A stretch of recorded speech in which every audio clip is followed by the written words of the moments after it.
Hey, goedemorgen. Hey.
All right.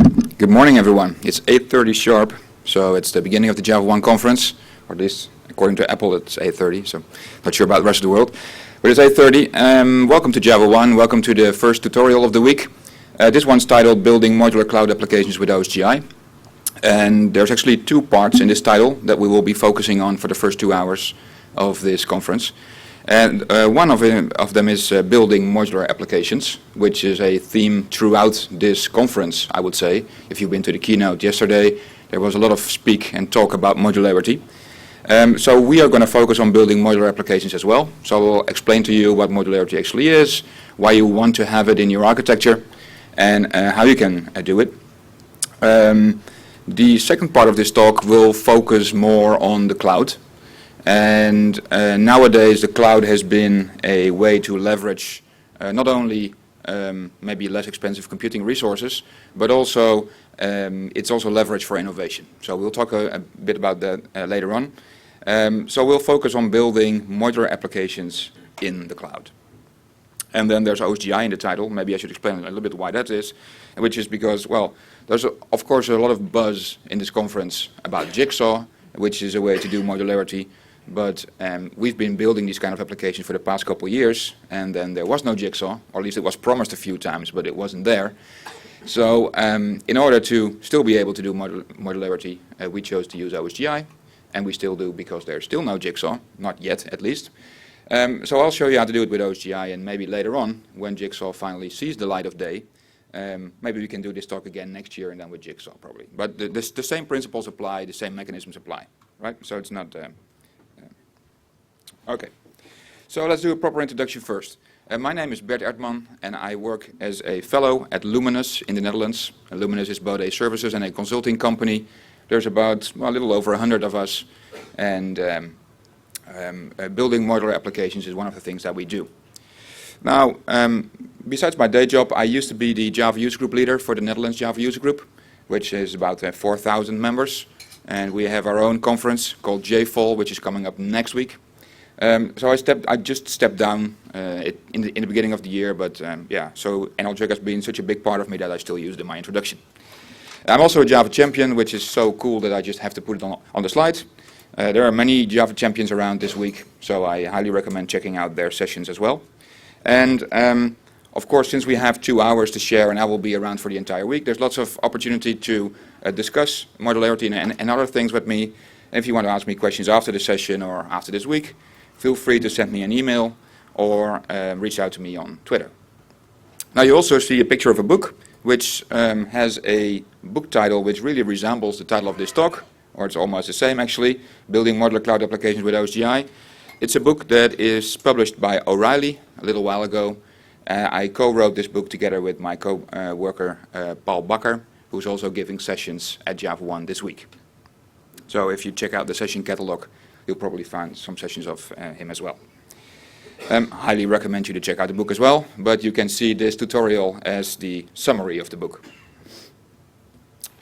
Alright, so let's talk a bit about modularity, and let's start with a couple of observations. Now, I've been developing Java applications for the past 20 years or so. I was involved with the very first public release of Java, building applets.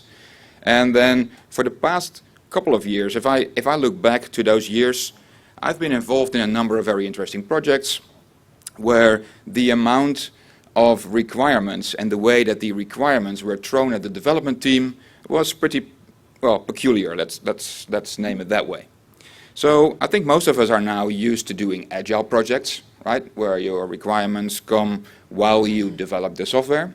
But I think some of the projects that we've been involved in as Luminous can be qualified as extremely agile. Not meaning that we know how to do agile very well, but more extreme in a way that, you know, at first when we started, there was maybe not even a clue about what we were actually going to build, right? So it started off with a couple of crazy ideas, and this is what happens a lot in, for example, startup culture, right? So you have this, you want to have the first mover advantage, you want to be a new key player in a new market, or you are throwing away your old business model and looking for something new in order to conquer a new market or to adapt to changes in the current market. And usually this means that you start out by building a new piece of software with just a bunch of ideas, and then as you go, these ideas will probably change. So first you go off in a left direction, and after a while you say, nah, this is probably not it, so let's go right.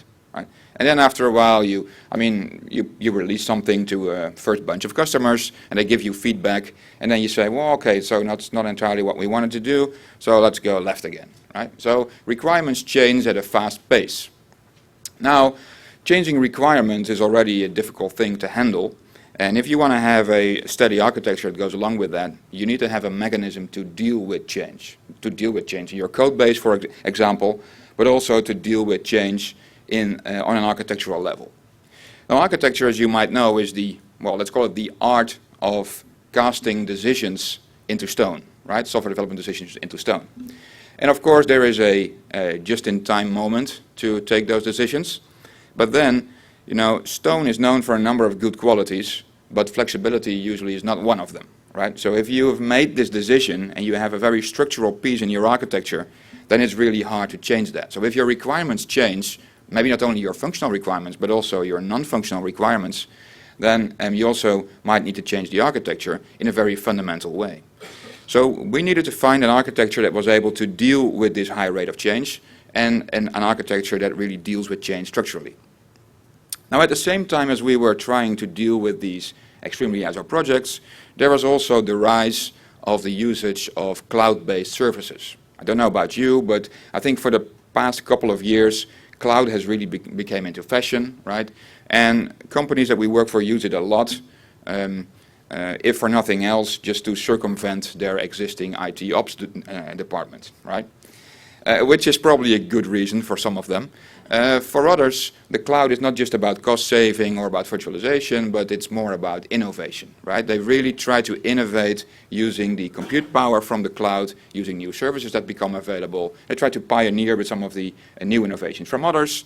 And well, it's really cool that you're just going to have some resources available on the go. And if you need more, you just you just use more, and if you need less, you just shut off some systems, right? You don't pay for them. I mean, in the end, we're Dutch, so we don't want to pay for services that we don't want to use, right? So instead of resisting to change, right, we should really try and adopt this kind of change as well. So we're moving away from applications installed on, physical servers, moving them into the cloud, 24/7 uptime, stuff like that. So we should really adopt it. So we don't want to end up like the old geezer here who is trying to resist against the cloud, right? He wants to yell at the cloud. We want to embrace it. Now the good news is that I already know the answer to both of my problems that I discussed on the previous slide, right? Otherwise I wouldn't be standing here. So the answer is modularity. And modularity is not something that I came up with, unfortunately. It's not something that we came up with as Luminous, unfortunately. But it's something which was coined, I think, maybe end of the 60s, beginning of the 70s, by Professor Edgar Dijkstra. I hope you all heard about him in some way or another. So Dijkstra wrote a number of interesting research papers, and in one of his research papers, I don't know the exact number from the top of my head, but you can just Google it, he discusses modularity for the first time. And back in those days, when computer resources were pretty scarce, right, and there wasn't really much power in those units, he almost immediately concluded that it was really hard to achieve and maybe impossible for that time. But now, since we've moved, say, 40 years, right, and computing resources are all over the place, right, modularity can be considered, in the words of Dijkstra, as a higher form of architecture. And it's especially a form of architecture which is able to deal with change, as I will explain later on. Now, if I want to explain modularity to you, I will try and take you back to maybe one of your first computer or software design classes in computer science, right? So this is one of the first things that I was taught at university, where I was, introduced to these two rules of software design.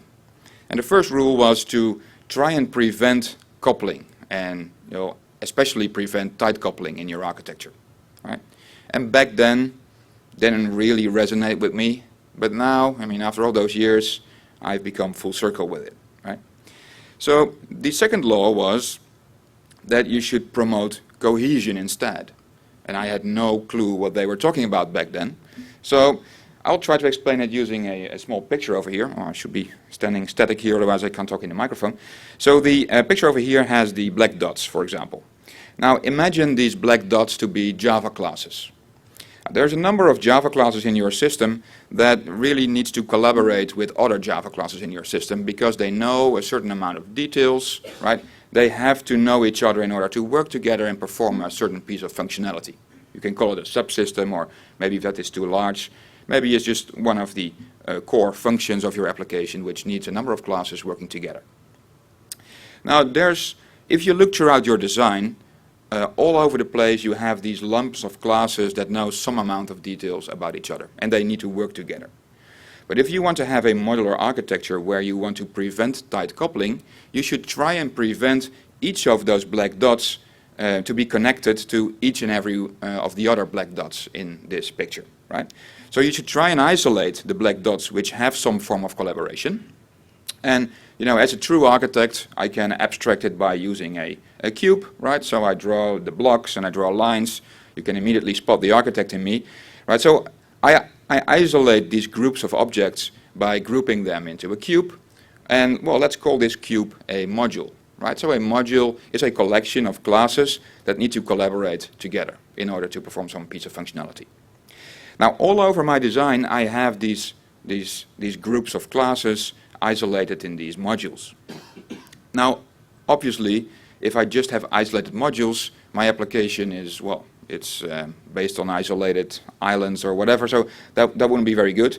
So I need a way to have these modules work together as well. So that's the red line in this picture, which is also a way of coupling, but in this case it is a way of coupling via a very well-defined interface, so a very strictly defined contract, right? So we have contract and implementation separation. And if I have this very well-defined contract and I know how the modules fit together, I can just replace about anything which is inside of the module, as long as those modules are tied together using this well-defined contract. Right? So we have interface and implementation separation, which is also something that you've learned about in university when you were learning about these two rules. Right? I think this basically describes what we should strive for in a modular architecture. Now, if we want to translate this into our Java applications, right, then the first thing that we should do is come up with a well-designed software design for our application, right?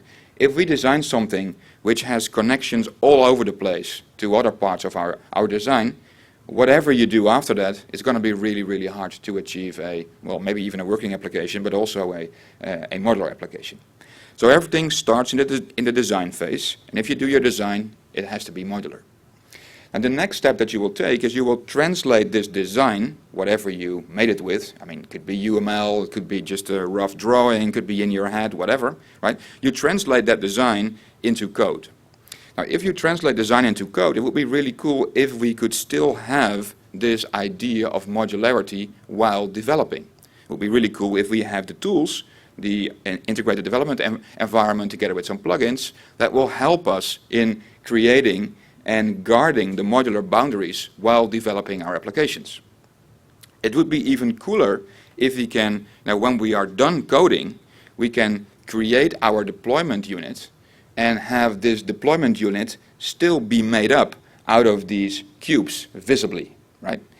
And it would be even cooler if we had a runtime which was able to enforce the module boundaries even when running our application in production. Now, if we want to do something like that, we need some help, because just with the Java virtual machine, we don't have all the mechanisms in place to translate design into code, to translate code into deployable, to have this deployable run modular at runtime. So we need a little bit of help. And for this, we actually need to have two mechanisms in place. The first mechanism is a way to really create the physical modules. And if you think about it, we already have a way to create physical modules in Java, and that is through the mechanism of creating jar files. Now, jar files are the unit of deployment or the unit of packaging in a regular Java application. So if you think back to my little drawing over here, then the cubes in this drawing could be jar files, right? Now, I wanted to do a little bit of I want to mend this jar file model a little bit. And I want to split up the internals of the jar file into two compartments. So the first compartment of the jar file is going to be the compartment which is meant to be public, which contains stuff which is meant to be shared among other modules, right? So for example, it mostly contains maybe interfaces, maybe some domain classes or value objects or some enums or stuff which is meant to be shared. The second compartment of a jar file should be its implementation compartment or its private compartment, containing just the classes that do implementation code for me, and they are not meant to be shared because they contain some amount of knowledge about other classes in the system. And if somebody from the outside was able to get a hold of these implementation classes, it would break my modular design, because now he has access to my internals, to my implementation stuff, which is not a good thing if you think about it from a modular perspective. So everything that goes into the private compartment is kept private to the module and is not accessible to the outside world. Now, I can just have multiple of those modules. So you see a couple of variants. Module A, for example, has both a public compartment and a private compartment containing some classes. Then module B, for example, just has a public class. Maybe it's an interface, right? And then module C has only some implementation code in its private compartment. And this could, for example, be an implementation for the interface in module B, for example. Now, as you can see from this drawing over here, there's also an import mechanism.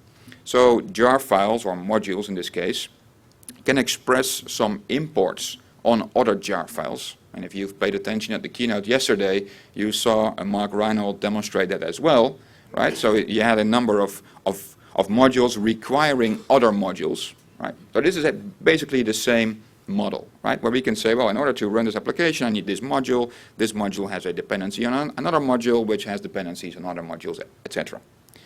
And so we get a bunch of modules at runtime containing both public stuff meant to be shared and implementation classes meant to be kept internal to the module and not meant to be shared with the outside world. Now this is all cool if we have something like this, but this is just halfway there. Because if my implementation classes containing the stuff that does the actual work are not accessible to the outside world, how am I able to get a hold of an implementation then at runtime, right? So you can't do a new because you can't reach the class, not on your class path. So for this, we're going to use a secondary mechanism, which I've called the service lookup mechanism. It also resembles a modern dependency injection architecture very well, right? Where we just inverse the dependencies and where we say, well, we have something in the middle, in this case a service registry, where modules can come and register an implementation. So for example, if you look at the left-hand side of that picture, you see module A, which has an implementation class meant to be private. And it can create an instance of that class, and then it will register that instance with the service registry. And it will register it under the name of my interface, or under the type of my interface. And my interface, as you could have guessed, is something which comes out of a public compartment of a module. Could be the same module, could be another module which exports it. Have a question? So that would be a string, like any arbitrary string, to map it to the implementation class? No, it's an instance of a type. Right, so other modules and other implementation classes can come to the service registry and ask for an implementation of a certain type. Yeah, but with some name, because there can be multiple different implementations. There can be multiple different implementations, which I will show you later on in the demo. And it's not a lookup through a name; it's a lookup through a type. And then if there's multiple options possible, then you need to do some work, and I'll show it to you in the demo later on. Yeah. All right, so if you look at the right-hand side of this picture, we have a module B, which also has some implementation code, which is, well, interested in having an instance of my interface, right? So module B, or the code inside module B, can go to the service registry, and then it can ask for an implementation of my interface. And then if the service registry has one or more available, it will hand it to module B, and then module B can do some work. Now, the thing with modular runtime systems is that these whole modular systems are not just static, but they can also be very much dynamic. So modules can be added to the system and can be removed from the system at any time.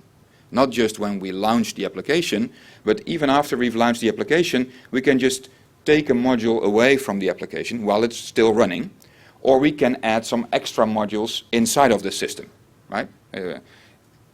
So if that's the case, and modules can come and go at every time, then maybe at some point when module B requests an implementation for my interface, there is no implementation available at the service registry, right? It might have just, well, somebody could have taken out module A just like a second ago, and then there is no implementation available. So in that case, module B can still express its interest in a my interface implementation, and then at a later time, when a module becomes available that has an implementation and registers it with the service registry can notify module B that an implementation now is available, and then module B can resume its work. Right? So it's going to be a highly dynamic system, which has some really cool features and also a number of pitfalls that we'll discuss later on during the demo phase of this talk. All right, so these two mechanisms are critical to have if you want to have a truly modular system. So some people try to create a modular system by using just Java's private, protected, and public keywords, right? But it won't get you really far because there is no way of actually, guarding the module boundaries at runtime. And then, as you know, there's all sorts of tricks in Java in order to circumvent those specifiers, right? All right. So coming back to what I told earlier, if we want to do a truly modular application, there's a number of things that we got to have in place. Now the first thing obviously is to have an architectural focus on modularity. We really want to have it, so we have to have a modular design, right? The second is to have a runtime dynamic module framework in place. actually a framework that has these two mechanisms, right? So in our case, we've been using OSGI. And OSGI has been around for how long? 12, 13, 14 years maybe, right? So it's been around for a long time. So it's considered to be very much mature. Now, for some reason in the past, OSGI has got a little bit of a, well, maybe not even a little bit, but a bad reputation of being overly complex, really hard to use, and there were really just a few tools that could actually offer you any help in developing these kinds of applications. So if you've been trying OSGI in the past, say 5 or 6 years ago, maybe longer, you might have burned your hands a little bit on it, and maybe you, well, never look back, right? You've been doing something else, never look back. Now, I think modular applications and this trend of the cloud, they go really hand in hand. So having modular systems in the cloud, as I will explain later on, is a really, really big advantage. So that for us, that was a reason to, pick up OSGI and also start helping on both the tooling support and also on the productivity side of OSGI. So, because that's also the third thing that we need.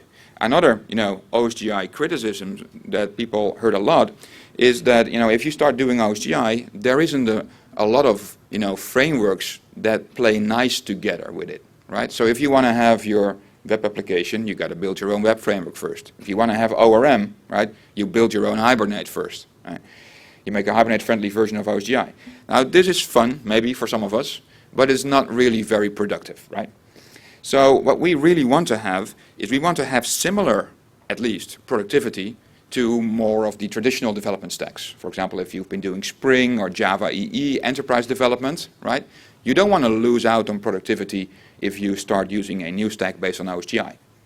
So that's where all sorts of open source frameworks come in. Now, most of today's, more modern open source frameworks, they are already OSGI friendly.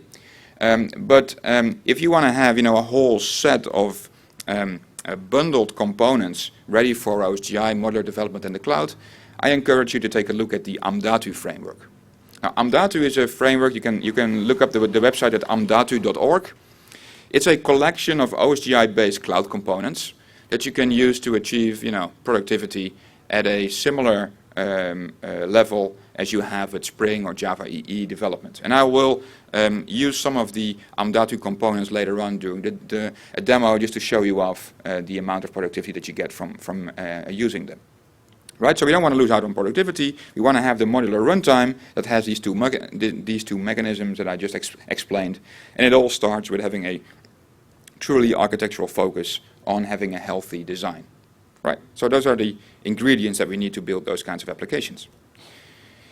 Now, this Amdatu project has a whole bunch of components that we can start to use. I will use a number of them later on during a demo. As you can see, it has some security components. It has components to access all kinds of data stores, traditional relational databases, but also NoSQL databases like a MongoDB or blob stores or what have you, and a whole bunch of others. And this is not an exclusive list. I just named a few of the components. There's many more out there. And you can consider them Lego blocks with which you can create cars and planes or houses, whatever, right? All right. So at this point in the presentation, it's maybe a good idea that I stop talking and show you some code, right? So for that, I'm going to switch to my coding environment, which in my case is going to be Eclipse.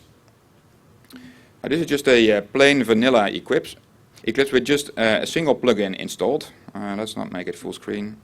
Let's make it a little bit like this. And one of the first things that I'm going to do here is I'm going to create a new project in my clean workspace. So now instead of just creating a regular Java project, I'm going to create something which is called a BND Tools OSGI project. Now, I've already bumped up the font size, so if you're in the back, it's probably hard to read.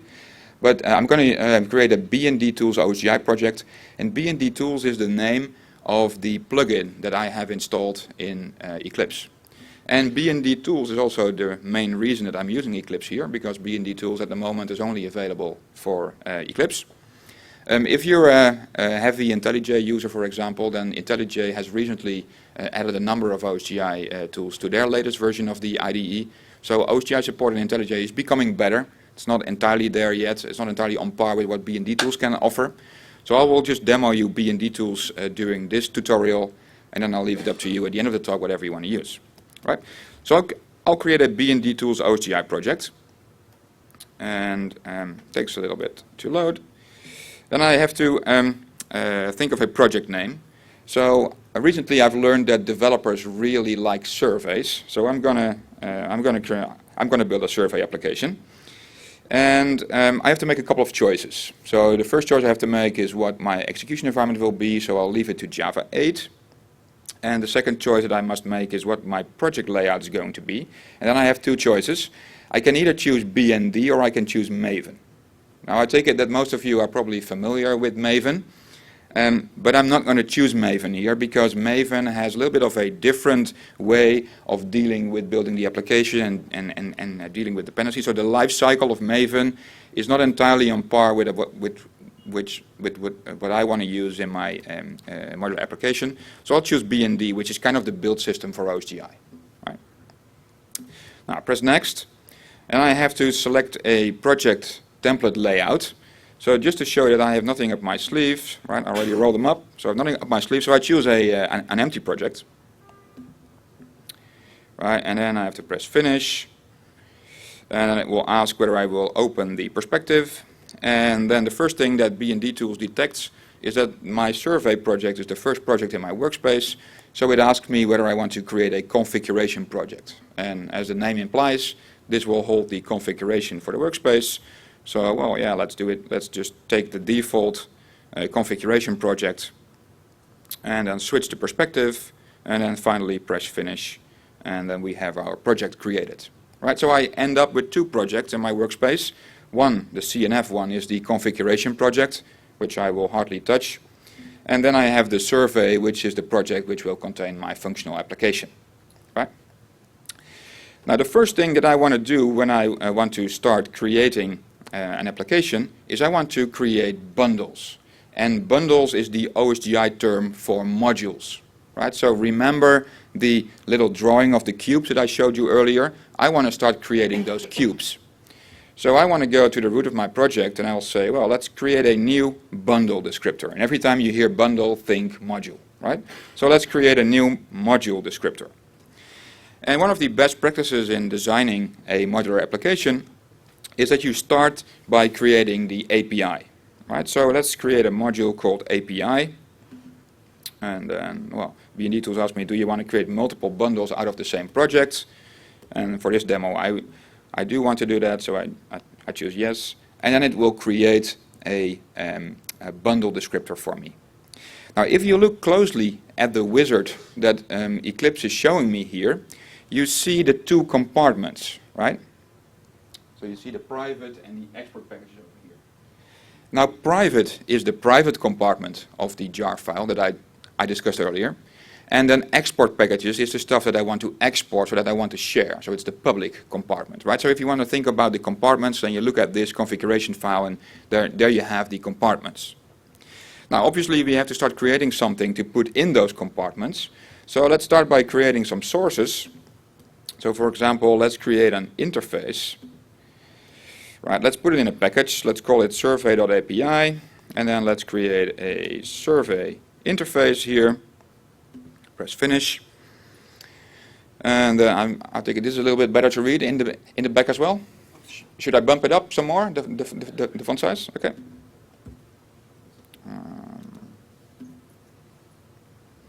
Let's do 18.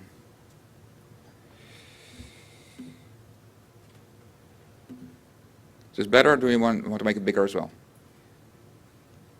Yep. Go up some more? Yeah, okay. Let's do 20 then. I need to keep some screen real estate, otherwise I can just display one line of code. So 20. Right? There's a couple of seats in front left, so if you really can't keep up, then you can take a seat in the front over here.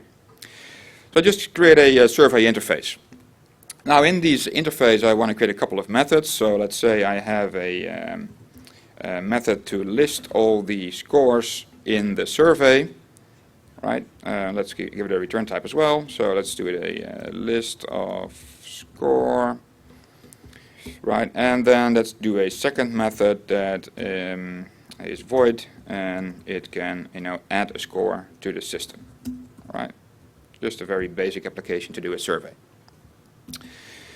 Now Eclipse is probably nagging it doesn't know the score type, so we have to create that as well.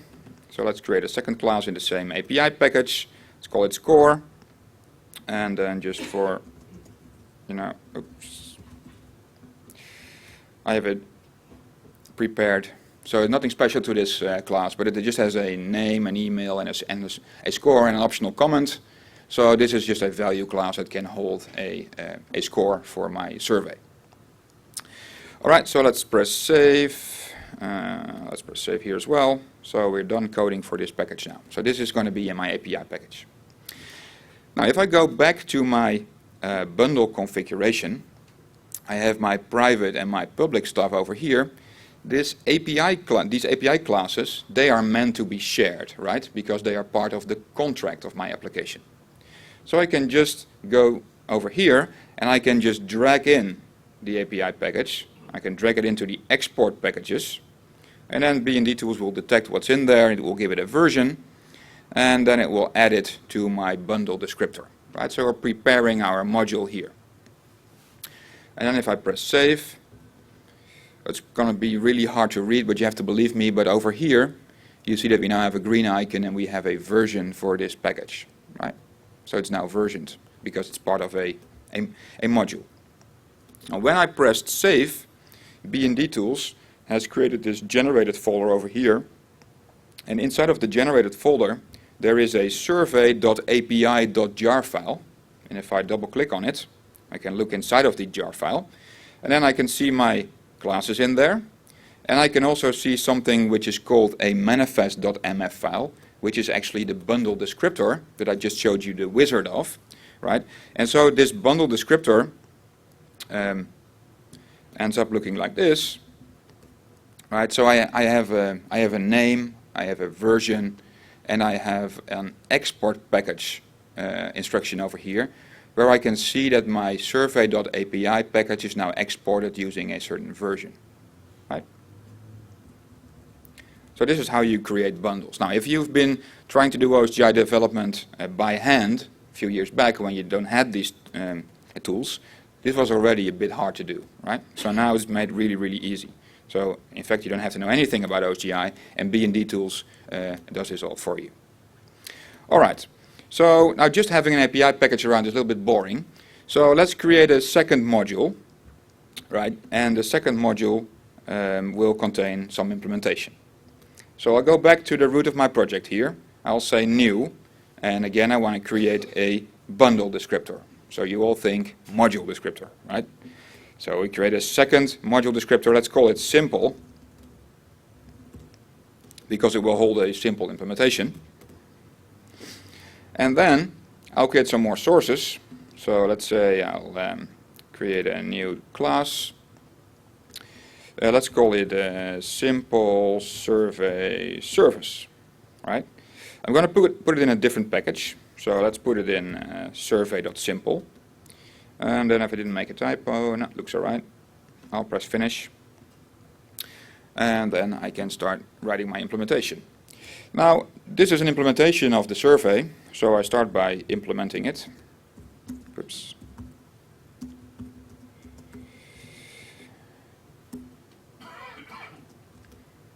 Alright, and I want to add the unimplemented methods over here. So this is going to hold the scores for the survey, so I need some kind of a list, right? So let's say I have a list of score. Well, let's make it private as well. It's called scores. Right, so it holds just a list of scores, and then I have to write some implementation code over here. Keep it real simple. So this one just returns the list of scores, and in this case, I want to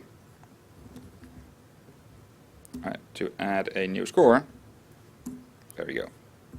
Right, so fairly simple implementation, right? But it does its thing. All right. So now I have an implementation class. This implementation class contains implementation details, which I do not want to share with the outside world. Maybe I want to share an instance of this class later on, but I don't want to share this class directly so people can grab a hold of it and start, depending on it directly, because that will give me a higher degree of coupling. Now, so what I need to do now, of course I will need to create another module. I will do that in a few seconds. But the other thing that I need to do is think back about the second mechanism that I showed you. I now need to write some wiring code in order to make an instance of this service available to the OSGI framework, right? So I'll have to register an instance of this service with the OSGI service registry. Now, I could of course do that in the same class, but this will clutter up my functional code with some of the OSGI wiring. So I choose to create a second class over here in the same package. Create a second class. I call it an activator. Oops. Activator. And this class will hold the wiring code. Now this activator has to extend some OSGI base class, but I do not have that on my build path available yet. So I need to add stuff to my build path. Now, instead of just going to your project properties and opening the build path, I do not have to alter the build path of Eclipse, but I do have to alter the build path of BND tools. So I have a little bit of a different way in order to do that. In order to start using, dependencies from other people in my project, right? I need to have these bundles and modules available. So if you look closely in the lower left-hand corner, you see a repositories view, and this repositories view, well, you compare it to, for example, a Maven repository. It's a public place, either a local place on your hard disk or somewhere on your network, or maybe a public place out there on the internet, which holds a number of modules that you can start using in your projects. Now, for this, I'm going up all the way over here to the BND tools module of Eclipse. I'll open up the repositories configuration of BND tools. I switch to the source tab over here, and I will add some public repositories from the internet. So I'll just add a couple of them. And if I save them, you saw a little refresh in the lower left-hand corner.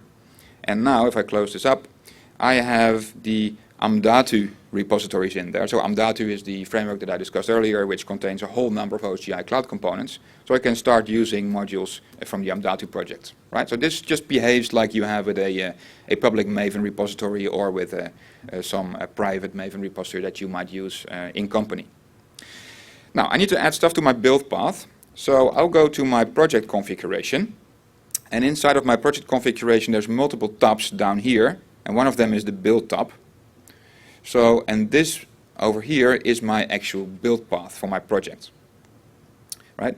So I just add a bundle. Now I need a couple of things here. I need a way to register my service with the OSGI service registry, and there's multiple ways to do that. And the way that I'm going to use is the programmatically one, which so by writing some code, I will register the service. There's others as well. If you really like XML, but probably no one does, you can do it via XML. If you like annotations, you can do it using annotations, and then there's a whole bunch of other options as well. So I will use something which is called the Felix Dependency Manager, and I will explain it a little bit later on. So just like with Maven, I can just drill down in my repository, then search for a specific version, and then add that to my build path. And I also need some of the OSGI internal classes. So I need something out of the OSGI core, so I'll just include that as well. I press save. Now they're on my build path.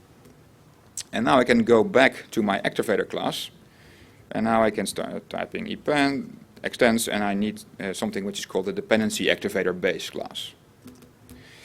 I can add the unimplemented method over here, which is the init method, which takes two parameters. One of them is the bundle context, which I will not use, and the other one is the dependency manager. And the dependency manager is the mechanism that I am going to use to register an instance of my class with the OSGI service registry. So, let's go. So I'm going to use this dependency manager, and I'm going to say add, and then I'm going to say create component. And then I'm going to say set interface, because we register everything using its interface. You have a question? Just out of curiosity, why you want to do this activation code when you can just use annotations or blueprints? The reason I'm using the programmatical version is actually, well, there are actually two reasons. One is that I think from a little bit of a didactical standpoint, it's showing you the exact steps that you are taking in order to register your services with the OCI service register. So this is something that I do in a tutorial setting, right? But that's the main reason. So you see all of the steps written out in code. If you know what you're doing, then you can just replace it with just a single annotation, right? So for a higher productivity, you just replace it later on with annotations. The other reason why I'm using the Felix Dependency Manager here is a personal one, because my coworker has written this dependency manager framework, and he is in the room, so he's paying attention to me, right? And if I'm not using this dependency framework, he will kick my ass after this session. Right? All right. So much for good reasons. All right. So coming back to what I'm doing right here. So I'm adding my service instance, creating a component, setting the interface. So what's going to be the interface of my simple survey service? It's the survey interface, right, that I created earlier. So I register by using the survey interface, and then a little bit peculiar, I have to say survey.class.getName. So that's how I register it. And then I have to pass in some arguments, which I won't want to do, so I make them null. And then the second thing that I have to do is set the implementation. And the implementation is going to be my simple survey service, right? So there we go, simple survey service dot class, and let's format it a little bit better so it's a little bit more readable, right? So creating a new component, setting the interface, then setting the implementation class. Now it can create an instance of the simple survey service, register that using the survey class name with the service registry, and then it becomes available for other bundles and other services to use. All right, so let's press save. Yeah, you have a question? So this does not take into account versions, though. There could be multiple versions of the same bundle. Yes. There's a different way to do it. Yeah, so I'll definitely come back to the question about multiple versions, multiple different implementations, but I will save it for later, right? So you have to stick around. Okay. So the next thing that I'm going to do is I'm going back to my bundle configuration. So I'm still creating the simple bundle, which is the second module in my system. And over here, instead of dragging the package in like I showed you with the previous module, in this case I'm going to set the activator class, so which I just created. So I have to choose the right one, which is the survey simple activator. And now when I do that, B&D Tools figured out what the package is, and it will immediately add it to the private compartment of my jar because it contains implementation classes. I press save, and then a second bundle is created. So if you look over here, it has a service.simple.jar, and if I open it up using the jar file viewer, we see another configuration file. We see implementation code over here, and if you pay some close attention to the what's over here a little bit, to what's inside of the manifest, we see that we are now also importing stuff. So we have an import package, so we're importing stuff, for example the Felix Dependency Manager, but we're also importing the service API with a so-called semantic version range, right? So we're importing stuff from 1.0 upwards up to, but excluded 2, right? So 1 is okay, 1.1 is okay, 1.5 is okay, but 2.0 is going to be ignored. And then the survey.simple package is in my private compartment, so nobody will be able to reach inside and grab classes which are in the survey.simple compartment, or in the survey.simple package. Okay, so now we have two bundles, so let's try and run them. So I go back to my workspace configuration. Instead of going to the build tab, I'm going to the second tab, which is the run tab. And now I need to set my execution environment. Now, in this case, I'm going to choose Java 8 as my execution environment. And I'm also going to select an OSGI framework that I'm going to run on. So in this case, I'm going to run on the Apache Felix framework, which is one of the available OSGI implementations out there. So OSGI, just like Java EE, is comprised on specifications on the one hand, and then implementations on the other hand. So you have multiple OSGI implementations. So probably the two most well-known versions are Felix and Equinox. Right? Equinox is the one that Eclipse runs on. So in this case, I'm choosing Felix, which is a very lean and mean implementation, right? Very small footprint. And so I'll press save over here, saving the execution environment. And then I need to define which bundles will be deployed in my system, right? So because I'm working from the same project configuration, B&D Tools has already included the two bundles that I just created. But if I just deploy these two bundles, they will not work because they have dependencies on other stuff. For example, on the dependency manager that I just use. So I just press this green plus icon over here, and then I get another view on my module repositories, and so I can start adding more modules into my system. So for example, I'm going to need the dependency manager over here. I'm going to need both the dependency manager and the dependency manager runtime. And then I'm also going to need a bunch of Felix services, which I will start using later on. So I'm going to add them into the system. This is something that you have to learn and figure out which kind of bundles you need. If you have a bundle less, right, so if you forget one, then you will get some errors from the OSGI registry saying, well, you missed this one. There's a dependency on this bundle and you don't have it, right? So you need to learn and start to debug those messages in order to get the full set of bundles that you need in order to run the application. So I'll just add them into the system. I think we're good for now. So I press finish, I press save, and just like with Maven, I've now created all of the modules that I need in order to run my application, right? So then I'm going up here, there's this Run OSGI button over here, and if I press it, then hopefully something happens. I think something did happen, but we can't see it yet. So let's open up the right view. So let's show the console. Now, still there's not much to see, except for one little proof of life, right? Which is this red square over here, meaning something is running in the background, but we have no way of looking into it yet. So I'll keep the system running, right? So this is the first demo of the dynamic nature of OSGI. I'll keep the system running. I'll go back to my plus icon over here, and I'm just going to start throwing in some more bundles into the framework, right? So let's look for something called the GoGo shell. Now, the GoGo shell is a way to interact with the Apache Felix framework. Bit of a funny name maybe, but so I can just grab a couple bundles, add them to the list, press finish, and press save.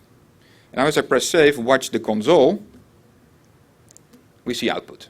I just threw in a couple extra bundles, and these bundles produce output. So in this case, I now have a shell, I have a prompt, so I can interact with my OSGI framework. Now let's try and make it a little bit bigger up there. So I can now start typing some commands to interact with my OSGI framework. So I can type LB, which stands for list bundles. And if I do that, I get an overview of all of the bundles which are deployed in my framework.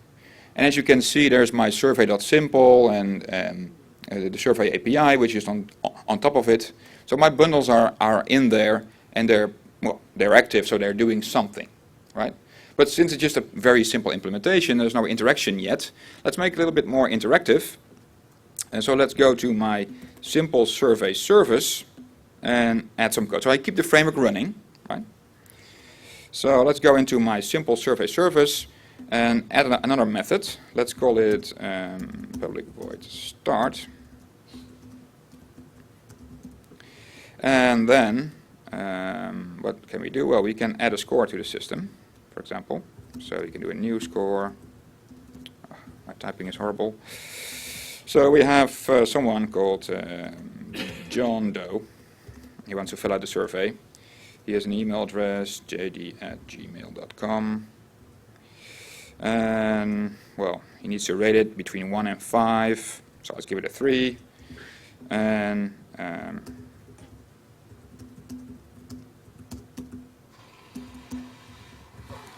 okay. Let's press save. Or, no, let's not press save. Let's add some more. Let's do some good old-fashioned print line debugging. Let's do a system out and say edit new score. Right. Now watch what happens when I press save. Press save right now. And then all the way at the bottom, there we go. It says edit new score. Right. So it's interactive. So I'm changing the implementation of the simple survey service. So when I press save, BND tool will bundle up a new version of my module, and then it will replace the bundle which is already active and running in my framework with the new version of that bundle, and then it will make the new version available, and then the start methods is being called by the dependency manager automatically after the dependency registration is done, and that's why you see the output on the command line. Right? What about state in the first version? If there's any state in the first version, it's going to be destroyed because the instance is no longer used, right? It's going to be replaced. So is there some pattern to like copy state onto a new version when you deploy it? Yeah, so if there's any transactions in flight, right, the framework will finish them first. And if you want to keep state, as you all know, you want to keep it in a database, right? You don't want to have stateful components if you want it to scale. And since we are moving to the cloud, we got to apply all the cloud native rules, which is do not keep state in memory, but keep it in a cache, keep it in a database, whatever. But that's something for another time. Yeah. Okay. Yeah. So now we see some basic modularity in action, right? Now there is a lot more to say, which I will do when we start creating some more components. So for now we've seen basic modularity in action. Let's move a little bit towards building cloud applications now. So the next thing that I will do is I will start exposing my survey as a RESTful service, right? Because when we build cloud applications, it's actually modern web applications, which is just REST-based services, right? So, and for REST, I mean, it's fun to build your own RESTful framework, of course, but I don't want to build my own RESTful framework. I want to use what's already out there. In this case, for example, JAX-RS, because I want to be productive, so I want to use the high-level APIs. And so for that, I'm also going to use the Amdatu framework. Now, let's close about everything. So I keep the framework running, right? So the application still runs in the background. I'm going to create new bundles and add them to the framework. Another question? Yeah, so regarding the version, do you control the version? Because when you created it first time, it gave it like the 1.0. If you want to change, you go there and change the version. One increment for you. Yeah. So if I make changes to my public classes, for example, to my survey interface, and they are not breaking changes, for example, if I just add a new method or something like that, then either myself can update the version, or BND tools can do it automatically for me. So if I make a change after it's being versioned, I can ask BND tools to create a new release of that module, and it will look at the changes, and it will suggest me a new version number. It's going to be 1.0.1 if it's just a very small change, non-breaking, or 1.1 if it's bigger change. And if it's really changing the contract, a breaking change, it will suggest a 2.0 version for me. Right? Yeah, another question? So all these changes that you have been doing, you are using BND tools plugin and taking help of those to build your repository, import the libraries and all that. So when a project is setting up a continuous integration process, you want to automate all this stuff. Do you have any recommended way of doing things, assuming that you don't have Eclipse framework and BND tools out there? Okay, so let me rephrase the question. The question is, you're using BND tools a lot to do all of the OCI magic, right? And how do I do that in a continuous integration environment? Well, the cool thing about BND tools is that it is continuous integration aware, because what you can't see in my IDE right now is that there, if I go to disk, to the project structure, it has also generated a Gradle build file, right? So all the steps that BND tools is taking for me behind the covers are also steps which are inside of a Gradle build file. It also supports AND, so if you want you can also use AND. So what we do when we start developing, we make use of the plugin in the IDE, but then eventually you push your code into some version control system and you want to have an automatic build system which will use the Gradle build files which are part of the project. Right? So all of the things that you see me do in the IDE can also be done automatically using the Gradle build file. Does it support Maven? It does. B&D tools does not support Maven, but as you can see from the project configuration, I could choose a Maven project layout, and then there is a Maven OSGI plugin that you can use. But I highly suggest not to use it because the Maven build cycle is a little bit different from the OSGI life cycle. So at some point it's going to be a little hard to understand what's really going on in what phase, etc. Right? So Maven is for traditional enterprise development. If you want to do this, I highly suggest to use B&D because it's the native build system to OSGI. And if you want to do this from a continuous integration server, you can either use AND or Gradle to do the B&D instructions for you using those build files. Okay? Does Gradle play well with Maven? If your enterprise is really Maven-based, mix and match Gradle with Maven? Well, one of the things that you can do, of course, is use, for example, AND, and then use the Maven AND plugin to have a Maven build script just kick off the AND build script of this product, for example. But I think you need to let the idea of Maven go. I mean, we have similar repository structure, so everything that is in place for a Maven build system, I mean, with a Nexus repository and stuff like that, you can also do the same thing using the B&D build approach, using these kind of tools. If you limit yourself to using Maven, right, you're just making it harder for yourself. So if you're kind of a masochist, right, then it's probably, that's something to consider. But if you want to do modular development and you want to reap all the benefits that I'm showing you right now, then you need to let the idea of Maven go. And it might be hard in an enterprise which is entirely Maven-based, but there's probably a reason that you want to have this kind of applications in place. So that might also be the reason to move away from Maven. Okay, but Maven still has Bind tool still has a Maven plugin to it that you can use, right? It can be used, yeah. So if you want to make it hard on yourself, you can use it. If you want to make it as easy as possible, then I suggest you use B&D tools with Gradle. We can have a whole discussion over this at the bar tonight or something like that. Okay. Okay. Another question. Yeah, just not to scare everyone off. I have a huge OSGI suite of applications, and it's using Maven and Maven plugin, so it's not impossible, and I don't have to be masochist really to get into it. If you're stuck in that environment, you can't do it. It's not. Okay. Right. I'd still go with his recommendation. You know, better, but it's still very good. Okay. So thank you. Okay. What was I doing? For Randy app, we were going to build REST services. Okay. Yeah. So here we go. First thing that we do when we want to create a new module, of course, is go back to my project and define a new bundle descriptor. So let's create another one, another module. So let's call it REST.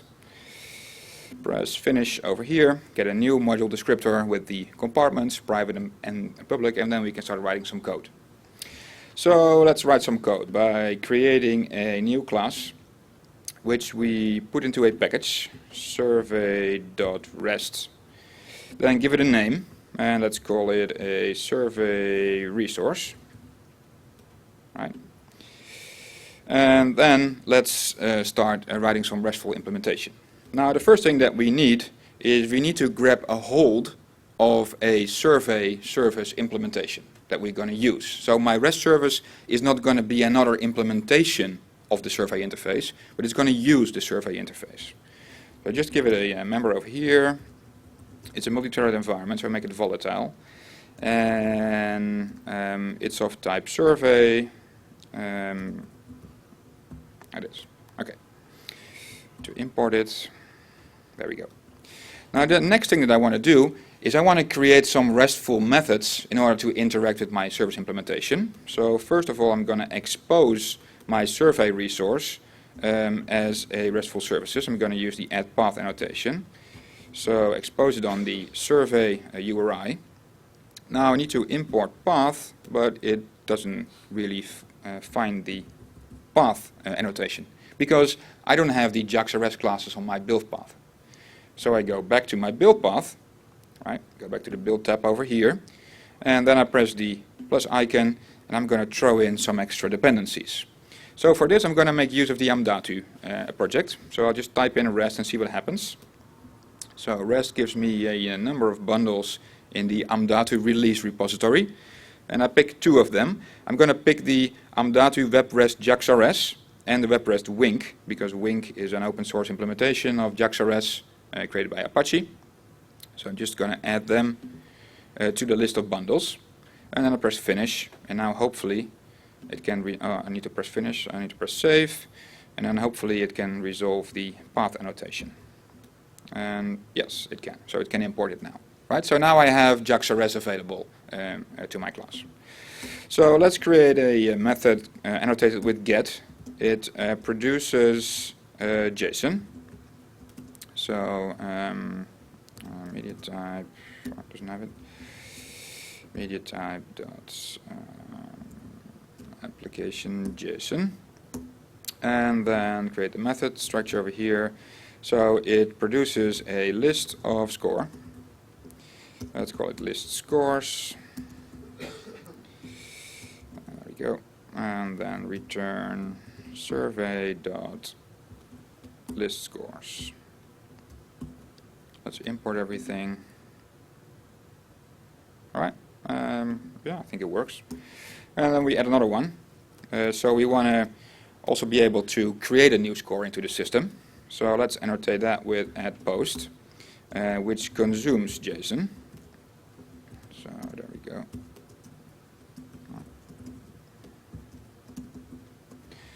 Application JSON.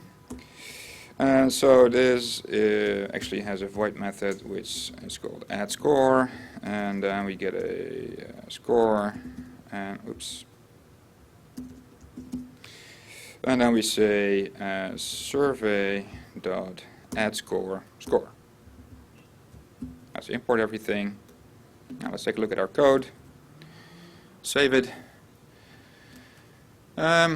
Looks pretty much okay, I guess. So we are exporting the URI on the survey, and then we have a get and a post method so we can interact with it. Okay, so cool.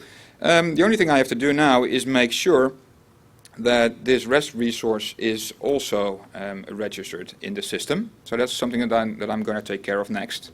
Now, just as with the implementation of the survey, I'm going to create a second class in the same package, which I call the activator. So you see a pattern here.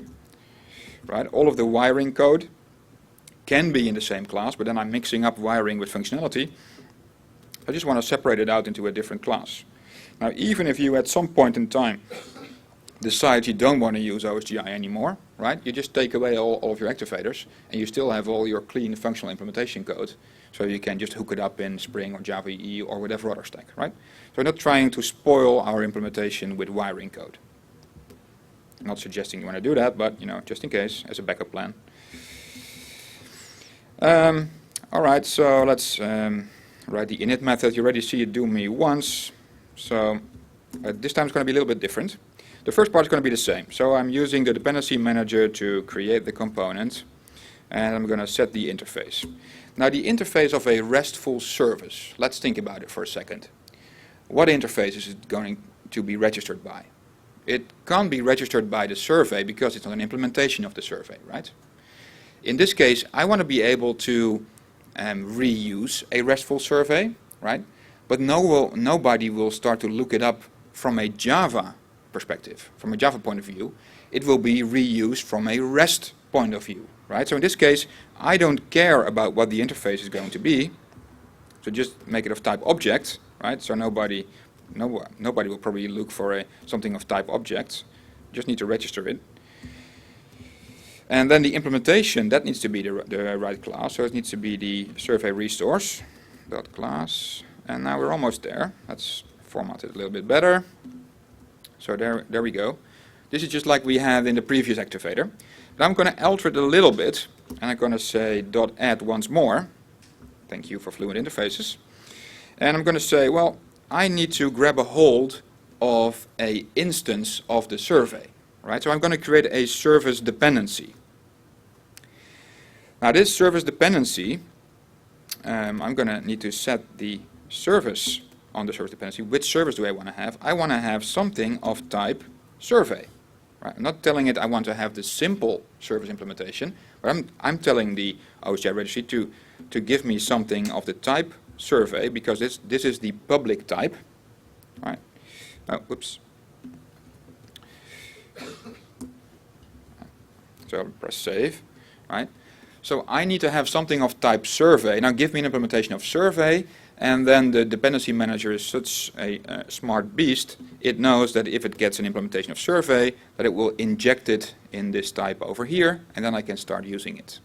I probably have a whole lot of questions, right, about how this works, but I'll show it to you in a second. Now, I can go to my survey.rest bundle descriptor, drag in the activator over here, but if I do that and I press save, it will immediately be deployed, and then I get a whole bunch of errors because my dependencies are not there. So I wait with finishing up my module. I go to my run configuration first because the application is still running, right? And I'm going to go to the run tab, and I'm going to throw in some of the dependencies that I need in order to run my RESTful service first. So let's think about it. I needed the REST stuff. So let's grab the JAX-RS and the Wink implementation. Now this is just a RESTful implementation. The RESTful implementation runs on top of a web server, right, web container. So I need to have a web container as well. For that I'm going to use Jetty. And so I'm going to search for HTTP, and then I'm going to find a whole bunch of services. So I want to throw in Jetty, which is one of the available web containers out there. And Jetty has a couple of dependencies that I need to throw in.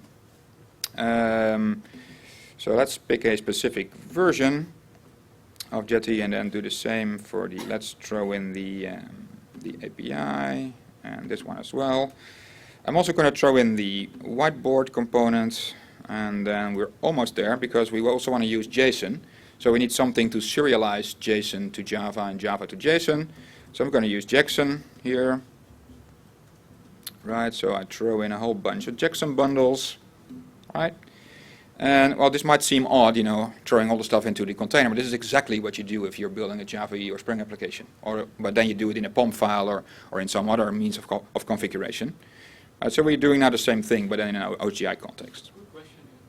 Why isn't it doing it transitively? Like, why do you have to remember what all the dependencies are? Well, B&D tools is capable of resolving a couple of the transitive dependencies. So it just looks at the main Jetty one and then figures out the transitive dependencies using the resolver, but this resolver isn't really top-notch at the moment. So just in order to avoid some errors, I'll do it by hand. But in theory, every module has its dependencies and their dependencies, so Yeah. it can be done in theory. Yeah. So press finish here. Now this list of bundles, I can look at what it looks like, you know, in reality. So this is the source of my list of bundles. So the top list is my build path, just contains a couple of them, and then the list at the bottom over here are the run bundles. So they are the actual bundles which will be deployed. I'm going to edit this a little bit, otherwise it will break. So one of the things I have to do is I have to specify the Jetty dependencies, because I had a whole bunch of Jetty versions in my repository, and some of them are, well, let's call them experimental, right? So I don't want it to break. So I'm going to pinpoint this to a specific semantic versioning range. So I'm going to say I want to have Jetty version 2.2.1, and I'm going to give it a version range. So in this case, I want the specific version 2.2.1, right? Otherwise, it will probably break. I'm going to do the same thing for the, I think it's for the, I need to quickly look what the exact versions are, otherwise it's going to break.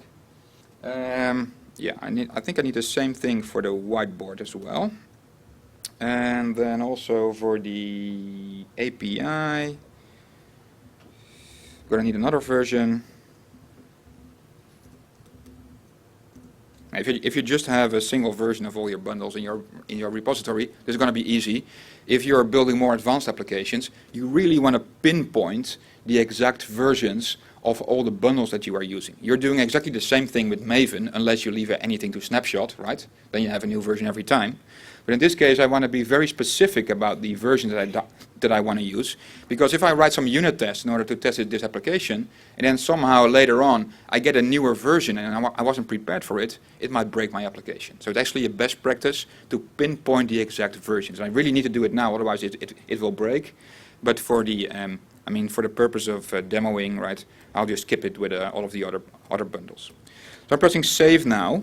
If I press save, it throws in all of the bundles that I just specified in the framework. So we see some new output over here, meaning that Jetty has now started. So I now have a web container running in my OSGI environment.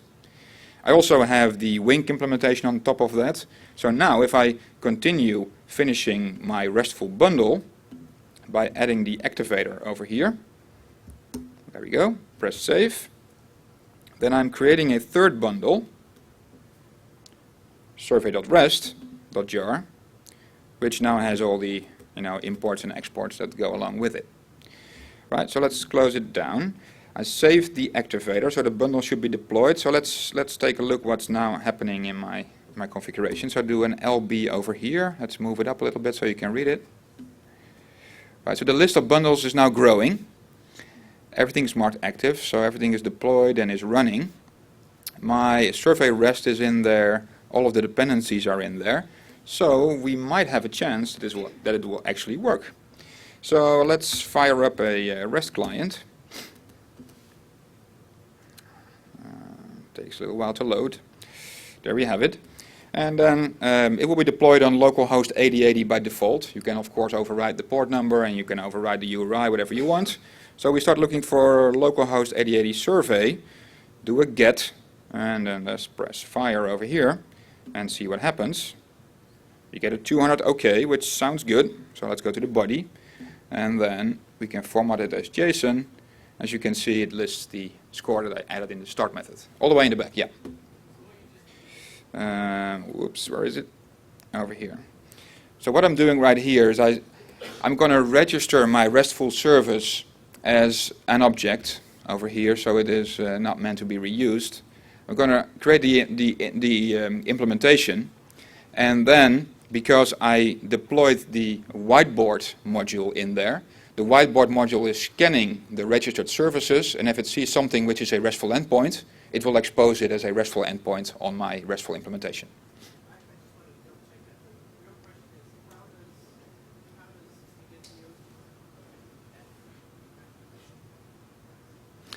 Okay, so to compare them, you can say that the services which run inside of an OSGI application are smaller services than that you have that you have with microservices architecture, right? So in a microservices architecture, you just break up your application landscape in a number of distributed services that somehow work together, right? And they form an application, maybe. And what we're doing right here is actually the same thing, but then inside of the scope of a single application, right? So all of my services are running in the same service framework, and they're actually behaving kind of the same as you do with microservices. But since they're running in the scope of the same framework, they're also in process, so they can do in-process Java calls between modules, right? Which is a big difference with microservices and OSG, out there, because they do probably RESTful calls or via messaging or whatever. But on an architectural level, you can compare it. But this is just services inside of an application, instead of having multiple services working together. Now, what you can do, of course, is use this approach to build a microservice. Right? And I want to start talking a little bit about that at the end of the presentation, when we start talking about how we deploy this stuff. And then I will discuss microservices some more as well. And if you're really interested in microservices, I can also recommend another session that I'll be doing further down the week. I think it's on Wednesday morning on microservices for mortals. So if you're interested in that, then definitely come to that session as well. Yeah, another question. So, extending the same question, right? So when you have microservices, can we assume that OSGI is really in one VM? it's like a one VM application, but microservices are running on multiple VMs, intercommunicating with each other.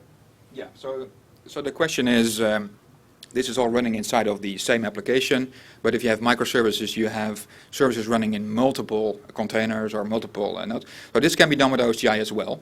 One of the OSGI specifications is the specification for remote services. And so with remote services, you're also able to take this modularity aspect onto multiple virtual machines working together. Right? But this is outside the scope of this tutorial, but it can be done as well with OSGI. Yeah. Okay, so let's continue.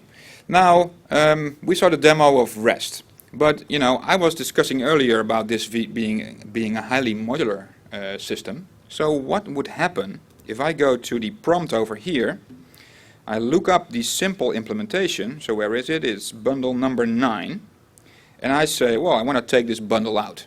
So I'm going to say stop 9. So now I stop my simple survey service implementation, so it's no longer there. There's no longer an instance of the service available.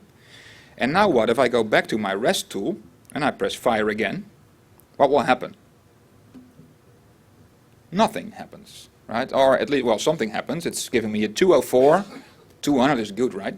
No content. So this is strange because I want to have a list of all the scores in the survey, but somehow I get an empty list. So how is this possible? Let's go to my survey resource. Let's look at the code some more. So I have a type survey over here, and I do a survey.listScores. So if I think about this, what I would expect probably is a null pointer, right? Because survey is no longer there, so it can't be injected. And if it's not there, I have a null, so null.listScores will give me null pointer, right? So apparently, survey is not null. So thanks to the magic of the dependency manager, the dependency manager is inserting a proxy object for me here, a so-called null proxy, which means that it's not going to be null, but it will return null for all of the methods of my object, right? So survey.listScores will give me null, so I just return null. So if I go back to my REST client, this is what null looks like, right? So if you want to always question what null looks like here, this is where you see it, right? Okay, so, well, this leaves us another problem, because if services can come and go at every time, right, how do I guard against the fact that services can go and I'm dependent on those services? Well, we have a solution for that. You just write null checks all over the place. Who likes writing null checks all over the place? Okay, that's what I expected. So you don't want to write null checks all over the place. So let's move to another place in my example over here. Let's go to this activator. Now, what I can do when I create my service dependency, I can, say over here, I'm going to set this dependency to be required, make it true. So this means, this dependency is required, and if this dependency is not available, as a REST service, I have no purpose in life. Because if my dependency is not there, I can't serve up lists of scores or add a new score to the system, right? So yeah, it's useless that I'm available because I can't do any actual work.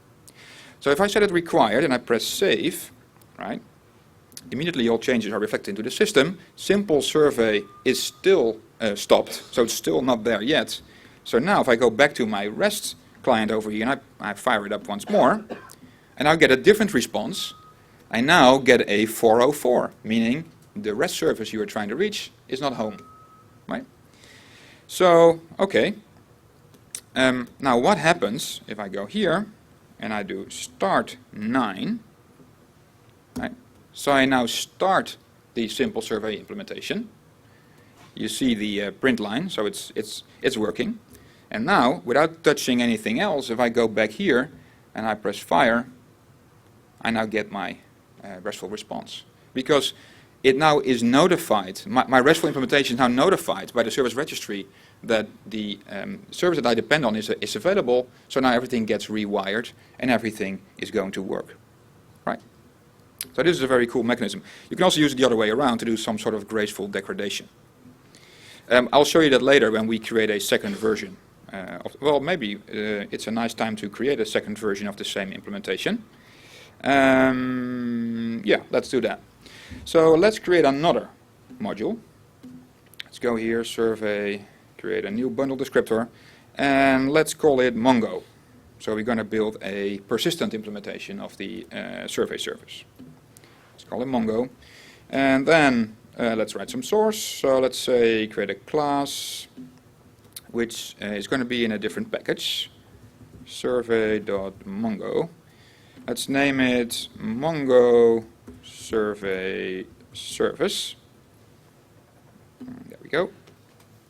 And now let's implement it. So the Mongo Survey Service is going to be a second implementation of the survey interface. So we start off by implementing the survey interface.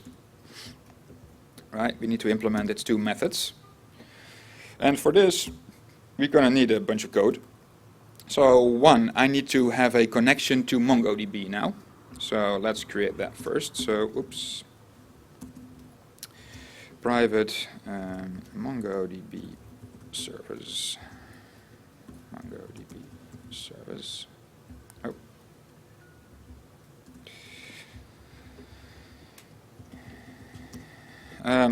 Can't resolve it yet because it's not on my build path. So let's go to the build path first. Go to the build tab, and let's add another Amdatu component. So let's type Mongo and see what happens. We have a number of dependencies here. So we have org amdatu.mongo, which is something that we'll need. We also need some low-level MongoDB classes, which are in the module Mongo Java driver. And I'm also going to use a library to interact with Mongo. I could use the low-level implementation that comes along with the Mongo driver, but it's a little bit hard to write and a little bit hard to read as well. So I'm going to use like a higher level abstraction to talk to Mongo. So I'm going to use the Django library, which I'm a personal favorite of. So Django is a Java library for Mongo, so I'm going to add that too. Yeah, those are about the things that I need, I guess. Let's press save. Now I have them on my build path. So now hopefully I can resolve the MongoDB service. Yep, there it is. So the next thing I'm going to need is I'm going to need Django, and then I'm also going to need a collection. I think it's called Mongo collection. Yes. So let's call them scores. And now I need to initialize the connection to Mongo. So I'm going to do that in the start method over here. So let's say Django is new Django MongoDB service.get DB, and then scores is Django.get collection, and then we have to give it a name. So let's call it scores, right? So this is the initialization. Then I can write the opposite part as well. So as my service stops, I want to uninitialize this. So for example, I can also write a stop method. And then when it stops, I'm going to set scores to be null. And I'm going to set Django to be null as well. Okay, so there we go. And then we can start implementing our methods. So this is supposed to be easy. So we can say return scores dot. No, let's not say scores.find. Let's start by creating a list of scores. Oops, typing really sucks. This score is a new array list. Array list, come on. Oops. And then I want to do a scores.find. I want to cast them as a score, and then I'm going to use Java 8 to do a for each, and then say result add. Right. So for every score that we find, we're going to add it to the list of scores, and then we're going to return the result. Yeah, looks fine. And then adding a score should be easier. It should be scores dot insert score. Yeah, I think that works. We'll find out. So this is our second implementation now. Are we done yet? No, not quite. We also need an activator, right? We need to wire this. So let's create a second class in the same package. Let's call it an activator. Yes, there we go. You know the drill by now. Alright. So dm.add, create component, set interface. Now what's the interface of the MongoDB implementation? It's going to be the service, right? Just like with the simple one. Service.class.getName. Then I'm going to set the implementation as well. Set implementation, which is going to be the Mongo service.class. And there we are. So this is registering the Mongo survey service. We're not quite done yet, because it also has a number of dependencies, or at least it has one dependency, which we need to create as well. So you create a service dependency. We need to set the service that we're depending on, which is going to be the MongoDB service. Alright, this will take care of the actual connection to the database. We'll figure out the imports, press save, and everything should be fine. Now, before we actually wire this all up, I go to my runtime configuration. And let's add in some more bundles. Right, so we need all the Mongo stuff in here as well. So let's add Amdatu Mongo, let's add the driver, let's add Django, and let's add the module which takes care of serializing the stuff that we get back from Mongo to JSON. So this is about it, I guess. Press finish. Alright, so we're throwing it in the mix. And then the MongoDB service needs to be configured in order what database to use. So for that, I go into my project and I create a new folder, call it load. And inside the load folder, I'm going to create a new file. And this file will specify the database name which I'm going to use on localhost. So I already have Mongo running. And I'm going to be using a database called JavaOne. I'm going to save this. And I'm going to name it, it needs to be at the right place.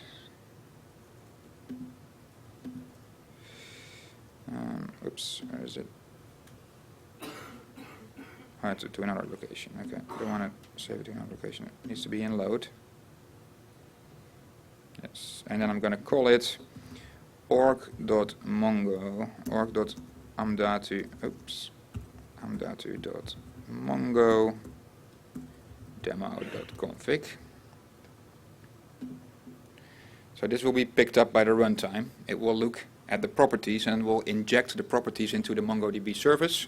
So it will then be using the JavaOne catalog in Mongo running on localhost. And I can of course supply far more properties here in order to configure other servers and other write intents and stuff like that. But for now this is enough. Then I need to finish up my actual bundle containing the implementation. So I'm going to set the activator. There we go. Press save. And then hopefully it will all work. And now let's see what happens when I run the get on survey. Right. So I get something back, which means, as my MongoDB is empty right now, that it's still connected to the simple survey. Right. So let's do an LB and figure out what the simple survey bundle is. It's number 9 still. So let's stop number 9. Let's go back to rest and run it again. And now it gets an empty list. So now it's connected to Mongo, but it's returning 0 results because there's nothing in it.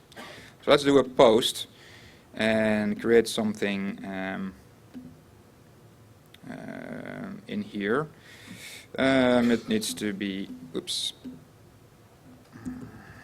application JSON.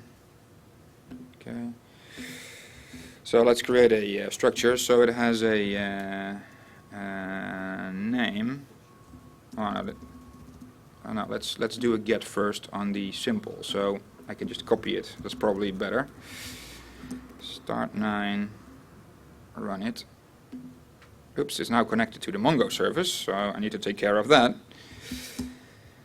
Where's my Mongo implementation? It's 25, so I stop 25.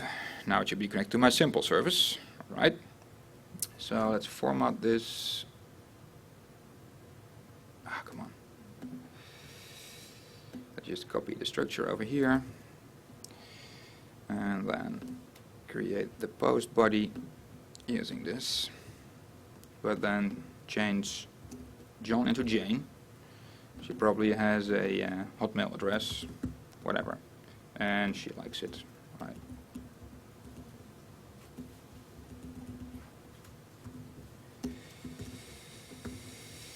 All right. Now I'm gonna start 25 again. So I'm connected to Mongo. Stop 9. I'm gonna do a post. See what happens. Did I select the method? Post? Yes. Okay, no content, so probably fine. Let's switch back to get and do a get. And now we get Jane back from Mongo. Right. So now we're connected to Mongo and we've inserted this into Mongo.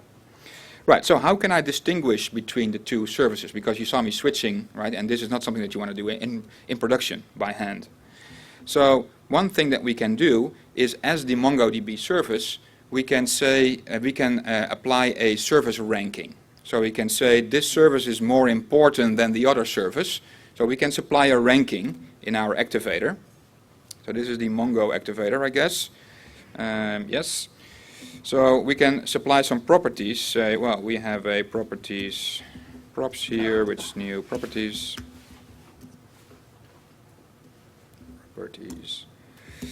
And then we can add, or is it put? Yes, put. So we can use a key. We can say service ranking. All right, now we can give it a value. So we find ourselves pretty interesting. So we give ourselves a ranking of 10, and then we can just pass that ranking over here. And now this service is deemed more important than other implementations of this same type, which means that it will connect to the Mongo implementation if it's available first. Now obviously this is going to be a race, because every developer say, well, my service is more important than any one other, so I'll give it 11 or 100 or max int, right? So nobody is more important than me. So this is probably not the method that you want to use. The other thing that you can do is, instead of giving it a service ranking, we can also use properties. Now, for the sake of time, I will not demo it, but just using the same property mechanism, I can pass in a made-up property. For example, I can say this service has the property that it's persistent, and then where I'm going to use the service, or in this case, in the activator from the REST implementation, I can say I don't want to use any service of type survey. I want to use, and then over here I can express a query where I can ask for a specific property. So for example, here I can say, well, I want to use a persistent version of the survey. And now I go to the service registry, and the service registry will look if there is a service which has the persistent property, and then it will supply me a persistent implementation of this, right? And even if you have multiple persistents, you can add another property, to pinpoint the exact version or the exact property of the service that you want to use. Question? Yeah, how do you get OSGI to, instead of handing back a null proxy, to wait for an implementation to become available? There is a low-level framework which is called the service tracker, and the service tracker can, like the name implies, keep track of services. So when services come and go, you get notified, and then immediately when a service becomes available, you can decide to start using it, for example. Right, so that's a way of doing it. Right, and using the set required, we can make sure that services which are dependent upon a service which is not there yet, that they are not active as well. So they are not activated until their dependencies are satisfied. So using this mechanism, you can have something like graceful degradation in place, where you have multiple implementations of the same service, for example. Then if your main service goes out of business for some reason, you have a backup plan in another service, in which instead of saving stuff in Mongo, we'll just send stuff to the printer, so somebody else can type it in the database later on, right? Which is an awesome implementation for a cloud service. Okay. Because of sake of time, there's more that I want to demo. So I'm going to skip to another part, which is probably if you've been looking at this list of bundles that needs to be deployed, right? It is quite a bunch of bundles, right? So and they're all just separate bundles. So how do I manage to deploy these bundles into production, especially into the cloud? Now, just exporting all these bundles, zipping them, sending them via mail to your operator guy, that probably won't make him really happy. Probably get you fired even. So we should find a more clever way to do this. So what about deployment? Now, what I'm going to do right now, I'm going to stop the framework here. So I'm no longer making use of the framework running inside my Eclipse here. So I'm going to stop it. And then I'm going to go to my configuration file, and there's a little export button over here. So I'm going to make an export of my configuration. I can export it to an executable jar file, meaning I can either export it to a executable jar file where I just bundle up all of my bundles inside of a new jar file, which is runnable, so I can say java -jar, name of my jar file, and then my application will immediately start. But this might be handy, especially if you want to create a microservice, so you can just throw it into a Docker container and it will run.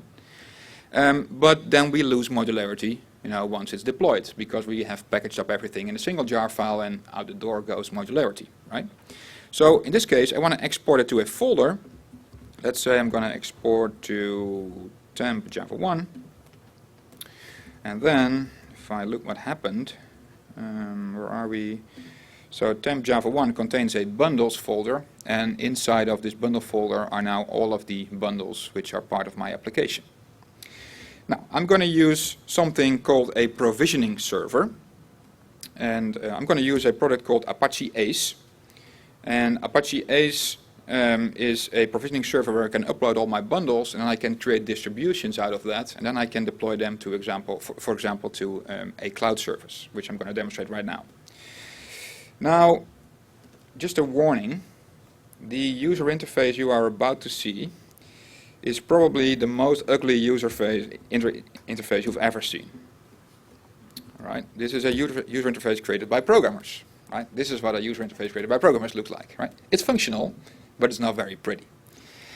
The good news is this is about the only time that you will see this user interface, because just as with the Gradle build files that we talked about earlier, Apache Ace is fully scriptable, so it has all kinds of REST endpoints that you can use to upload your stuff from the automatic build system into Ace under the covers, instead of using this user interface.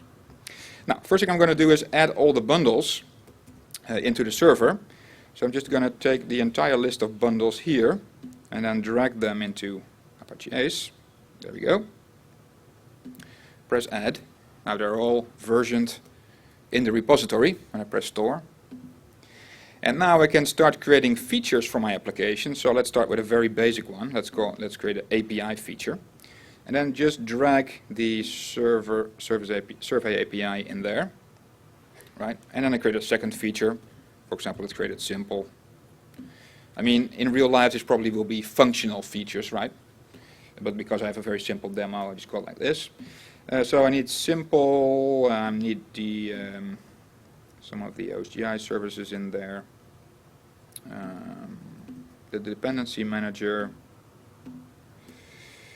Yeah, this is about it. So I just drag it in there, right? And then I'm going to create a distribution. Let's call it demo. And then this demo will exist out of these two features. Right. So press store. So now I have created a distribution of my application which I can deploy to so-called targets. Now targets can be anything that run a Java virtual machine and a OSGI runtime. So this can be servers in the cloud, this can be servers on-premise, this can be tablets running Java, or other forms of IoT devices which are capable of running Java and OSGI, right? So for this case, I will switch to a Ubuntu image, which I have running locally, to mimic the cloud. Right? So this is another. So let's consider this our cloud server. And on the cloud server, I will fire up the ACE launcher, which is basically Java Virtual Machine with an OSGI Felix framework on top of it, and an ACE agent running inside of it, and some properties to identify the server, where it will get its distribution from. I will now use the IP address of my host OS, but as you can see, I can specify multiple IP addresses to multiple ACE servers, so it's not a bottleneck during deployment. And I'll give it a name. I call it Cloud Node. So let's fire it up. And then let's switch back to ACE, and let's do a retrieve. And if it's connected, hopefully. Oops, not connected. Is it having a network connection? Yes, it does.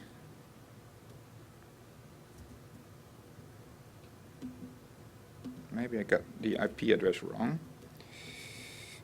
Let's shut it down. Try again. I got the IP address wrong. Sorry about that. So it's trying to connect to my home server, which is probably not really where I want to connect to. Let's see what the IP address of my server is.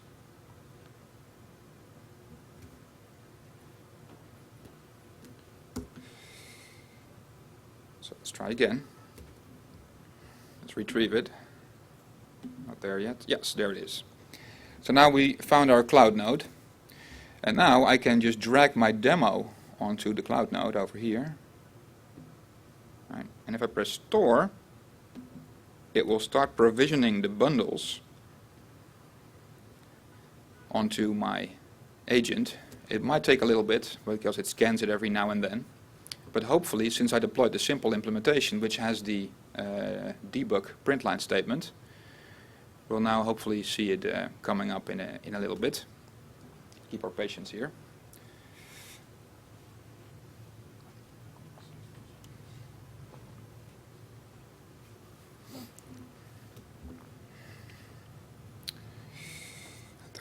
Should be coming up any second now. Switch back to ACE once more. It's green, so it has synced.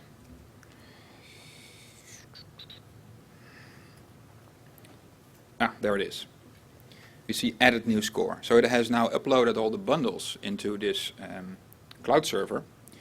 And then once the bundles are there, it's instantiating everything and the application is coming to work.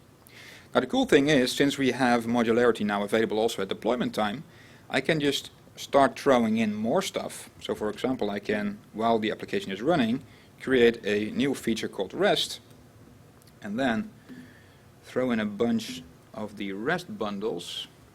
So let me figure out which ones I need. Quite a bunch of them.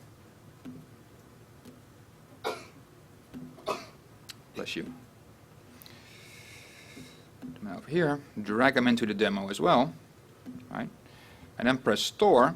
What I'm doing right now is an incremental update.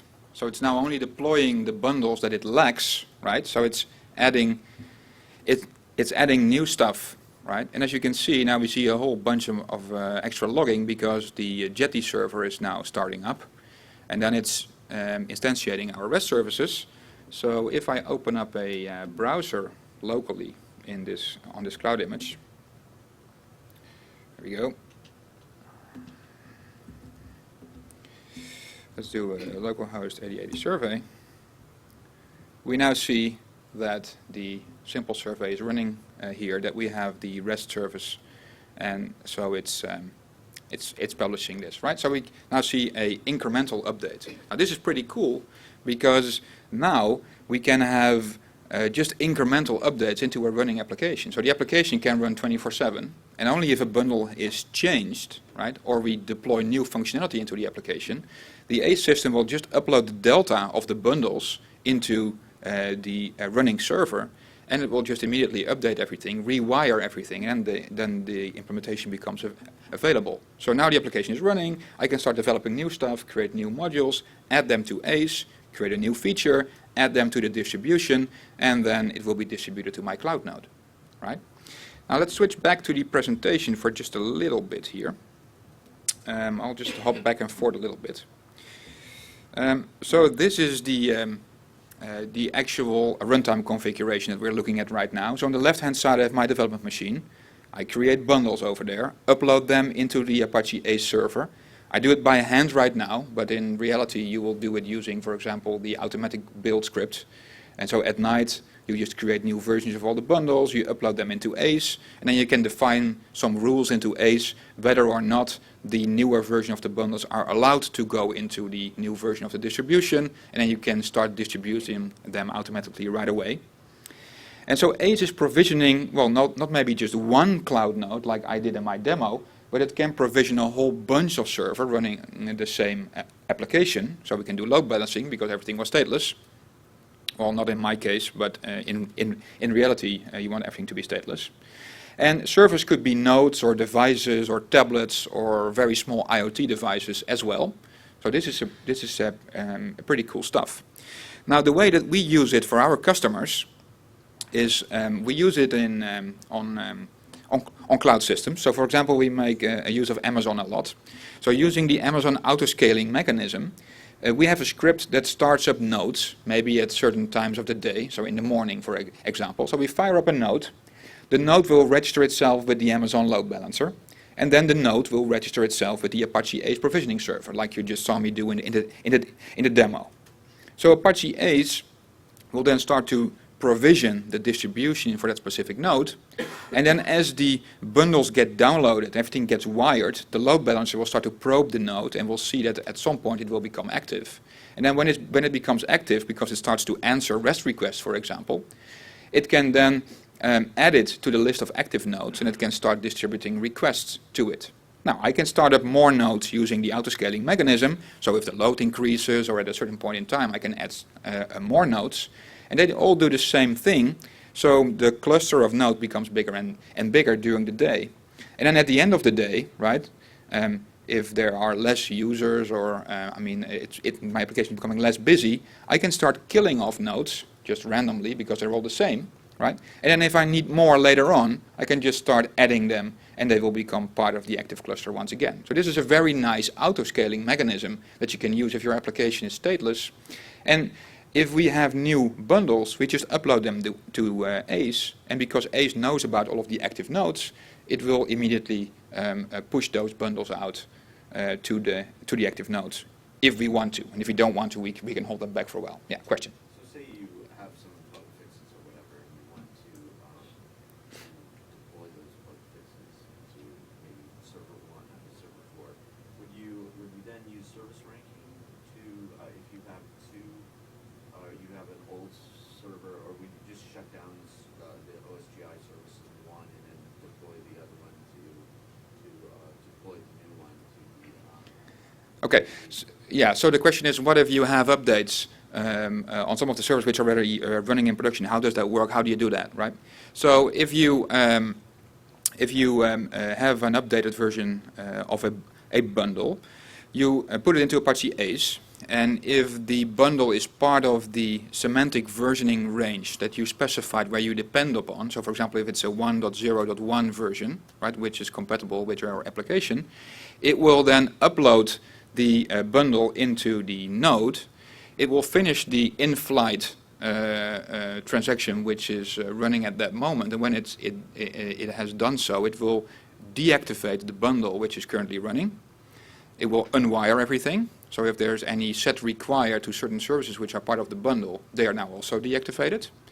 Then it will load the new bundle, rewire everything again, and then if all dependencies are certified, the application will just continue running as it did before you uploaded the bundle. And this is a matter of milliseconds. So you can do 24/7 uptime using this.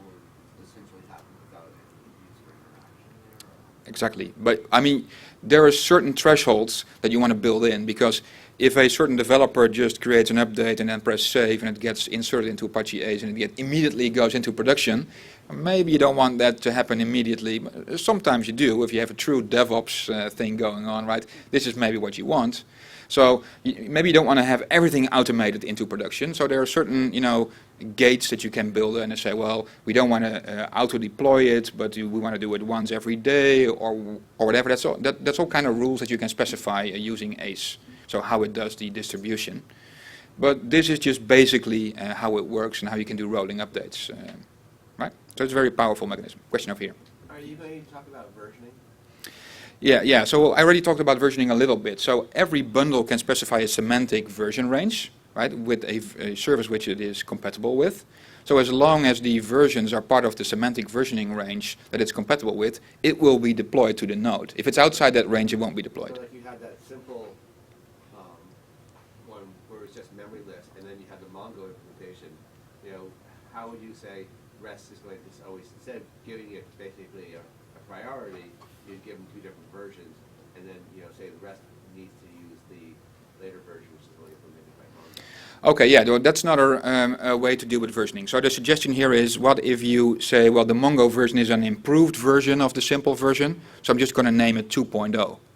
So in my case, since the application is dependent on a version between 1 up to 2, right, it will just simply ignore the Mongo version because it is tied to the simple implementation.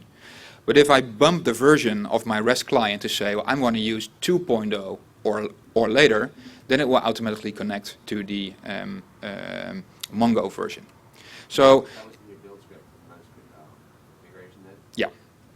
Yeah. So, but basically what I wanted to demo with the two versions of the application is that at some point you have two actual implementations of the same service. So you have a mechanism to choose between one of them. What you're suggesting right now is actually the power to show off the power of modularity, where you say, well, I have an existing contract which is inside of the survey contract, and then somehow over the weekend someone decided to replace the in-memory implementation with a true Mongo backend, right? So the service hasn't changed on the outside because the interface is still the same, but the implementation changed. And now, as a client of that implementation, I'm unaware of what happens under the covers of a module, but I still have a working system because I connected to the contract and not to the specific implementation. So what you're suggesting is actually showing off the power of modularity, and not just as a way to do versioning, but just as a demo. And also, if you want to change your API and you don't want to bring down because there's always dependencies in large systems where you have to start shutting everything down just so you can make one change to one system, just update the user interface and everything else of that. Then, Yeah, so you have multiple ways of dealing with that, and which is actually quite pretty. So let's go back a couple slides that I didn't show you. So let's show you this one. Okay. So with versions, you can say 1, 2, blah, right? Like, what's the recommendation there? Because you would actually, if you're going to do that in production, you would want your module to be tested with each 1.x, right? So is that something which is a best practice, like give 1, 2, for example? Yeah, so the best practice is either to exactly pinpoint the version that you want, or just give it a semantic versioning range, because you know it's not going to break. If it's between 1 and 2, you know it's not going to break, so probably new things are added to it, but it won't break, right? And if so that's the best practice actually, right? So I want to keep the other questions because we're almost out of time. I want to keep the other questions to the end of the presentation. Just want to talk to you about two more things. First is the demo that I showed you was a really simple application, but if you abstract the architecture and you picture it like this, then it's exactly the stuff that we use in our production systems, right? So breaking up it into very small modules where everyone is dependent upon API packages, like you see over here. So everyone is dependent on products API, orders API, customers API, etc. And then having an implementation in a service a module, right, where we can have one or more implementations of that same API, which then have dependencies on, for example, a running MongoDB instance or whatever. And so all the arrows are pointing in the right direction from an architectural point of view. So now, since everyone is dependent on API packages, right, we can start changing the implementation of our services without breaking our system. So this is actually demonstrating the power of modularity as well, not only at deployment time, but also while you're developing the application. I want to keep the questions to the end, right? Otherwise I'm running out of time. So let's wrap this up. I already showed you this. So what I tried to show you today is how to build modular applications using OSGI, but mostly those principles will apply to Jigsaw as well later on. Using OSGI components, for example from the Amdatu project, we have a couple of high-level components fit for the cloud that we can start using today in order to build our cloud-based modular components. I showed you a couple of the advantages of having modularity while deploying and having it into the cloud. So hopefully you like that. I've heard rumors about a book signing. So if you are in the JavaOne pavilion this afternoon at 1:30 p.m., they're at the O'Reilly booth. They are giving away free books, free copies of the book that I wrote together with Paul for the early birds. So I don't know how many copies they have. They have quite a bunch. So if you want a copy of the book, be there early. If they run out, they have 50% off coupons. So highly recommended, shameless self-promotion. If you want to buy the book, today is going to be a very good day for that. And with that, I'm almost exactly out of time. So I really like to thank you for your attention. Please check out the mdatu.org website. And if you have any questions left, please come up to me and I can answer them over here. Thank you very much. And if you liked it, please fill out the session survey. Thanks. Just a quick question. Where can we get the presentation? Will all that be It will be online. So I uploaded the presentation. I'm not sure if they publish them right away, but probably either today or the week after the conference, all the presentations will be published. If you look around, I've been doing similar talks at other conferences as well. So there are also videos pretty similar to this presentation on Vimeo or YouTube or Parlays. Okay. Yeah. Or if you go to the amdatu.org website, they're probably linked there. Okay. Yeah. Okay. Two quick questions. So if I wanted to start something like modularizing my library stack, say 6 months from now, should I just wait for Jigsaw, or like what's the recommendation? Where are we with this?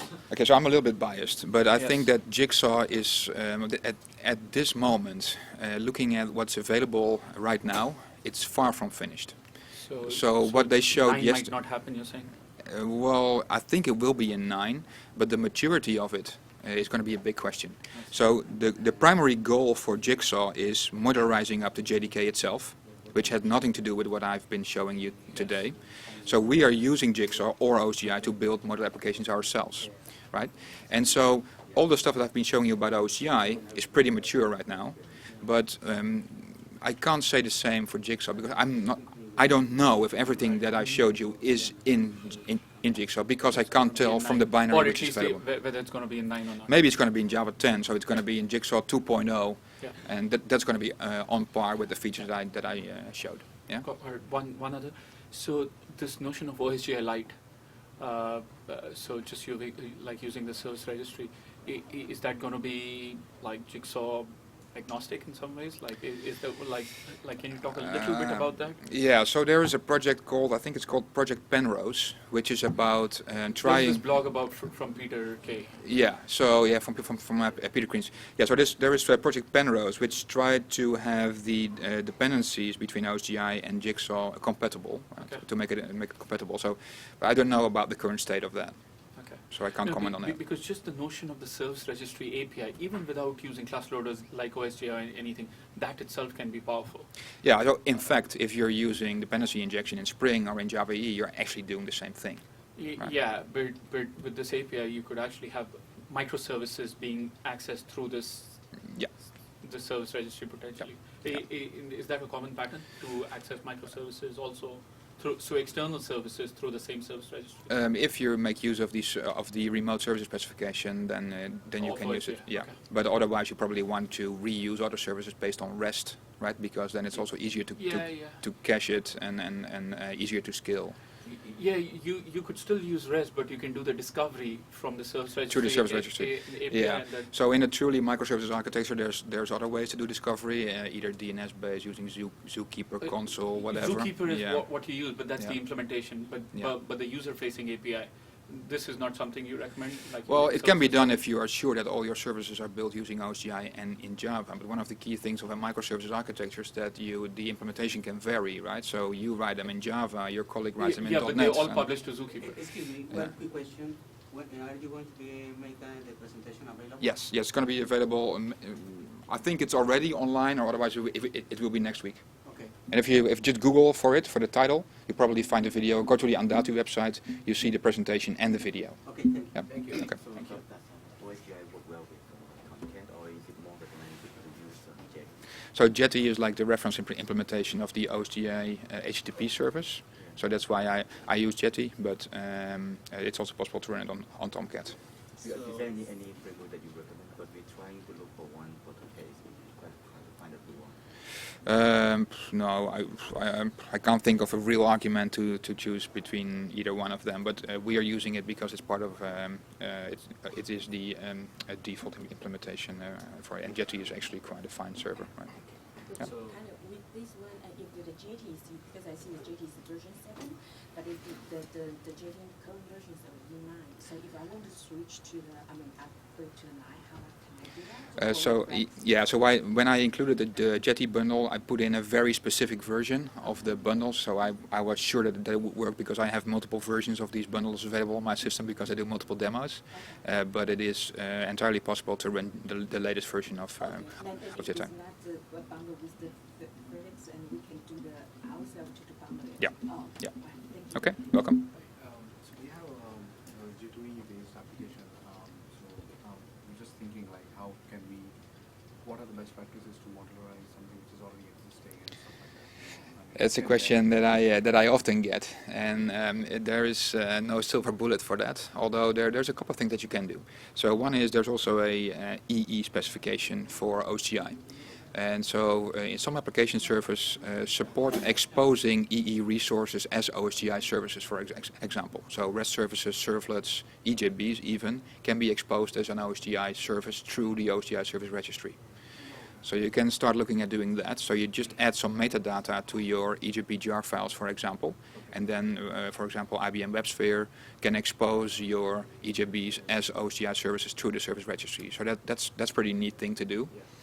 The other thing is there's no magic bullet for adding, for retrofitting modularity. If your application is not modular, right, and if your design is not modular, you can't get a modular application by just adding OSGI into the mix, right? So you should go, I mean, I'm yeah. sure there will be like a bunch of refactoring and some like reorganization of classes and Yeah. stuff like that. The cool thing though is that almost all application servers are internally using OSGI because they are all of the modules inside of the application server, like the EJB container, web container, they are OSGI modules, right? So you can look upon an application server as a OSGI runtime. So you can just inject OSGI services into a running application server and then use the OSGI registry inside of the application server to look up these bundles. Supports, or is it like, maybe I know that, but you absolutely. Yeah, there was a version of Tomcat which was, I think was by the Spring guys. It did the DM, the Spring DM stuff a little while ago, but that project's practically dead. So I wouldn't really use that, no. No. So my question is in the same area. Mhm. It's the WebSphere, right? So recently they came up with Liberty Profile. Mhm. It's all based on OSGI. I mean the server runtime itself is based on OSGI modules. Mhm. So when you have like a ER file, like your organization is building right now a big ER file, Yeah. monolith. It's not a modular. Yeah, so you can. They're saying that use the year, you can deploy that year, that monolith into Liberty, and it works just fine and starts up really fast, right? Mhm. When you recommend your organization to get into the OSGI, and if they come up with OSGI modules, if the organization is still using the old classic profile of WebSphere, it still has the OSGI support there. Yeah. So, and it has something like deploy bundle, like Mhm.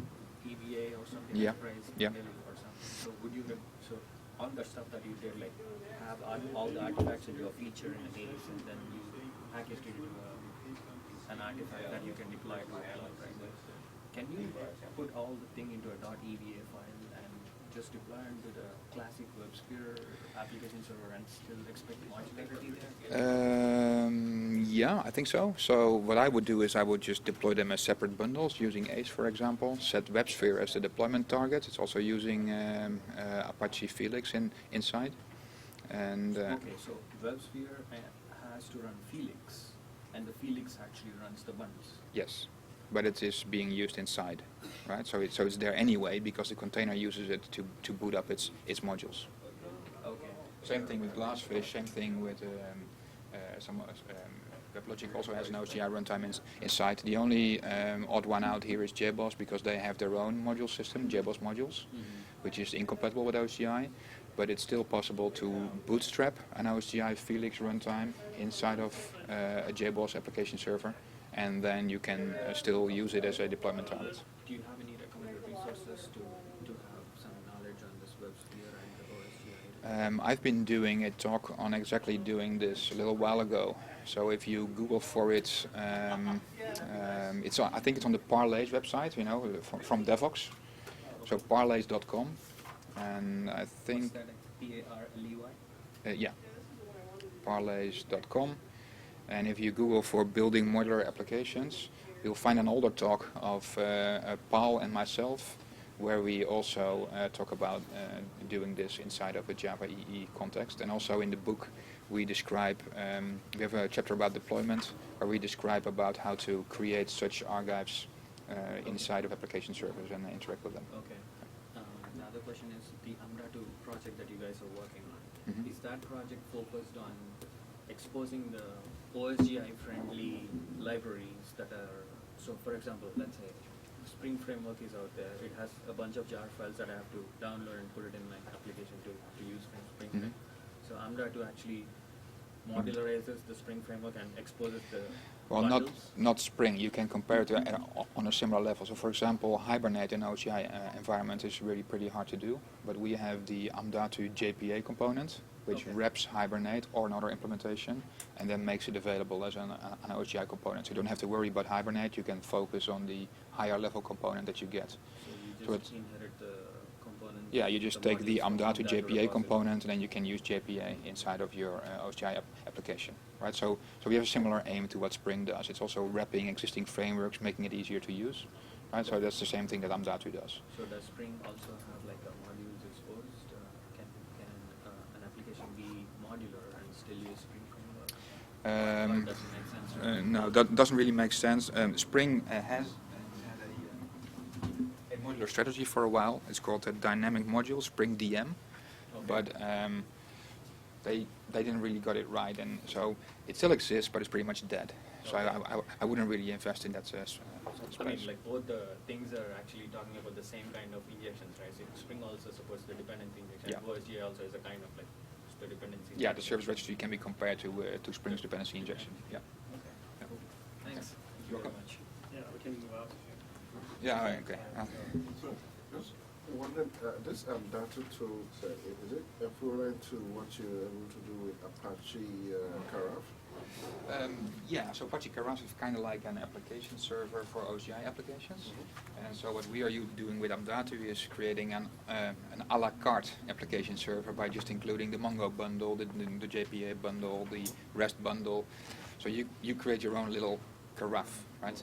Instead of running it on a bare bones Felix OCI implementation, you could also run it onto Carafe. So if Carafe is your engine, right, then you deploy your bundles into Carafe. It's also a fully spec compliant OCI implementation, right? So if you have Carafe, you can also deploy it in there. Yeah. Thank you. Do you have any resources for the continuous integration stuff that I was asking, like how to use the Gradle or I think it's on the amdatu.org website. There's a whole bunch of tutorials on there, videos and tutorials and articles and references to books. Okay, so to set up the continuous integration? Yeah, and if you have any questions, there's a mailing list on the amdatu.org website where we as a company and a whole couple of other companies, international companies, answer questions to those kind of... And is that the best resource to actually see how we can contribute to that? Sure, yeah. Okay. Yeah. Thank you. Okay, you're welcome. Yeah, so we're not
Yeah. I usually sneak in everywhere.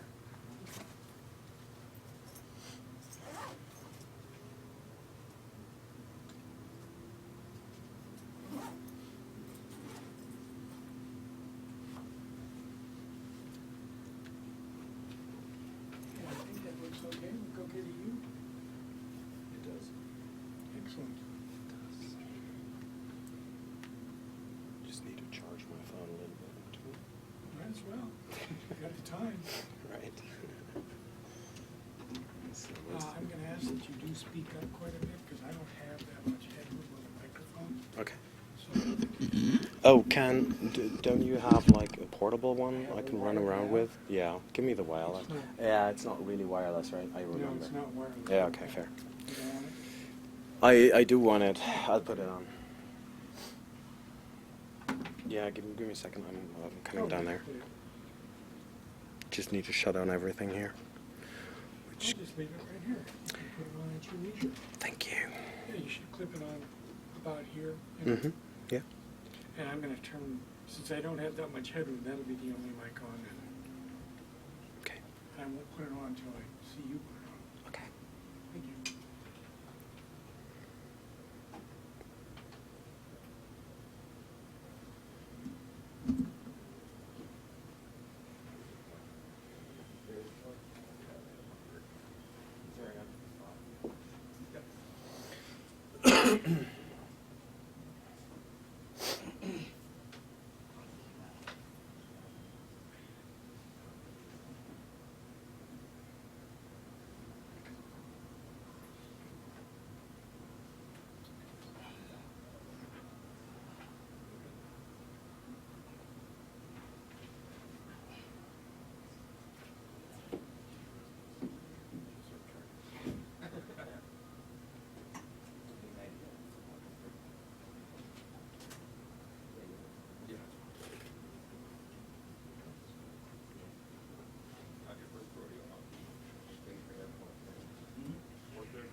Want to test?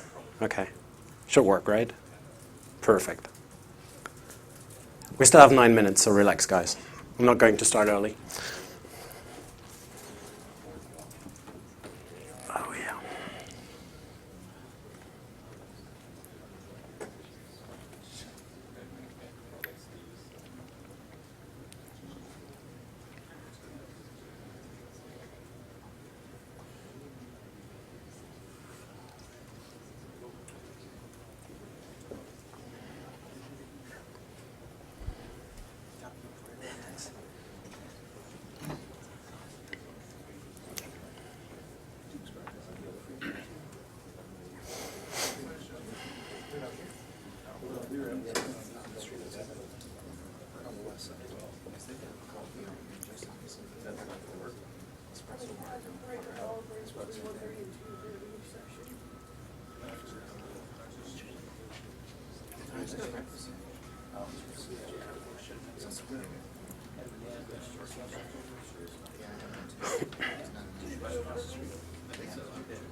At least that's what it was.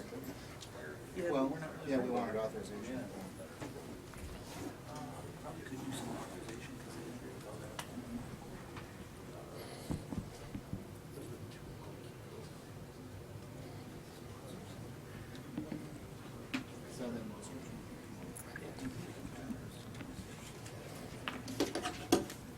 Yeah, it's got to be, because I don't want to miss this balance.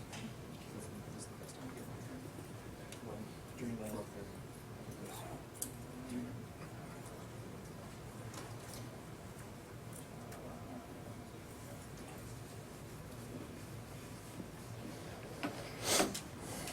yeah, I like that.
Is that Simpson?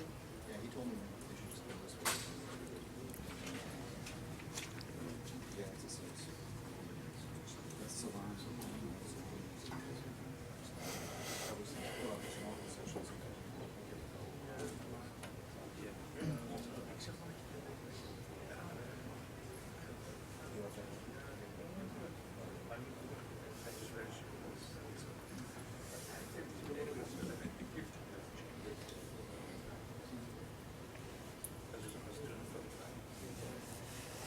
I signed it for Southern John. I don't know what time I'm gonna. What's the Southern? Yeah.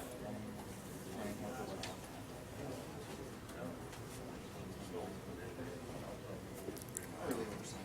We're not gonna do sections of it. There's send it for a spark. Yeah, you said that was perfect.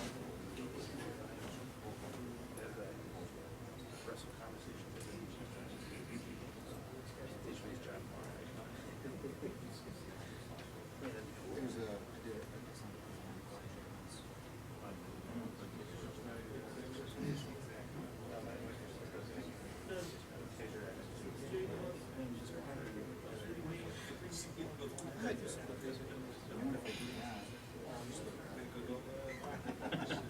You can avoid everybody else.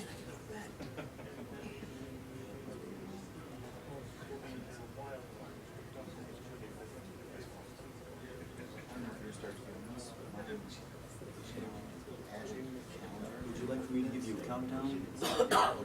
I'm fine.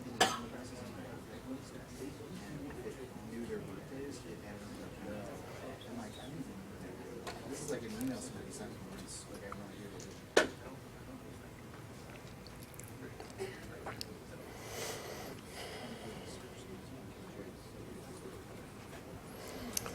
is. Okay, seems like I'm the master of ceremony tonight, so what about we just start, given the fact that we have some grounds to cover tonight.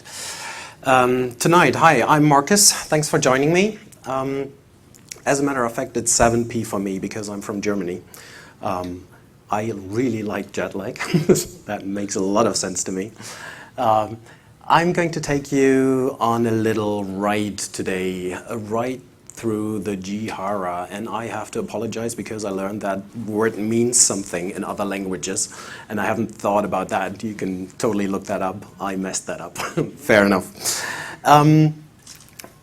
I am working for Red Hat as a so-called developer advocate.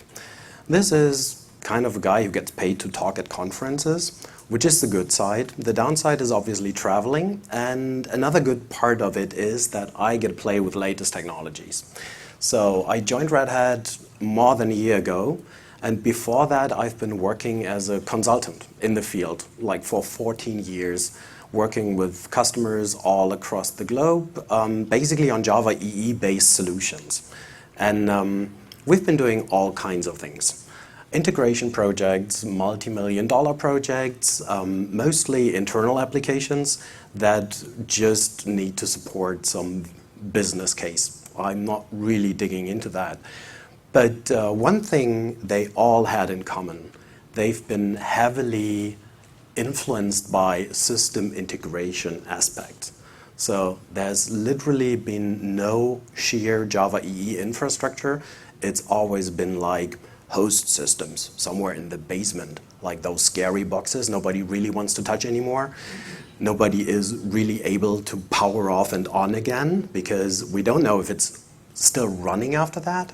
So those boxes, we really needed to get the data in there. And because we didn't know what exactly it was, we had to just integrate somehow. Or databases, like projects, Java projects, 2 million lines of code, no problem. Looking at the host parts of it, you have 8 million lines of PL SQL buried in there. Well undocumented, but business is rest assured this stuff is working. Okay, fair enough. I was a responsible architect most of the time, so I had a bunch of guys helping me with that solutions. But one thing really helped us all the way across all the projects, which was Apache Camel. Who knows about Apache Camel already? Okay, fair. Who's using it in production? Super. So this is more like an entry-level kind of presentation to give you a rough overview about what Apache Camel is and how to deploy it in production. There are various ways, especially on Java EE application servers. So this is the main focus. You see some wildflies here. This is obviously the right server to choose if you're running around. Is anybody using Wildfly JBoss EAP in production? Oh, a couple of hands. What else do we have? Like WebLogic? Oh, thank God, just a few. Who has to run Big Blue? Oh, my apologies. Deepest apologies. Okay, what else do we have? Like Tomcat based? Yeah, that's still the majority, I guess. It's a very lightweight container. Anybody running Tommy E? Okay, at least you Tomcat guys, you should really look into Tommy E, or maybe something else very lightweight. Wildfly has actually a servlet distribution, which is just 27 megabytes big, so that might be a feasible alternative for you. Okay, how does Apache Camel look like? That's it. Yep. A box. As a matter of fact, the version number should tell you that this is really old logo because we're at 12, 13, somewhere around that in the meantime. So this is literally the only picture of Apache Camel I could find. And believe me, there's never been such a box, so it's never been shipped because it's all open source. Obviously, it's software, right? It's a framework kind of thingy. I was looking for something to explain to people who never got their hands on Apache Camel before. And this is pretty much the best picture I could come up with. So I like to think of it as a toolbox for integration. Okay, it doesn't work that much, great. Integration actually is something that puts together various aspects of various systems into a new system. So in order to do that, people have spent a significant amount of time doing those integration projects, and they came up with patterns. And I think this book is something that every enterprise developer should have seen or even read in the meantime. Even a German guy was involved with that one. So a bunch of consultants put together their knowledge about whatever millions of integration projects they've been running in their career, and they came up with repeatable patterns how to really integrate those systems. And Apache Camel actually is a real implementation of this. So instead of having to draw PowerPoint slides with fancy boxes on them and tell developers what to do as an architect, you could basically throw the complete framework at the developers and give them a language. Because Camel also has a reasonable Java DSL. So you could implement integration patterns as a Java-based language. And this is pretty easy. Doesn't make any sense so far, right? Well, we'll get to it, I'm pretty sure. So why Camel? Why today, actually? Every enterprise has something that we usually know as those three-letter acronyms like ESBs, like integration infrastructure. So why should I just throw in a framework everywhere and make that the integration backbone? Seriously, it's a little bit more complicated than that, because we're not only talking about those centralized infrastructures anymore. They are insanely expensive most of the time and very complex to develop in. Usually my most significant example of that is like the specialized IDE that you need for those kind of projects. Who is using JDeveloper? Thank God. The download alone is like 4.5 gigabytes. And it's not really lightweight and agile, which are still probably the best verbs I can assign with that IDE.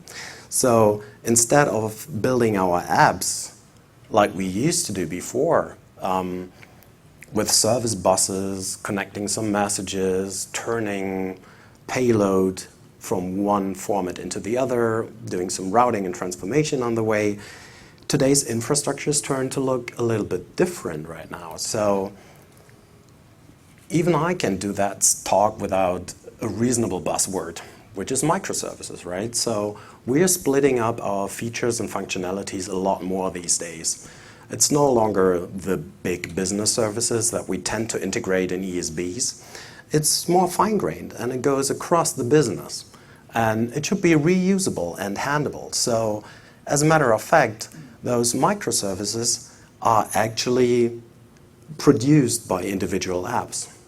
And those apps actually are in full control of the individual aspects. So what we really need to do is integrate something. We have a lot more services that we are producing these days, a lot more lightweight, so we can't just use a big bloated ESB for everything. So maybe we just have a service that connects on the back end as like a teensy application to a lot of different resources. And this is where Camel actually comes in, because we have different protocols and we have different applications and standard applications. We need to actually have a lot more lightweight connectors to make that happen. And this is where Camel really comes in, because basically all the integration problems have been solved by the enterprise integration patterns already. So we don't have to re-solve those problems in every single microservices. Plus we need a lot more. Monitoring, for example. So we need a very lightweight framework that easily plugs into centralized monitoring and gives us exactly what we need to build those microservice-based applications. And seriously, what I still believe, that the real features and functionalities aren't done by architects. They are done by developers, and they don't need big and heavy and bloated stuff. So what we really, really want, we want it to be easy and lightweight, because we want to be productive. At the end of the day, nobody is really keen into looking XML files and configuring routes and whatever. So this is my ultimate pitch for Camel, because it's lightweight, has a lot of standard connectors that you can use out of the box without even questioning. And you can use it like as a developer, because it supports a language we all love. Just to double check, is anybody using anything else than Java in production? Okay, what? Scala, okay. You really don't want to know the answer. Oh, okay. As long as it's not JavaScript, I'm fine. Fortran and Ada. Oh, fair, yeah. Congratulations, you need to get your business card. I barely know anybody who can do that.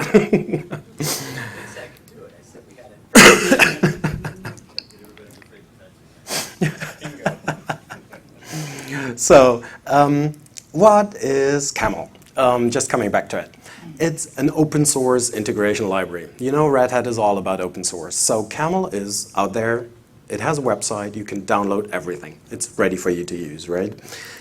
It's really simple and lightweight. And if you don't want to use it on a Java EE application server, then you can even use it on a JVM, just bare metal. You don't need to use an application server, but I know most of us just have to. If we tell productions to just run a fed jar somewhere on a JVM, operations is pretty unhappy about that most of the time. So anyway, what else? It can be programmed, and you don't have to be an artist to draw some kind of fancy features on a pane in an IDE, which is a big win. And it really literally connects to anything, like databases, like host systems, like it knows specialized protocols, SAS providers, whatever thing you could come up with. Questions? Yes, by the way, questions fire at will, right? I'm here. Kix region on the mainframe? Again? Kix on the mainframe? I think Kix is not part of it. That's still a big IBM thing. But it should be easy to build, because Camel is also extendable. So you could build your own connectors, which is something that you would have to provide in that case, but shouldn't be a big thing at all. I haven't seen it so far. Yes? Yeah, that's what we've been just discussing. I don't know any component, but as I said, yeah, definitely. Okay, I forgot to bring goodies. So there's one promise I can make. Whoever wants to have like my book, which got just released today, it's kind of a mini book, like 80 pages. Just come to the Red Hat booth. I'll be there. There are plenty of copies. So it's all about integration in Java EE and modern design patterns around that. Okay, one thing I definitely missed so far is tooling, because I said bloated IDEs is something that I hate. Camel actually has a very lightweight tooling that is easy to handle. And if you insist on drawing things in IDEs, you can still do that. So the JBoss Tools project is out there. It has a reasonable support for Camel. Unfortunately, only XML files. So you need to be kind of a masochist to really want to use it. I'm personally still in favor of the Java-based DSL. Sick of me talking? Fair. Fair. Really fair. So let's get to some code. Even if it's not going to be live coding, I try to make something happen. So this is a simple example. Like we have an incoming point, an incoming topic, queue, whatever, like a point where messages enter our flow. Then we have a router, and we decide on the payload if it is a widget order, in this case, or if it is some other order. And in case of a widget, we really want that order to proceed to the widget queue in JMS. Otherwise, it just goes to the rest. How does that look like in Java EE? Like, just implement those kind of functionality. Can't read it? Intentionally. This is more or less the code that you need to implement to have like an EJB connecting to different message queues and just sending messages around. This is still Java EE 6. E7 will be a little simpler at that point. We might even be able to read the code on that slide, but still the routing logic that we really need to introspect the messages is in there, and you have to code every little piece. And we really know how that payload looks like. We might even know an XPath expression to figure out the exact point that we want to know. So implementing all that, seriously, it doesn't make any sense. Why not just have something like a language? Maybe even something that looks like Java. Let's say the only thing that we really want to do is we want to look into that order, right? We want to make a choice if it's a widget or not, and we want to put that somewhere in another queue. Almost looks like Java. What do we need? We are missing some parentheses. Looks better. What else is missing? Dots, right? Dots, semicolons. And almost there. So now it would be best if we actually know what new order, widget, and whatever objects are. So it's basically an endpoint. And the decision that we make in that case, like if it really is a widget, is an XPath expression. So this is all that we need to implement the millions lines of code from Java EE, plain Java EE, to make a business decision, which is really straightforward. Don't you think so? Looks easy to me. And actually it is that easy in Camel, in the Java DSL. So this is what really got me hooked up with Camel back in the days. And I used that a lot in our integration projects because it just makes sense. I don't want developers to produce a lot of infrastructure code around it and just run it in an application server if a framework could be that elegant. I'm not lying, so this is the whole class code. And I have some examples up on my GitHub /myfear account. If you really want to see some of that code and live working examples, just get them from there. There's a lot of stuff up there. So what we really did here is we build a so-called route. And if you like, a route is pretty much everything that you need to implement a certain business functionality. It just has a little bit finer granularity than a service in a SOA sense. So this is exactly what makes it really feasible as a microservice kind of alternative. I really like it. I think it's cool, don't you? Okay, it's almost noon. Agreed. Trying to entertain you a bit. We'll see. So you've seen the Java DSL. We're all enterprise developers, so what are we missing next? XML. Yes, we can do XML too. So if you insist on using it, just define your camel routes in XML. As I said, the tooling works best on that, and I still hate it. What else? Groovy! Sure, we can do Groovy. I know nobody's using Groovy, but it might be a reasonable alternative because it allows you to actually add closures and use closures in Camel. This isn't that important anymore with Java SE 8, but still maybe from time to time. So what else have we been missing? Scala, right? So we should do something around Scala. So actually there's a Scala DSL. So no matter what language you're actually using to define your business logic in very simple route expressions, I think we pretty much get you covered. What else? You've seen endpoints, simple ones. What I admire about Camel, second most actually, is that you can configure every existing endpoint, every existing component in Camel via a URI. So there's no real magic, there's not a lot of configuration and property files or stuff like that. So everything that you have to do, you can actually express as a URI, which is comparably readable. So in that case, we obviously using like a file component, and we wanted to read out of a folder, which is inbox/orders. And whenever we read something out of it, we actually want to delete that file, which makes sense, right? So as soon as somebody puts in an order in that folder, it's going to be processed by Camel. And that makes sense. It's not a lot of Java code. There's no property file, believe me. You could just use that class together with a Camel framework, and Camel will be doing the rest. We had endpoints/components.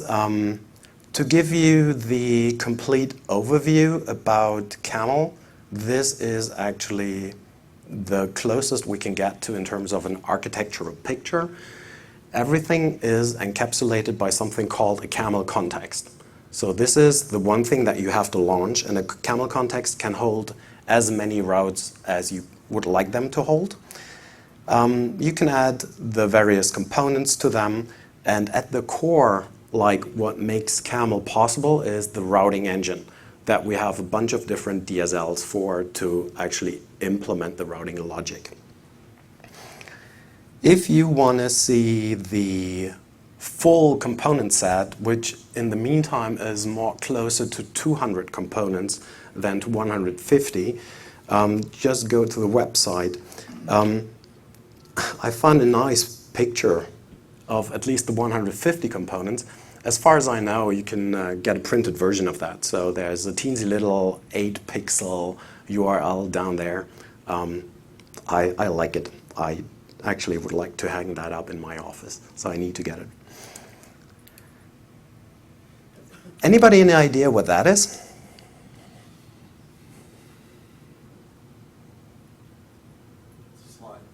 Oh, good point. Yeah, that's actually a REST endpoint in Camel. So there's not a lot of annotations and fancy application configuration classes or other things. Don't get me wrong, JAX-RS is cool. I really love it. But Camel can actually do a lot more in a lot more compressed sense. And the one thing that I really like is the description method here. So how do we document REST endpoints today? Swagger, right? So, and this is actually a Swagger integration for Camel. So you can have a complete REST documentation generated by Camel out of the box because there is a Swagger component in there. And even if Swagger is mostly based on Scala, you could easily make that work even in Java EE application servers.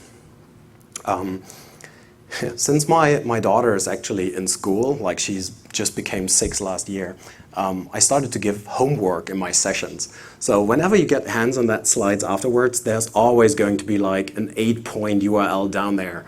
And if you want to know more about an individual component or thing, just grab the slides afterwards, go through them, and find all those 8-pixel URLs. There's a lot of information buried in that talk, which I just barely can cover in like an hour plus FAQ. Okay, what else is in Camel? We are missing data formats. So yes, we need to not only route stuff, we also need to transform stuff, right? So there's a bunch of data formats that Camel knows out of the box. What is a data format? Something like JSON, right? JSON XML. And if you really want to convert something from one format to the other, with a Java-based DSL, it's just a 3-liner most of the time. You can marshal JSON as easy as that. Or you could read just RSS entries from somewhere and generate JMS messages out of the payload. So whenever somebody writes a new blog, like on my blog.isola.net, you could easily just grab that and send yourself an email, because there's also an email component. And it's a 3-liner. You don't have to mingle around with the Java Mail API, because it's all covered in a component. If you're not excited by now, I don't know what I should do. And I can tell you what I'm not going to do. So what else do we have? Obviously, there's a lot of SOAP involved, so we can all, yep. So does Camel replace a rule engine so you don't no longer need one because you're applying business logic? Right. Totally. That's a lightweight, framework-based, understandable, like for developer understandable routing engine inside your application. That's exactly what Camel is. I don't like to think of Camel as an ESB for various reasons. I think the biggest one is Camel doesn't know about scaling. So it's a framework, and it's meant to be like your integration toolbox inside one teensy little application. Are you saying routing or saying rule engine? You can do both with it. It's not a real crystal clear rule engine by now. There are other things out there that can do that far better. But if you just don't need that much rules, you can easily express them in code and embed them in that language. Okay, are we missing anything? XML marshalling, serialization, string conversation? Yeah, I guess you got it. What else do we have? We have support for at least 15 expression languages. So who's been playing around with the JavaScript on the server? Nobody? Oh, okay, a few hands, like 4 to 5. So if you're brave enough, you could, for example, just integrate Groovy as a language, maybe as an expression in your routes. Or you could just start to use some JavaScript. I seriously, I don't know a reason for that. But anyway, you could. And knowing that enterprises tend to really restrict the solution space and just don't offer you a hell of a lot of technology features on the production side, this might be an easy way to just get reasonable, solvable new technology into your technology stack. Wow! Hey, I'm excited! Camel is really pretty and cool, and it combines a lot of technologies and features that I never, ever could use in just a bare metal Java EE server at that point, at least not with that less code. So, teensy little recap. At that point, we said it's an integration framework. That should be a little bit more clearer now. It has a bunch of pre-built components, and the real backbone of it are the integration patterns at that point. We have various routing DSLs. And we can define the endpoints at URIs, XML, we covered that. No container dependency so far, so you could just really run it bare metal. Ready-made components, expressions, data format. That's all we need, isn't it? So now on to the hard part. On to how to deploy it inside a Java EE engine. Because actually that's never been designed to run in a Java EE container, but it could. And there are various ways to do that. Anybody a guess about how big Camel is, like in megabytes download? Like as a core jar file, only Camel core? Come on, make a guess, wake up. Just shoot it out. 5 megabytes. More or less? 20. Okay, fair? 2.8. You can easily package that in a web application. That's not a big issue. Nobody would notice. Just throw it in there and use it. And I can tell you, operations will never find out. So it's really easy. You have a bunch of deployment options for Camel in general, and they are all supported. So you can run it standalone. You can even run it in Spring, Java EE, and I think it works best in OSGI-based environments. Containers, just you name them.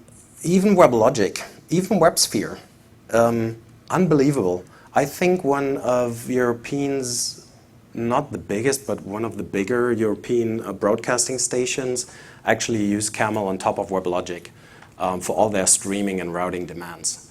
So it can be done. Camel in Java EE is just a love story that starts to shape up for most people. So what options do you have?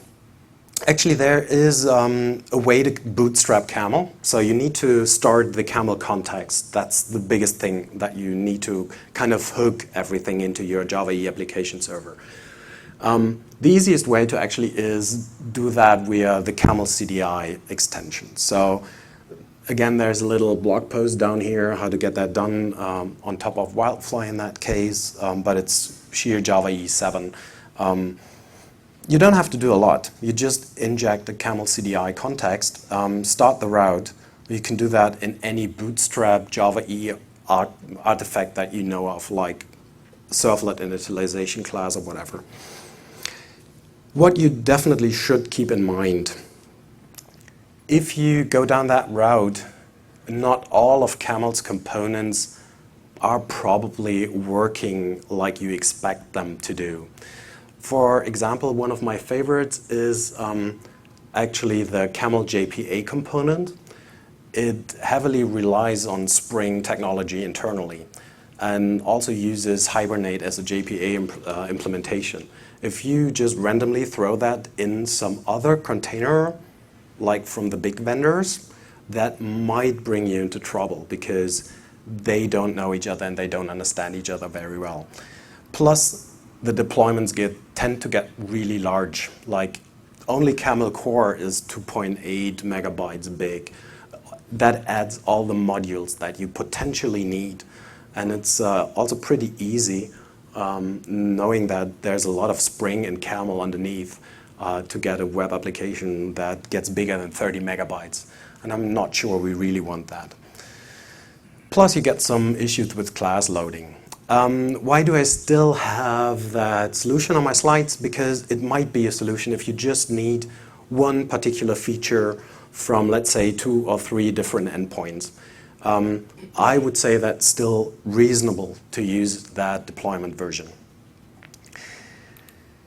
If you want to be sure, you can actually create separate modules. This is very Wildfly specific. So you can encapsulate everything that you need from Camel, including the modules, as a Wildfly server module, and just have that as a server level. So you could easily use it. That spares you a bunch of issues around class loading. I know that for other vendors, the put everything in the server class path approach might work too, looking especially at that European TV vendor. So they found a working solution. This is not supported. This is comparably error-prone because the module definitions aren't out there. So you really have to dig through your modules and see which dependencies are really in there. So it's kind of a manual process, just as a reference down there. You can do it. Sure. So if you're already using Spring, do you have to match the Spring version that you're using with the Camel version that you're using? And then also, if you were using Spring to input your JPA with a vendor other than Hibernate, would you be able to let Camel know that and use that configuration? Okay, question about Spring versions versus embedded Camel Spring version. Honestly, I don't know. I expect them to collide at some place sooner or later, just because of the class loading issues in web applications. And the same is pretty much the answer for the JPA question. You can't just switch implementations underneath. That's not working. So even if you go down the server class path module route, you pretty much have to mingle around a bit and see if you can make it work. The blog posts out there from the community are kind of helpful, but might be a solution to your problem if you need a little more modules than via the CDI approach. The really correct way of using it in one Java EE server is actually to use the complete subsystem. So the Camel community, and especially we guys from Red Hat JBoss have been working on a complete subsystem for Wildfly that also encapsulates and integrates all the various Java EE features. So there are kind of bridges between, for example, the JPA component in Camel and the JPA features in Wildfly. And you could more or less easily use that without running into any class pass issues. So this is probably the #1 way to go, assuming that you're already using Wildfly. And I have a feeling that some sort of support is coming soonish. So if you don't want to run community solutions in production, I totally feel you. So maybe EAP is the right thing for you to watch out for. How does that look like? Pretty much the same. You also have to inject kind of a context, a Camel context. And you can directly map resources internally and configure your components, which are all available. Like even the JMS component, you don't have to configure it via XML front up. You can all do that in code and just work with Camel and all the Java EE related specifications. Even if you go down that road, the Camel subsystem doesn't really contain all components by now. They are catching up, and with every release, I think we are at 3.0 right now, there are more and more Camel components added to the mix. So I think we're striving for 100%, but we're not there yet. It's still under heavy development.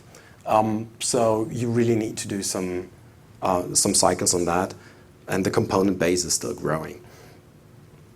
Bottom line, for me, Camel and Java EE are awesome, and it works. And you could easily sit back and relax and just write into the sundown at that point.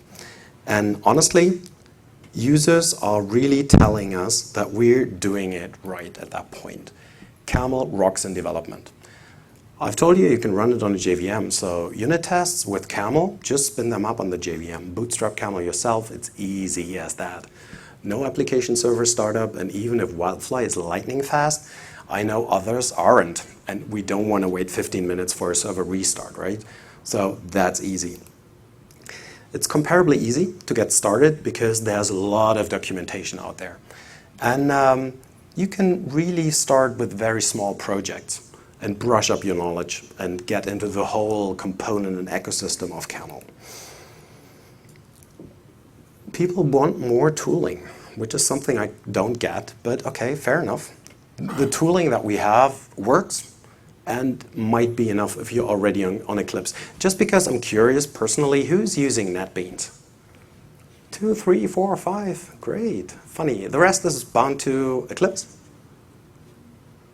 Okay, 50%. So what's left? JetBrains, right? What else? Now I'm curious. Emacs. Okay, fair enough. Okay, I don't have tooling for Emacs, sorry. People actually also want to scale those microservices / routes to thousands of instances. And they might also want to have a reasonable way of pushing everything into production, like fully automated. So honestly, this is where Camel can't deliver at that point, where something really is missing. And a lot of cloudy requirements are in there, right? So the question was how to make a Camel kiss a cloud.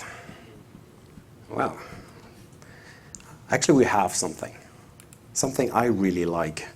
It's called Fabric 8. And the Fabric 8, it's another open source project. It doesn't really has anything to do with Camel. It's more about putting things into production and managing your middleware infrastructures in general. So instead of an integration framework, Fabric 8 actually is an integration platform. And it's really designed to make the complete deployment manageable, even if you scale out to millions of instances, let's say thousands, I don't want to overestimate that. And it also helps you staging your applications through the various environments that you might have. And it goes far beyond that, because we all know that it requires a lot to actually configure like a Java EE application server. You need a bunch of server-side configuration files. You need to configure JMS queues and whatnot. So to really provision, configure, and manage everything that has to do with your Java EE middleware applications, discover those services, probably load balance them, and have a good way to scale them out to various instances. This is what Fabric 8 can do for you. And Camel fits nicely into all that. At the very moment, you have two basic and major branches of Fabric 8 out there. One is the V1 version, which is no longer actively developed at the very moment. It uses a lot of well-known community technologies like Zookeeper and Git, and was basically initially designed to scale out Apache Graph-based, JVM-based solutions. So it actually orchestrates your complete middleware implementation. It delivers a registry, profiles, so you're not only packaging like your application via Maven and have it described in a POM file, but you're taking that even further. Like you're packaging your complete stack, including the application server, plus your application, plus the configuration in a profile. I think that's the best picture I could come up with at that point. So as a developer on the left side, you define not only your application, but the complete configuration of it, and Fabric 8 allows you to distribute that to various instances. I'm not going to show you a demo. This is something that you just need to keep in mind if you have issues around that. Yeah. So you mentioned on the website that it integrates with OpenShift. And what does that look like to integrate with OpenShift? This is actually the new version. So the Fabric 8 V2, which is actively developed at the very moment, shifted focus a little bit. So if I told you about profiles, this is comparable with what we know of images right now in the Docker world. So, I mean, they are pretty much the same, right? We want to package our complete application plus the stack that we need to run it. So this is what Fabric 8 really have seen. The complete team decided to move into the direction of Docker and Kubernetes at that point. And they integrate exactly with OpenShift at that point. So they have a lot of developer tooling that can talk to OpenShift-based instances and roll out your defined images, Fabric 8 defined images, into those infrastructures. So you're using like the REST API for OpenShift to deploy, and so you have your own. It's actually a, console, and then yeah, it's a mixture. It's using the OpenShift APIs. It's also using the Kubernetes APIs directly, and it can even run on Google Container Engine. So there's no one-on-one relationship, OpenShift is one target platform for Fabricate at that point. There are many others.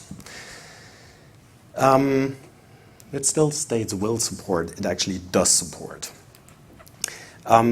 If you put them next to each other and compare them a little bit, so it's more or less profiles versus images plus all the nice little buzzwords that we know around Docker and Kubernetes. How to get your hands on it? It's easy. Download and get started. Because it's open source, it's free, it's out there. Get your hands on it. And while you're at it, if you have anything that you want as a feature in there, please contribute. Open source communities are really growing by sharing. And not only solutions, but also problems. So every project has issue trackers, has a community to talk to, like IRC channels, mailing lists, you name them. Whenever you have a chance to look at the button labeled community on the websites, just click it and you see how to reach out to the complete development teams. And please just contribute. The tooling is this, intentionally also screenshot, easy to use. Give it a try. What to do if you want to know more? There's a bunch of examples out there on the Camel website. The only drawback so far, I'm heavily evangelizing the Java-based DSL. Most of the examples rely on Spring and Blueprint. So if you really want to find examples, it's probably the best to just come up with your own at that point, for the Java DSL especially. So there are a bunch of books. Camel in Action is actually revamped at the very moment as we are speaking. So Klaus Ibsen is building a second edition of that. It's available in early access at the very moment. What else do we have? As I said, mailing lists, Stack Overflow, IRC rooms, wherever you want to go, just reach out to the community. That's what they live for, like your feedback. What works, what doesn't work. Please take that time. What else? If you need support around Camel, this is where you have what you have to look out for. This is Red Hat JBoss Fuse and Red Hat JBoss Fuse Service Works. There's a website up on camel.org to learn more about that. In general, just a heads up for everybody who is interested in the broader JBoss ecosystem. We are running a virtual JBug. We have a bunch of interesting sessions, like at least once a month, which you could just join for free. Middle European time, 7 p.m.-ish, I guess. So should be around early noon for you. Always good for coffee to educate yourself about new technologies. Just go to the VJBug. We are there. And actually, as a matter of fact, Red Hat is running some mini theater booth sessions at JavaOne. So whenever you get a chance to drop by, the schedule is also published, I think, on my blog. Plus, I said, if you're interested in how to evolve Java EE applications in general, like into the microservices space, this is what I have for you, like the mini book. Like, we're talking about 80 pages. It's not like a Bible. It's something to get you started, to get you a lot more pointers about your next steps with Java EE and where to look at in terms of outer architecture like Fabricate or features like that. So we have some printout copies at the booth, and you're very welcome to join us for everything like stickers and t-shirts and whatever you can think of. Thank you. If you have questions, fire at will. I'm here. Yes? Can you talk a little bit about the queuing infrastructure underlying Camel? In the past, I always only used it as ActiveMQ. Is that still the one and only? Or? No, it's not. There's also a lot of MQ stuff, IBM MQ, that you could use. I don't think it's heavily tied to ActiveMQ. I've seen many solutions in that space. ActiveMQ. Yeah, I was just going to say we use RabbitMQ. We're using Fuse, but we're still, even though Fuse is built on ActiveMQ, we're still... You can plug in almost everything as far as I know, but the Wildfly's subsystem actually is using ActiveMQ. What about transactions? In terms of what? You had an example where you delete a file. What if something goes wrong? Yeah. Transactions is a complex topic.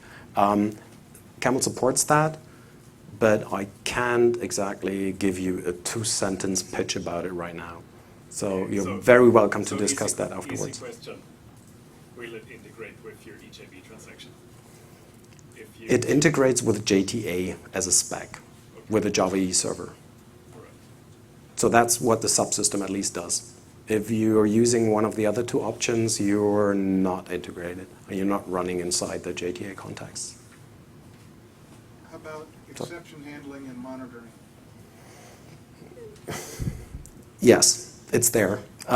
Monitoring is the easy answer because Camel supports a project which is called Jolokia, which exposes JMX metrics to JSON. And there's another like UI, which is also bundled in Fuse, which is called Hot.io. So you could basically get all the runtime information about routes into your consoles. So monitoring is easy. Exception handling is like compensating transactions, stuff like that, compensating actions that you have to explicitly model. But there is something around that. Questions, yeah? So is the transaction client inside the Camel based on JTA? No, it's not. It's Spring transaction handling Spring. Internally.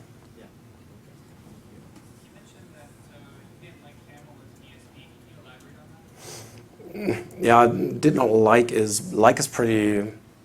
pretty much not the right description. I think Camel is no ESB.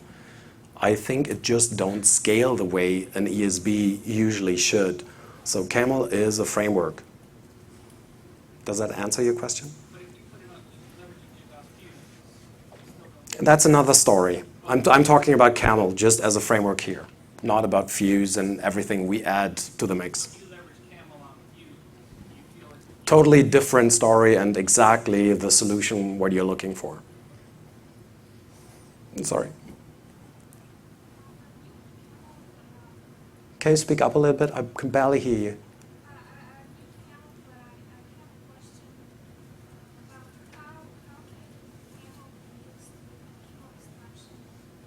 With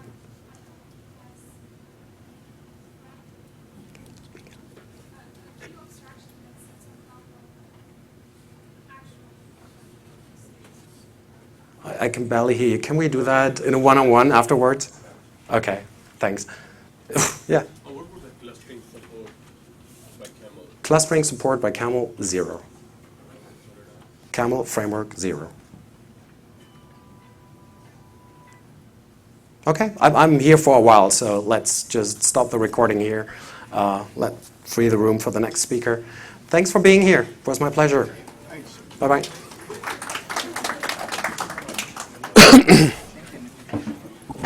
Hi. Du bist aus Deutschland, oder? Ja. Daniel. Hallo. Gib mir mal eine Sekunde. Erstmal hier ein bisschen sortieren. Leg los. Transformation oder ist also Camel, ist das nur Routing oder gibt es auch irgendwas? Nee, das ist übersetzt? beliebig. Also ist eine Menge Transformationen mit drin. Du kannst das mit den Data Formats machen internally. Also das beinhaltet Transformationen, der Support für die 19 plus Data Formats. Okay. Alles JSON, XML, Objects, whatever. Alles, was die JVM kann internally, plus SOAP und alles mögliche. Dann hätte ich noch eine andere Frage. Ja. Ihr habt der JBoss ESB, aber der ist ja im Prinzip tot. Dann Ich kenn den gar nicht mehr, ehrlich gesagt. und dann Switchyard und so weiter. Wir benutzen ja fast nur Red Hat und JBoss ERP. Was würdest du benutzen? Zusammen mit Camel? Oder ja, also, allgemein? um halt so eine Lightweight-Integrationsplattform aufzubauen. Ich würde auf den ERP 7 gehen, weil da ist das Wildfly mit den darauf basierenden Fuse-Versionen wird das Wildfly Camel Subsystem kommen. Okay. Und dann hast du das komplette Paket. Okay. Das ist das, wo ich drauf gehen würde. Im Moment ist alles ein bisschen... ERP 7 ist ja noch nicht fertig.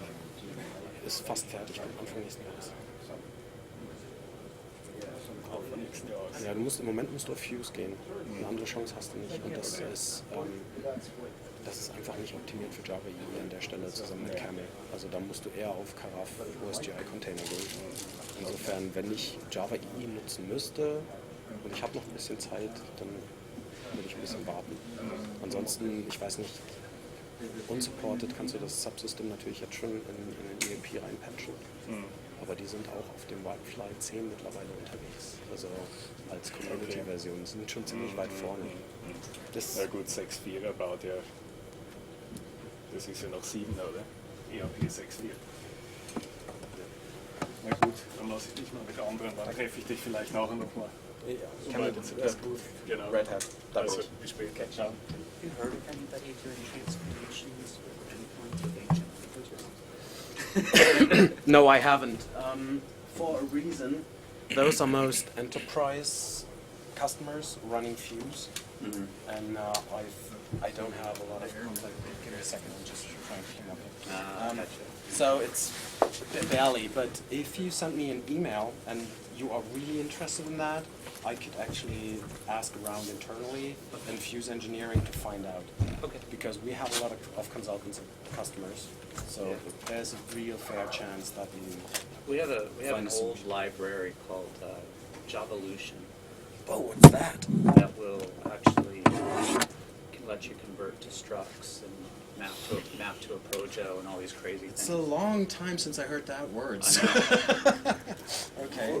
We're grasping at straws. So, Okay. So yeah, I'll just check send with me you. an email, marcus@jboss.org. Okay. I'm happy to ask around. If you're a JBoss customer or partner, that makes life a lot easier. Yeah, I'm not sure if But we are. if not, I'm pretty sure I can at least get you an answer. Okay, great, thank you. Pleasure. Sure. Do you have another presentation today? No. Ready for me? Okay, can I answer one question?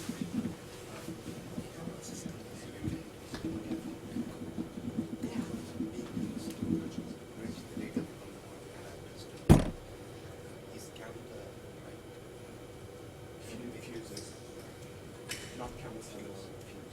You probably will Fuse.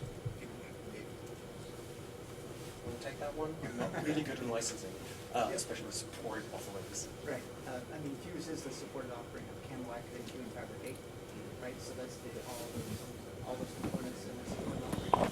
You can certainly get all the pieces standalone as, focus group projects.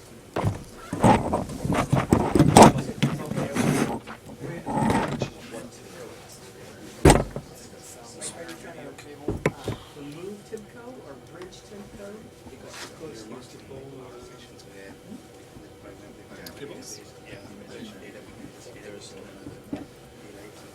laptop orchestration to kind of orchestrate.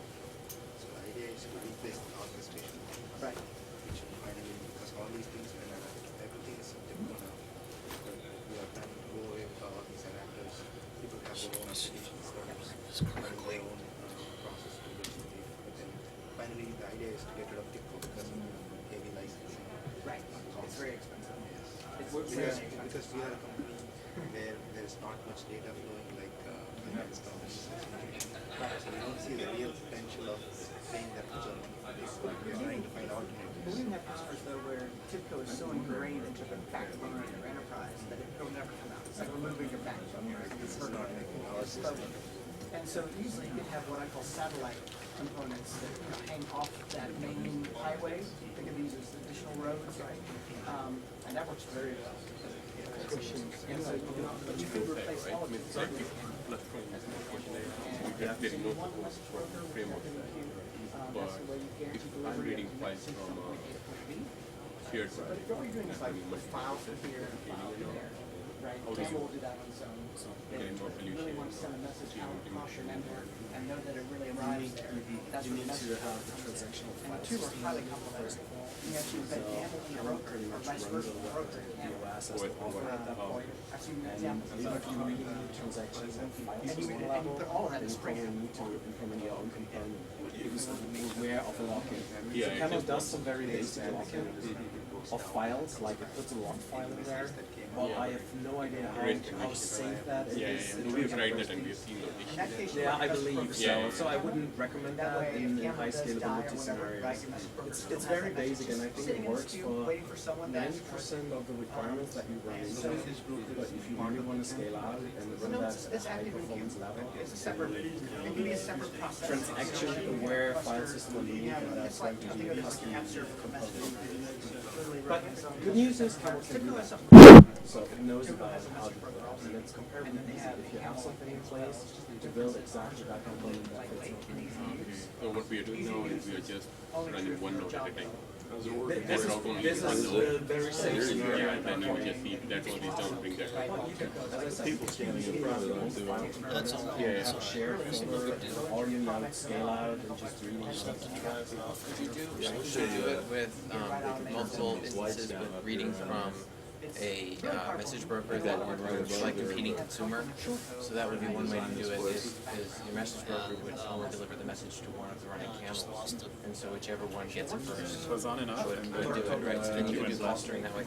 My concern is that I don't want camel to be my, or fuse in our case to be our single point of failure. Right? And so I want to bring up Try your Kubernetes connection cluster. again, maybe, or reboot it. Camel.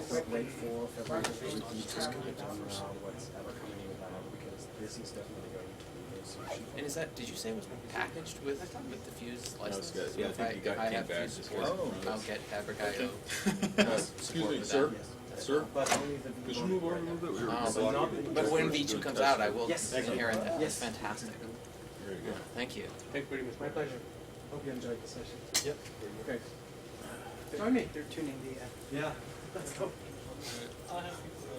The resolution sucks. So what I was trying to. Probably go wider than that, I'd imagine.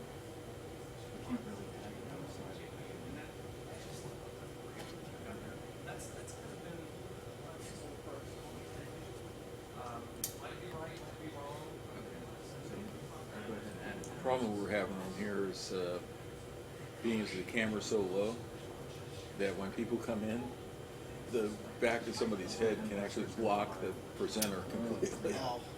You know, so you see a head, and there you go, and it's and Yeah. the presenter shows up.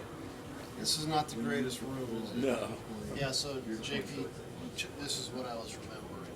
Okay. So on. Oh, that's cool. Yeah, so you see the next slide, you have a timer, you see the speaker notes.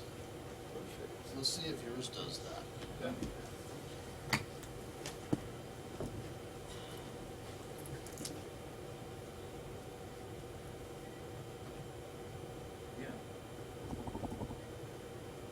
Okay. And then you just put it in slideshow mode.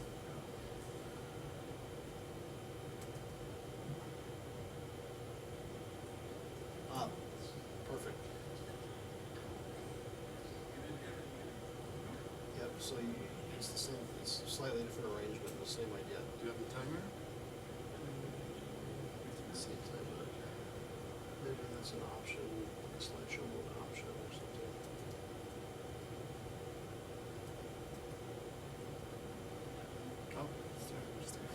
Oh, okay, okay.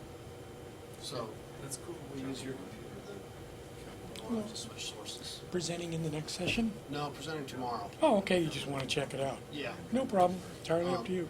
So are you? I'll be here all week, on- same room all week, yeah.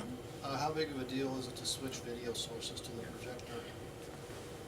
1, 2, 3. Got 3 inputs, so, you know. But if we wanted to switch in the middle of the presentation Well, from one source to another? yeah, if you had one projector hooked up to 1 and 1 to 2, it's just a matter of 1, 2, 1, 2, whatever you want. See, this one is 2. Okay. And this one is Mark 3 right here. Yep. And you have 2, 1 over there, so you could go 1, 3, 1, 3, back and forth if you want to. It's entirely up to you. Where's the switch to switch from one to the other? Where it says 1 and 3. I don't see that.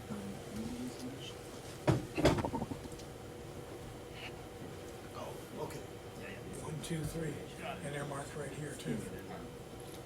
Okay, thank you. Yeah, and if you needed 2 VGAs and you weren't using this, we take the VGA out of this one, stick it in yours, and then you'd be going between 1 and 2. Got it. I just didn't see that label on the Yeah. switches there. Okay. Just to keep things simple. Yeah, it's literally, what, 2 seconds between switches or something, you know, it's quick. Yeah, exactly. The only other thing I need to mention, if you're speaking from there, you're gonna, there's a lav you can wear, but you use the microphone, it's gotta be pushed way up like this to pick you up. Okay. You know, because I don't have that much headroom on it, so. Okay. Well, we'll probably speak from the podium. Okay, thank you. Oh, thank you.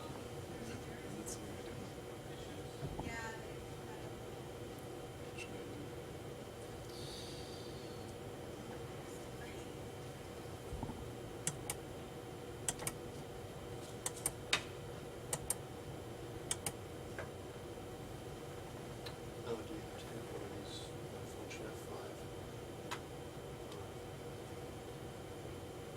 Yeah, extend probably.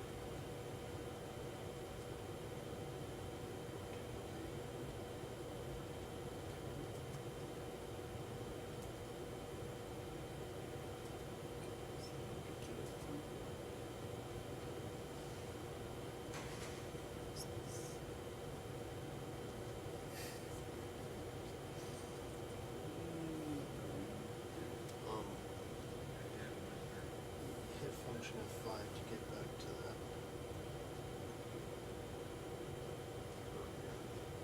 So what happens if you do projector only or duplicate? Okay, now we got something. User desktop. So that's projector only. Okay, that's us.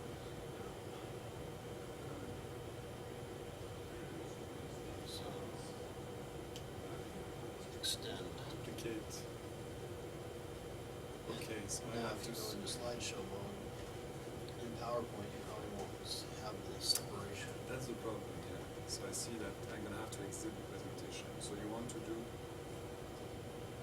We could run the PowerPoint off of this and, that's fine. That's fine. So we'll just have to know which cables are connected to which computer and switch between the switches. Let me get a cable back. So you've got number 1. Number 3 here looks like HDMI. Well, I don't have HDMI to lightning adapter. I'll just switch this VGA. So extend mode doesn't seem to be working. That's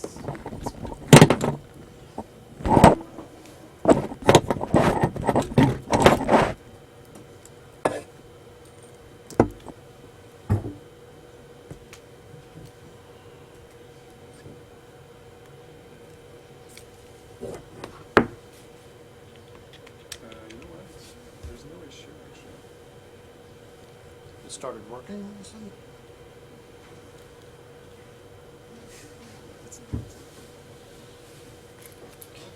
I think it's slideshow mode and PowerPoint is. Okay, hand slideshow. No. Duplicate slideshow.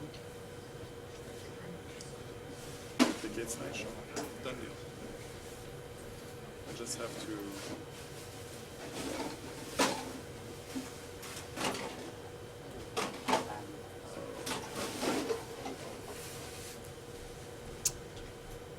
Beginning. Okay, can I just switch? Okay, that's a problem. Swap presenter view and slideshow. No.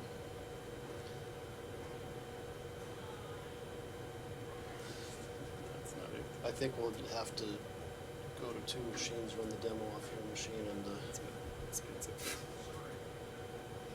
so what am I trying to do? Optimize for this guy, I guess. Because we want really the timing and extract for correct. Okay.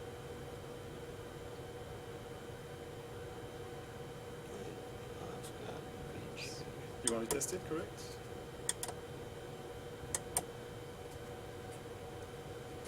So that's, in theory, that's my machine, that's your machine? Yes. It's my machine. So you're on 1 and I'm on 2. Yeah. All right. Excellent. So we see the notes, so I can add more notes if I prefer. Yeah, so you can see the notes down here. Oh, that's you can see the next slide that's coming up. You can see fantastic. the timer. I thought I was, standing up and there's a little remote. But that's perfect. If I see the notes. So I'll add a few notes this evening and probably have a new one for. I think it'll be most effective for whoever's speaking to stand at the podium. Oh, okay. We can probably arrange to have both computers up here somehow. Yeah. I don't think we want to talk from sitting down. I agree with you. And I but we wanted can leave the demo here though. Or here, we can sit on. Because I'll need to. I prefer to be sitting to browse around the clips and all that stuff. Yeah. Okay. Yeah. So I'll put my Mac here, and I wondered about having a laser pointer, but I usually just use the cursor. So let me see if I can. Yeah. The cursor works. So just use the cursor. Okay. Let's go. Good. Yep. So we can, and before we start tomorrow, we should have 40 minutes or whatever to come here and set up so we can finalize all that. Looks like people are starting to come in for the next session. Yeah, and maybe this is waiting for me. I guess you want to other things too. Yeah, I've got about an hour before I have to show up at the booth.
take it you're presenting next? Yeah. I assume you want to use your own computer? Yes. Or do you want to speak from the chair or up here to From the here. lab? We just put it right here on top. And do you need a VGA? What type of a... I got an adapter. Oh, okay. Do you have HDMI here or not? Okay, then I don't need an adapter. It's up to you. Just I'll use HDMI. Yeah, this is number 3 on the switcher. I'm pointing it out because there are 1, 2, 3 here. Okay. And I'm going to put it on 2 right now. Try to put it on 2. Oh, wait. Put it on 1.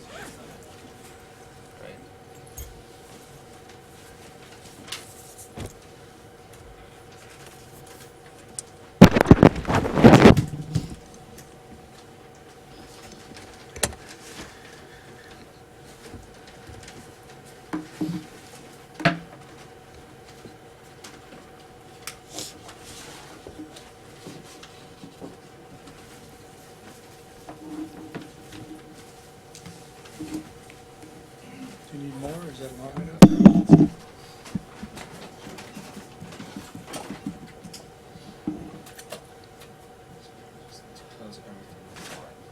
Yeah, it's no problem. You got lots of time.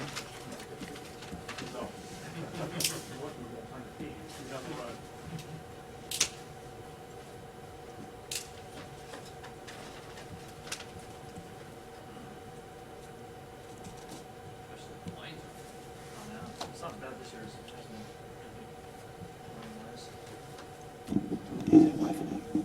Yes.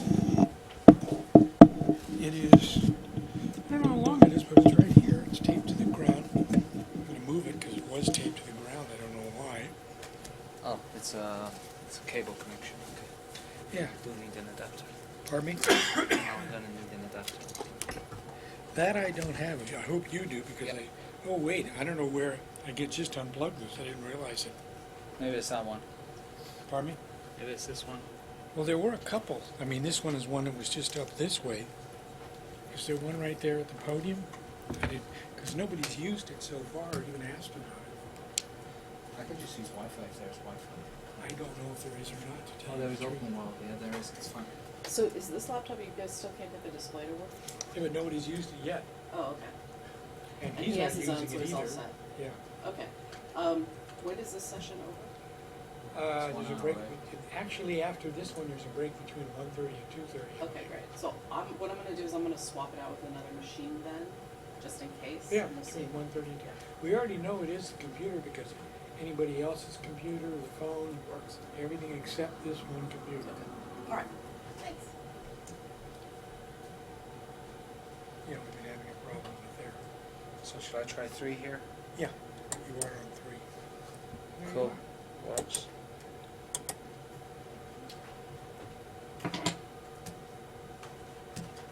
Right. Thank you. I just want to take a quick look, make sure you're full screen. Should be. Or we have it that you're sending. I'll rephrase that. As long as we got what you're fine. This has got bumped again.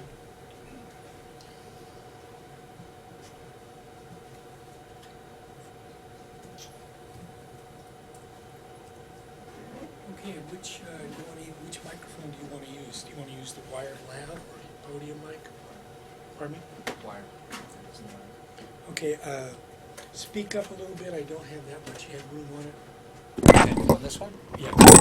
Oh, it's actually... It's wired. Oh, it We don't literally have- is wired. We don't have a wireless, and there is none available, Okay. so that's why I asked if you want to use the podium right here. Yeah, except I walk around a little bit, but... Let me see, I don't know where that cable goes. It's actually locked up here.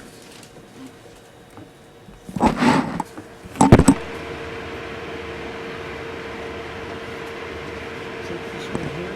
Yeah.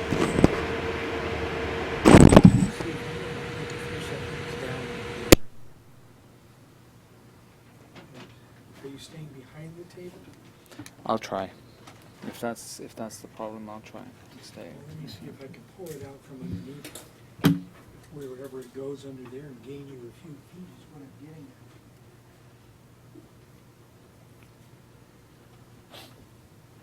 Where'd you have it? I'm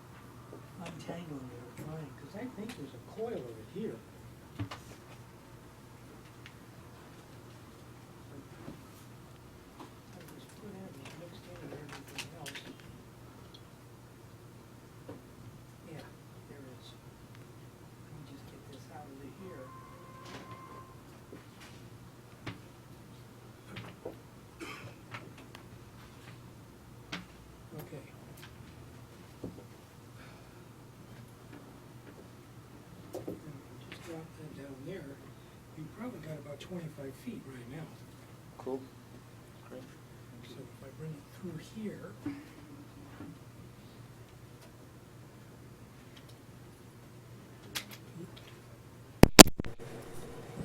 and you should have plenty to walk wherever you want behind the table. Okay?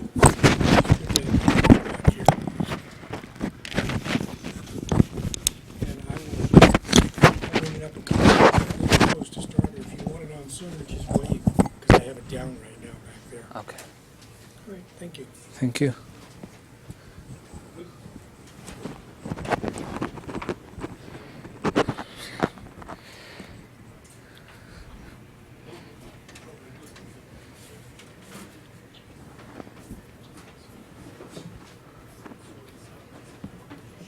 Hopefully I won't trip.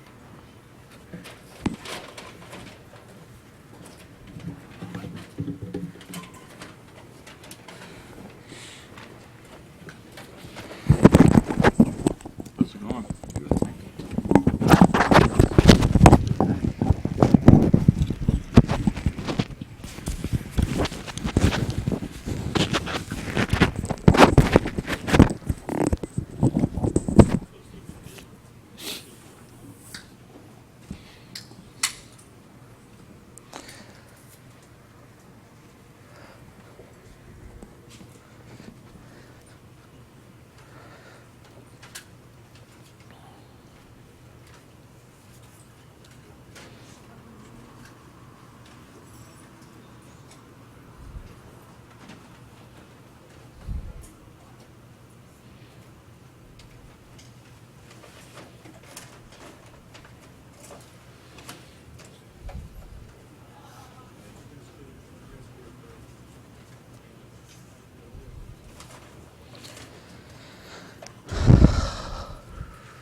For the record,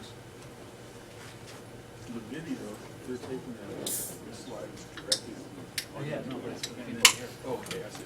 So full yeah, well, I think this will be fine. Yeah, this dims it, so.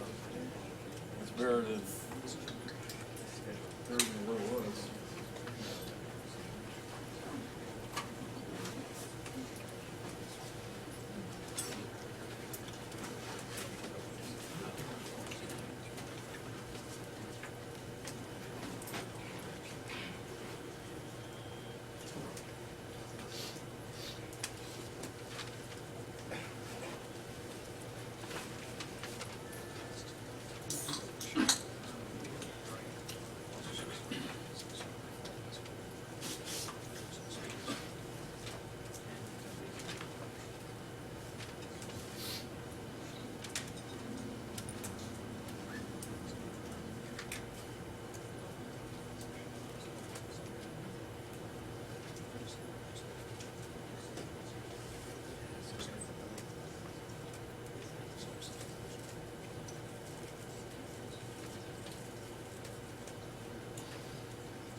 Does anyone feel hot?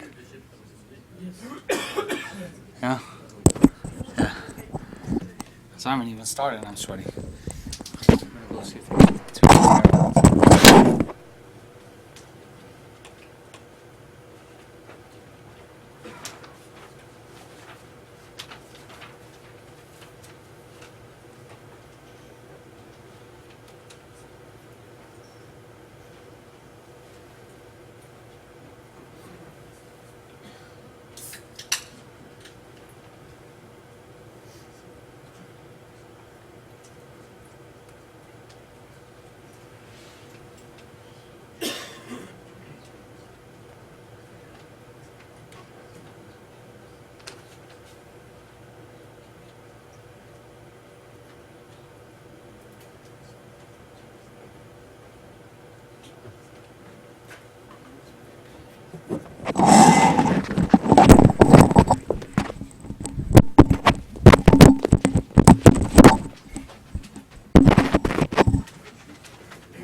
So, let's start. Good afternoon.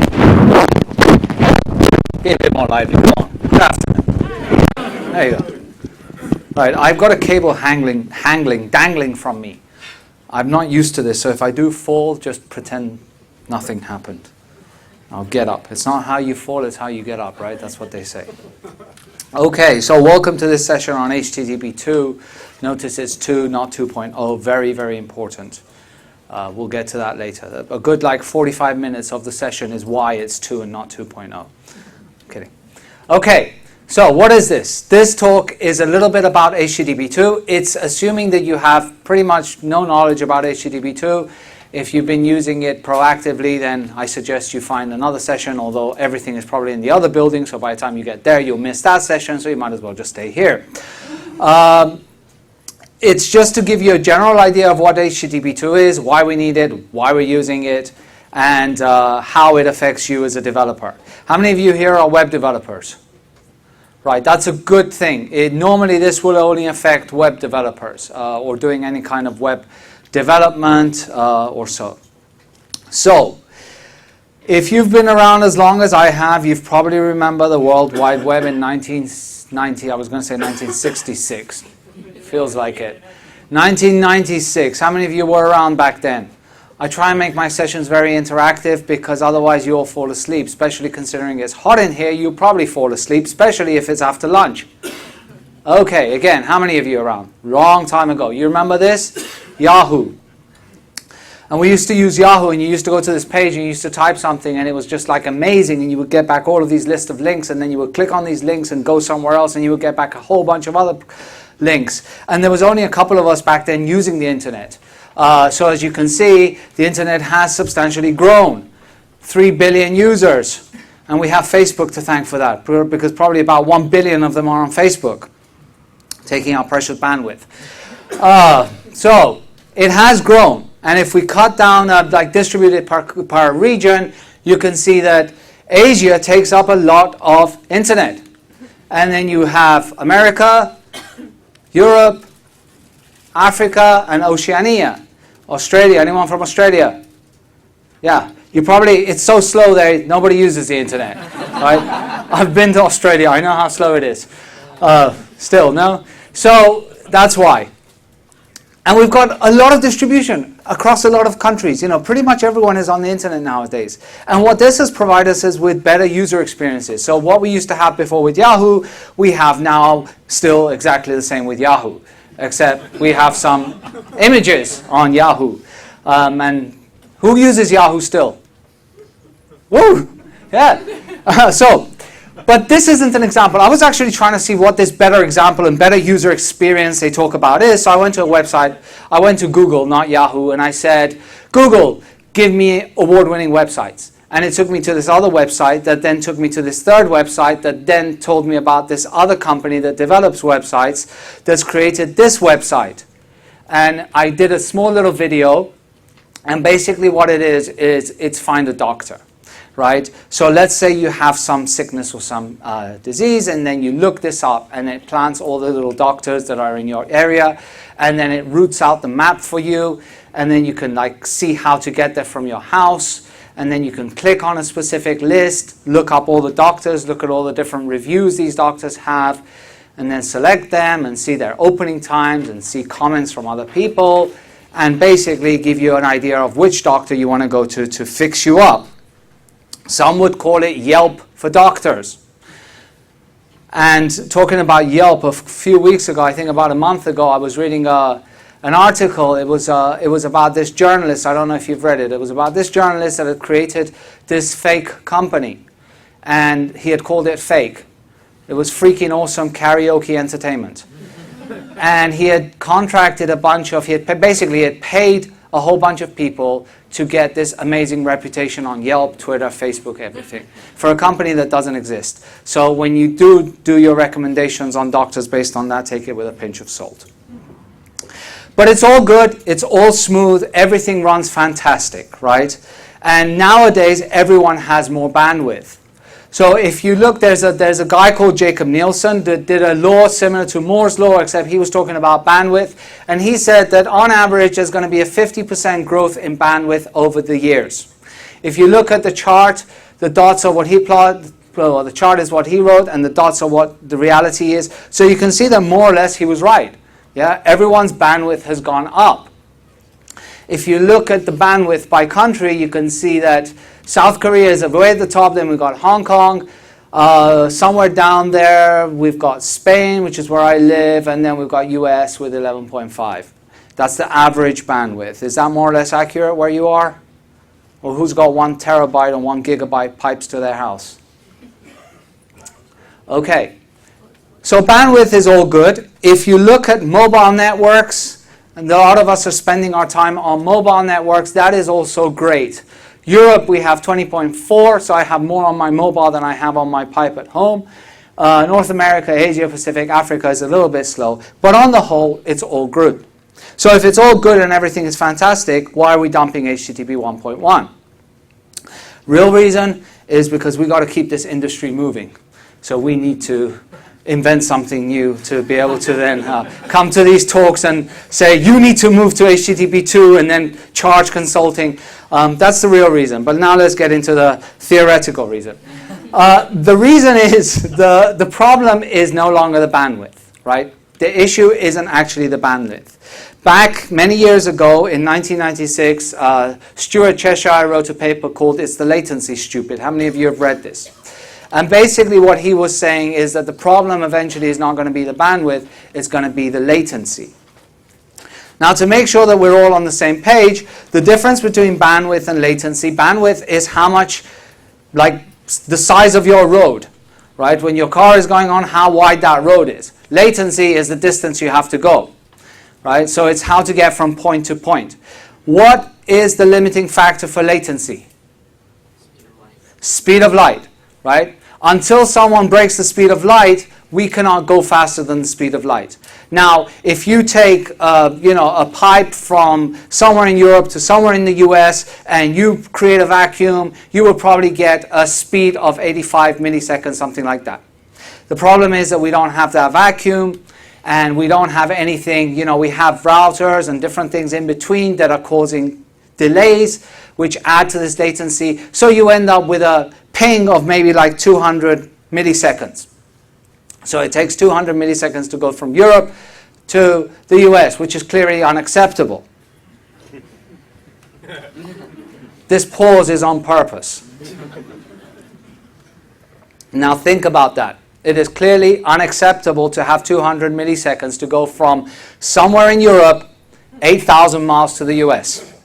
Apparently it is, because some of the large corporations that also have invested interests have run surveys. And these surveys have said that if people are waiting too long, they get distracted, right? So if I go to a web page and I have to spend more than 10 seconds for it to load, I will probably not stay on that web page and I will go to the competitor's web page. How many of you suffer that? Right. Good. So you're in that 6% of the population that suffers that, according to that thing. I personally have no choice because I live in Spain. I wait 20 minutes for that web page to load because there's not much else I can do. But eventually what this means is that latency is going to have an impact on revenue, because if people have to wait too long, they'll switch context. And we have things like Twitter to thank for that. Our ability to focus has, well, TLDR, I'm not going to get into it. So if you look at the bandwidth and you look at the page load times via HTTP, you can see that as the bandwidth increases, we do get shorter load times. However, at some point, that starts to become more or less constant, right? So it doesn't matter how much bandwidth we have, the page is not going to be loading faster.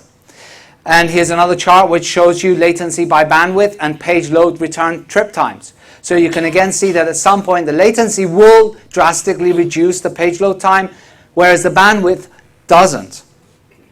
Now the problem with this is that if you take a page like Yahoo that we initially had in 1996, it wasn't a big deal because it was a single page that went to a server that sent back a bunch of text.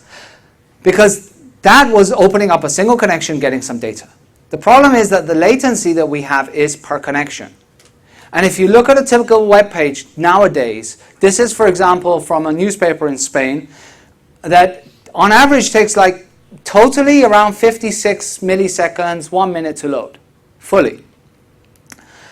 Fortunately, the content's loaded in 5 seconds, and then 55 seconds is loading all the banners with the adverts. And then they wonder why we have ad blocks.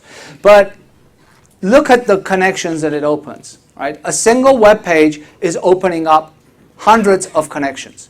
And in each of these connections, there's going to be a latency problem. Right?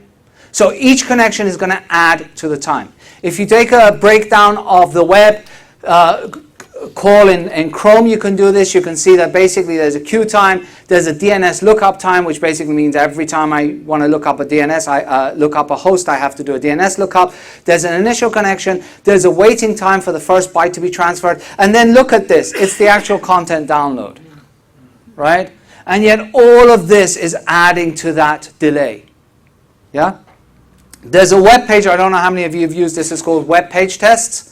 You go to it, you enter a URL, and it gives you what's called a waterfall model that basically shows you how the one connection is basically being delayed by the other for various reasons, because of TCP, also because of the dependencies that HTML has on other resources, etc. So this is a waterfall model, and if you expand this, you actually see a waterfall. And this is one place where Agile doesn't help. Okay, that was a very bad joke. Well, if you haven't heard, Agile is the new waterfall anyway. So, yeah. Yes, it is. So, let's go back and look at some basic history. The ISO OSI layers. So there's 7 ISO OSI layers. How many of you can tell me where HTTP sits? Transport. No. Application. Right? HTTP sits at the application level, and a lot of times we actually confuse it with transport, and we use HTTP as a transport, whereas HTTP actually offers us a lot of aspects for application. All of the semantics of HTTP can be used for application development. So, and that's where all the whole REST aspect comes from. But HTTP sits on top of transport layer. The internet, in fact, has 5 layers. It doesn't have 7 layers. So we have the physical, we have link, network, transport, and application. And application still sits on top of that layer, which is called transport, which everything is on, and that is TCP. Okay? Now, TCP is a great protocol. What other protocol do we have on the transport layer? UDP. We don't use it much for HTTP. Well, to not say at all. We use TCP, and TCP has issues. Right? Like we all do, TCP has issues as well. Here's a simple echo server. So this is basically me going to a server, typing hello, and getting hello back. Right? Look at all that. So, to begin with, like, you know, the actual packet of hello is like one of these over here, which is the ACK push, there. That's it. Okay? And yet we have all of this for every TCP connection. And what is that? To begin with, TCP has what's called the three-way handshake, right? So every time a new TCP connection opens, I have to do a three-way handshake. How many of you are Dutch? Okay, so in Holland, as opposed to Spain, you give 3 kisses, right? Am I right? Yeah, it's kind of like Dutch kisses, right? So 2 kisses, like in Spain, you give 3. So the client says acknowledge, the server says sync, acknowledge, and the client says acknowledge back. For every single connection. And guess what? When it closes, it also does a 3-way goodbye. Okay. So this already starts to add delay. So now every time I open a TCP connection, I'm getting like 95 milliseconds here before I can actually start to transfer any data. Right? And imagine, each of these are per connection. TCP is a great protocol. Why? Because it offers us reliability. It offers us flow control. But these also bring their own issues. The three-way handshake is because of reliability. It's to guarantee that each side is receiving the other side and then start to process packets with sequence numbers. What it also does is provide this aspect of flow control. Now, flow control is basically when I have 2 machines, I say, I have a machine here and I have a machine here. How many bytes can we transfer? And the machine says, okay, you know what? I can handle 100 bytes per second. Okay, I can process that much. Send me 100 bytes per second. So we establish that and everything goes great. Okay? The problem is that we have 2 machines, which is great. The problem is that now we have the internet, and in between the internet we have hundreds of different machines. We have proxies, we have routers, we have gateways, we have all of these different devices. And all of these add their own delays. All of these add their own issues. So if we were to just say, I'm going to send a packet from New York to Frankfurt with 100 bytes, somewhere along the line, some router, some device can get congested. If it gets congested, what it does is discard the packets.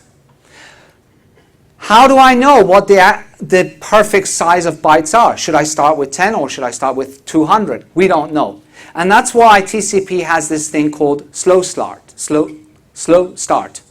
which basically means I start with small amounts of bytes, and gradually, as I see that things are going well, I start to increase. So that's the interchange data, and then I send the reset window, and the window is the actual number of packets that go. Okay? So this also means that TCP, in order to deal with the congestion of the overall network, and in order to deal with reliability and not having to discard so many packages, every connection again starts very slowly. And as the connection progresses, it starts to speed up. But that also has an impact on our web application. Now, back in 1991, TCP 0.9 started. And it was really, really easy. Can someone tell me what's missing there? Apart from syntax highlighting, which didn't exist back then either. Headers. HTTP 0.9 didn't have any headers. Right? You just said index HTML and it gave back HTML. That's it. It was so simple. Life was great. And then came 1996, and TCP 1.0 came out, and they added headers. And they said, user agent, Netscape, accept text/HTML. So they started to send some more headers, and this started to increase, of course, the packet size. Then in 1991, they came out with HTTP 1.1, and they added something very important, which was called connection. And in fact, connection, by default in 1.1, is keep alive, which basically means keep the TCP connection alive. Because up until 1.1, every time you wanted to get a resource, whether it was an image, index, HTML, whatever, it would open up the TCP connection, get the data, close the connection. TCP 1.1 introduced keep alive. They backported it to work with 1.0, and by default, if you wanted to, it was open. If you wanted to explicitly close a connection, you would issue a header connection close. Now, when this came along, it opened up new possibilities, right? Because we could start to optimize. And what we did, we started to do a single connection. Instead of opening up multiple connections, we would do a single connection, and then the server would just use HTTP over a single connection and not have that three-way handshake to start, not have that three-way handshake to close, although flow control still plays the game because the resources that are coming in varies. So that was working more or less okay. And then someone said, you know what, let's try and improve on this, and they put in this other thing called pipelining, right? So basically now what they wanted to do is, instead of sending requests, index, getting it back, CSS, getting it back, JavaScript, getting it back, they're saying index, CSS, JavaScript, go to the server pushes it all back. How many of you have used pipelining? Right, and it's hardly used nowadays because of all the issues it caused. And one of the issues, the reasons for this, is because of what's called head-of-line blocking in TCP, which effectively means for TCP to be a reliable protocol, it needs to block everything that's coming after. It needs to treat every request as part of a queue, right? So the first in, first out, because otherwise it's going to confuse things. And whatever you do, you always suffer from the head-of-line blocking. Pipelining was a feature that a few browsers started to incorporate. It caused a lot of problems with proxies, etc. And now most of the people are not using it anymore. But what we did do is say, okay, now we've got single connection. That's great. Get rid of the three-way handshake. Why don't we open up multiple connections and do parallel processing? So we started to use multiple connections. Right? And now we could open up like a whole bunch of connections. And then what happened? The browsers and the server said, wait a minute, I'm dying here because every connection that you open also has an impact on the server and on the client. Every TCP connection is a resource, right? And you're going to drown my server and your client's not going to respond well. So most browsers limited it to 6 connections. In fact, if you use browsers nowadays, you go and you download software from a single site, you'll see that the 7th connection probably won't start until one of the previous ones finish. Okay. Now, what are we? Come on. Yeah, we're people. Okay. I saw Ted too on the way over. He was a person as well. What are we? We're developers, right? What do we do as developers? We change the world? No. We hack. So what we did, we introduced this thing called domain sharding. We said, fine, you want to limit connections to 6? We'll create aliases and open up more connections. Yeah? If there's a way to break it, we'll find it.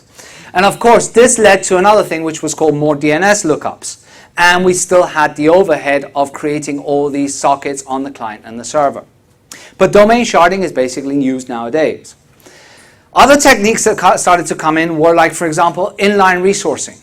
So in HTML, when I get an image, I link to the image, and then it goes to the server, gets the request, sends it back. How many of you use inlining? Inlining is a technique basically where I take the image, I base64 encode it, and send it back as part of the HTML.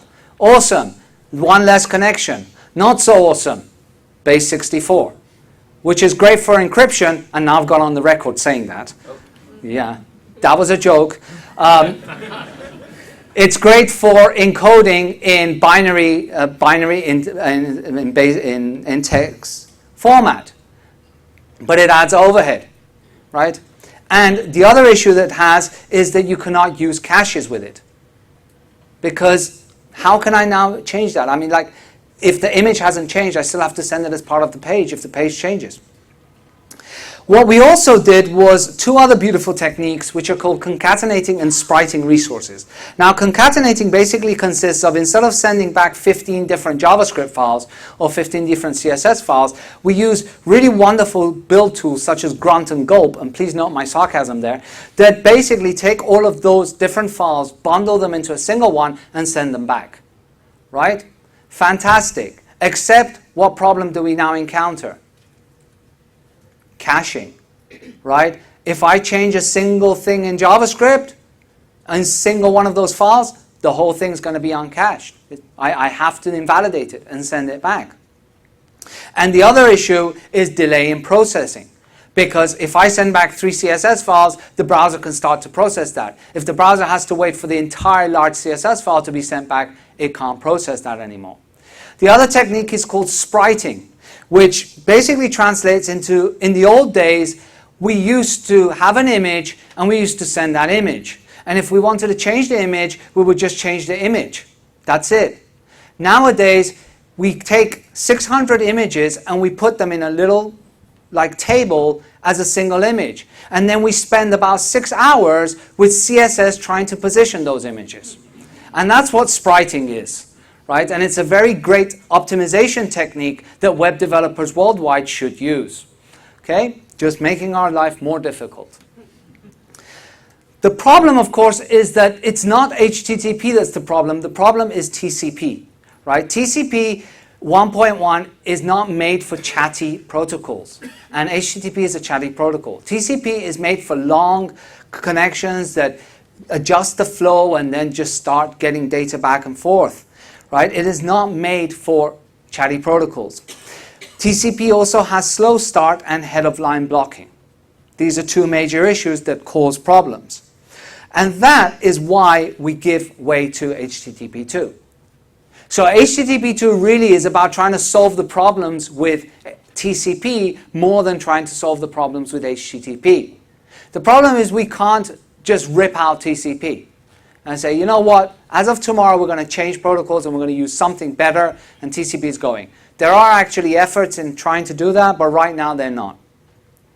Which essentially means that, oh, before I tell you, well, no, I'll tell you, it's about performance, right? It's about performance. HTTP2 really is about performance. Now, can anybody tell me why it's HTTP2 and not HTTP 2.0? Who said what? It's shorter. It's shorter. And apparently 2.0 is too confusing. Well, you know, versioning, we can't get it right. I mean, just look at Java. I came from .NET and I'm like, so what's Java 6? It's 1.6. What's Java 7? 1.7. What is this JDK? Never mind. Anyway. Although .NET, they have their own versioning issue. Well, they have a lot of issues. Anyway, in a few words, HTTP2 is binary, right? Which basically means that if any of you love opening up Telnet and talking to an HTTP server, I like doing that. I have a lot of free time. You can't do that anymore. It's over. No. You'll get beep, beep, beep, beep, beep, beep, beep, beep, like this spat back at you, right? It's kind of like downloading binary over Telnet. It provides compression and optimization techniques, and we'll see why this is useful. Very important, it does not change the semantics of HTTP, because it's not trying to address HTTP issues, it's trying to address TCP issues. So all of the get, put, post, delete, all of these are still valid, right? It's not compatible with HTTP 1.x, but it can be used on top of HTTP 1.x. It's not compatible, obviously, because 1.x is binary, it's text, and 2 is binary. So the next question is it speedy? How many of you have heard of speedy? How many of you use speedy? Like, everybody should put up their hand now. Everyone. So no, it is not speedy, but it is effectively speedy. It's in that it's based on speedy. When the call for papers came in, they looked at speedy and they said, speedy is pretty good. Let's use speedy as the kind of like building block for HTTP2. In one slide, this is what it looks like. It takes text, it maps it to binary. And then it has these thing called frames, and then inside the frames, well, it's got connections and then streams, and then inside the streams it's got these header frames, and it's got data frames, and it's got a whole bunch of frames. Right? So it's taking get, and it's mapping the get, the request to the header frame request and a data frame request, the response to a header frame response and a data frame response, and the header corresponds to the HTTP header, and the data corresponds to the data, to the body. Now, the question that might be coming is, how can I take a binary protocol and make that work on a text protocol? How does that work? So there's two ways. One of them is called the H2C upgrade, which basically means using on text. And what happens is that a client makes a request and sends a header that's called upgrade H2C. And it sends a HTTP2 specific header, which is HTTP2 settings, for once we've learned how to name things properly. And then the server responds with a 101. Who knows what a 101 is? Connection upgrade. No. I want the exact text.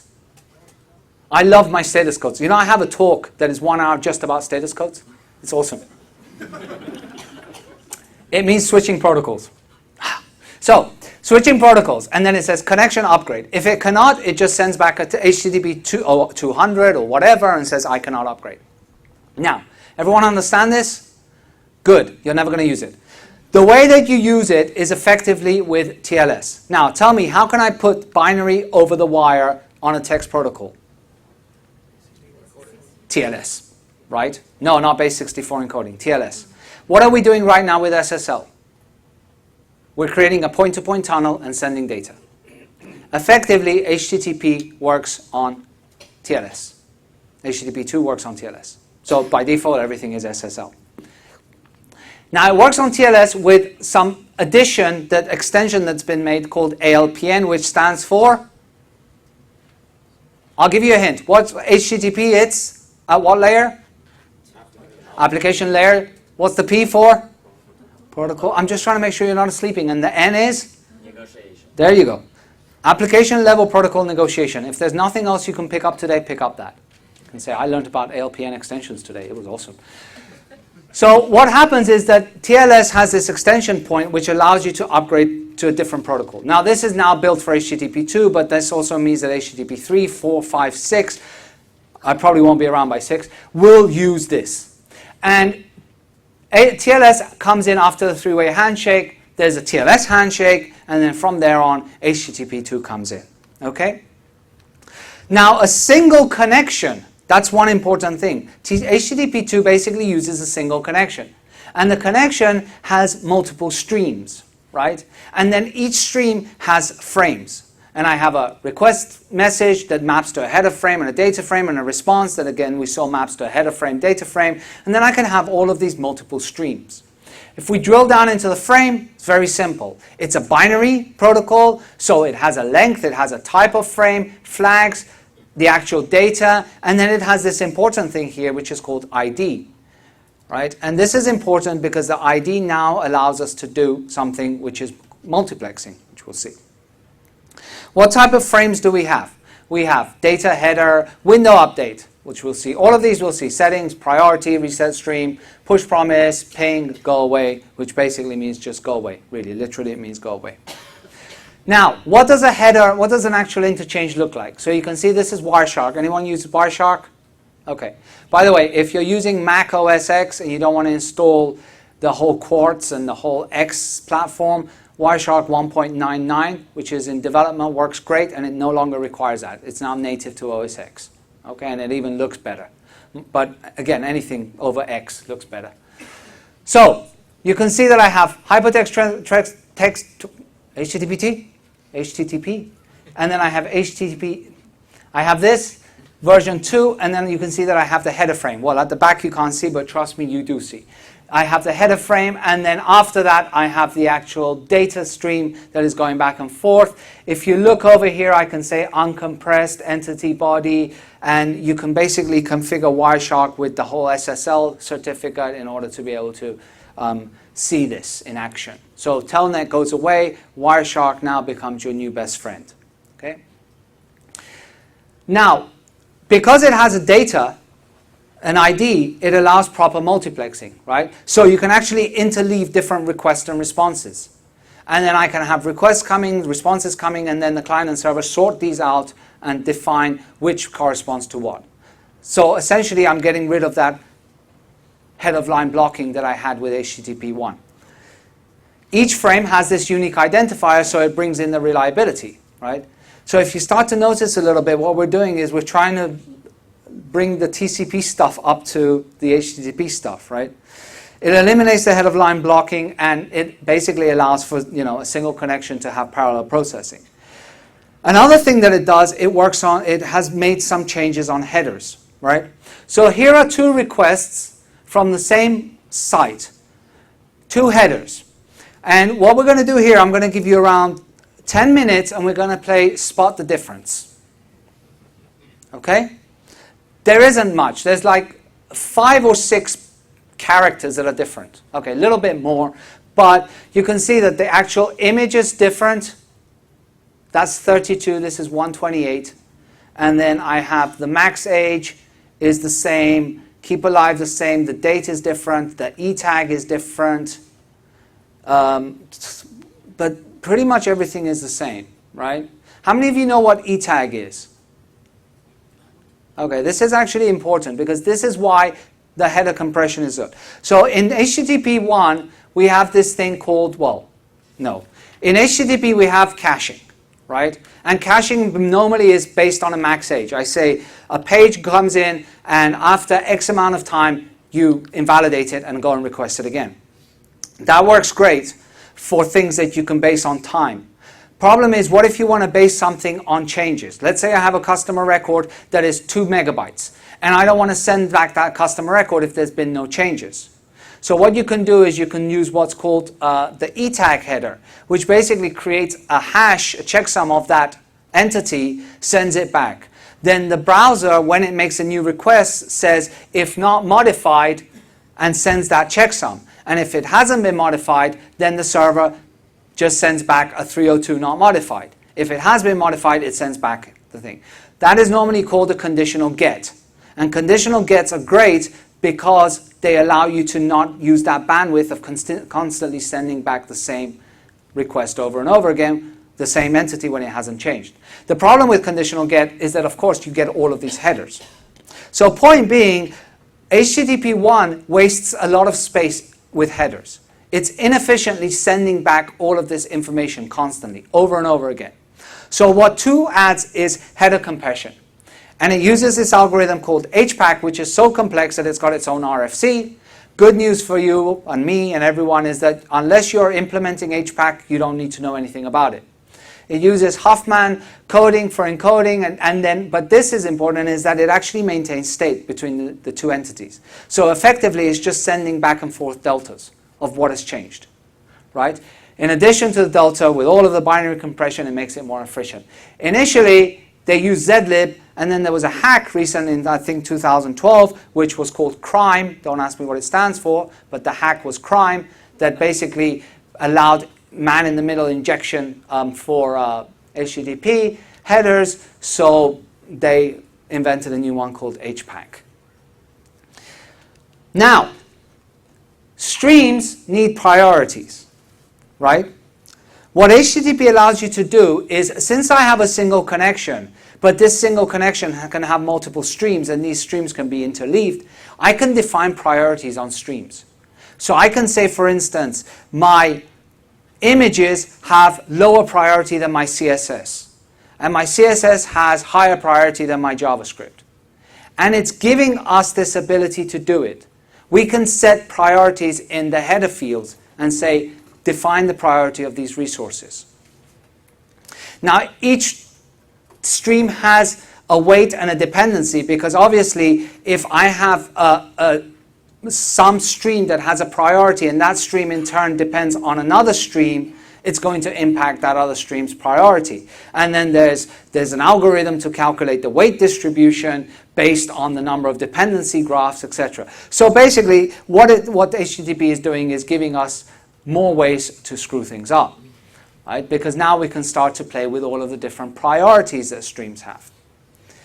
So you can see again, I'm going back to the whole, it's kind of like raising the, taking us a little bit lower down.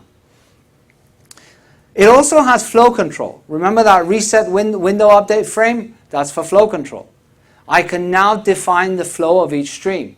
I can say a stream that is getting me like data back, like video streaming, can have a very high window. A stream that is giving me back small chunks of data can have a low window, so I don't waste any amount of information. So I now am in control also of flow control. Okay? One other thing that it adds is server push. So usually I make a request. I say index open HTML. Server goes and says index HTML. Okay. Then the client says style.css. Server says style.css. Then the client says script.js. Server sends it back. What you can now do is server push, which basically means I send index HTML to the server, and the server says, oh, I know this. You're now going to ask for a style, and you're going to ask for a script. I'll push it back to you. Right? So the server is now initiating the pushback to the client. And the client then has the choice of discarding that or keeping it. Okay? But the important aspect here is that now the server can initiate and like pre-fetch things, in a sense, for the server, for the client, and thus avoid the client having to make an additional request for that. Now the server push basically is replacing inlining of resources. So really effectively it's kind of doing the same thing, except now you have more control because you don't have the base 64 overhead of the encoding, and you also don't have the disadvantage of losing all of the caching. And then the server basically is responding with this push promise and then sending a number of streams back, and as I said, it allows for caching and the client can cancel it. What about security? So by default, HTTP 2 specifications doesn't require security. So you don't have to use encryption. However, the majority of the browsers have said that we're not going to implement HTTP 2 without the requirement for TLS. So effectively, everything is pretty much going to be secure. And there was a recent website which was called, what is it called? Anyone know? It came out a couple of days ago. Let's Get Trusted. Have you heard of that? Let's Get Trusted.org or something, which is Let's Get Cert.org, which is now free certificates for everyone. So Oprah somewhere is saying, you're going to get certificates, I'm going to get certificates. We're all going to get certificates. I should have put an image of that there. Yeah. Okay. So what is the current status? The RFC is 7540. The RFC of HPAC is 7541. If you are very bored, you can sit and read it. As I said, it doesn't add much semantics, but in terms of implementation details, it's great. What is the actual current status? This is a website called Can I Use? Have you used it? Well, you can use it.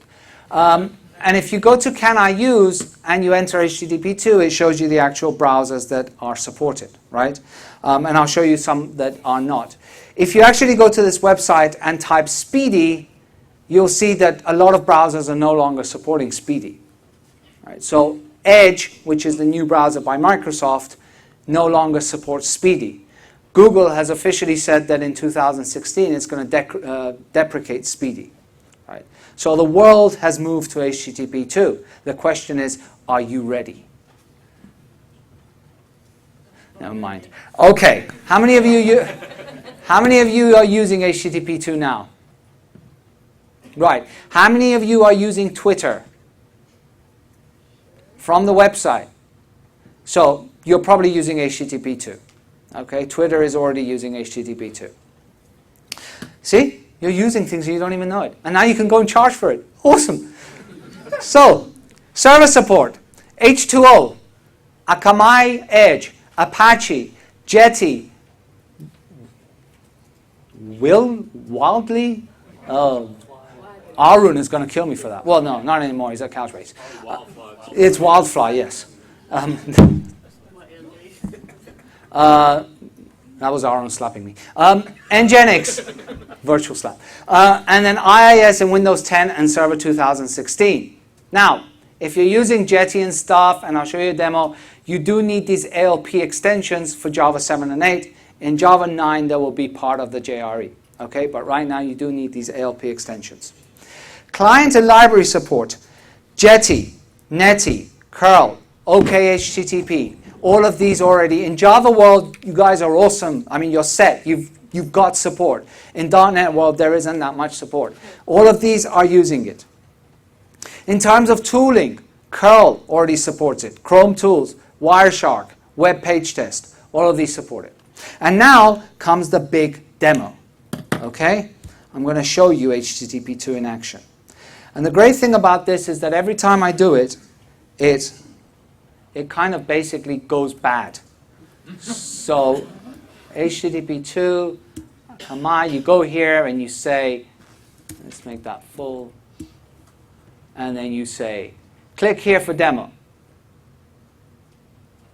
Okay, and you can see that the latency on the left is 8 milliseconds, load time is 1.83 on the right is 7 milliseconds, 0.82. Now the importance of this test is that basically what this is doing is trying to replicate the normal behavior that you have in a normal page, which is getting a whole bunch of different resources from different locations, etc. That's what it's trying to replicate. So these are like thousands of little images. Okay? Normally when I run this, HTTP 1 gives me like, the load time of 5 5 seconds, and HTTP2 gives me something like 30, 35, 40 seconds, and at that point you're kind of like, yeah, everything I said is just wrong. Just let's just pretend we can just move on with life. Okay. The other demo is very similar. It just loads an image, and you can go to http2demo.io. Now, the important question: how does this affect me as an application developer? The good news is that it doesn't. The bad news is that you've just wasted 40 minutes.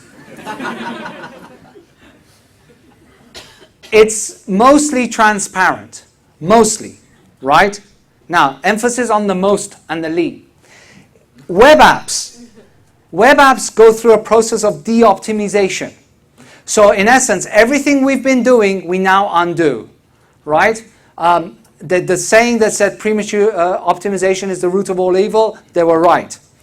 Multiple TCP connections you don't need anymore. So get rid of that. Get rid of domain sharding. Get rid of concatenation and spriting. Get rid of inlining, right? So all of that can essentially kind of go away, because a lot of that is now handled for you in HTTP2, and doing this can actually harm more than help. In terms of APIs, so HTTP is still the underlying protocol, so the semantics doesn't change. If I'm doing server-side or client-side API, I am still doing get, post, delete, head, options. All of these remain the same. The only thing that's added is some HTTP2 settings, some HTTP2 specific headers, etc. But when I'm talking about, for example, creating APIs, we no longer have to worry about what's called chatty APIs, right? So a lot of times, and this is kind of wrongly founded, but whatever, there is this concern that if I create, for instance, an API that does a bunch of different things, every time if it's chatty, so let's say I have to do some kind of, purchase an order, and I distribute this into entities, and then I go back and forth and doing all of this, that you no longer have to worry, because it's basically just now much more efficient. However, you really shouldn't be doing that anyway, because it's that really has to be encapsulated on the server side as part of a transaction anyway, right? So you should add a layer of abstraction on that from the client core. But in essence, you don't have to be concerned really about chatty APIs, because HTTP2 has tried to address this aspect of chatty APIs. In terms of library APIs, so how do I deal with that? How do I call an HTTP2 server from a client? Do I need to know any of these things that we've been speaking about? Not really, unless you're diving down into implementation details. Unless you want to do things like prioritizations and frames, flow control support, all of these things, that again is mostly transparent to you. So you can basically use things like OKHTTP for client-side calls, or Netty. How many of you use Netty? Right, Netty is great at being low level, and with HTTP2 it's still very low level. Okay, so I can show you that. For example, here, let me open up IntelliJ.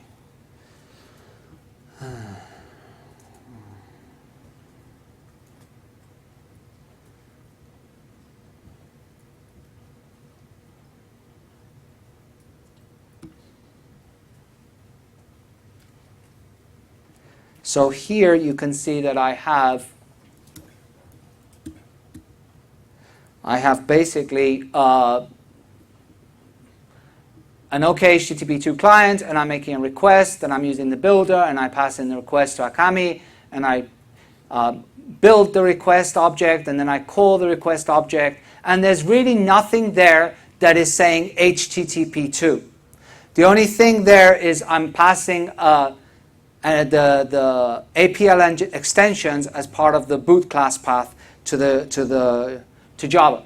So I can right-click this and hit run, and you can see that if it runs and everything works, I get back HTTP2. If you remove that boot class path, you'll see that it says you're not using HTTP2. If it actually works.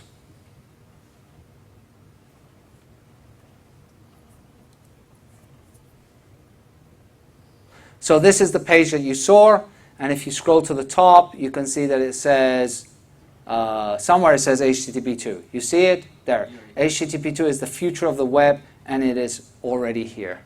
Awesome. I could have just finished my session with this, but no. Okay.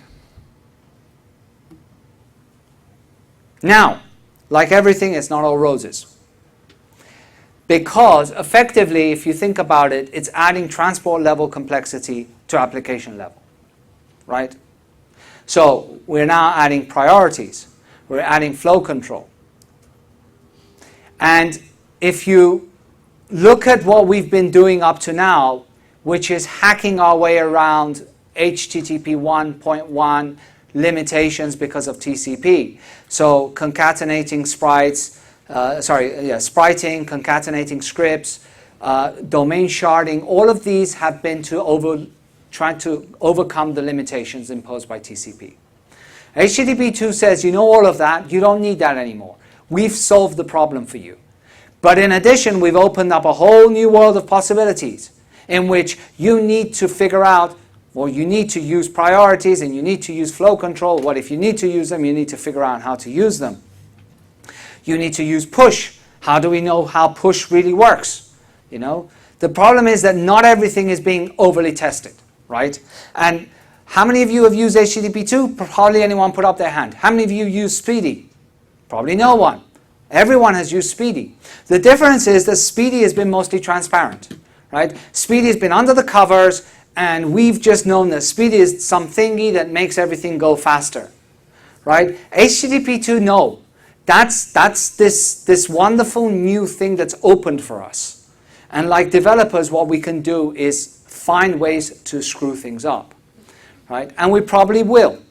The point being that this hasn't been tested to the level in the wild as many other things have, right? Speedy as the performance optimization protocol has. HTTP on top of that has. However, possibilities of priorities, flow control, push, how will this really work?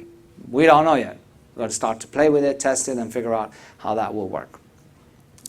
So, more information, starting point, the best place is github.com. Go to HTTP 2. And I really recommend this book by Ilya Grigorik. How many of you have read this? Very good book, which is called High Performance Browser Networking. If you want to know more about all of this at low level as well, there is the application layered TCP, I can't remember, 6th edition, which is also good. But let me now switch over and show you a couple of demos of how to get started with some things. So let's set that back to...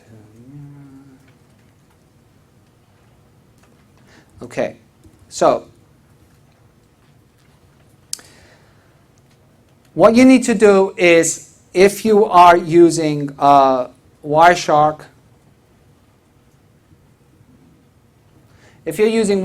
what you have to do is basically configure Wireshark so that it works with SSL, right? And if you load Wireshark, this is the new version that I've been talking about. So there is a setting which is under protocols SSL, and there's a setting here which is called the keylog file. So effectively, for Wireshark to work with HTTP 2 and SSL, you have to point it to a keylog file, which is the same keylog file that your browser is going to be exporting, right? So what this means is that on the command line, you have to write a sentence such as export SSL keylog file to a specific location, and then you can say open Firefox, for instance, and then I will close this down. Normally there is an issue with Mac, so I normally run everything under the same terminal instance, under the same shell. Because if you run the export log and then open up in a different context, then things don't work. And every time I open Firefox, Dashlane wants to do something. And then we load Wireshark. And now this, in principle, should work. I can come here and say Wi-Fi, I want to capture. And then we can go up here and we can filter the protocol to HTTP 2, right? And then let's go here and do HTTP 2 demo. And you can see that if I run the HTTP 2 test, I get the HTTP2, and we should have some HTTP requests coming in. This is filtering it, so there you go. Then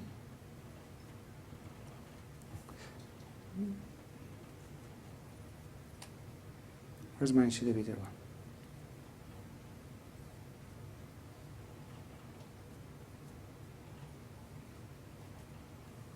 And my HTTP2 gone.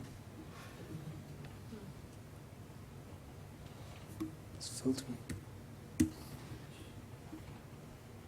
Anyway, it works. It's fine. Trust me. The fact that I have captured a screenshot with this proves that it does work. No, there is this. I don't know if it's Wireshark or not, because sometimes it does act weirdly because it is running a beta development version. Okay. So yeah, so that's it. And with that, I think we're more or less, yes, done. Any questions? Yes. Go ahead. Pardon? Is there any talk about using STTP?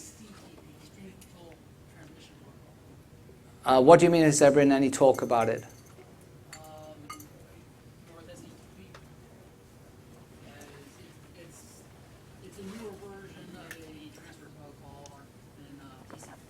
I think that some of the work that they're doing in regard of replacing TCP might be in line with that, I believe.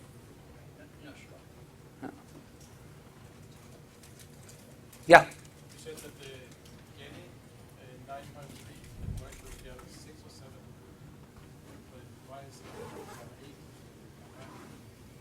it 8? Sorry, can you speak a little bit? You said if you use the Jetty 9.3, You need to include ALPN extensions, right? So it's basically a package, a jar that you download that has the new ALP extensions so that HTTP2 can work on it by injecting the switching protocols. Yeah, but Java 8 doesn't have that yet. Java 9 will have that. Yeah? intermediate caches and TLS, how does that work? Like, does it work properly, or? If it supports HTTP2, in principle, it should be working in the same way. But because everything is encrypted, right, and it has to check everything to know what it's supposed to cache and how, right? So it has to decrypt it and look at it, right? Yeah, so there's going to be issues in that sense, yeah. Okay, well, everyone's leaving, so we're done. I'm going to be at the JetBrains booth. If you do have any other questions, feel free. Yeah.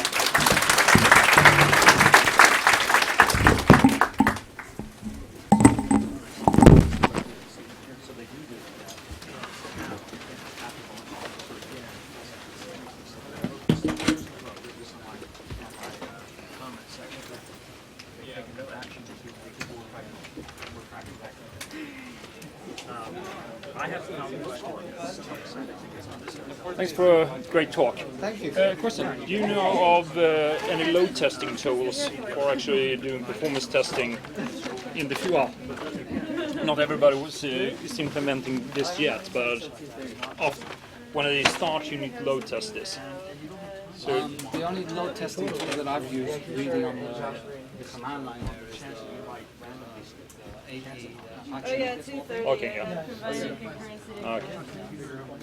Back in old days, I used to use the Visual Studio testing tools, testing tools, but since I'm not running Visual Studio much anymore. Yeah, well, we use them now and then, and we use HPO Load Runner also, and a lot of home brews and so on. So it's going to be interesting because, well, within the 2 years' time, we really need to test this, and it also means that all the load testing tools are basically going to need a severe upgrade. Yeah.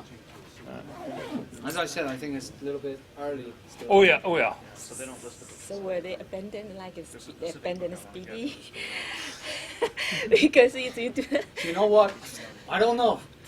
I honestly don't know. Back in the old days, you used to say, well, surely not, because Twitter is using it, but Twitter abandoned Ruby on Rails, so... Yeah, Google is using Speedy, and then they abandoned it, they invented. So it's how stable it is. It was replaced by HTTP too. Yeah, but it's kind of totally abandoned it because it's still But I mean, yeah, I mean, it has been replaced, so, and Yeah. effectively for you it becomes transparent. The difference here is that if you start to work with HTTP2 with all of the things that we've been saying, that is no longer transparent.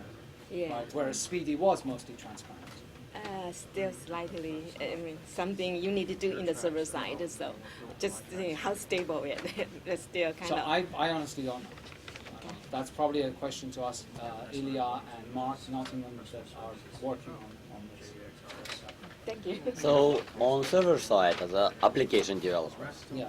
I don't need to do anything. I just had Just to configure unoptimize my. a lot of the things that you have been doing. Okay. As if you're doing web application development in the sense of, you know, normal web app. Yeah. Okay, and then just server configuration, an upgrade to Yeah, JT. depending on if your and- server, Mhm. if your container, wherever you're containing, you're hosting your applications. Okay. So is there a reason why I don't want to move on to HTTP2 at this point? Except that it's going to be much difficult to debug? There isn't really a reason, no. As long as you know the risks involved, then no, there isn't. So the risk involved is the binaries or? No, the risk involved is that it's being used, but not as much as everything else is being used. So again, nobody knows exactly, like, it's not being used that much so that we can figure out all of those different proxy servers, all of those different routers, all of those different switches, all of those in the wild 3 billion users that are using the internet, how are those going to perform and interact? I mean, I have run tests with HTTP2, right? And you can do it yourself. And you can see a lot of times it comes back completely crazy numbers, right? Completely crazy numbers that you're like, how is this more efficient than what it's meant to be? Right. I was wondering, has anyone captured some kind of comparison to the performance increase? Well, yeah, I mean, Google has done analytics on that, Okay. right? And they're basically in line with the same as what Speedy was, and they're saying there was an improvement. Yes, they've done their numbers. I mean, they've done their studies, yeah. Okay. But again, you know, 25 years in this industry has taught me one thing, and it's just because Google does it or Facebook does it doesn't mean anything. Okay. So, are a lot of the frameworks such as JSF starting to pick up on using HTTP2? Do you know? Or that's something I don't know the that's still case of coming? JSF. Okay. That one I don't know. All right. Stay tuned. All right. Thank you. Do you think HTTP2 is useful for normal backend development, like server-to-server communication, not client, like not a browser-to-server communication? If you're doing, yeah, I mean, as long as if you're using HTTP as a protocol, when you're doing that back-end communication, Correct. If you believe that you could get, like, you know, what this is, HTTP is about. In that aspect, it's, you know, it's to overcome the chatty interfaces that a client request has to a server. Right. And web browsers are very chatty, and they open up many connections, right? And then it's also about header compression, right? If those two aspects could interfere with your server-to-server communication, then obviously there are benefits to it. If it doesn't, you know, if you open up a single connection and through that you're sending back and forth everything, I don't know how much more value that could add. Yeah, the only value would be the header compression. The header compression. that's Only it. if the headers are smaller as compared to the payload. If the payloads are huge, then the performance gain will be negligible. Yeah. Then, of course, if you can start to say, you know what, if I could use that single connection and then start to use all of the aspects that HTTP2 provides, kind of like having different window sizes based on the streams, and say, I could maybe take advantage of that because I'm doing video processing or whatever. Correct. In that sense, yes, that could help, because then on that single connection you can have your, you know, semantics going back and forth, and you can use another stream for data going back and forth, and also the push aspect. You know, if you want to do, like, in a way, you could actually try and see if this would replace, in a sense, polling, right? Long polling that you have from yeah, point push to could be point. useful. Yeah. So it is useful for similar like WebSockets for keeping a long connection. Yeah, I mean, again, if any of those aspects interfere in what you're doing, then it could be proved useful. Yeah, I have an application where I have to install a client, which right now is an HTTP client, on external machines that will initiate the connection to our server. We can't just say, okay, now we have a message for you. But I'm looking into WebSockets and also HTTP2 to change that, so we don't have to do the polling all the time. Yes, in that sense it could be. Yeah. They still need to initiate the connection. Yeah, just the connection. Yeah, but often it's after the initial connection. Yeah. They place the poll. You said that to use Jetty 9.3 for Java 6 and 7, you need this extension. Yes. I still don't see why that is relevant if you need Java 8 to even run Jetty 9.3. Or maybe I'm mistaken. No, to use HTTP2 on Jetty, you need the ALPN extension. But you can run Jetty 9.3 on Java 8, 6 or 7. You can run Jetty on Java. You can. What are you saying? You can or you can't? They made a decision in 9.3 that you need Java 8. Okay, but for Java 8 you still need this extension. Okay. It's only going to be available in Java 9. Okay, I was just yesterday I was trying to make a test and then I needed Java 8 and we use 7 in production and we're not ready to move to Java 8 yet in our production. Yeah, so the ALPN extensions, as far as I know, last time I checked, which was last week, they're only going to be in Java 9. Okay. So for Java 8, and in fact my demo is built on Java 8. I don't use Jetty, but HTTP uses does HTTP2. It's built on Java 8. Without that extension, it wouldn't run. Okay. So it seems like you mentioned a problem before with HTTP, with the 6 connections per client. It doesn't seem like the HTTP2 like avoids that because it's just creating multiple like connections through one TCP connection. It is, but it's creating a single socket between the client and server. But it's you still have to have that session management behind that. It's like you said, it's like having another protocol, transport protocol on top of TCP. So like the question is that how does the server then limit the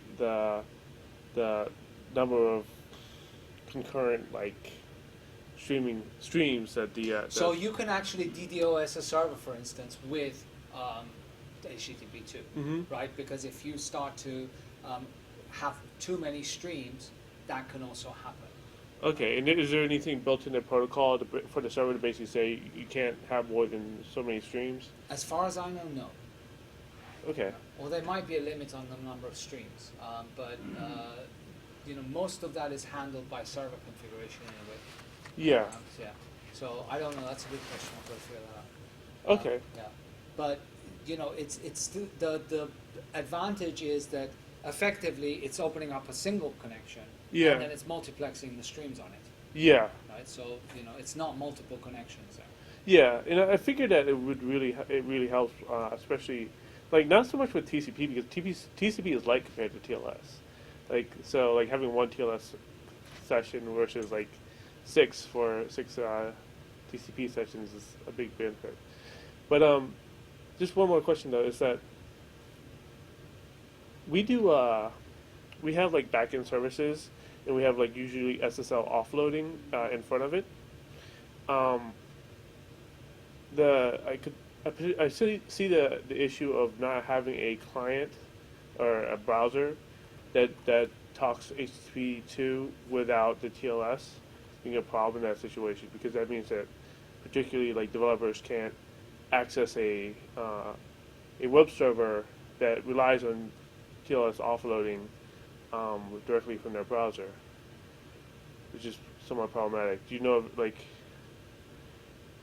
of any clients that browsers that will or extensions to browsers that will like allow it to go through? Not that I know. Okay. But I mean the HTTP2. Like someone was asking me last time I gave this show, they're like, well, what about my older clients, right? What about them? Yeah. People that don't support the browsers that don't support it. It's not going to be backported, right? Yeah. So if you have clients that cannot upgrade their browser, right, which is one of the drawbacks of it, Yeah. if you can't have that, you're going to have to fall back on HTTP1, right? Yeah. And now this basically means now you're implementing both things because whereas you are optimizing, doing some optimizations for HTTP 1.1. Yeah. Now with this HTTP 2, you need to really not do that. Yeah. So like then you have to essentially maintain like two separate. Exactly. Okay. I was going to ask a stupid question. So suppose if I am serving web applications and then the browsers support it, then my clients are not impacted. But if I have a RESTful API and that's serving HTTP 2.0, but do my clients need to be HTTP 2.0 as well to talk to me? Or Yes. So 1.1 will not work anymore then? I mean, if you're forcing HTTP 2 on the client on the server side, only doing HTTP 2, yeah. Like for a RESTful service, a server like Jetty should be able to do the translation, correct? Right. Yeah, I'm thinking I mean, maybe the client library should. Yeah, can I mean, come to unless say you're that. forcing it explicitly. I understood that you want to just force HTTP, so you want to discard HTTP 1.1. But no, not until my clients are ready to Yeah, move then, on to. then in that case it's fine. I mean, really, because a lot of the techniques that you would do for the web application development, you don't normally do in that API scenario. And not in REST. Okay, Yeah. so as long as I use the, say, Jetty API to serve on my back end, I should be fine. Yeah, My then client it shouldn't should be have to transparent. change. Yeah. The server should Okay. your application, your server should be able to take care of it. Yeah. Okay. Do the translation between the two. All right. Cool. Thank you. You're welcome. In the, you have any experience with, I work in healthcare, and we're starting to use HTTPS to send patient care data to like government agencies that are collecting data. So it's like HTTP2 would be a better way to go than HTTPS. Yeah, but I mean, it's using it's effectively the same. Doesn't matter. Effectively. NSA will crack it anyway. Well, that too. How do you keep the government from knowing what your correspondence is? They've actually, I read that they've developed a supercomputer. The whole thing is you want to make sure it's secure. Write it on a piece of paper, fold it into an envelope, and use the postal service. NSA can't read that hard copy. I like figured out what Postal Service HTTP never means. opens your mail, but Untrampled blogs. No, that's true. But it's de-identified data.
frankly.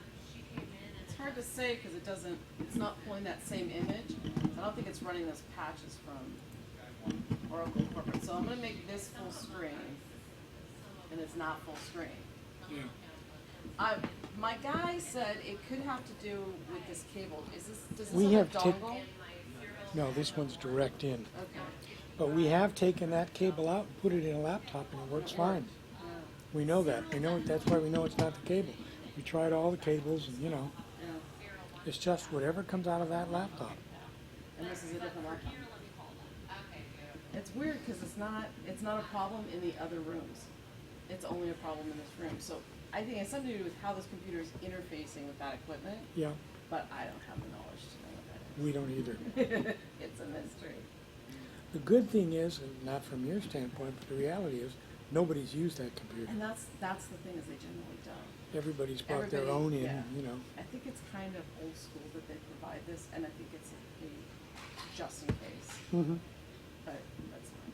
Of course, I get a kick out of, from our standpoint, we were told we don't have that many dongles, and if somebody comes in and needs a dongle, it's like encourage him to put their stuff on a thumb drive and load it on this computer. Yeah. It's like, oh yeah, let's put it on the one that doesn't work right. But so far, everybody's either had a dongle or used a different, use SDI in.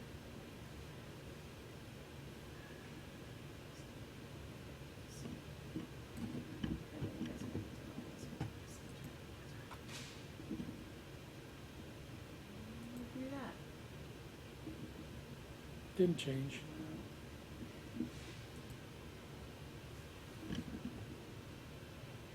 That didn't change.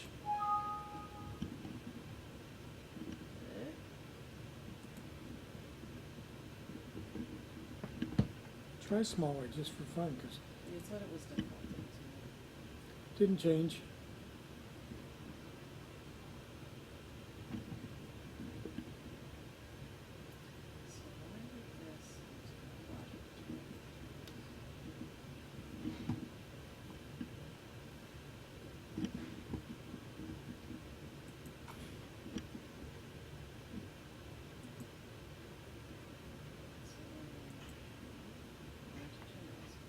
Yeah, because Scott disconnected that line and hooked it up to his phone. He has the right dongle. It immediately goes full screen.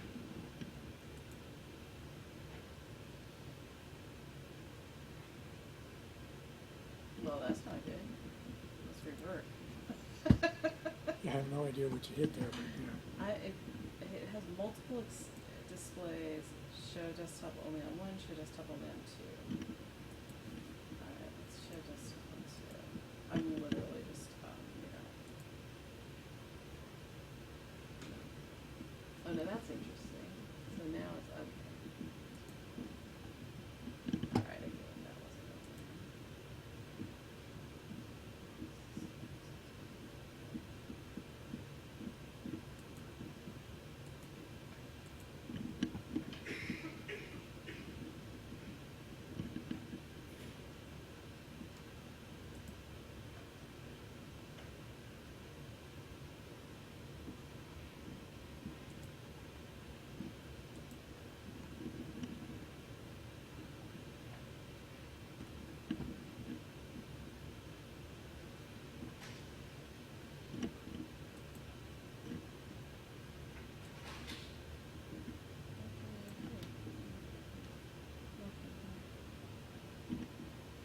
except I know we want 1280 by 720. Right, but it's just interesting. It doesn't. Doesn't make a bit of difference. Yeah. It doesn't.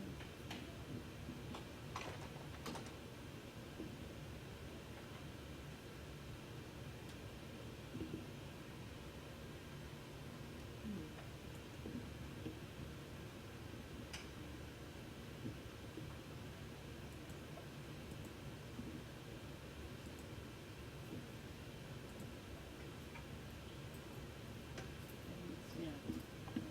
It changes here. It doesn't change it there.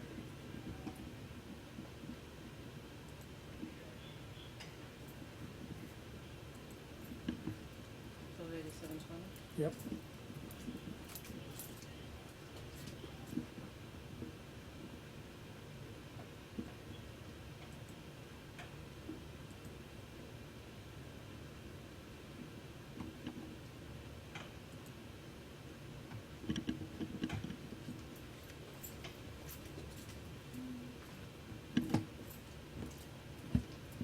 I'm gonna go see just for the hell of it if I've got another short mail VGA and change that cable.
Can you move your laptop? I need to pick this up a little bit to do it because it's the one underneath naturally.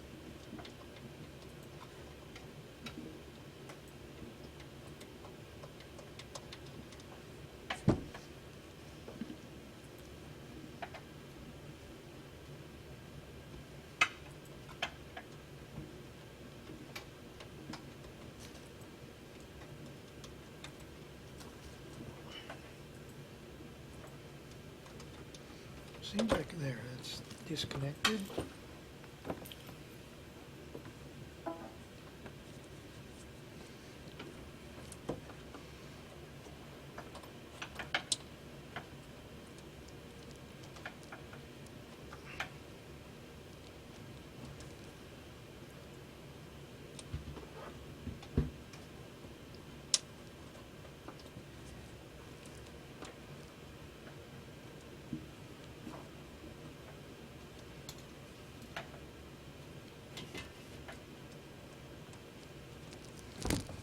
One side.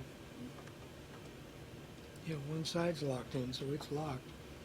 So let's try this end in there. It's tight, I know, because I tightened it just in case, you know. Well, I already took it out. It's loose now. Here, I'll take that one. I'm not even going to change this again. I'll just take this one away. Yeah. This one's prettier. It's newer because.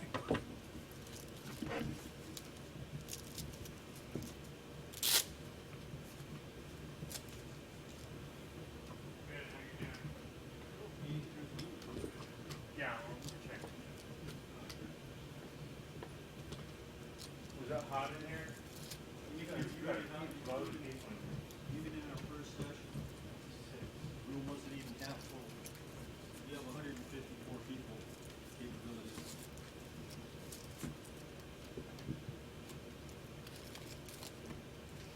In the last session, we used all 154 seats. Which is, I think I came by here to scan something outside. which is a There good, was a line. which is a good thing that, you know. Of people waiting. That explains a whole lot. It's all connected. And I don't know if you switched it. It still should still be on 2 unless you changed it.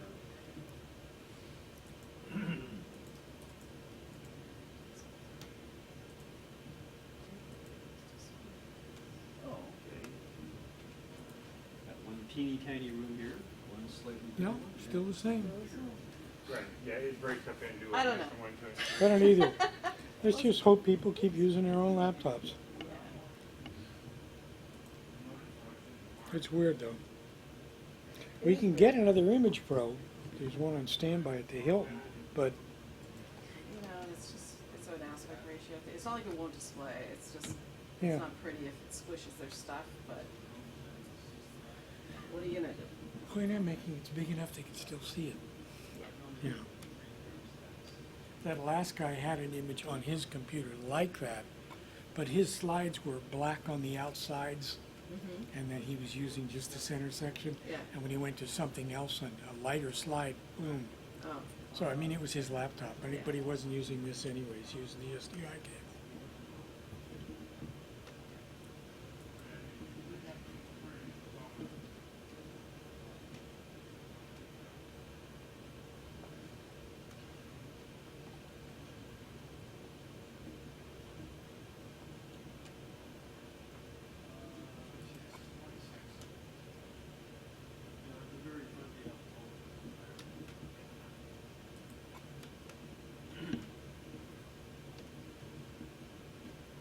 Yeah, I noticed that on concentrated, 229.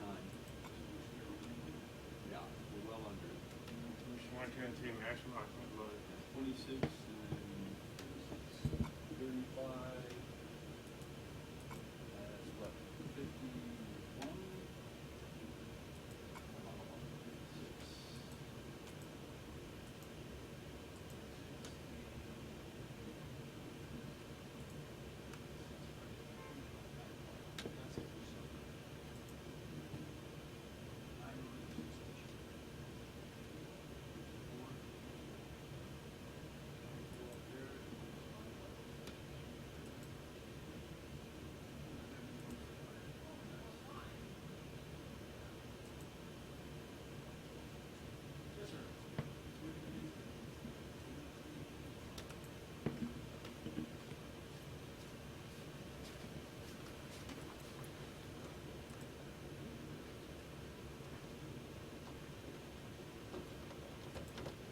I'm going to just switch that input with the other next one just to see.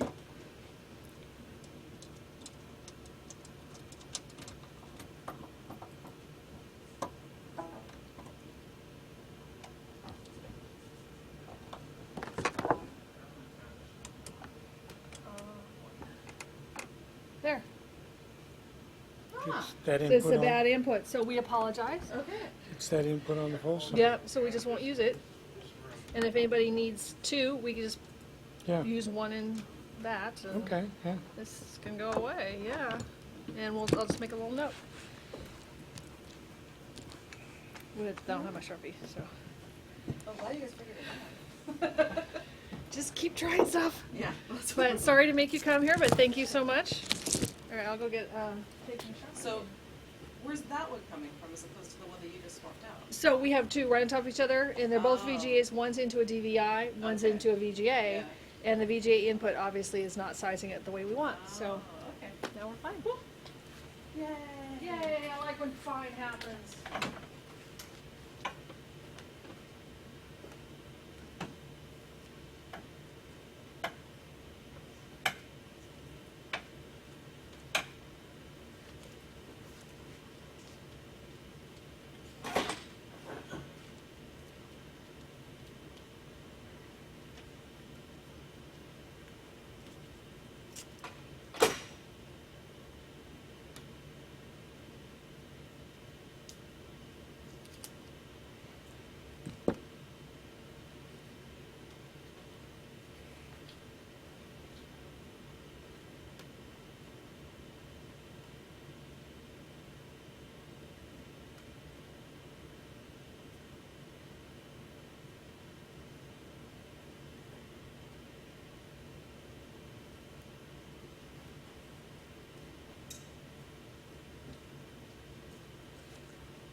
So do we need that splash screen or whatever on the on this? Pardon me?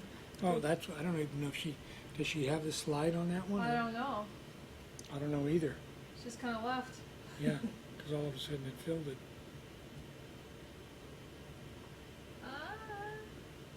I'll just call her real quick if I can find her. I want to put this in the world for God and everyone to see, but only Oh, I would just use cross off two. inputs. Yep. 1 and 3. I'll put a It's a table for two. And I don't know if you want to put 1 on that input. the Yep, end of I that will. cord. Yes, I will. You know I do.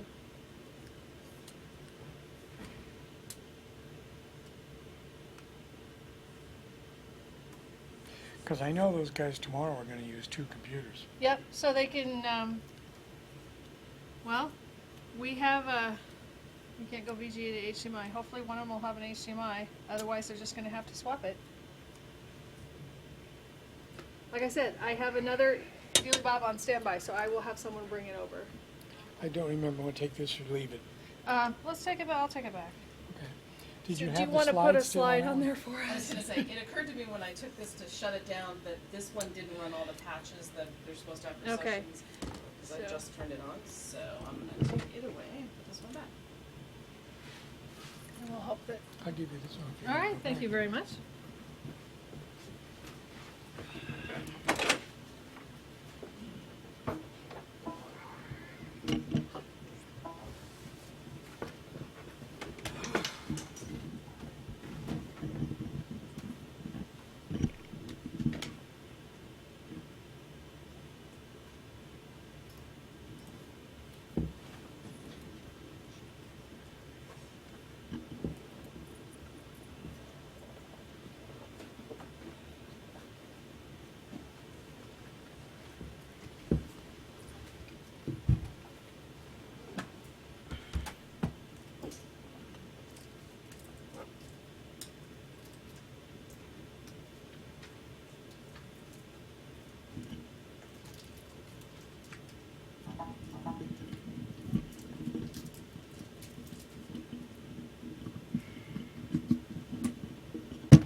Just get over its run, but it's the end of that one.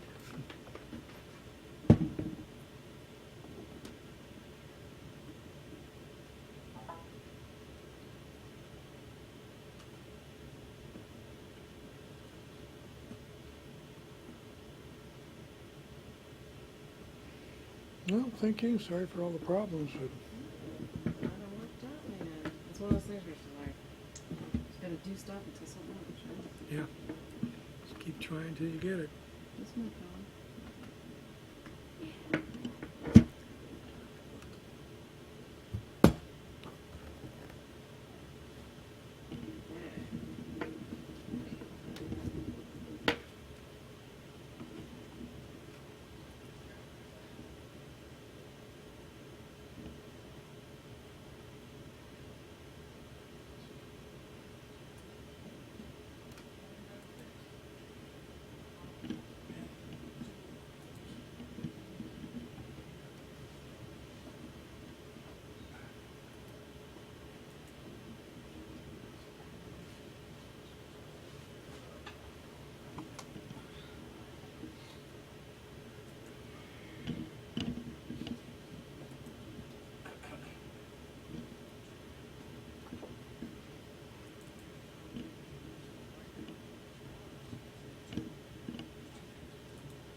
You have an SDI input on it?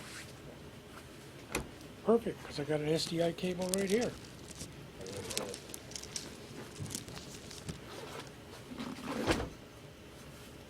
For the charger.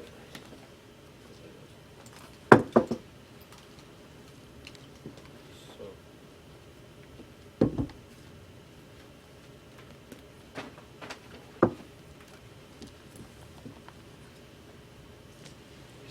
There's a plug in the base of the podium.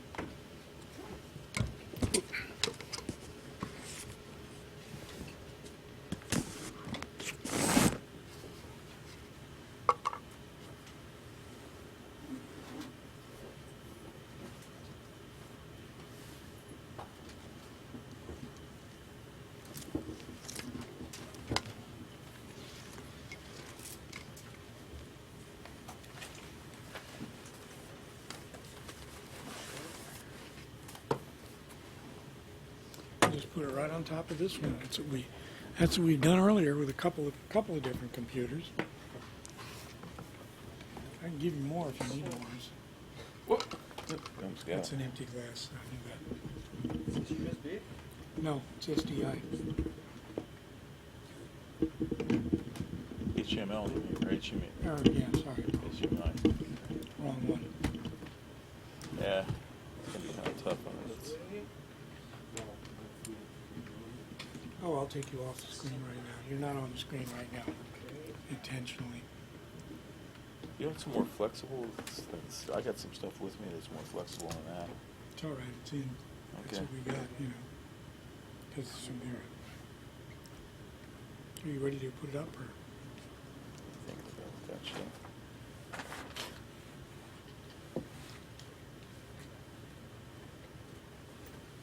Problem is this is such a big show. Everything they got is in use. A lot of stuff is re-rented. No, I've seen they got stuff that's even thicker than that. I mean, what the hell? What were they thinking when they made that stuff? It's like garden hose. So we have wireless on this too? Got wiring. I don't know if he wants to use a wireless lav. Do you want to use a podium mic, or do you want a their lav, or I have a wired lav here, or a podium mic, whatever you prefer. Okay. As well. Yeah. Yeah. It's turned down right now. The distance is correct. The distance. Yeah, I just need you to speak up, talk loudly, because I don't Okay. have that much. I can go turn it up right now, and you can give it a quick try if you Yeah. want. Yeah.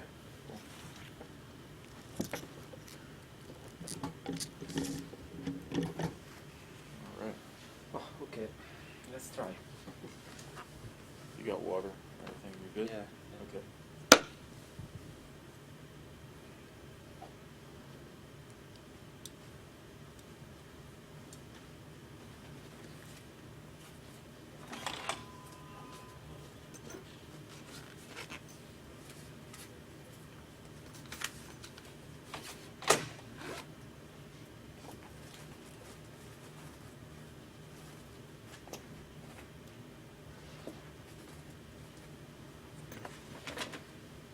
Okay, the microphone's hot right now. Are we ready to put you on the screen? Because I've got you switched off right now. No, I've turned it off here, so we're not going to see anything till I put it on 3 if you're ready. Mm-hmm. Just give me a second. Oh. Okay. Mm-hmm. Ready? More or less. Here you are. Okay. Okay. Thank you. And I can hear you right now on the microphone. Mm-hmm. Yes. I think it's good. Okay. Okay. I'm going to turn it down right now. And when it's time to start, or whenever you wave, I'll turn it back on. Or I can leave it up if you want. It's up to you. Mm-hmm. Do you want it just left up? But you mean the starting time? No, I for- mean the microphone. Yeah. Oh, you're supposed to start at 2:30. My clock is back there, so. That's okay. You can start up, but Pardon me? you can. I can No, turn you it can. off. You can I turn can off. turn it off and turn and it on. then you can turn on at tune 30 when All right, will do. I start the Okay. session. Okay. Thank you.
So.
It's capture now. 228 now, and your microphone is up.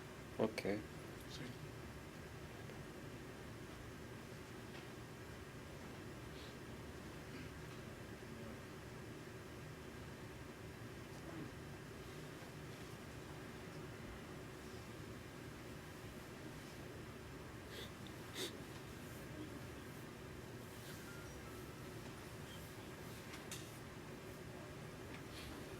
Okay.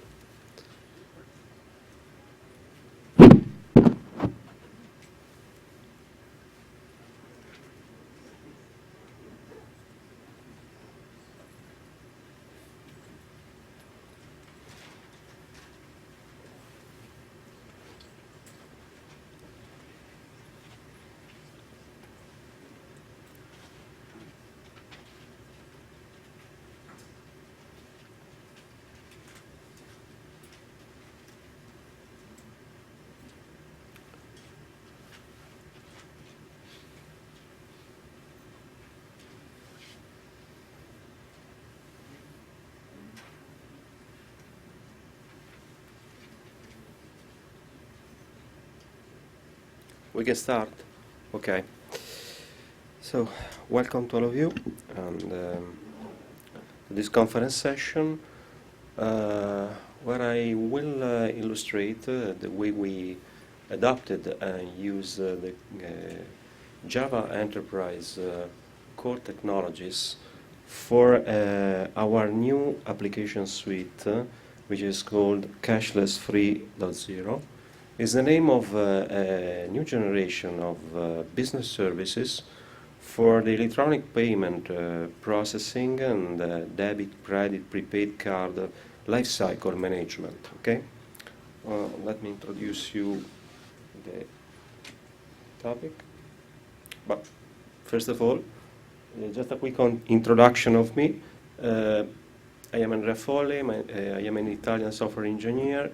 Actually in charge as CTO of the Cashless Business Unit at S Group, which is an Italian software company providing advanced payment solution to the global market. And actually, I am leading the software development of this new generation of business services for e-payment processing that's called Cashless 3.0. And all these business components are absolutely based on the Java Enterprise 6 and now 7 platform. Okay?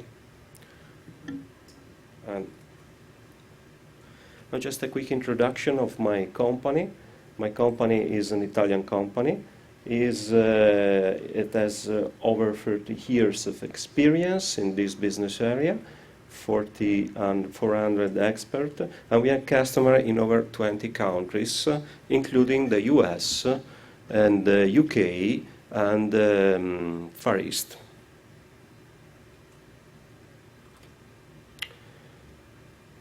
What we provide are software applications, so also in the model software as a service, project implementation, professional service, and so on, in basically in these business areas. And we focus now on the cashless solution. Okay. Okay. Cashless solution. To give you an idea of our business footprint, we manage over 100 million cars worldwide. 65% of acquiring system and more than 50% of issuing system in Italy are managed by our solutions. And we have a deep and widely recognized experience in EMV migration across Europe. EMV migration is the process to migrate the magnetic stripe cards to the chip-based card. We in Europe, we already have the chip-based card, but you in US, there are still the magnetic stripe card. But now, with the new laws also in the US, the credit card, debit card, prepaid card must support also the chip and also the POS, ATM devices and so on must support the chip-based card. And we are specialized in this kind, for example, of migration. Okay? And so our value proposition is spread in issuing, transaction processing, acquiring, EMV management, and so on. So this is the context that we have to face when we decided, or not me, my company, of course, at the beginning of 2013, decided to invest in a new innovative suite of electronic payment solution for the international market. And the main goals that underline this, the decision, fundamental decision for the company, were to manage the life cycle of all kinds of e-payment programs and devices, physical, your debit card, credit card, and so on, or virtual, e-wallet, mobile wallet, and so on. And to expand this kind of business solution to a global market, so including also countries over the Europe and in a worldwide range. Then another basic goal was to reduce the time to market and the total cost of ownership adopting a new technology platform, and also a new development technology approach and philosophy. And all this has to happen combining the strong and widely recognized business expertise with a new cloud-ready, SaaS-ready IT architecture. And this was the basic challenge, let's say, because we have to put together, let's say, a strong expertise with a new approach with a new development, totally new development philosophy and methodology. So, at the end of the day, we want to standardize our software component in terms of development, deployment, distribution, and installation, and for all customer and target environments. And this was intended to expand the company's business footprint on the international market, but also maintaining the existing customer by replacing the legacy solution with this new generation of services. And so this was the premise. So the new application framework must comply with had to comply with these basic requirements: high portability, high scalability, flexibility, pluggability, interoperability, also resilience, and high performing system, because we have a broad range of components running. Part of this component are real-time components, are the components that have to process the financial transaction. When you make a financial transaction with your card, there is a chain of components that must process the authorization, check, and so on, in a second, or less than a second. And then we have other kind of components that are mostly back-office component. And so you have very different requirement, technical requirement among the various components. And these were the basic requirements. And the advanced requirements, okay, this new architecture was intended to be natively designed for SO architecture, built on best-of-class open source technology, of course multi-locale, multi-language, multi-currency, and cloud and SaaS ready for multi-company and also multi-tenancy. And last but not least, it had to be compliant with the OWASP and the PCI DSS security standard. I don't know if you know this security standard. particular the PCI PA DSS, but in the card industry, all the application that you put in a production environment must comply with this standard and are very, very strictly standard. They require not only, for example, the security on the web interface, but they require to put in a safe place all the sensitive information of the card holder. The code of your card, the pen, your ID and so on must be segregated and must be crypted inside the application. None of these data must be stored in a clear way, okay? So you have to keep in your mind all these requirements, not only the framework requirement, but this advanced requirement and specific requirement for our business. Okay, a lot of requirements, huh? But other requirements, we can, all these requirements, okay, are not only to be implemented, but also to be implemented in a transition process starting from basically a lot of vertical procedures on mainframe to get a new cloud of services, okay? And not only technical, architectural, and framework requirement, but also impacts on the organization. Because the new application architecture should drive a new culture of innovation inside the company based on remote team working and agile programming, okay?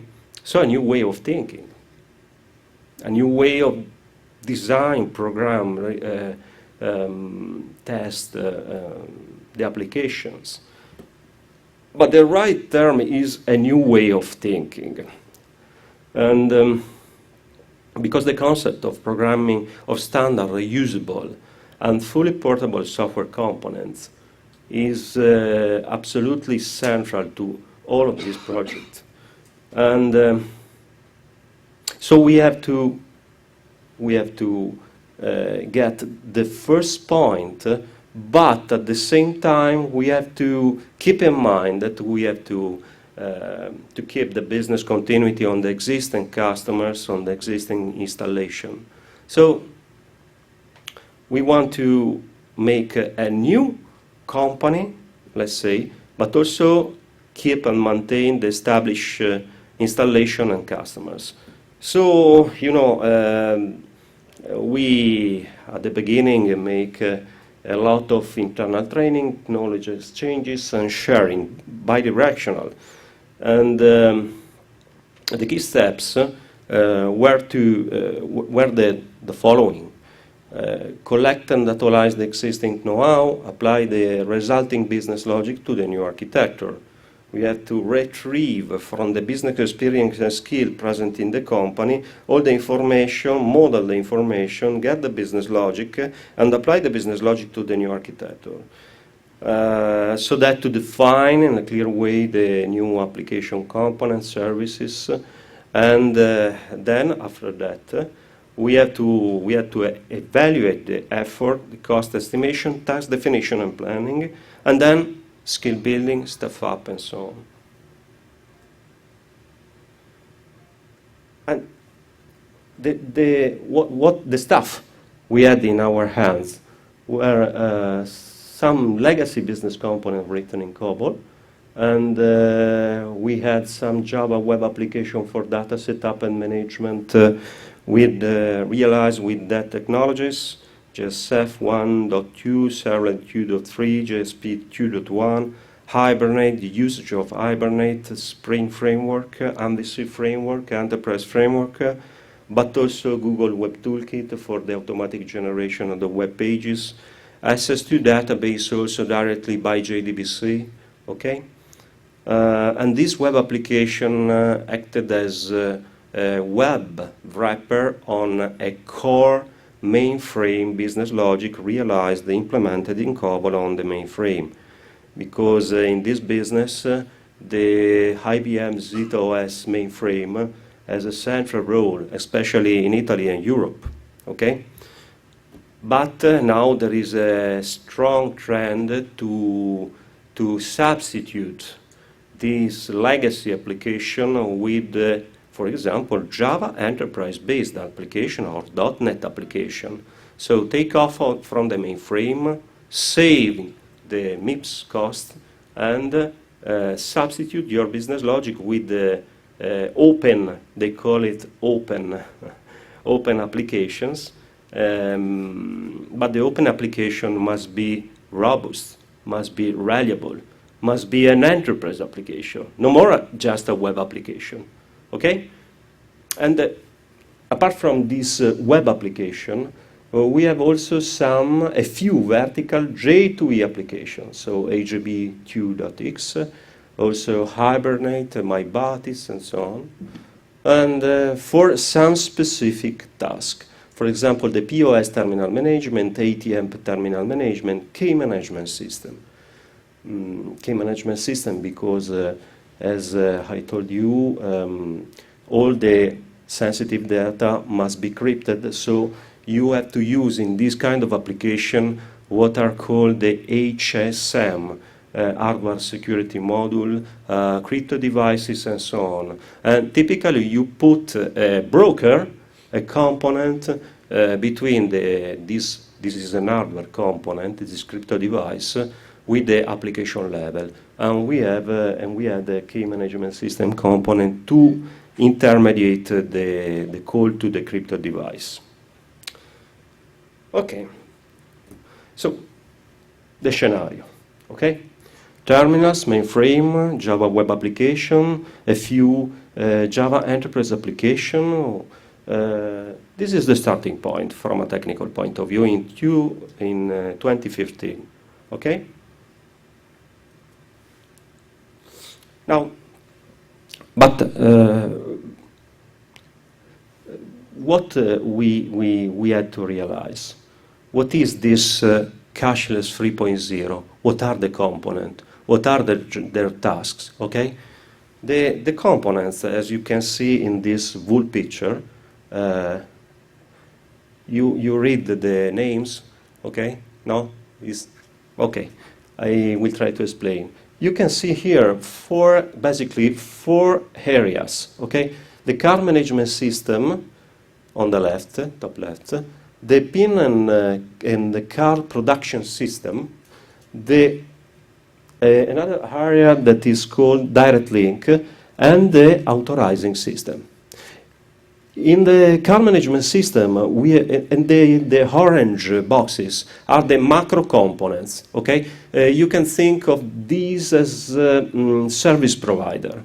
Okay, card management system. You have to manage the full life cycle of any kind of e-payment tools, e-payment programs, card, wallet, mobile wallet, and so on. You have to configure, create, and manage the life cycle. Okay. The life cycle means also that you have to physically produce these tools. So the other area that contains the component to produce the plastic card, for example, the PIN envelope containing your PIN, and so on. The authorization system area instead contains the runtime financial transaction processing components. These are the components that must reply to a request in real time. Okay, so the authorizing system and the two central component, the key management system and the switch, the message switch, that receive the ingoing messages from the master circuit, Visa, MasterCard, UnionPay International now is very important. Okay, and get the message, check the message, and route the message to the authorizing system, for example, in order to make the authorization and process the final transaction. And then the response message will flow again into the switch, and the switch will route the response message to the external circuit. Okay, so I don't want you to become expert with these business topics, but just to give you a picture of the complexity of the system. We are not speaking of a single application. We are not speaking of two applications. We are speaking of a set of different business components that have totally different requirements. Because in the central box, the authorization system, what is the main requirement for a developer, for a designer? The performance. Just the performance. Please take off all what is not required. I have to go to the database. I have to go to the database in a direct way. I have to go to the data in real time. Okay? Maybe that is better not to use a ARM engine, not to use the JPA, okay? But not because I don't like JPA. I like JPA so much. But each of these components must be designed, must be realized with different requirements. The priority of the requirement are very different, okay? Inside each of that orange boxes, you have a structure. All that component has an inside structure that is, in some case, complex. Okay? This is a class diagram representing the persistent entities, just to give you an example, of the car management system. Okay? It's just a view, because I have 200 tables inside the car management system. Okay? So the first thing you have to do is to model the system. Okay? Not only the persistent entities, but also the flow, activity diagram, sequence diagram, and so on. It's very important because we have to understand what we are going to realize. Okay? In order to evaluate the complexity, the effort, what we have to do. What are the tools that we can use and we must use to get the better performance in designing and development? Another example, the production of the car. No? Also here we have an internal structure which is also complex. Not so complex, guys, is easy to do, but you have to do. You have to do. And you have to think that, as I told you, we started from vertical procedure where all this is hidden, was hidden. We had no models. We have COBOL software. So we had to make the factoring out to get this information. It's great effort. Was a great effort. Okay, so I can call all this stuff a big challenge. It's a big challenge to go on with the slide. A big challenge with many risky factors because of the requirements, basic, advanced, a new architecture, a new concept, a new way of thinking, a new way of development. Wow, a big challenge, but also a big opportunity for a brave heart software engineer. Okay, not exactly the same look, I know, so more or less. Okay. Okay. The first and most important decision. If you were in my trousers, okay, and this was the scenario. Your boss, the boss of the company, said, "Oh, you, Andrea Folli, please give me a master project. Tell me what are the platform and the tools we have to use to realize this new system. How many people I have to staff up? How many people I have to hire? It's not so easy, guys. But you have to, basically, the first thing you have to decide is the platform. 2013, remember, 2013. The platform. I decided, no doubt on this, because we had to produce in a industrial way software components, very, very different. Some of these must be real for online transactional processing, for batches, for real-time response, and so on. Java E6 platform was absolutely the best option at that time.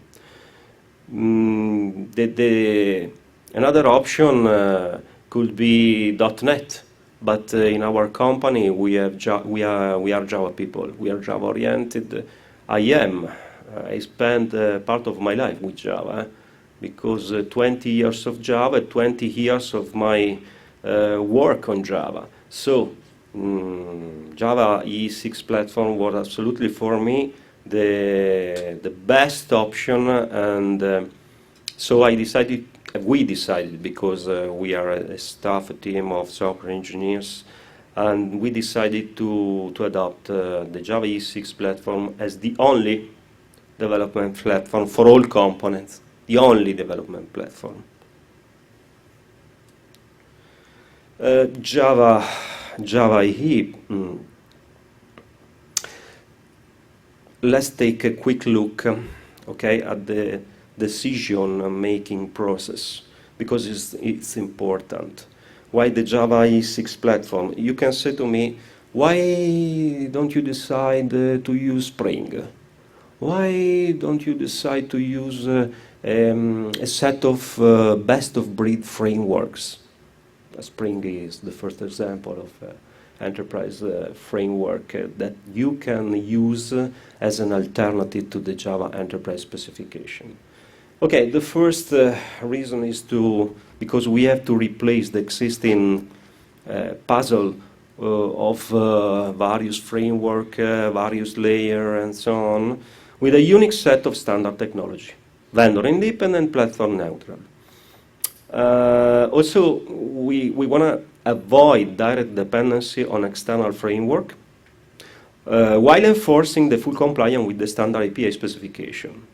It's very important for me, this point is very important, because if you comply, if you make software compliant with the official standard API specification, you can be sure of portability among the various application servers, for example. Okay? Okay, then Java E6 provide the HB3 technology, the JTA technology, the JPA technology, and so on. So basically Java E6 natively provided us all the features we needed. And this is an important thing, that at that time the Java's roadmap gave us strong guarantees on future development. What does it mean?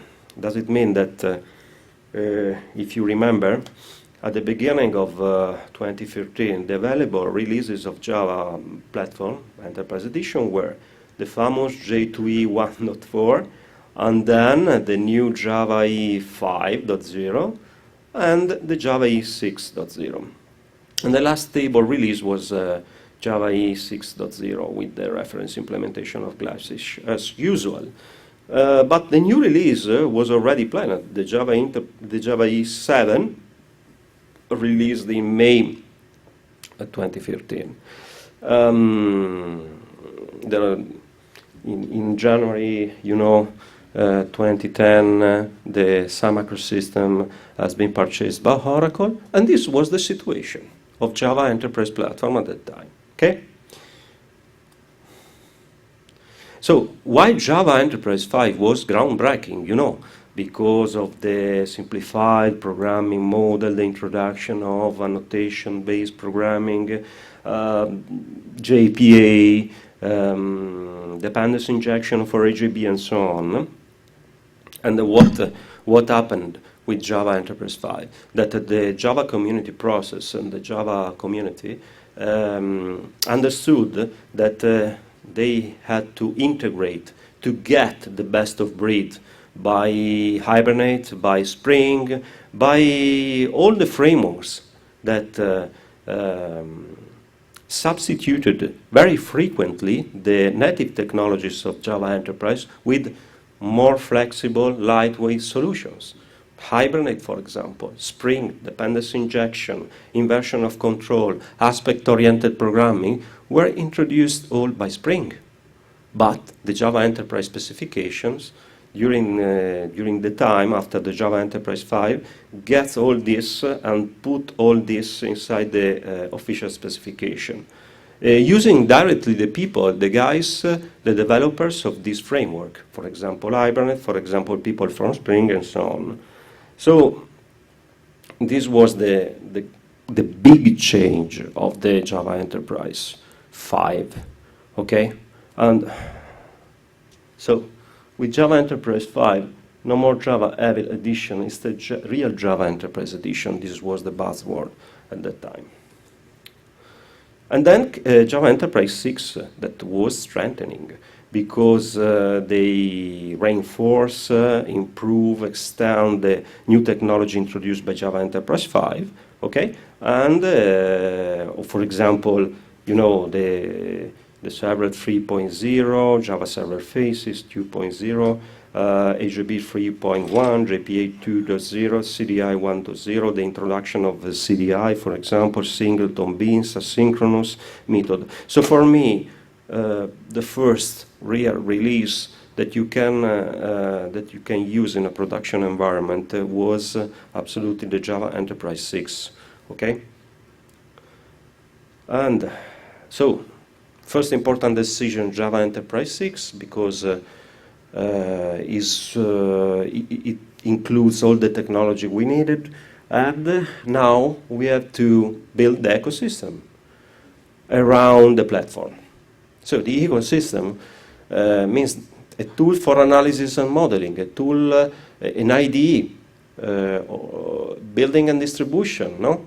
All what you can think you have to do during your development processing. For analysis and modeling, we adopted Visual Paradigm, which is a lightweight and flexible UML modeling tool, UML and SOML modeling tool, supporting the Agile Model-Driven Development. Agile Model-Driven Development means that you start from the model and you generate some part of your software, for example, the JPA entities from the model, but you are not forced to use in an integrated way the flow model to software or software to model. You can, but you are not forced.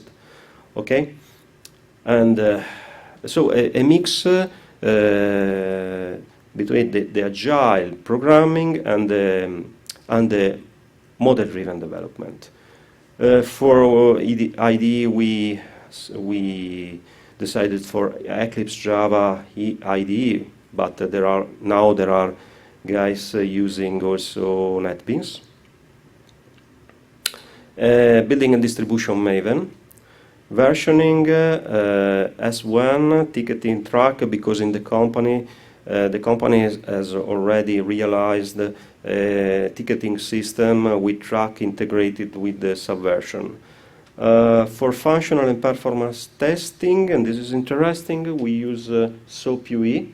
SOAP-UE because when you have to test the whole flow, and you have AJB, you have JPA, and so on, you can also use OpenAJB, for example, embedded directly inside the code, but it's more complicated.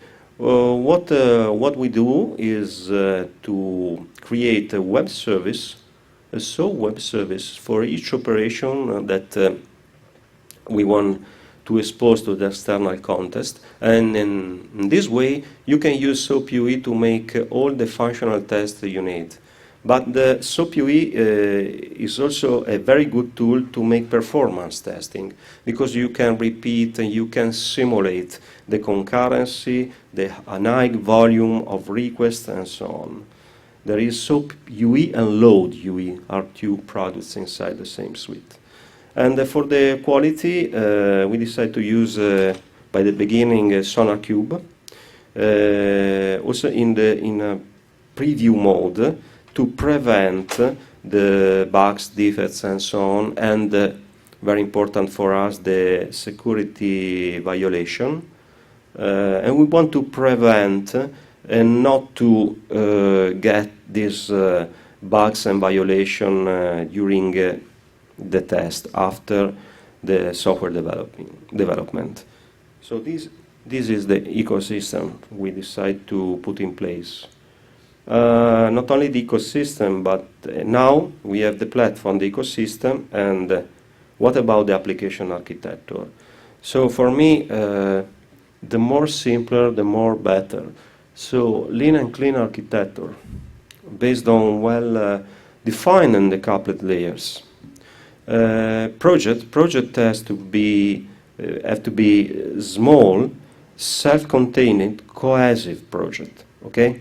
Because it's absolutely fundamental to keep separate roles, responsibility.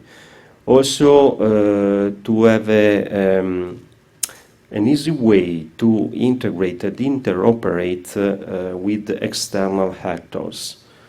And then it's very important to define from the beginning a common set of programming patterns, naming convention, and templates.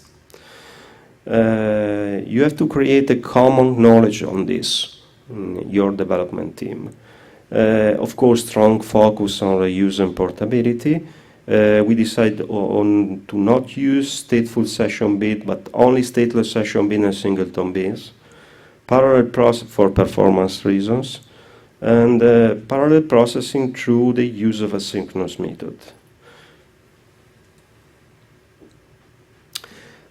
We decided also to, absolutely for what regarding the persistence layer, to use the best practice, to put in place the best practice, the famous best practice, so the auto-incremented ID as primary key for all JPA entities, the version on all JPA entities for optimistic locking, you know.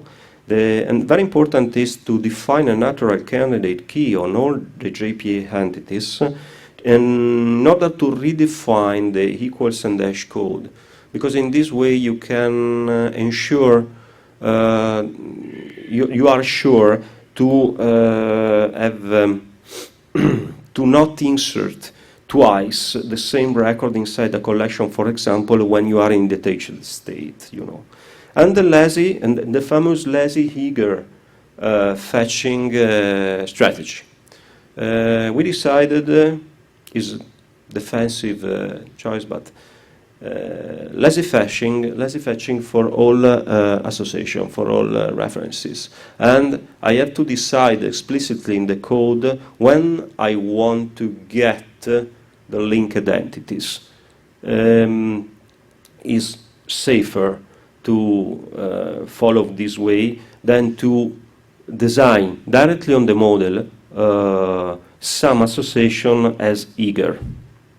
Because in that way, when you make whatever query you want on the master entity, you retrieve also and always the linked entities. May be dangerous for experience, direct experience. Then another important thing is not to have embedded SQL JPQL inside the code, but external, reusable JPQL and native static queries. And if you have the need to create a query in a dynamic way, but our choice was to use the criteria API, but just in case. But the basic thing is not to have embedded SQL or JPQL inside your Java code, because it's very difficult then to maintain this SQL and JPQL code inside the Java code. Again, about the application architecture, we decided to create a generic reusable DAO to abstract application code from the persistent details. But this data HS object can be used with different transactional management strategy. CMT, BNT, or local transaction is the same. It's transparent, okay? It's up to you, to the application code, to start to delegate to the container the transaction boundary, or to explicitly control the commit, rollback, and so on. It depends. Or to use also a local transaction by JDBC, by data source. It's the case of the batches, for example. They all use a local transaction or a beam managed transaction. It depends. Another important thing is to keep separate the transaction processing and the batches, of course. We had two distinct persistent units for the batches and for the transaction processing, and we had two distinct approach.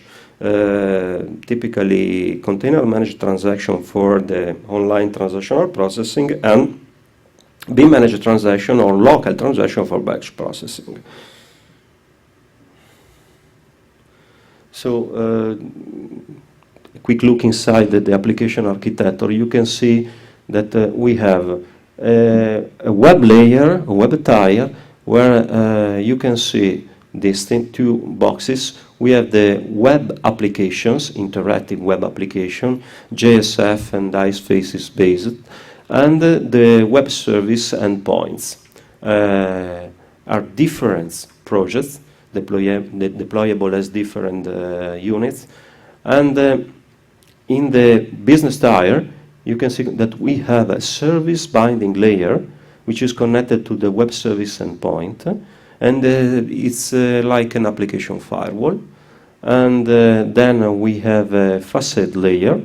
These are AJBs exposing local or remote interface or bots. And then we have the business layer, so the business AJB that are all local to the application. You cannot access directly a business AJB. You have to pass through the service binding layer if you are coming from a web service call, or a facade layer if you are coming to our web application, for example, from JSF. And so we have also the message facade layer for all the messages that are incoming from queues. And then we have the persistent layer, so DAO, JPA, entities, and this is basically the layers of our applications. So it's very simple, it's very, the layers are well identified, decoupled, and people know where to put their code and where to split the logic. The business logic inside the business AJB, the control logic, the application firewall logic at facade level, and all is very, very clean in this way.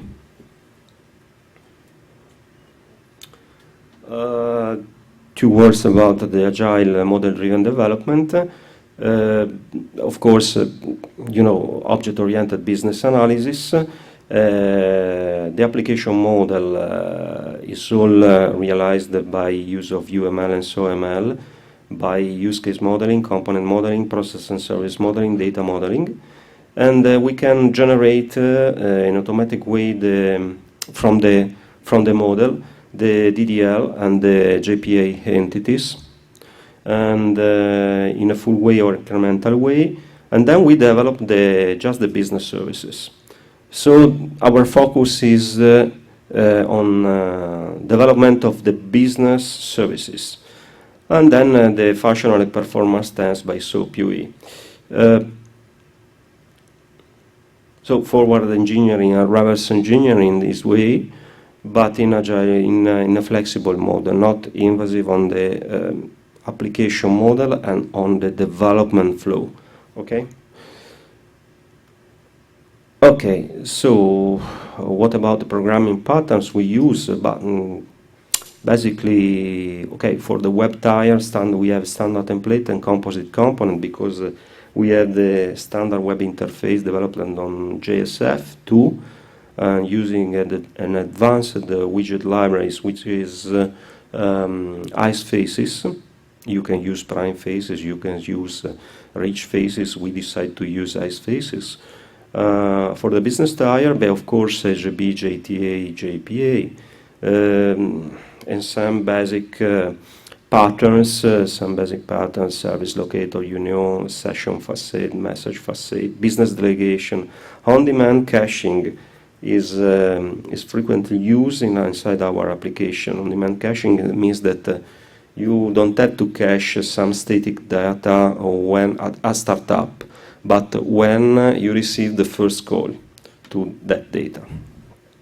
Abstract Factory and Singleton. Singleton AJB to load, for example, data for also to trigger some scheduled processes by use of schedule and schedules. We make a small framework to enable the dynamic rescheduling of these batches. It's not a static scheduling, but is a dynamic scheduling.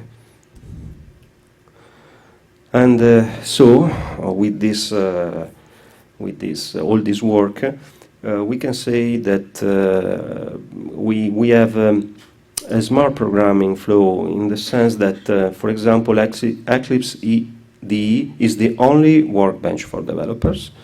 Is integrated with the Maven repository by the famous Maven to Eclipse plugin. Transparent integrated with Subversion, with Track.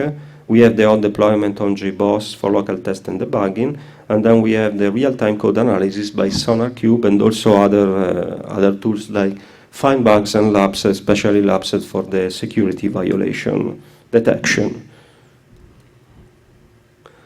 So this is the situation, our situation now. From a few vertical procedures centralized on mainframe, now we have this organization.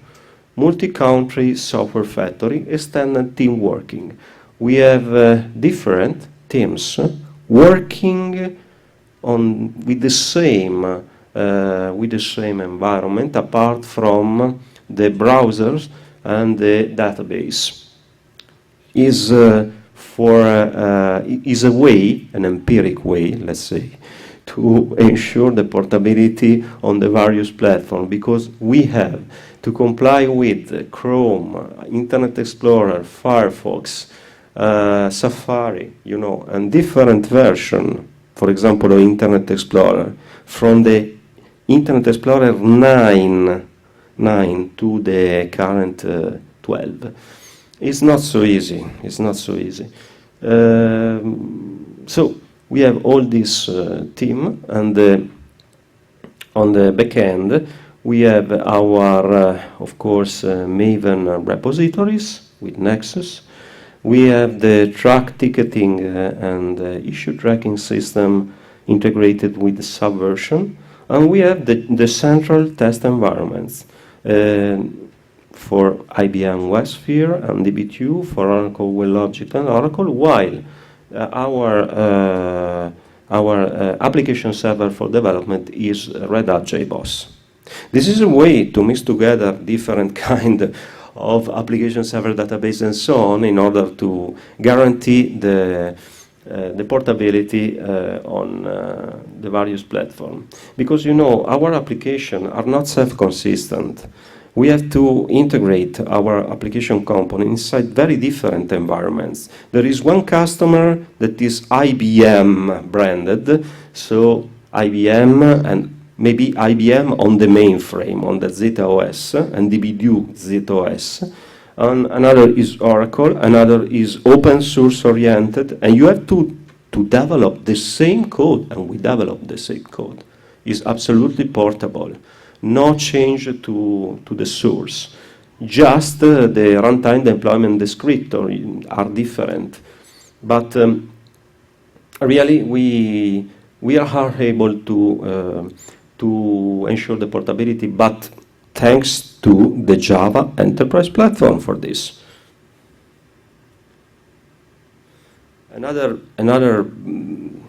very my big friend is Maven, because thanks to Maven we can make what we call a smart building. What is a smart building? For example, through the use of profiling inside Maven, different profiles, you can, in a transparent way, create a distribution for JBoss and Postgres, for JBoss and MySQL, for WebSphere and DB2, for WebLogic and Oracle. Just a click. Just launch the Maven clean install and distribute and package with the correct option. Specify the correct profiles. So this is very important for us, because to be able to in automatic and transparent way create and recreate the distribution for the various environment we have to support. By Maven you can also enable or disable, for example, the multi-language support, because maybe the customer is Italian, so he needs only Italian and not English. And why I have to enable the multi-language support in that case. Also, we have the possibility to insert inside the distribution some specific setup scripts or some specific artifact for each single customer. And it's very important.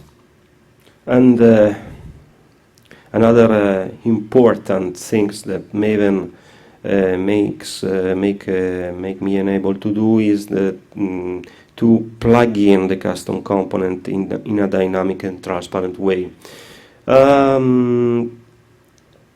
Because you can, through the use of CDI specializations, stereotypes, alternative, you can inject in a dynamic way in your distribution the implementation that you need of some custom component. You put inside the standard code of the product, a default implementation of this business delegate, and then you can inject in a dynamic way when you create the distribution the right implementation for that customer. It's very important to keep decoupled the standard of the product and the customization and the custom component. Absolutely is fundamental. And so, by means of this smart building, we can create ad hoc packages assembly through Maven. Libraries, delegates, and custom implementation are automatically included in the final deliverables specific to the client. And this is very important. Now, what about the Java Enterprise 7? Okay, because we adopt the Java Enterprise 6. Okay, now we have the Java Enterprise 7, and we have Wildfly, and recently also the IBM WebSphere. And yesterday I heard that also the WebLogic 12.2 is full compliant with the Java Enterprise 7 specifications. So we are now working on the rearrangement, for example, of the batch processing, accordingly to the batch application for the Java platform. So the chunk-oriented programming, they have integrated basically the Spring Batch framework inside the official specification, and we want to follow this way because now our batches are decoupled from the online transactional processing, but are realized as procedures, basically procedures, and we want to adopt the pattern of the batch applications. Then we are working about the usage of the concurrency utility for the Java Enterprise C in order to improve the performance of asynchronous processing. And again, the use of the improved CDI 1.2 API and the usage of HTML5 and WebSocket, even if the web interface for us in many cases is not so important because we have to integrate with customers that already have this their interface, the web clients and so on. Is more important to have a wide range of well-defined web services, REST web services in that case. So we don't put a lot of effort on the web interface, on the native web interface. We put more effort on the web services, especially RESTful web services. And so that's all for what regarding this presentation. I would like to, but I don't know how, to show you. It's possible to show to these guys the ID and I don't know.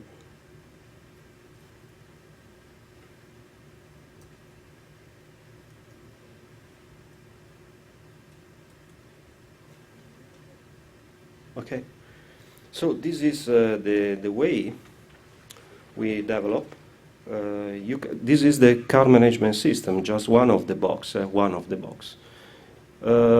What is important, for example, at the business tire, is to identify the modules, the deployment units. Each of these couple of HGB projects must be deployed as a GB jar, is self-consistent, okay? What is very important for me is not to deploy a single here. Yes, I have a single here, but I can also deploy the client, the web, and the HGB separately, or the various HGB modules as single deployment unit. And of course, the batches are deployed in a different deployment. And then we have the JPA with the persistent unit, with the native queries, and so on. And so we have finished the time, so if you have any question, absolutely. Yes? The migration, did it include your AR system? Sorry? The migration you did from legacy to Java, did it include your accounts receivable system? Yes. The migration is not the right term, migration, because we make a process of rethinking, okay? So you don't have to think about migration, take a procedure and transform it to this new architecture, because it's impossible. You have to get the information from, let's say, people that are used to work with legacy system, and they explain to you the thing in their language. Then you have to map, and map is absolutely fundamental. So you have to get all the information, filter the information, and map the right information on the new architecture. And this is the most important thing in this process. If you make in a right way this step, you have great chance to get success with the new architecture, because you have to define in a right way the boundary of your business services, starting from procedural programming, okay? And this is the most difficult step we have to face. Yes? A question about that. For your batch processing, you're actually using a separate persistent unit? Absolutely. So my question is, okay, let's see, right now you have a batch channel, you have a GUI channel, so they all can update their private card, whatever. So, and you are using the version number to avoid the updates log. Yeah. So right now the batch channel actually acts, well, they use the procedure as, I believe that's what you're talking about. So update the balance, let's say they deduct all the funds from this unit. How can the GUI actually, the GUI still, they are sharing different persistent unit, how can the GUI still get the recent information because the version number already bumped. You should get Optimus log over there. I'm very confused about that part. No, okay. Of course, we use the native versioning, the version for optimistic locking on the transactional processing because the main requirement is to guarantee the concurrency transaction. You make a transaction and another user open the same data, but you already made the commit, so the other user must receive a message by optimistic locking and refresh data and so on. For batch, the data that you create, that you process in the batches, are frequently are not directly on the same table, on the same table that use the user of the transactional processing. And for the batches, frequently, always, I should say, we use a direct connection, a data source, to retrieve data, to make update, to make insert, and so on. Okay, so a direct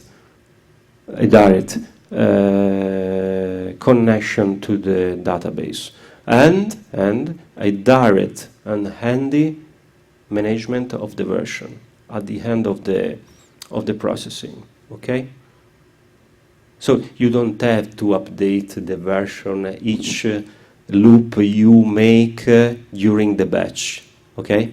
Because it's an overhead, and so we don't use JPA when we process a huge volume of data, because we are speaking of huge volume of data here. You have to think that our system, the authorizing model, is capable to process 400 to 500 transactions per second. Does that apply to the same person or actually a different person when you talk about authorization, payment? This benchmark, we made this benchmark for e-commerce payment transaction. So we made a benchmark on JBoss and Postgres for our customer, and we simulate the concurrency, and we saw that one installation, 2 core virtual machine Linux with JBoss, and on the same partition Postgres, our system can manage from 400 to 500 transactions per second, payment authorization transaction coming from e-commerce. And now we are going to start with Oracle the process to optimize the system on the logic Exadata architecture. And they say you can improve your performance and overcome the 1,000 transactions per second. Let's see. Let's see. We hope. We hope so. Does this include traditional POS or just CPU? Just? Is this traditional POS, or does this support traditional POS, or is it just CPU? POS, we manage POS, okay? ATM, POS, and of course virtual POS, e-commerce. And we have all the component that you have to use to manage the chain, all the chain. Your batch times before and after, so I'm assuming it's COBOL on mainframe versus now the batch times are the same or better? It's difficult to have better time because that COBOL procedure were absolutely optimized for mainframe, but just and only for mainframe. Okay, my components can run on mainframe, but of course also on all the other architecture. Please come in. Sorry. Okay, we finished the time. Thank you very much, guys. Thank you very much. Okay.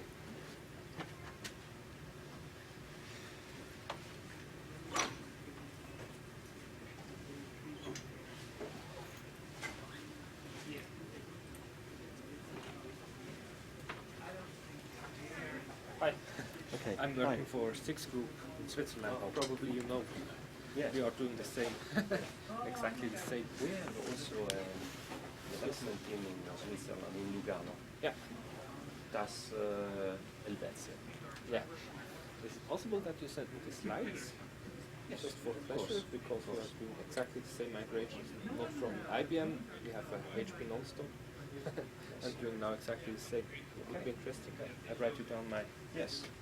If you give me your business card or you write your email here, it will be a pleasure for me to send on. You just handle the payment card process, so you handle ATMs, you handle credit cards and all that. Do you do actually the gateway or is it payment processor, or is that just with your own systems? Or how does that work? We provide all the components for issuing, acquiring, and transaction processing. But in many cases, the various customers already have their components for one of these or more of these tasks. So the challenge is to provide a system that can integrate in an easy, cheap way with the existing components. For example, we have our main customer now. We provide also only the issuing component, the car management system, because they already have their acquiring components and processing components. I'll give you my name also for the slides, but I don't want to hold you up because I know we got to get out of here. Yes, of course. Anything specific that you need? You're all good? No, You're we good? can plug in Okay. laptop, right? Perfect. Okay. Okay. Thank you. So this session will not be recorded, right? This one not. Okay. Let me double check. No. I don't want to hold you up anymore because they're going to yell at us. Okay, thank you very much. No, thank you. Bye. Good talk. What is the I know about the PCI rules and or WASP, and I know how much they're a pain in the neck. So I do a lot of payment processor handles gateways right now, and we do a lot of interfacing into other ones. So that's what I was asking. Okay. All right, thank you. Keep in touch. I definitely will.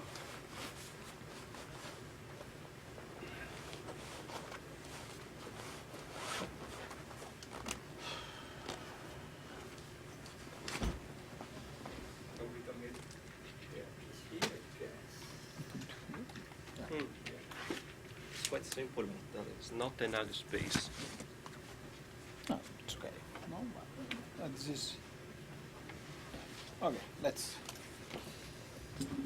Although it may be useful to use the mouse.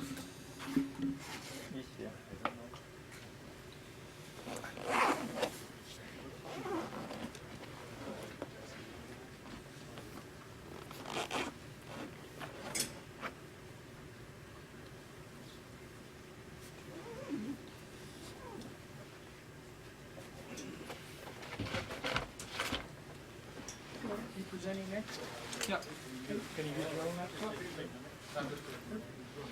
Just to get close to the. Yeah, I think that this. Whatever I could. I can make it longer if need be. It's not a problem. No, it's. Okay, thank you. No, it is here.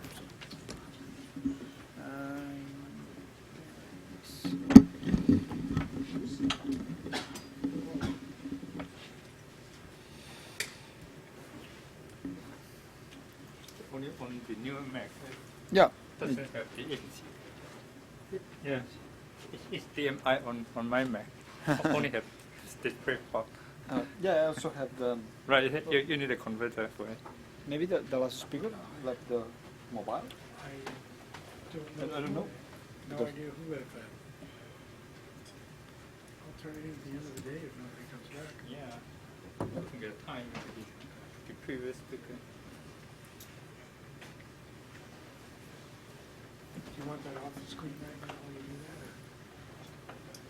Or? Doesn't matter.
have.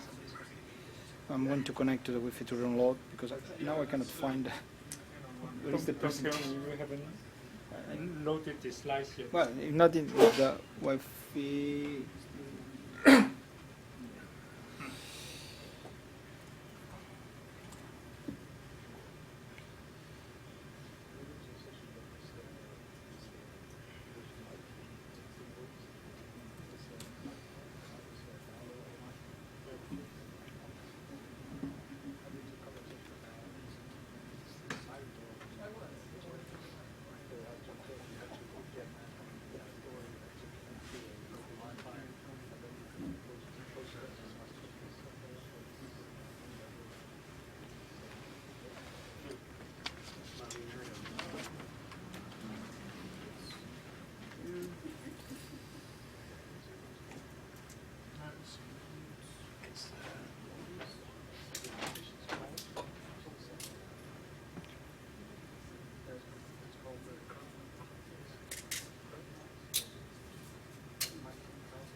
Cool.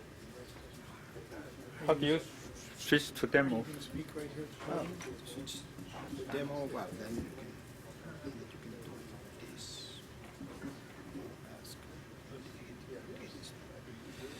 The net pins is here. The code is here. Okay. All right. I don't know if it's. I'm going to check if it's correctly similar. Are you going to speak right here at the podium, or are you going to speak right here at the podium? Yes, mostly, I guess. So we don't need the I speaker, have a right? wired lab here if you Let's want do to it. wear it, but it's wired, not wireless. Okay, okay. I think that we need to do the font size a bit bigger. Okay. So what are you running here? Running PowerPoint? This, yeah, is the PowerPoint, yeah. The PowerPoint, okay. Is that the PowerPoint you sent? Yeah. Okay. How do you make it full screen? The slideshow? But we need to make the font size a bit bigger of the NetBeans. For NetBeans? Yeah. Okay, Yeah, I okay. think that will be better. Do you want this off the screen while you do that? Because I can take it off. Oh. Yeah, sure. Okay. What I will let you do it. Yeah. Oh, sorry. That's Oh, the one that's on. I just took it off the screen, off of that screen. This thing, no, I don't open this. And then NetBeans, I think that. Usually you click the alternate and then the wheel, but I don't know. This is yeah. No, that mouse is hooked up to the computer underneath. Right. Oh, look here, no. Yeah, that would do. This is better. Yeah. Right. And now we can. You do it for the output. Yeah. Yeah, the output can run it once.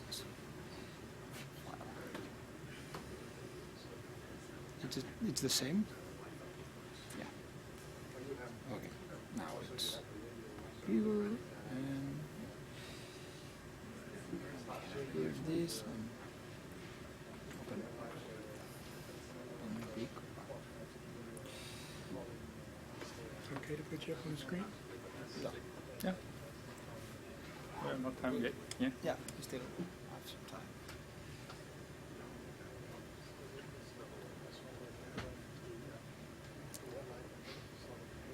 It's not showing what is on the screen though.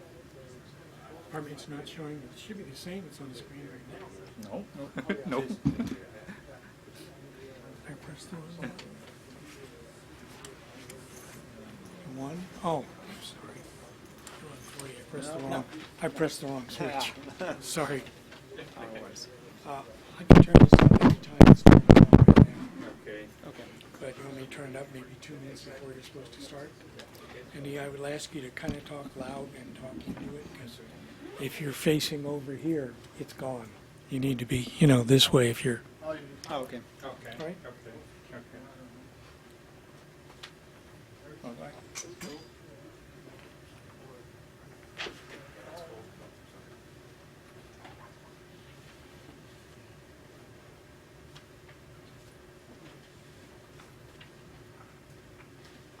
Oop. Not there yet. I need to show some slides from the sponsors.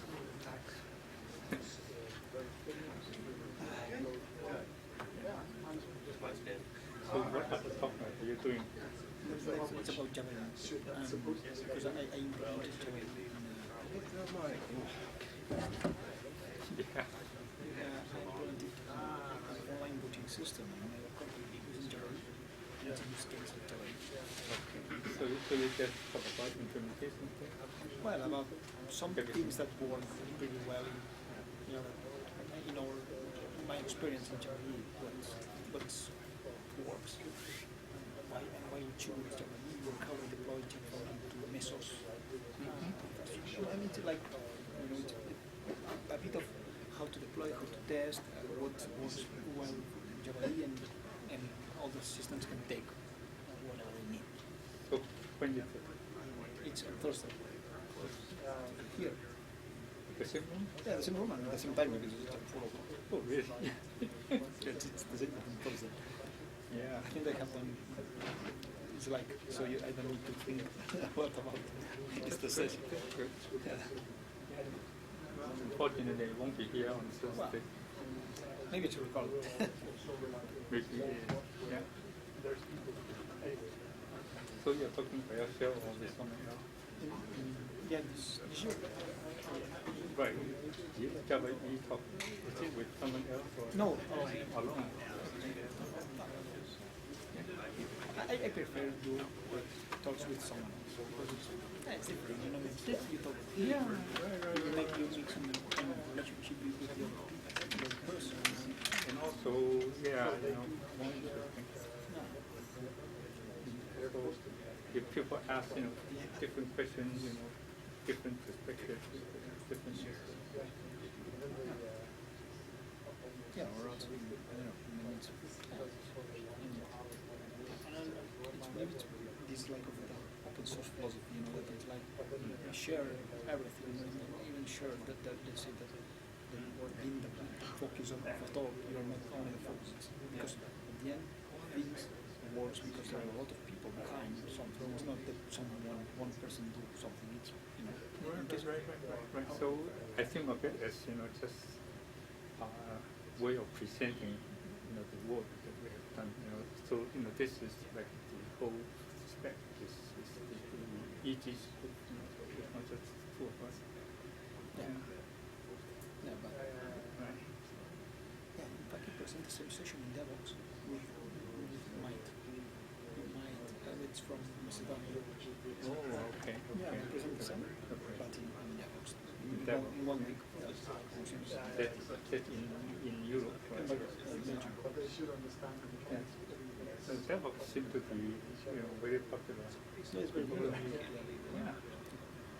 Yeah, it's not just on Java, right? Yeah, but Java and everything's already on Java. Yeah, it's Java. Okay. Yeah. So but this is the same. We are working on this. So I think it's about sharing with everyone who can. Well, it's good though. Does cloud pay for all your expense? The expense? No. Then how do you manage it? No, I paid. I paid. You really? Yeah. Wow. Yeah. But that is I paid. I mean, I never worked in a company that paid me for two jobs. I went to JavaOne this year, DevOps, JavaOne, all over the years and I've always paid everything. But I mean, you think of it as some kind of investment, right, for you? Well, it's one part is investment, but I don't see it as an investment. Like it's like I like to do this. I like to share things with other people. Convince people that we are doing good things. Also. Well, of course, that way you also get to know people, get to know new stuff. So no. Yeah, good for your career. And on the other side, for example, this year in summer we did not any vacations. the farm because it was like, yeah, we're going to go to San Francisco. It's quite expensive. So yeah, it's some you make. I mean, that you make some sacrifices. But I do get that. But at least they do take the time off. Yeah, but you have to. I mean, but it's about it's in the morning. But I mean, I know next year. I mean, next year, okay, next year let's see. I live 30 miles from because yeah, it takes me 30 minutes to pay the fly. Yeah. But it's okay. I mean, I don't know. I like to do it, so it's not a problem. I mean, that sometimes people I spend money in other things. Yeah, but you're in Iowa force against me. Yeah, I mean that. Okay. It's kind of lacking like Yeah. that. So Although I was Java not too bad. Which I'm No, this, no, it's South America and Tokyo, I think. Brazil, JavaOne Brazil. China. Yeah, JavaOne in China, JavaOne in Brazil. Brazil is quite a lot in Japan. Yeah, Japan. But in Europe, I'm surprised. No, well, I think I'm actually Yeah. Western countries are going to fly. I tell you the truth, I don't know what it's going to be like next year. Java EE is, I think Java SE might still go on because there are still a lot of interest in Java. They need to do JDK now. Java EE is very interesting because we have nothing to say. In your case, we have done the work everything. Yeah. Everything is done. I think it's okay to have everything done. We've not necessarily. Not for example, giving the millimeters of JavaOne. We need to do this because we are approaching the red line and so on. And maybe you take decisions that are wrong. But because of commerce and in our case it's like we're going to do this. Yeah, probably a lot more than what they're today. Someone says, I think there's more on the way. And we say, oh, but it's true, this guy. We have time to implement it. Right. I think that it's a good approach to having everything done. Yeah, they have been talking about, like, put the source on GitHub, and I think that might be a good idea to get more people involved. Put it on Java for the end of the conversation. Yeah. Okay, I told you that David Delvas, and he told me that probably JavaOne is going to be shut down. There's also other suggestions. Those all our contacts, all our project issues, also possibly all those kind of stuff, maintenance. Yeah. So it's hard really to hard time. follow the principle of always hiring people smarter than yourself. Yeah. Sure. For translating. Maybe not to the end, right? But a lot of people. That's good. It's not surprised. I did a talk last year too, the group is only half the size. Half. My piece is generally yeah, now it's 1 year it's like this. It's like application services that we're talking about.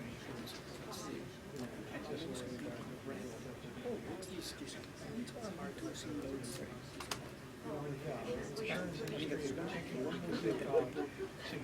taking code that you purchase and doing customization to it. After the new system, the best thing we should do is to make it easy. Release to Human Central. It is a version people to use. So the new system is based upon a new version of the same thing. It's just all Yeah, so you put the big device in the same fit for you guys to get the Yeah, I try to pay me. well, I said that if you want to visit So I'm trying to provide real-time transactions. The system is not really used to doing that. I mean, that's all. Yes. Yeah, the problem is that for example, yesterday we went to the restaurant and trying to convince them to put all the stats data into a database and just You are talking about technology change. things have changed because She's not interested. Yeah. most of the things don't So it's like, how often does something do that? She gave her a big car and her shopping. yeah, in fact, she is a software engineer and works in a hospital in the IT department. But they use other technologies. What do you do in code? Rather than Java. So, yeah. Right. Lately. Yeah, it's for hospital. So you've been doing Java for a long time? Yeah, I remember that my first Java thing was adding the swindle jar in the class path. Really? Yeah. I remember it was like Java 1.2, I think, and that comes, I bought a CD with everything there, because there was no internet, or the internet was like with a modem, so it was impossible. Yeah, and I remember buying a CD with Java and had the swindle jar, and at that time, the thing that impressed me was to do window applications, you know, because it was at the time, and I knew what window and another, I need to swing the jar in the class, but I don't remember. Yeah. I don't remember this thing. Long time, 10 years. More, yeah, maybe 15 or more. I started with 17, now almost 20 years. Now, even 5. I started with 17 years. So, 17 years. So, I don't know if it's 20 years. You got 27. It's based on I always learn something new. I start off with C and then C++. And I was doing compiler for C++. I said, wow, that is so difficult. And then in Java, I said, oh, this is so clean, so nice. So in my case, it was a random thing. I could start using Java like I had no, because I had no experience before. Oh, so that's good. It was like so you don't need to learn Java because I didn't know it was a magazine TV. It looks like the yeah, ugly. So you're lucky you. Yeah, exactly. Sometimes everything is planned and so on. It's totally random. Of course, half the frustration is that they want something to do something and they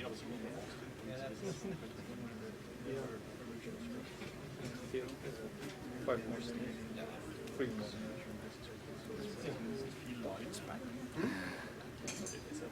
Now it's almost full.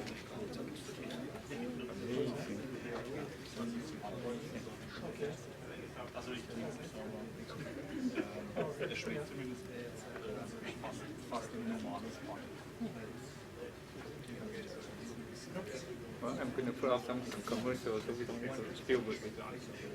We just let them have 1 second, don't get it.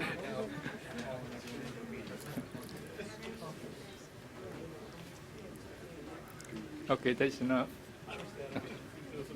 The survey, it's good too. Yeah, and that's a lot of our problem. We get a lot of people into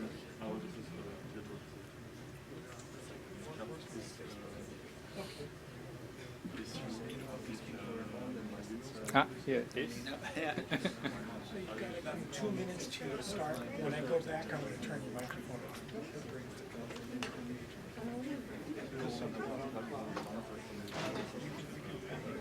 So you are near especially Alex. Alex, yeah, I can say Alex. Oh, but the good. Well, yeah, because in Spain, it was them. So it's just Alex. Yeah, it's Alex and one is the surname of my mother. But we don't use. But when you fill out the forms, your last name Yeah, no, yeah. It's also problematic for some people being overthinking. Yeah, that's so those are the middleman. That's what I thought. It doesn't matter. You can see how it's also running. Because you have been using Debian, It's perfect. It's not a problem.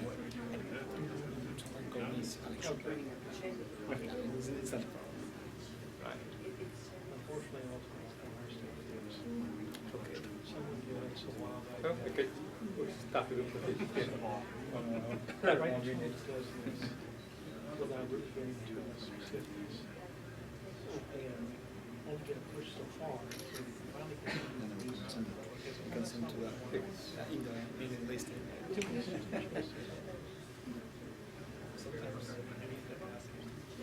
Okay, let's start. Hello. Okay. Welcome to JavaOne. I think it's a bit too loud. Okay. This session we are going to give an update on what's new in Java API for JSON processing. My name is Kin Men Chong. I am the specification lead for JSR 374. JSON processing API 1.1, and Alex Soto, will also be joining the talk, and he is a expert group member for the specification. So both of us would try to give you an update on what we have been doing, to the API for JSON processing, and I assume that you guys, would have some knowledge about JSON P 1.0, so we won't discuss too much of it. We will only give you what we have been adding to the API to make JSON processing easier. And I don't have a photo myself, but this is a photo of Alex Soto.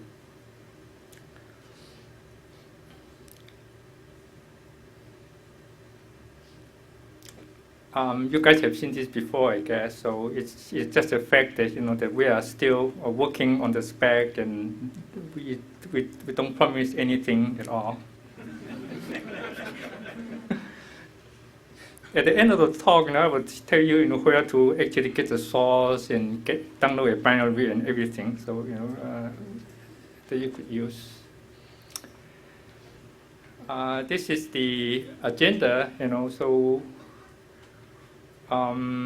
People talk about the new JSON specification a little bit, and then talk about the operation that you could apply to a JSON array and JSON object. And Alex would tell you about JSON pointer, JSON patch, JSON merge patch.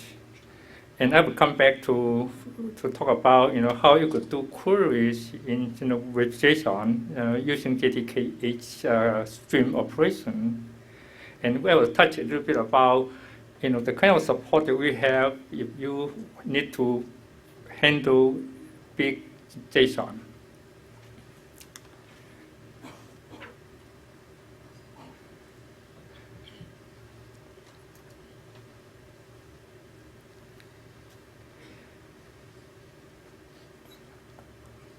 The RFC 7159 replaces 4627 as the newest JSON standard.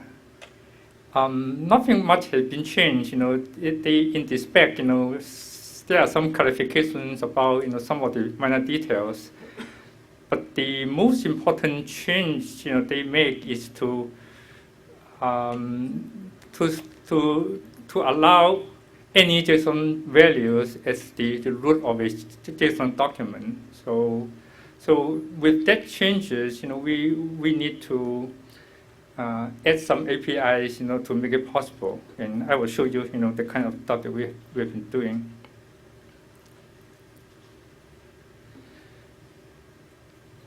Since we could, create a JSON root, with any value, so it's not just it's restricted to a JSON array or JSON object anymore. So we have added, several methods to the factory class to the factory class JSON. So in there we have added to create a value from a string, to create a value from integer, and also to create value from other stuff like long, double, big integers, and big decimals. And of course, we also would need to make changes to JSON reader and JSON writer. In JSON reader, we also added a new method, say read value, which returns any JSON value, not just JSON arrays or JSON objects anymore. And similarly, for a JSON writer, you could write any JSON value, to a file or to other stuff. Yeah. So these are minor changes. I just want to tell you that we have been doing this and keep this out of the way.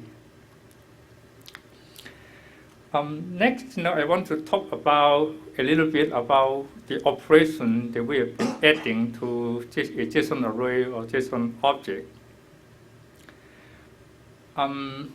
We remember that in JSON P 1.0, we allow user to create a JSON array or JSON object.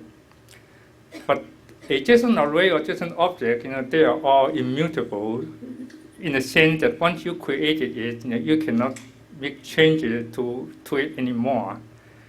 So if you need to change anything in a JSON array or JSON object, then the way you need to do it is to look at the operation like a transformation. So you apply the operation to a JSON array and JSON object, and you obtain the transform object as a result, and which is another immutable JSON array or JSON object. So to make this possible, such transformations would be very useful, and also it is critical. You need to implement a JSON patch, because a JSON patch apply some operation to a existing JSON document, and then you could apply the patch and get a transform JSON object back.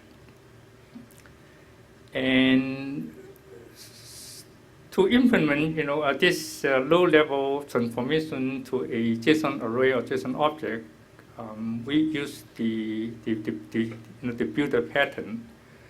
So the way it works is very similar to a string in the string builder. If you look at it, a string is also an immutable object. But if you need to do anything to the string, like change one of the string characters, then you could use a string builder to do so.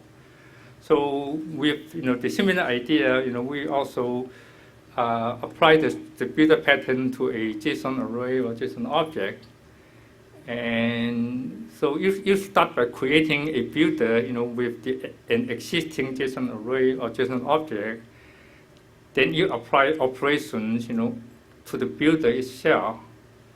And once you're done with all the operations, then you call the build method to return an immutable JSON array, JSON object. So let me give you an example of how this works. The red lines are the new stuff that we added to the current API.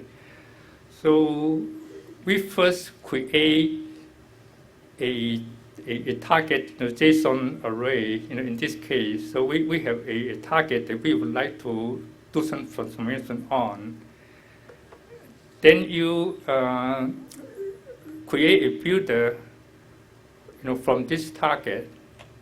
And so underneath here, what we are doing is actually we make a copy of the target in there, and remember that a JSON array is actually a list, okay? But it's an immutable list, okay? So we create a mutable list from the target in the builder itself.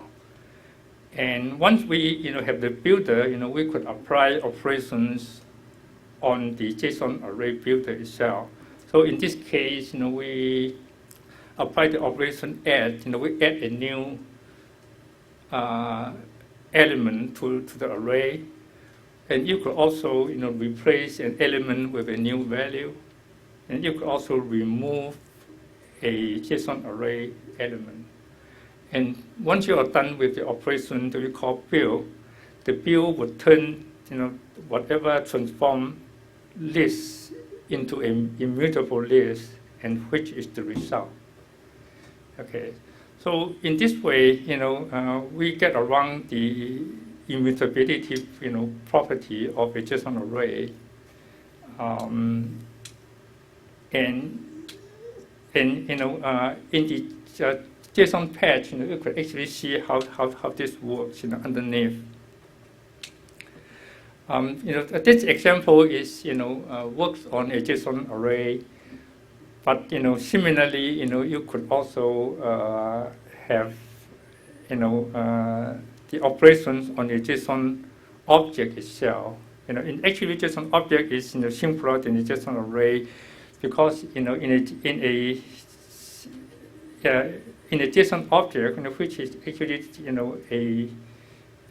implemented as a map underneath, and you could already change the value of a map element. But what we added to a JSON object is we also allow you to remove entries in a JSON object. Yeah, but all this is done in the API.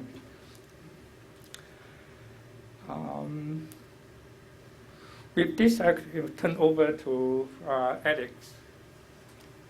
Hello, thank you, Gaiman. Okay, yeah. Now we are going to start with some new features that we added in the API, because JSON P1.0 allows you to parse JSON files in different ways, but that's all. So we added now in the JSON 1.1 new operations, and one of these new operations is JSON pointer. So basically, what this JSON pointer, as its name suggests, is a pointer to one subdocument of a JSON document. So before this, if you need to get one document inside of a document or one concrete value, you need to navigate through all the JSON structure, get the file, get the value, and that's done. But there is one RFC, which is the RFC 6901, which sets what is a JSON pointer and why it's used. And JSON pointer is for getting these values. And basically, it's a string, it's very easy to understand, that is for identifying a specific value of specific subdocument. For example, if I have a document with a field which is author, and then it has a subdocument which is an author which has a name, then you can do a /author/name, and this gets the value of the name field. Also, if you are using an array, you need to set which position of the array you want to get, and it's done by a slash, and you put the integer, which is the position of the array, which is zero based. I mean that we want to get the first element of an array. You do of a parent array, you do /parent/ and integer, and you get the value or the subdocument inside this array. Also, notice that since you are using a slash, you need a way to set how is a slash, and a slash is with this tiled and 1, and since tiled now becomes a reserved word, if you want to put the tiled in your document, you need to do the tiled 0. that this is something that it sets in the specification in this way. So yeah, if you need it, it's in this way. And also keep in mind that JSON pointer it's always absolute. It doesn't allow being relative things. You cannot do point, a slash, and whatever. You always need to start with a slash. If your JSON pointer expression doesn't start with a slash, you will get an exception. It's something that the specification points. So basically I get a GitHub example of a commit in the Apache Tommy, in this case, and basically when you have a reader, you read the document, and then what I want to do is get the name of the author of a commit. And to do it, it's, you read the document, and then you create JSON pointer p, a new JSON pointer, and you set the JSON pointer expression. In this case, /author / name, as you can see here. This is a pointer to the name field. And finally, when you want to get the element, you do, in this case, JSON name np, which is the JSON pointer expression, the get value commit, which is the document itself, and this returns the name. In this case, it will return Andy Gumbrich at apache.org. Yeah, yeah, it's np. I've seen that. This np should be a p. Yeah, some typo error. But yeah, it's a P, yeah. Yeah, you're not crazy. So this is JSON pointer. So the specification only allows you to get information, but we decided to improve the JSON processing API by also adding you some way to apply operations to a pointer. So you can get a value from the pointer, but you also have, for example, the add operation, which what you're doing with the add is, I want to add something in this document with this pointer expression. So you can use JSON pointer to modify your documents by adding, by replacing, or by removing things. So if, for example, you want to remove the first element of an array, you will create the JSON pointer with a slash parent /0, and then call the remove, passing the document that has all the values, and then it will remove the first element of the array, for example. And it's very important because you can use not JSON pointer not only for getting values but also for modifying your documents. And as Kinman said, since JSON objects are immutable, this in fact it's creating a new object. So this is something that it's like a strings. It's something that you need to keep in mind, that if your JSON documents are so big, you're duplicating the memory usage. What's JSON structure? JSON structure is the parent object of JSON object and JSON array. It was I use JSON structure to set that you can use here a JSON array or a JSON object. It doesn't matter what you use, that it works. But yeah, it's the parent. It's the parent class.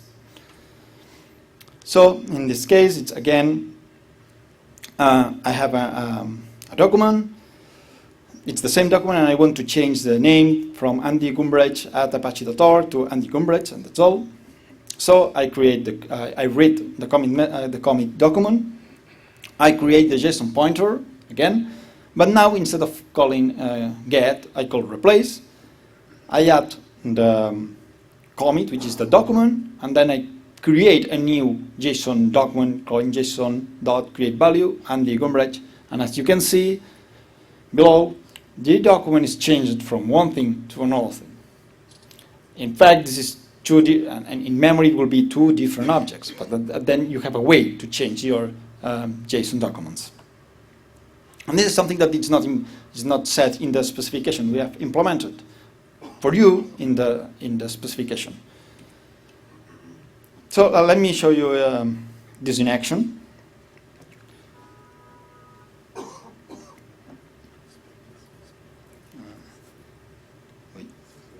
Now, as you can see, I'm reading this file, which is the commit.json. This is commit.json is, it's a simple, it's a GitHub commit with all the information. And yeah, I'm reading the document, read the document here. I create this expression, I get the value, I print the value, then I get a value from an array, which is that a commit can comes from two different commits. I'm printing here the first commit, and finally here I'm printing that the old value of Andy Gumbrecht with the email and the Andy Gumbrecht without Gmail. So I can run this.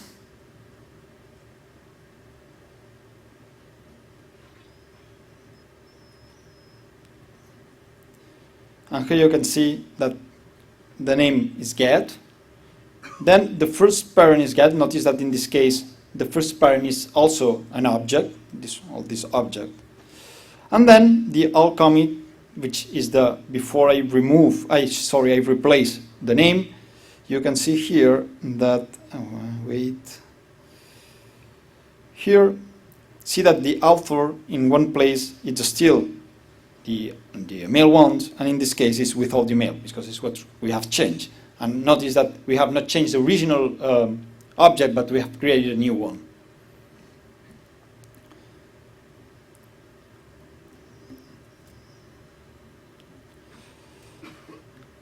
But we are offering you more things, and this is JSON patch. And this is very important if you are using or you are implementing REST APIs. Probably most of you are using get for getting information, post for creating information, delete for deleting information, and now comes the question, how you update your JSON documents in a REST API. Most of you will say, yeah, we are using put. But if you read the specification, put says that it's a create and update. So this is the first thing that when you implement it, is that you need to be able to create and also update. But it's not only this problem. The problem is that it says put is for update, but how you update, add the new document there, and if you put a null in a field, means that you want to remove this field, or means that you want to nullify this field. Or how you set, how to remove one subdocument from one parent to another parent. How you set this operation. And probably you will say, yeah, well, we have done our own JSON format which does things, and yeah, it's okay. But the problem is that maybe if you are a big team, one team will create some services with one format, other team will create the update services with another format, and you don't have something standard for update. And this is what JSON patch fixes. It fixes that it's an RFC 6902. We have implemented this in JSONP. And basically what it does is a standardized update operation. So now, if you can use JSON patch, and all your updates will be exactly the same. It doesn't matter if your team is in distributed teams or in the same place, but you don't talk with them, or anyway. You have a standard way to implement it. It's a JSON document. For this reason, it's called JSON patch, and you can create a sequence of modifications to your document.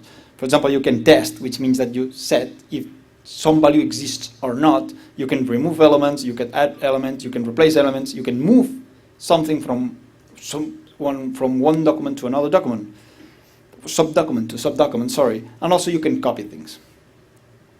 And also the good thing is that the REST API and the HTTP does this HTTP method called HTTP patch, which is an application / JSON patch plus JSON. So you have a way to, with using JAX-RS, for example, to know if you want to use the put or you want to use the patch. And this is an example. In this case, I have a document. I want to replace the author name to Andy Gumbridge, and I want to remove the email of the document. Notice that I have op.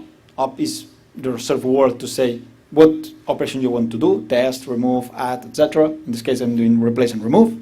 Then we have the path. This path is a JSON pointer expression.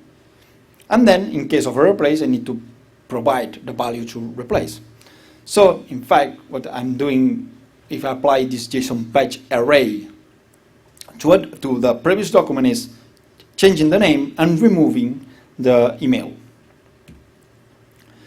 And this is how you can do it. It's, you create an array builder, because as we've seen, JSON patch is an array. Then you create the object builder. You add the op with the replace, the path with author/name, and the value with name. You add the expression into the path. Then you would do the same for remove. And finally, you create an object called JSON patch. You put the JSON array with all the modifications you want to do. And then, I read the document and I do a JSON patch.apply to the commit, which is the JSON object. And then all the modifications are executed. But you can also do something more fashion or more fluent, which is, instead of having to create the JSON array manually, we provide a JSON patch builder. So instead of having to create the JSON array and add and remember if the op, in case of a remove, it's called remove or not, or so on, you can do patch builder dot replace this pointer with this value, remove this, and then you do a dot apply. You put the JSON document, and all the modifications are done and returned in the form of a new JSON object. But this is what a specification sets, but we also implement the reverse operation, which is, okay, I have these two documents, and I want to know what I have to apply to the one document to be as equal as the other document. And this is really useful in case of conflicts. If you have a high concurrent application that two people can modify the same object on the client side, when they arrive at the server side, we'll detect that there are two objects that needs to be merged in some way to one. So it could be a way to create the diff and provide to the user to say, hey, we have detected a conflict, we have these two documents, and this is what we are going to apply. You agree, and you can, in your application, you could put an apply yes or no, or not, or whatever you want to implement. But I mean that you have this opportunity if you use JSON Processing API. And to do the diff, it's JSON patch.diff. You pass two JSON documents. And in case you have here, I have the same example of before with commit one, which is the old commit with the email and with the full name. And then I have the commit two, which is without the mail and without having the name with the at apache.org, and it returns a JSON array with with all the operations to be executed. Let me show you here.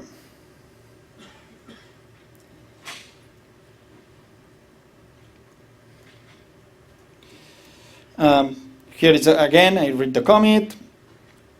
I create the builder with the test, which is say I want to replace author/name with this. I want to test that the mail is this one. If the mail is not this, then the patch will not be executed. I mean that the patch is always all executed or not executed. It's consistent in this way. I mean that if some of these operations fails, then the patch is not applied. Then I remove the first commit, and then I apply the commit. And again, if you here is I have both commits, and what I want to do is the diff of everything. So I can run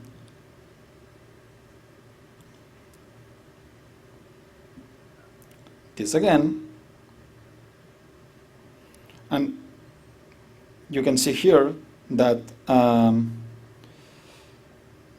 the document has been modified from, let me check here, has modified the name, as here it's done.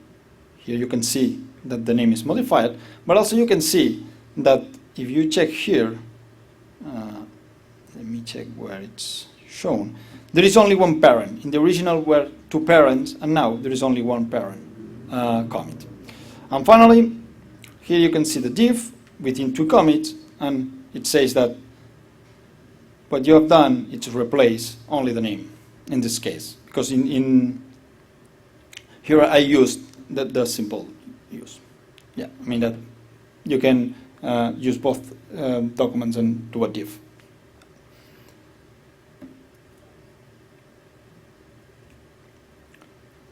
But, and I think that this maybe are bad news for you, is that there is another RFC, which is RFC 7386, which is JSON merge patch. And this is another way of doing a patch. In fact, it's simpler than the first one, but not as powerful as the first one. So this is something that you will need to choose what you want.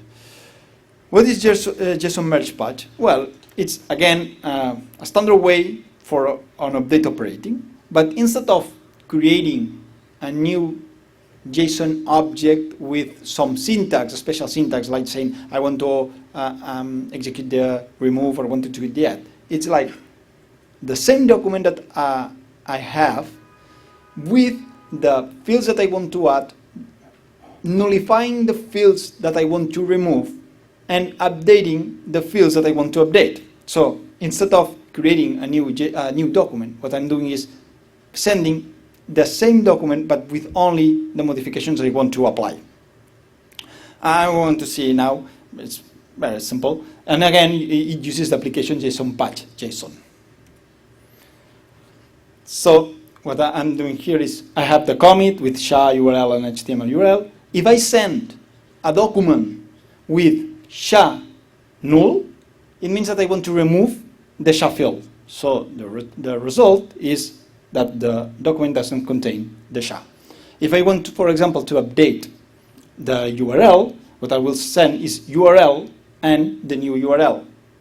And then the JSON merge patch knows that I want to change the URL and it, merge the result. This is for how you can do it with file. You read the document, you create an object builder, and then said, okay, I want to add the SHA. I want to create an object with SHA field with null value, and then I apply JSON merge patch dot merge patch the commit, which is all the document, and the remove SHA, which is the document that I want to apply. And notice that it's not as powerful as JSON patch, because if you want to nullify something, you cannot, because from the JSON merge patch perspectives, a null is a remove. So this is one thing that you can use to choose between one or another. If null has sense in your documents, then you cannot use JSON merge patch for updating your documents. And again, this is not in the specification, but we added the reverse operation, which is like I have 2 documents and I want to see what is the different or the JSON merge patch that I should apply from going from JSON object 1 to JSON object B. Again, you can use JSON merge patch.diff. You put the both commits and it will return that the SHA is null. Let's see it in here. Again, I have here the commit. I create the SHA document with null. I apply the merge patch, and you will see that the SHA field is not there. And also I have here the new commit, which is without the SHA. I think that new commit is without the SHA. Or no, it changed the author name. So basically, it would say that you have a new field with different value. So if I run here,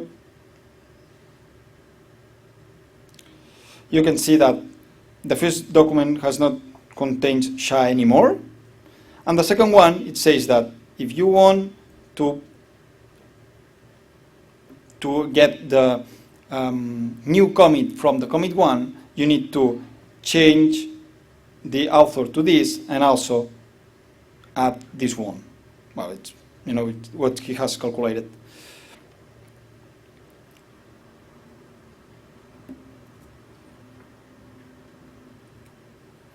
So for new operations that you can apply, that's all.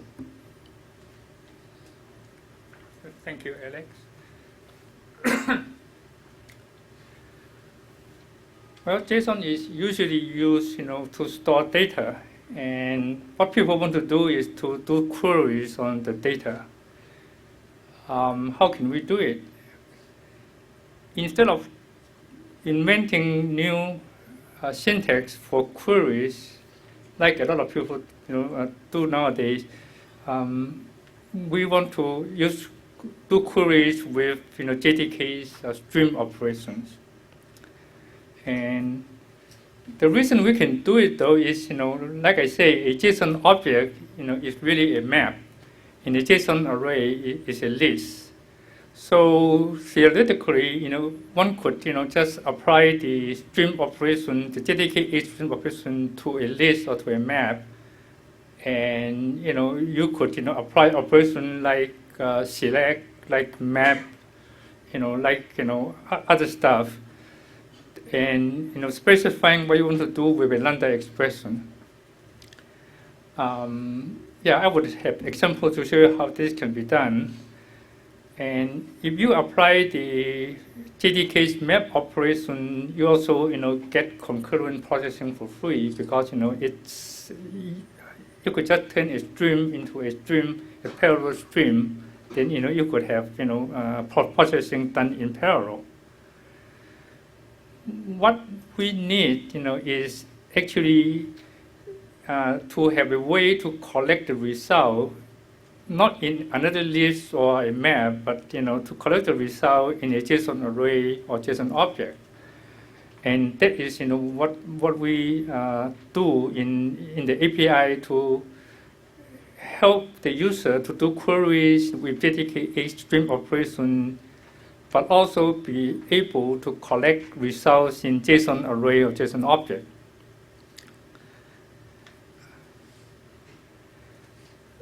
So we,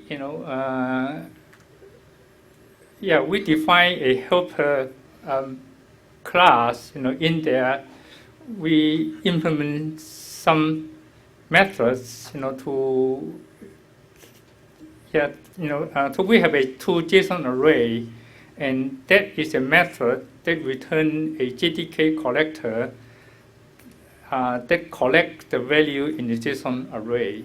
And similarly, we also have a two JSON object, which is a collector that accumulates values in the JSON object. But the collector could also allow people to define other ways of collecting things. Like if you have a stream of JSON values, and you would like to group the element in the value, depending on some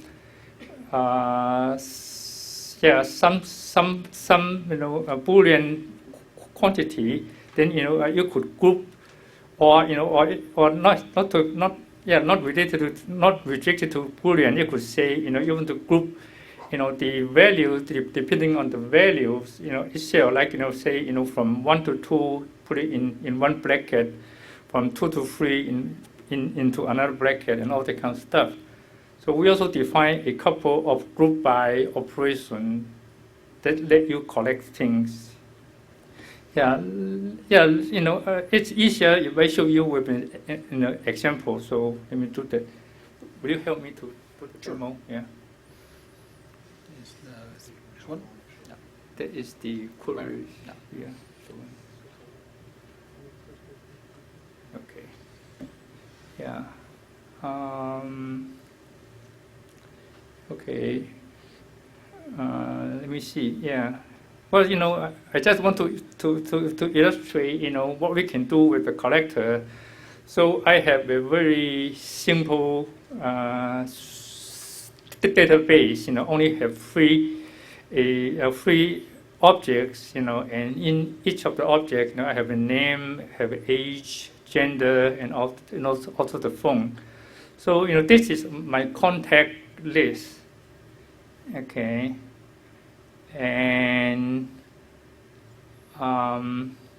yeah, the first example, illustrate, how you could use to JSON array. Okay, so in this particular example, say I want to retrieve all the names of female contacts, and I want the result to return in a JSON array. Okay, so yes, yeah, I want to go over this example in a little bit more detail because it illustrates how you could use the JDK stream operation to do what you want. Okay, the context is a JSON array, and in the JSON P API, a JSON array could be anything. So what we have here is we have a JSON array of JSON values, not just objects. Okay, so if we want to apply the stream operation to a JSON array, then we want to make sure that we get a JSON array of JSON objects instead of a JSON value. So the first method we call is to get value as, which is to turn a array of JSON value into a array of JSON objects. And once we do that, though, then we, it actually is a list of JSON objects. And we call the stream, method to get a stream, from this list. And we apply the first filter operation to, to the list. So a filter operation works on one of the JSON objects. Okay, and so it will only allow the object, that satisfy this condition to get through the stream, and so it would only allow things to get in if the gender is equal to F. And once we get a element of the JSON object that satisfy this condition, then we they will only want to get the name out. We are not interested in the rest of the JSON object. So the map operation, the map method actually let you get a property of the JSON object. And once you do that, then you still get a stream. Okay, but to collect the result in a JSON array, then we call the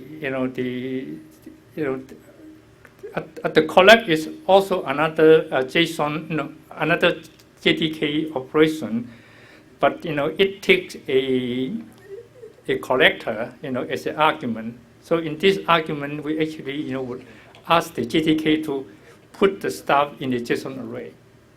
Okay, how do I run it? I want to run just the first one first. Okay, this one.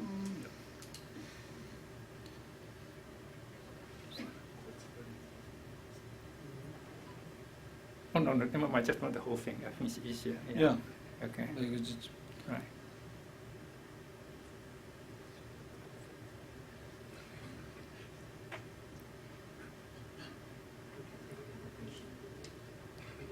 All right. Okay. Yeah. So this is actually the input database. And once we apply, the first query operation to JSON array, then what it returns is just, two fields, So we are only interested in the names right now, okay. So this is how a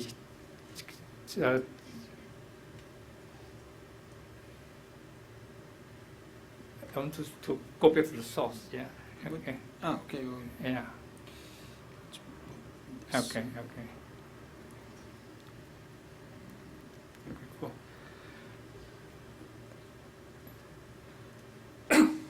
And similarly, we also have a collector that collect, a JSON array. And I won't go over this in as much detail, but what I am doing here is actually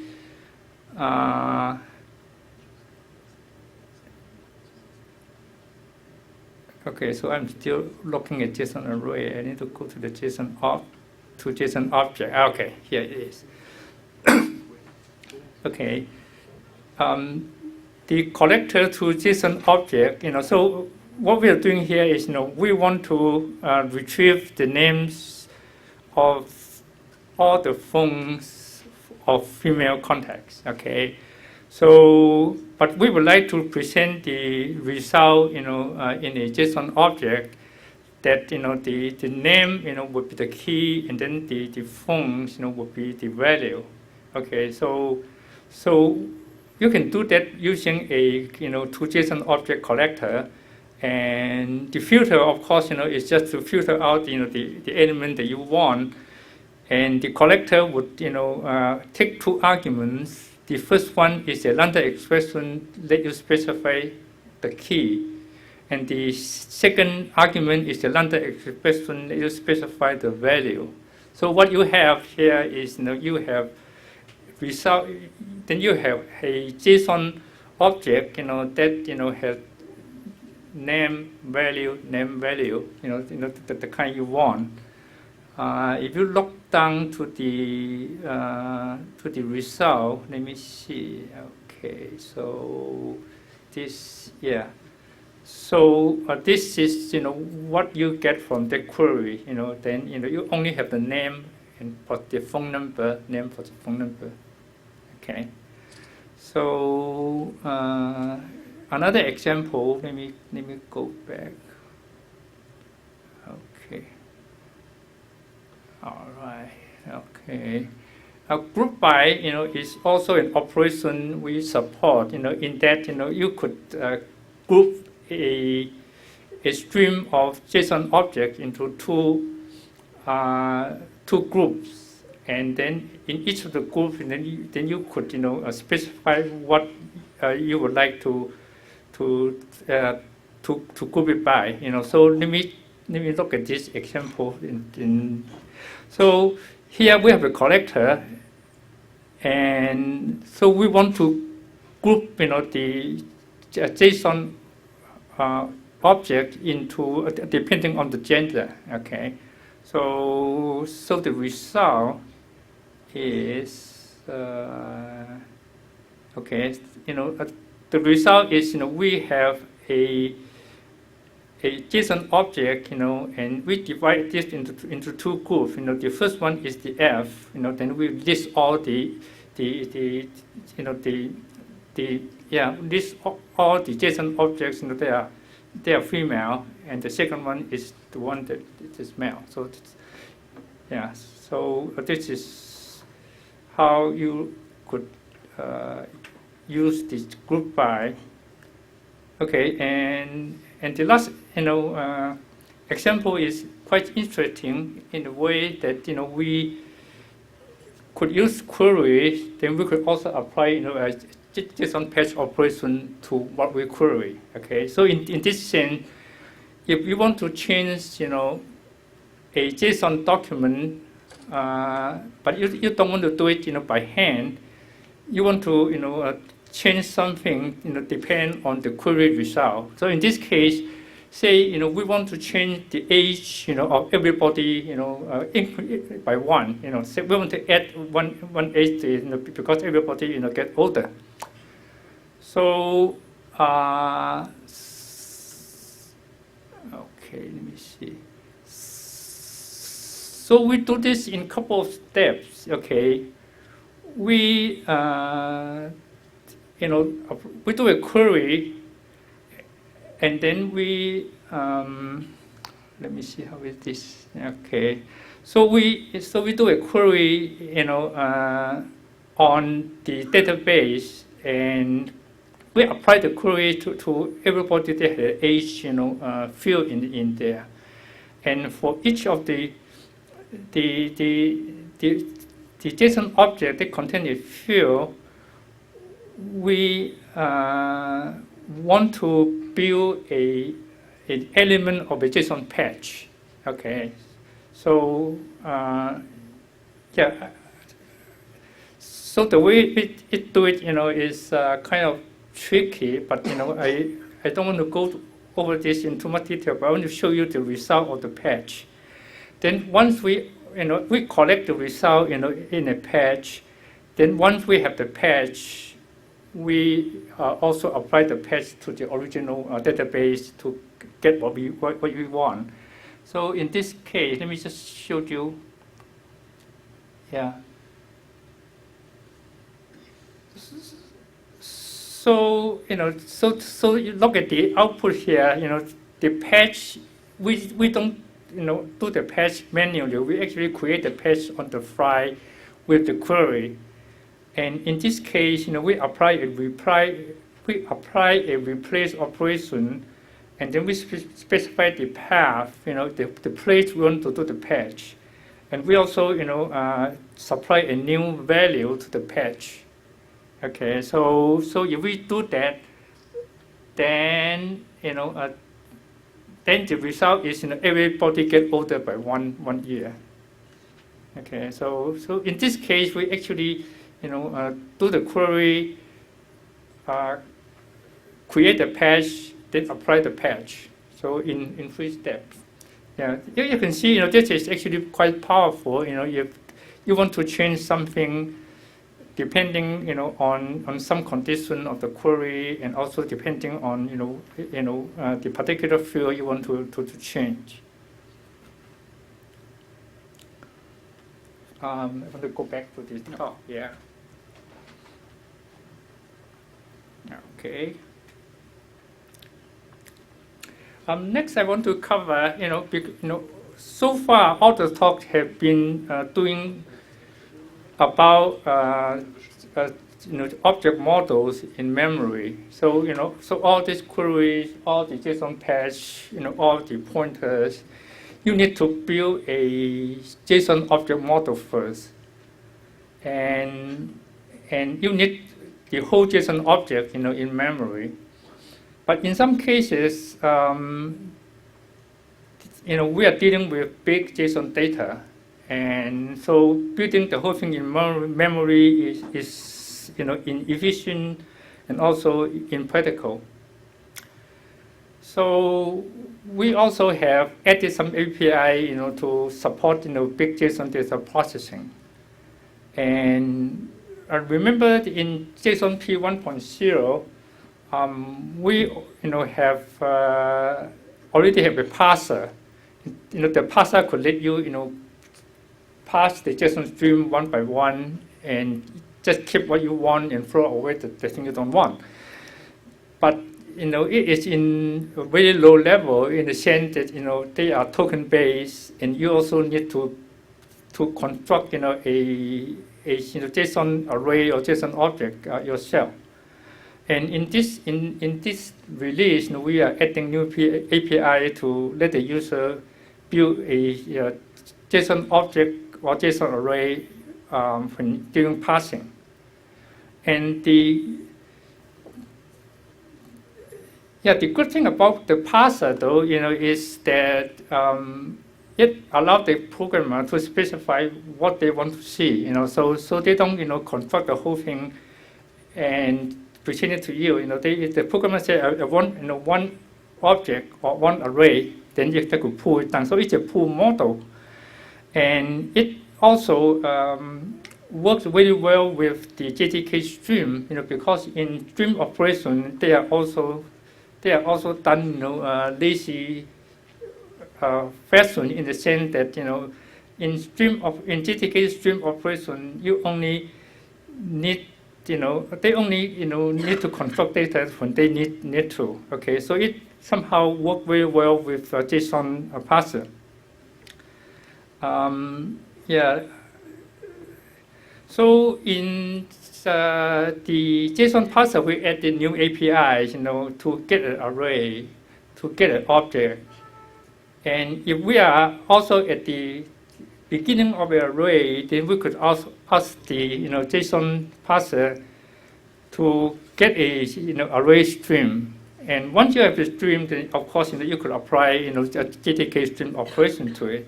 And similarly, we also have a method to get a object stream.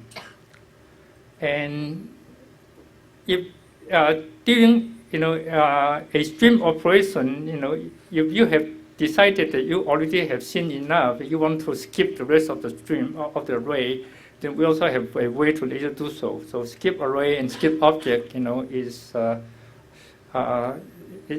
we have it, so that you could skip the rest of the array or object.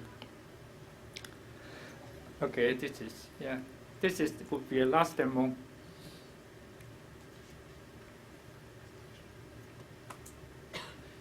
Okay, so this is how it works. The whole program is very simple, right? It's just like 20 lines of code. Let me see how it works. Okay, so we create a JSON parser from a file. In this particular file, I downloaded from GitHub issue. So this is all the issue database for Rails issues, and yeah, so for demonstration though, I put this in memory, on the file. But usually, if you download it from the web, then it could be very big.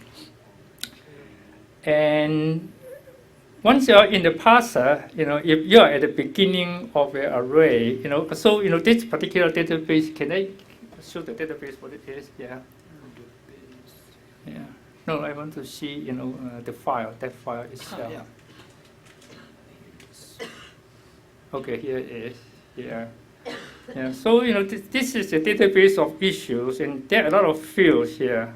So right now I just want to get a title for all the field for all the state that is open. So yeah, so this is a humongous space. So I don't want to. Okay, so let's get back to the source. Okay, that one. All right. Yeah. How to make it bigger?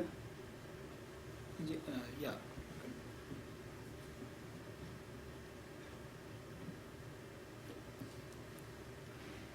No. I wanted the okay. It's fine. It's probably okay. All right.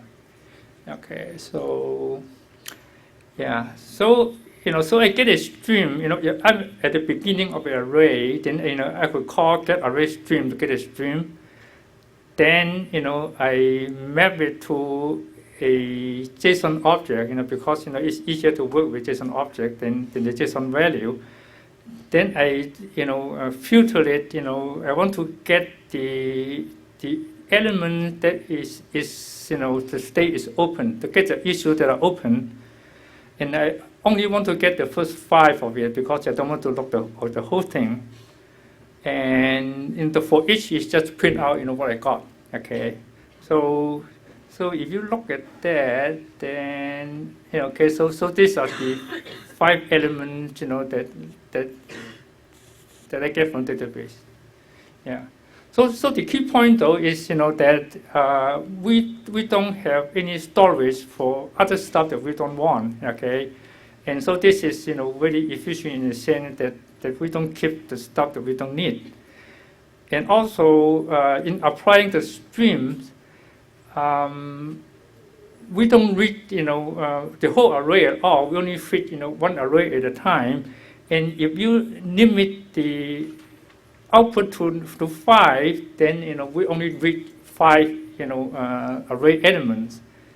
And look at the last, method we call is to skip array. Is that we only, get a 5, then we are not interested in the rest of the array, then we skip it all. Okay, so doing this, could allow you to process huge JSON data without running into memory issues. And yeah, so I think it's pretty powerful API one could use. Just wondering, so do you have a pagination concept? Is it the limit, or you actually have the API to do that? No. The limit is one of the JDK's operation. No, just the API have a pagination concept, because when you deal with the big data, then you want to do the... No, the API, in this particular case, the API only allow you to get a stream, right? And what you want to do with the stream, it's all up to you. Right. So, but like I say, the API allow you to get a stream, also allow you to get the whole array or whole object, but not the whole document though. It's only part of a small piece of the JSON document. And once you get an array, then you could actually look at the fields and traverse the array. It's much easier than having read the whole thing into memory.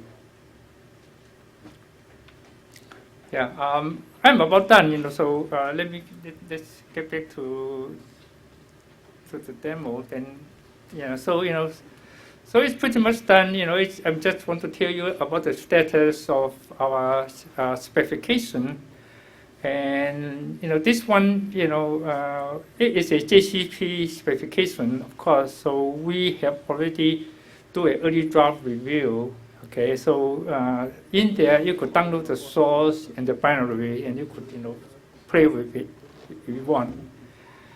And the final release, is way out, but I think we should have a public review next year.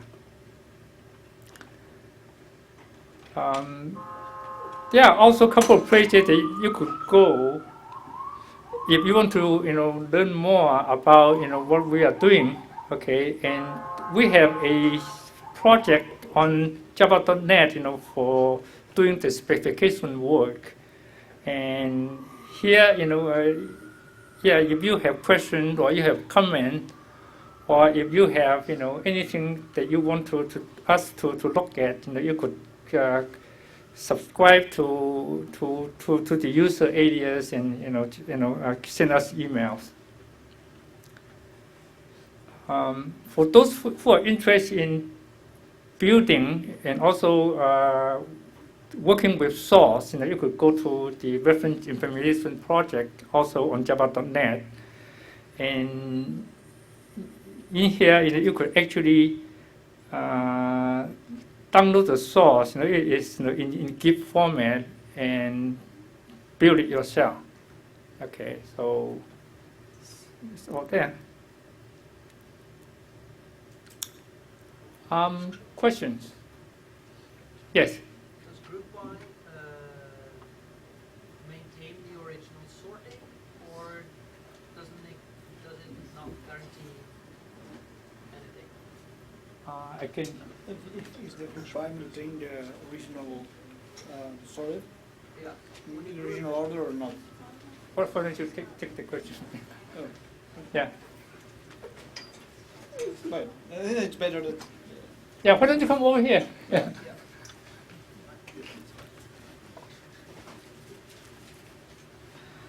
Yeah, any other questions, I could, yeah. Yeah, it's almost time, so, any question we could probably take offline, yeah. When you do a GroupY, does it, Thank you. Before you do a GroupY, everything is Isn't it in Give me order, 1 second right? because The this document. another Yeah. speaker will First come one, and we will first see. one. Yeah. When you do This is group whether- by, does that We keep the order original maintained? order. Yeah. Yeah, original order. Yeah, groups. So we just scan it sequentially and And keep just it in ship order. them. Yeah. I just wondering, so how's the performance? Do you consider performance? It looks like you're kind of mimic of the XPath, those kind of things. And you know, the XML, you check things using XPath to do parsing. So I just want to, in whole things, does any performance Well, consideration JavaOne inside? does. So, for instance, if I deal yeah, with I will just plug it in the- handfuls of data there is and a all web page, it's you plug there and thousands then, data, you have JavaOne the will big data publish it. things, but But you need to The Yeah. parser is pretty Maybe efficient. if you want, know, you can. the Maybe parser doesn't we'll update it as store well in a anything slideshow or something. But, locally. as I And said, also, you know, it JavaOne will publish the video, Yeah, the also slides, and, doesn't do any and everything. So it will be up to the caller, the client side, whoever No, but if code this you API give me an email or should something, I can decide send you. which strategy to use. Right. And you use dedicated Or stream wait. operation to do that. That's my point. You know, we don't want to But I- invent new syntax for doing this. But I saw that the one Sorry. even deal with the small sets of data using a stream as well, right? Yeah. Usually Right, suppose right. the user stream, so it's not Well, I even have in the here a- memory. Right, because you do the streaming in, Well, streaming out. the regular Okay. stream operation Yeah, okay, yeah. do have demo codes. Yeah, demo code, yeah, I Because, you know, will do it right only now. applies to Right stream now, maybe operation this night, to maybe JSON I will array or show you. JSON object. Okay, so you And still the bring in JSON everything. object is already in memory. Memory. So Right, you I do have a right, question right. about But the merge parser let and you patch merge. create Patch stream. and patch merge. Like, So- why do so- you implement so you both of only them? I create don't the get it. stream Because because there is two parts of the RFCs. JSON Well, document, yeah, you can. which is yeah. an array. Because there is two RFCs. And nothing else. So it's only a So stream. someone, yeah, and some, and it was like Yeah. what Hey. we were I'm coming one, down with the something, second one. so No, it was I like just wanted to say, we Okay. put Well, the users going to use really enjoyed with a your no. talk. Okay. We just there you are. we need one. And, you know, I don't know. yeah, So why it's let's useful, implement but I that. haven't You know, seen it was today. like Yeah, since there is I ever, if one was just RFC and the other not, then it will That's easy, yeah, okay, because you both of them are. So isn't there some way, like, shouldn't there be some process during the RFC that is basically duplicate? Like this is duplicate request, right? It wants to do exactly the same thing, just more or in a less, different way. More or less, because for example, JSON merge patch, you cannot nullify final values. I know, but both of them are basically for updating JSON values. So, yeah, but so something it, about RFC we are not. yeah, I'm a bit surprised that that you have basically both of the RFCs finished because one of them should be cancelled, right? There should be a like, big flag waving somewhere that guys who are working on the same thing either merge it together or okay. But I mean that is Because this is creating quite a lot of garbage in all the codes that you implement two standards, then basically you never remove them because even if nobody uses one of them, it will be that one company using it and it stays in there forever. Yeah, the problem is which one you choose. From the point of view of GSR. Yeah, I understand. I would probably because this is RFC. We are not in the RFC. It's simply that it's something that is published there, and yeah, and it was like what we choose was we need to choose both one because we don't. I mean that we can say I think that the best one is JSON print, okay? But it would happen if someone then it thinks that it is JSON merge patch, then they will say, you messed it up. GSR doesn't implement it. It's more like a problem on the specification part than on the implementation part. Yeah, or even if it's not a Java problem or Java is a problem. It's a problem of I don't know that someone who manages the RFC decided you have can two RFCs. Okay, no, thanks. No, thank you. Okay, we better, okay. Yeah. Okay, let's go. Yeah, he asked me about why we implemented JSON merge patch. It worked. Kinda.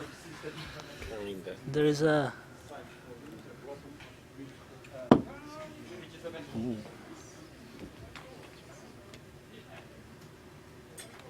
You want to stand up? Sitting there. Pardon? I think you can stand because you want to do the intro. Oh, man, I got a clicker so for the intro. Yeah. So I'll stand anyway. All right. Let's sit down for code.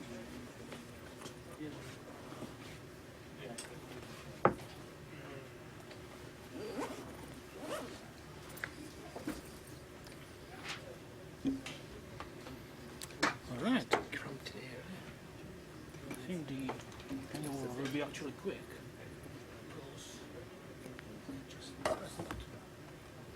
Who knows?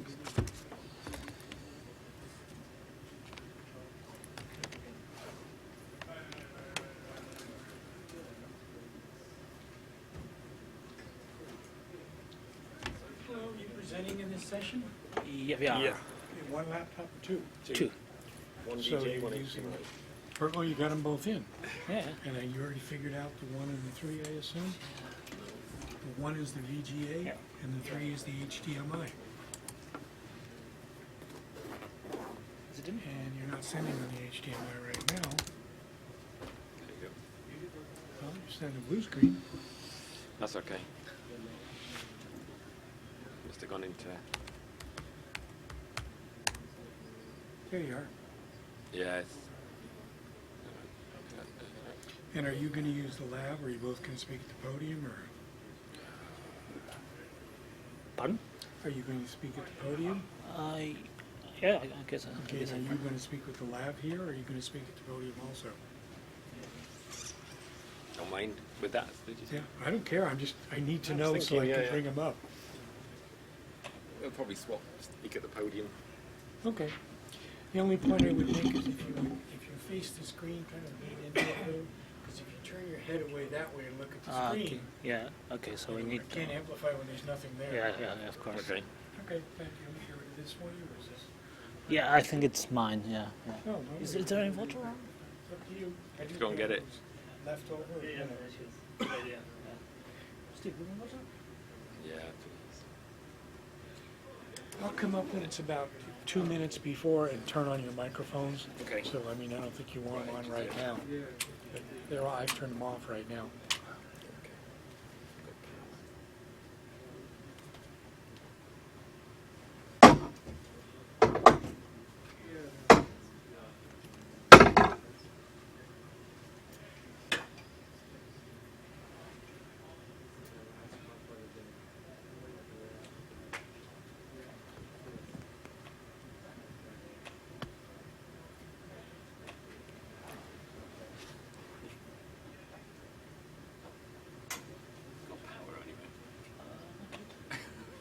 Okay. 2 free sockets. PC, that might take like 6. There's power back here, as long as no one walks this direction. There's power here, as long as we don't walk that direction. Otherwise, we should over.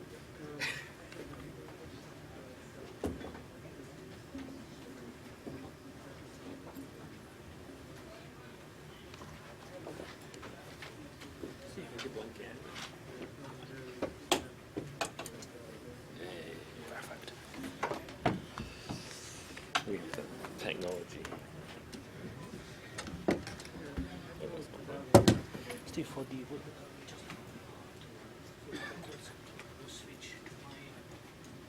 Yeah, press the button. I'm going to sit here to come so you're not touching. Oh, that's alright. It's really tight.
like protein.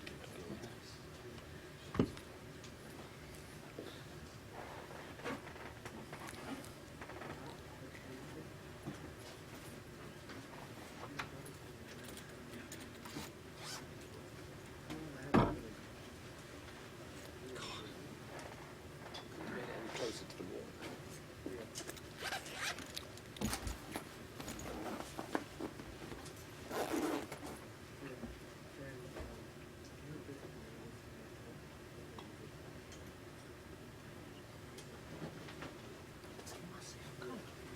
Yeah, pretty much stand up.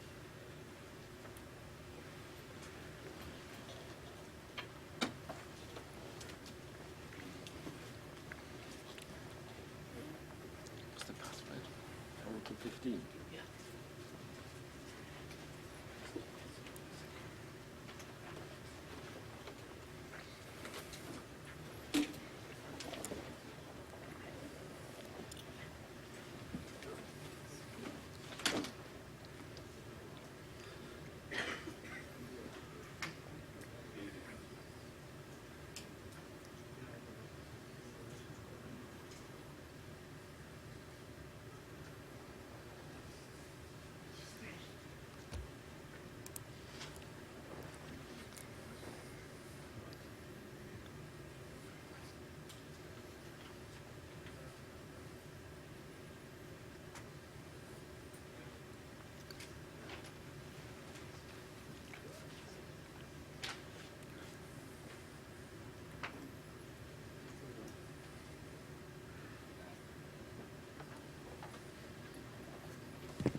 Not got the code still. One thing. We will take over here. Yeah. And you will do this slide as well. Yeah, yeah. I'll do Okay, it. and this one, Yeah. and then I will take over again. Okay. We can get past all these wires.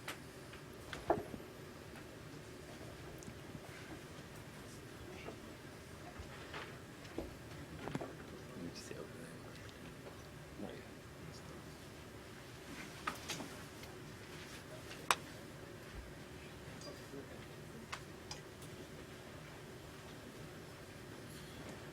Well, 15 minutes. Just time to get more beer. You might need it. You never know. We might need it. So. Got a tough crowd.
Yeah, I think I will try it.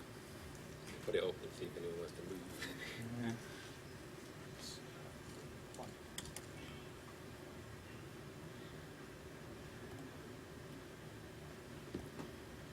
Just a heads up, if anyone's at the back, that's the code that will be on display. If you can't read it, probably better come forward, to be honest. Yeah. There will be code. Yeah, we have a secret. This session is a talk about JCache and Java EE, but there is a second half of the talk, and it's a vision test. So It's hearing test as well. it's a hearing We'll test. we'll well, do that later. this will I be. can turn the mics No, on it's if okay. you want, but it's not time yet. No, And I you know have a it's- problem with this, or? No. Oh, okay. It's just if they see it. So can you read it, please? Is it readable at all? Oh, Yeah, even from behind. Great.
guys, before we start, I would like to do a short survey. Please, if you have a background in Java EE, can you raise your hand? Just to see. Okay, cool. If you know what is CDI, can you raise your hand again? Perfect. You can't hear me right now. That's all right. That's all right. We'll switch on the microphone. Okay.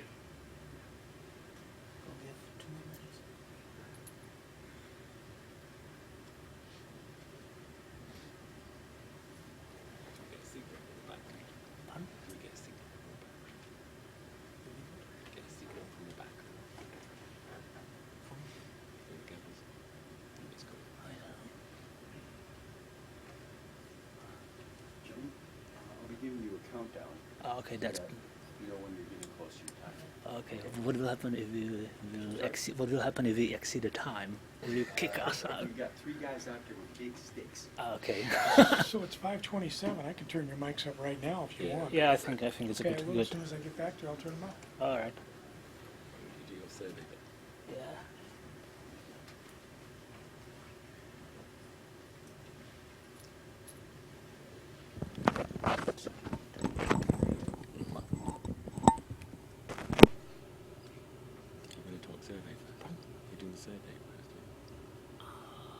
Yeah, okay.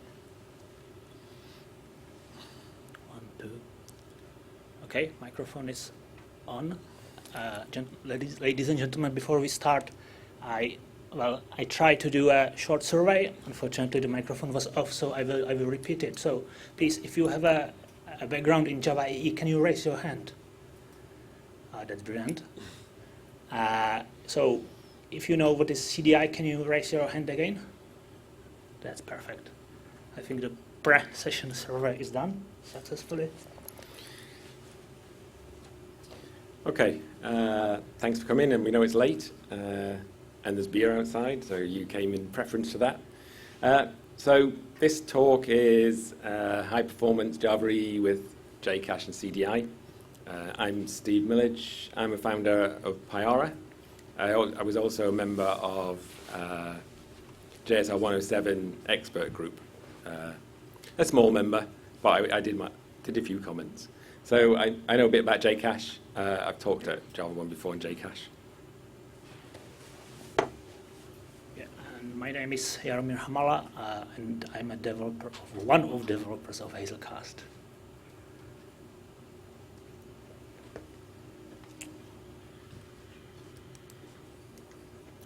Okay, so what we're going to talk about today. So what we're going to talk about today is pizza delivery. So we all know pizza delivery.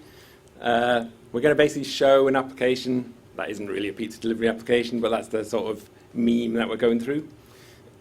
So imagine, okay, you work for a small pizza shop.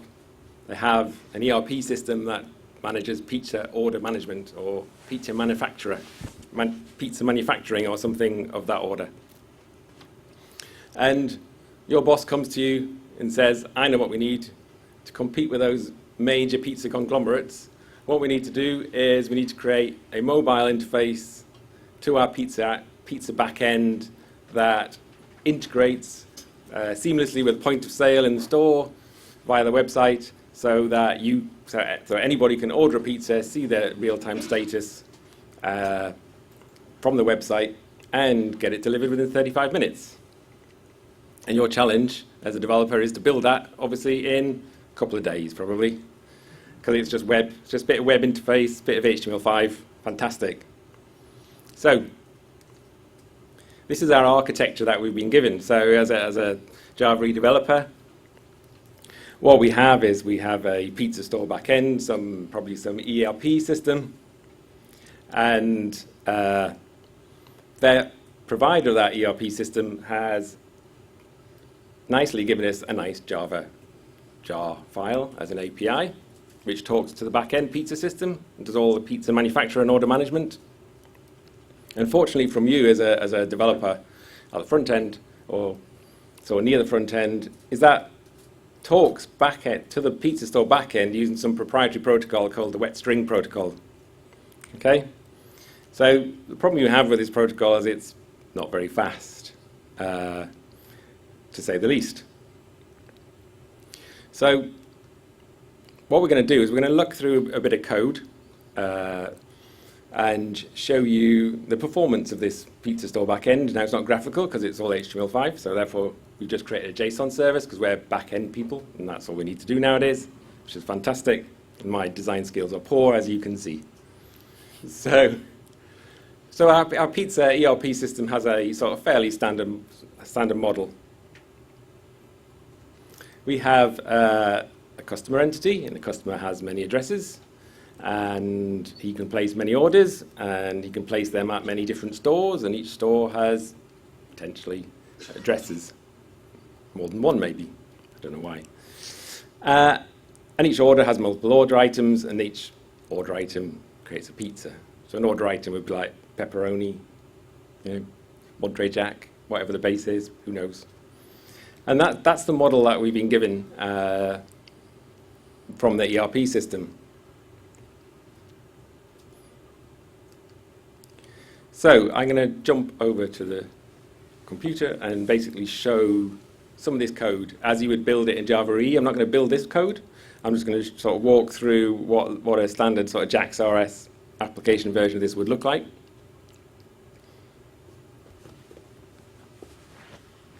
Does this one work? No. This one work? No.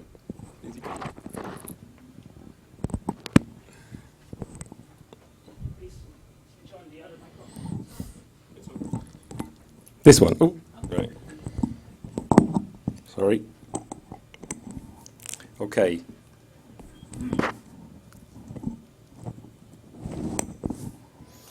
that okay? Can you hear that?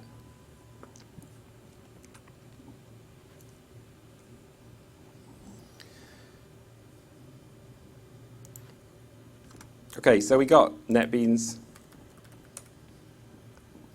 and we've got a standard Maven project. So this project you can get from a GitHub, which the URL will be later at the end of the presentation. But we split into 4 Maven modules. From our purposes, we have a top level one, which is just 3 modules. Not really interesting. But we have the pizza connector, which is from our third party.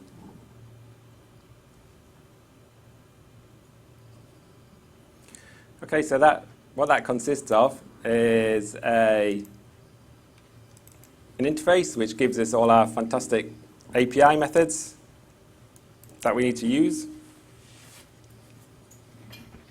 Unfortunately, like many of these interfaces, it's been designed by someone who thinks in a sort of low-level granular way. To find all the customers for all the orders and pizzas for a customer, you have to first find the customer by ID. Then you need to get the order IDs for that customer, and then you need to find the orders associated with those IDs. So there's multiple round trips, potentially, if you just want to display one JSON feed of all the orders for a specific customer. And our implementation of that they've given us has some latency problems. Okay, as I say, it goes over wet string, so our latency problems are in that it takes over 2 seconds to respond. So our ERP developers managed to get some sleeps in there. Okay, we're just obviously generating dummy data.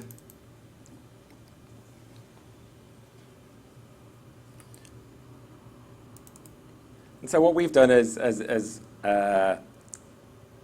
Java EE developers is we need to create a RESTful interface. Everybody needs to create a RESTful interface, a RESTful API onto their ERP system. So this is our RESTful interface. So we have a basic application config. We add 3 different resources. And we've wrapped the third-party API in a application-scoped CDI bean. So we have get orders for customers. So we basically just completely wrapped the ERP systems interface with a CDI bean.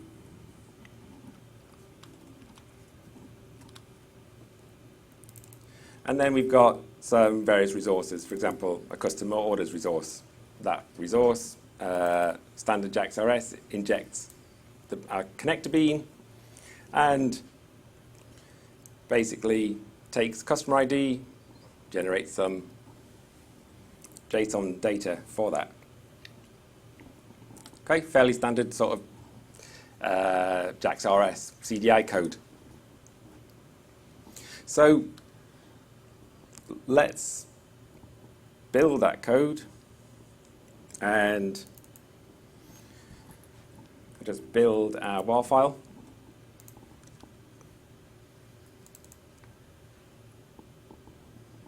Okay, so that builds a standard WAR. And what we're going to do in this case is, because I'm from Pyara, we're going to use something called Pyara Micro, which we'll mention a bit later. But what it is a version. It embeds Glassfish 4.1, and it creates a embeddable version or a standalone version that you can run from the command line and run a WAR file. So this is basically the code that is going to bootstrap Pyara Micro and run that WAR file as a JAX-RS. You could actually do it from the command line, but so we're basically create an instance, add a WAR file, and then boot the server.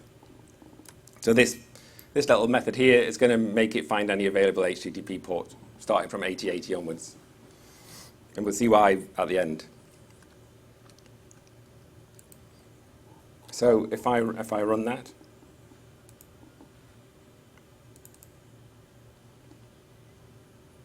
okay, this is going to bootstrap an embedded Glassfish server or Pyara server. It will also bootstrap Hazelcast, and it's going to deploy our WAR file. So we see we've deployed a WAR. So let's test the performance of our newly created REST service. So we're going to access it from /web resources /customer orders. So web resources is defined in the application config, basically there. And customer orders is defined by that annotation there. Okay. So if we run that, and it's done it on the wrong port, we can see the performance of our web service is pretty poor. Okay. Because we have, even though the ERP only had 2-second latency on each call, it requires multiple calls to actually generate the JSON data to the back end. So we have a problem. Now what do you do in that situation? Because you've got a serious problem now. You've got probably a day left to get this implementation out there. You've spent a day on this, swearing at your third-party developers. And probably about an hour coding up the JAX-RS. And so what we do now is, so just to summarize our problem, okay, we have so we have high latency, typical for some APIs that you get. We have multiple API round trips over some wet string. We have the wrong data model, and basically our system can't scale. So it's too costly to obviously rewrite a whole ERP connector in a day. So anyone experience that sort of problem? Oh, no one, look at that, except a few mutterings. So You said that we have, Steve, you said that we have 1 day left, but according to my experience, is that overly, this is overly optimistic. Actually, we are 1 day after the deadline. That's my experience. So how do you speed it up? So what we're going to show is JCache. Okay, JCache is the Java temporary caching API,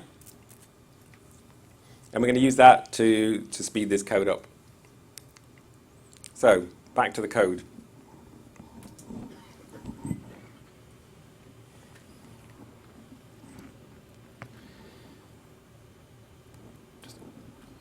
Yeah.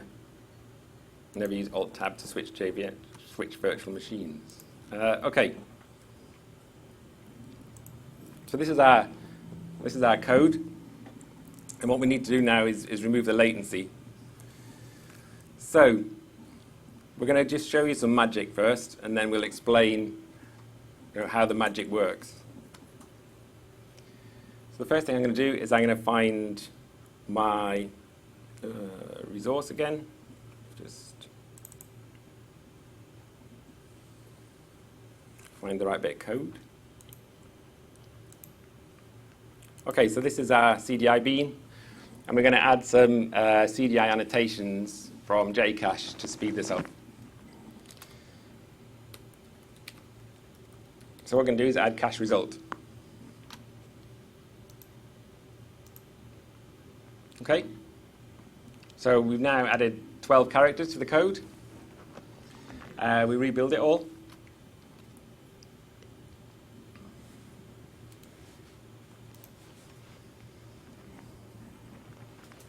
We must remember to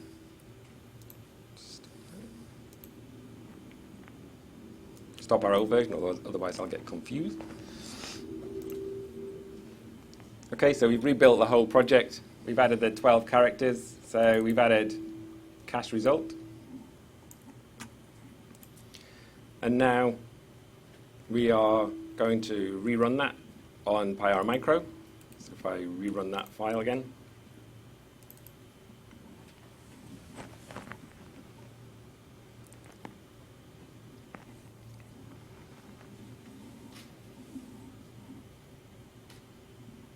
Okay, so that's rebooted and deployed our new WAR. Now, because it's a caching API, our first call is still going to be very slow. So if we run this again, we get the same initial latency, because we have to go and talk to the back end.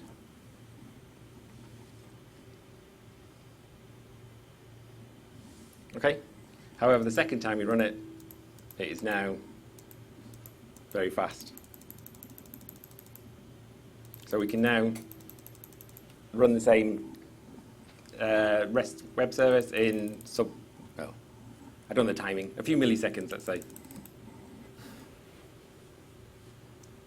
Okay. Not yet. Not yet, not yet.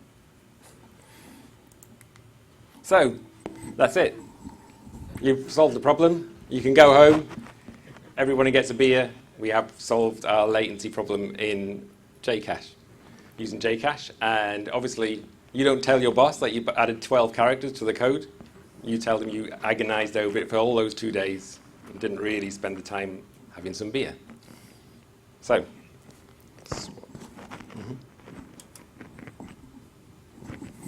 actually, now the question is, what the heck happened? So one thing is clear, our boss is happy. It makes us happy probably, right? So as Steve said, we just could go home and enjoy our pizza and enjoy that, boss is happy. That's always great. I know this for sure because Steve used to be my boss. But if you are... And you always told me it took weeks. Yeah, it was 12 characters. But if you are like me, you would like to know what's actually going on, what this black magic, because, well, black magic is great as soon as it's working. But, for sake of troubleshooting, it's always good to know what is going on behind the scene. So, Steve already mentioned this magic for Jcache, which is the main theme of this topic. So, what is Jcache? I will continue with my survey, actually. I will ask you, can you please raise your hand if you have ever heard the word Jcache before this talk? Cool, great. So, for the rest of you, what is Jcache? It's you can see it as a standard for caching, in the sense as a JDBC is a standard to access our database, right? So you have, in JDBC, you have these well-known classes like result set, statement, etc., etc. And you use this regardless of your actual database, engine. So you can use it for Oracle, MySQL, Postgres, you name it. Jcache is an attempt to achieve the same results for caching. So it's a API to access our caches. There is one fun fact. This API is one of the longest running JSR 107. It started, I believe, in 2001, and the final release was just, I believe, last spring. So I'm not sure what this says about JCP, or maybe I will not do any speculation at this point. So it gives us an API to access our cache. It also defines a standard set of annotation, which one of them is this cache result annotation Steve just used. So this annotation is from this Jcache spec. And it has many providers. What does it mean? So provider, you can see the provider as you see driver in JDBC world. So one of the providers happens to be Hazelcast, but there are more. There is Oracle Coherence, there is Infinispan from Red Hat, and they all implement this Jcache API, and there are others as well. And one of the things is that it happens to be built into Payara, as Steve just demonstrated. So really you can just use this one annotation, and it will do this magic. It's still the magic at this point, behind the scene. So in order to to understand what is going on behind the scene, we need to understand a few concepts. So Steve prepared this nice picture, and to make it a little bit complicated for you, I will start from the middle.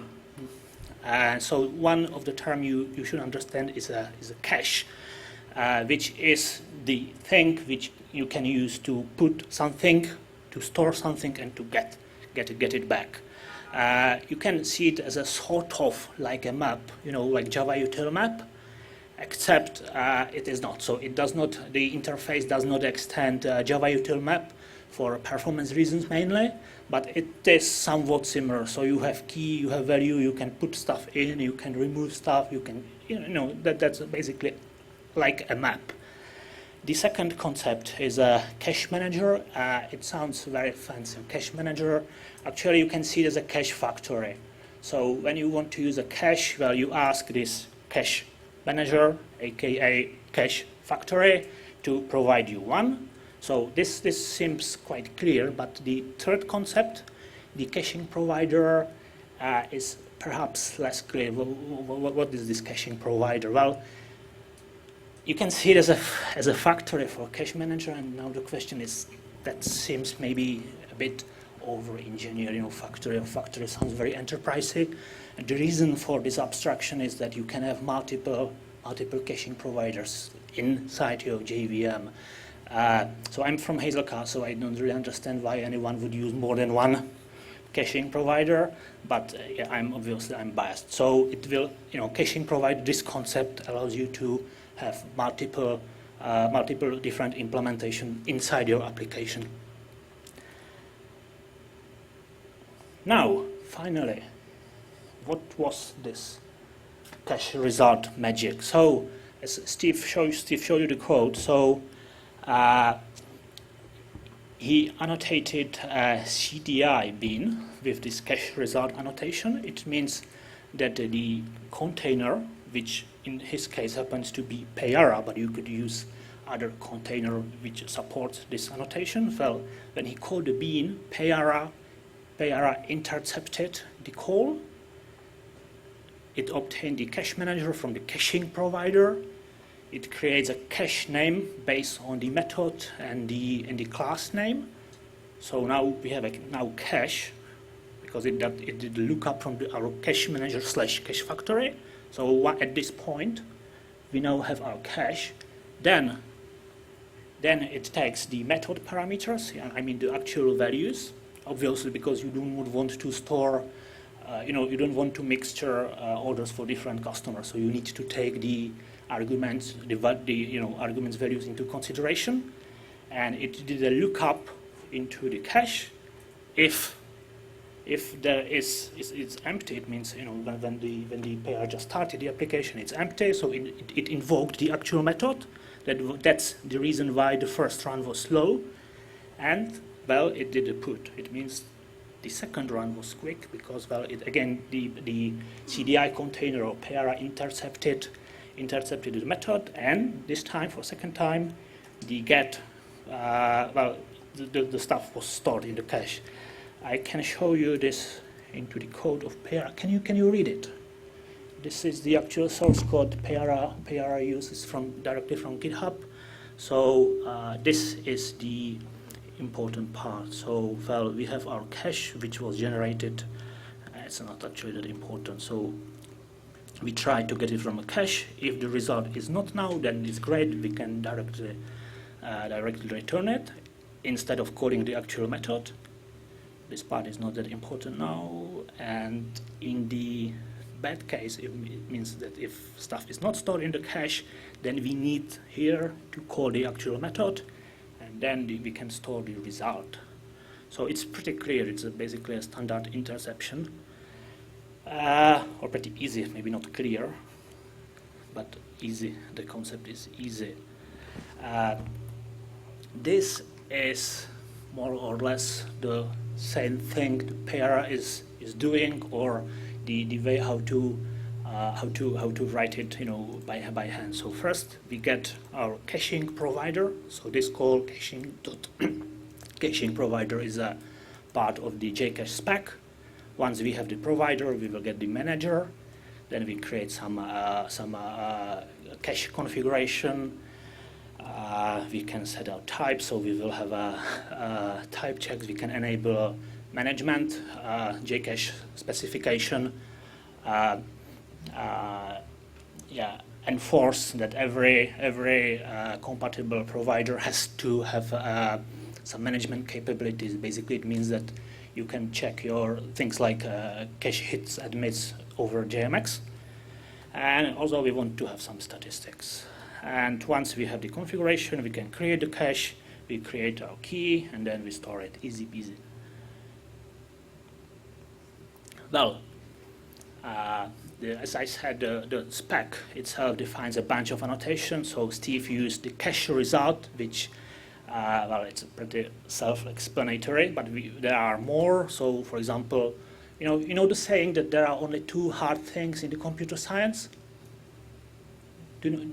Have you ever heard this sentence? Because that's true. In computer science, there are really just two hard things. So the one is how to name things, how to create good identifier, and the second hard thing is how to invalidate our caches. So this annotation cache remove is targeting this second hard problem of the computer science. So if I have annotated my method by the cache remove, then when I call the method, it will remove the stuff from my cache, basically invalidations. And I mentioned Hazelcast. It's used behind the scene inside Payara. Just a few words. I will not talk too much about it, but you can see it basically as a distributed implementation of a Java util collection. That's a very simplistic view, but everyone knows, let's say, Java util map, and inside the Java standard library, you have a hash map as the implementation of the Java util map. Hazelcast can provide you the same, but it's distributed. It means that you have two JVMs running, they form a cluster, you store something inside the map in one JVM, and it will be visible in the other one. But for the sake of this talk or this presentation, just the last point is important. Not the much more, but the JCache implementation. So Hazelcast happens to implement JCache, and it's a first-class citizen. So yeah, as I said, there are other implementations, but now the Payara does use Hazelcast.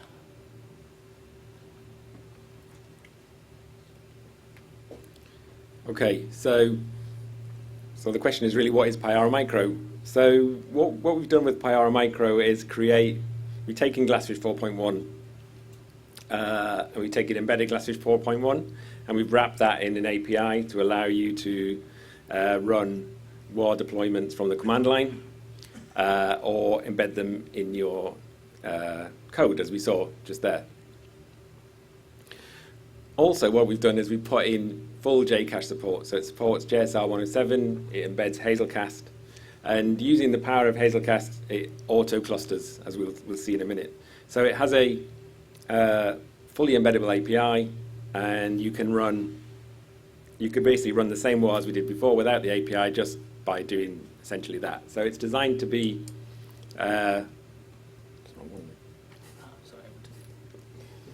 that's okay. It's designed to run just from the command line. Okay, and it's also designed with the auto clustering. It's designed for cloud, elastic sort of deployments, and basically adding in Hazelcast, it uses that for session persistence, so we can add full Hazelcast session persistence. But for this talk, we have 107 out of the box for Hazelcast. So we have all the CDI annotations, and we can also, as we maybe see later, we can use the full Hazelcast API as well. So we do also, the problem with JSR 107 is it's a spec, and it goes a certain level, and it took many years to actually thrash out that spec. So we've got a couple of extra annotations which make it a little bit more useful. Because at the moment, there's no CDI annotation to actually inject a cache in your code and use that directly through the API. So we've added that into Pyara, so it has an extension for that. It has an CDI extension to actually inject the cache manager as well. And we also, for Hazelcast, people can actually inject Hazelcast directly into your code, into your CDI beans. So what does that sort of mean for our pizza store? So what we're going to show now, I'm going to jump across to the computer again, is just show these auto clustering. So to show how you would scale your API out.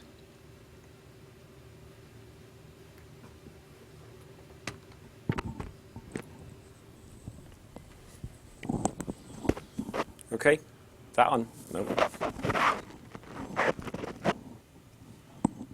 It's on now.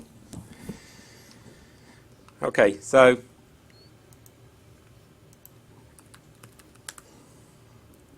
if we go back to Pyara Micro,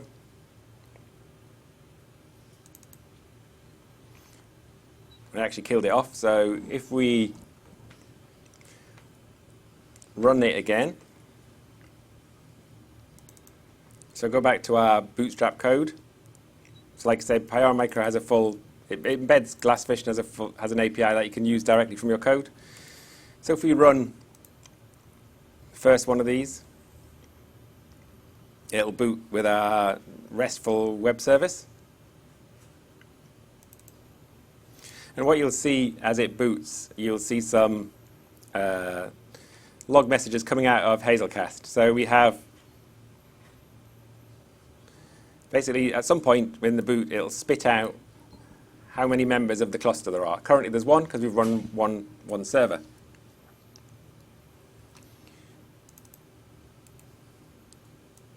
If we run it again,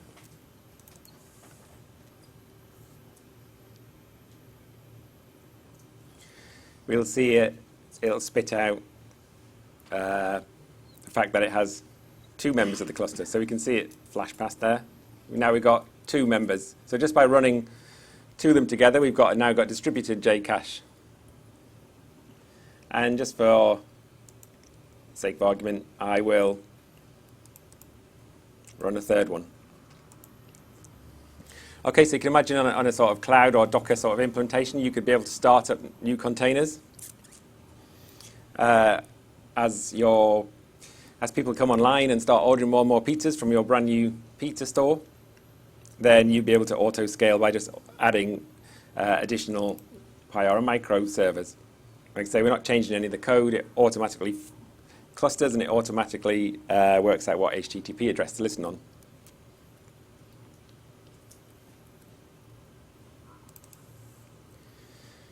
So we'll see in the log that, if I find it, so now we've got essentially got 3 members of the cluster. So if we go back to our API, again, our RESTful interface. I shall run that again. The first time is going to be very slow because our cluster has no data within it.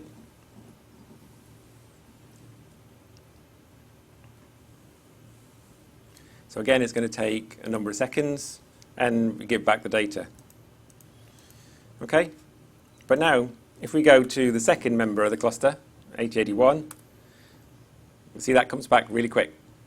That's because what's happened is it's automatically created a distributed JCache cache, and all that data is now spread between the different and accessible from all the different JCache nodes that we've got running. So if we run 8082, not 3, you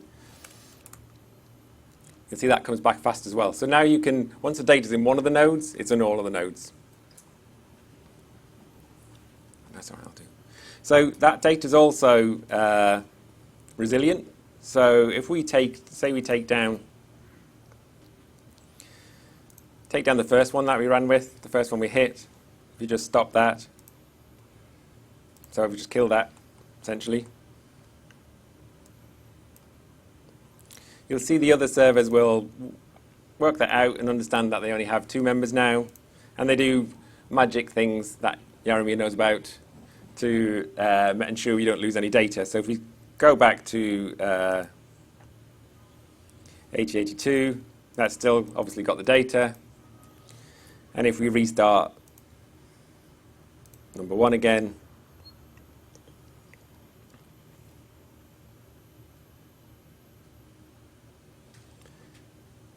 we'll find out that it hasn't lost any data during its brief disappearance. So it's up, it's deployed a while. Then we go back to 8080, and there, it's got the data straight away, so it's no latency. So what we've done with those, back to those 12 characters, we've added 12 characters to the code, we've now got a fully distributed, highly resilient, RESTful interface for our pizza connector. So that's definitely worth a couple of beers. Yep.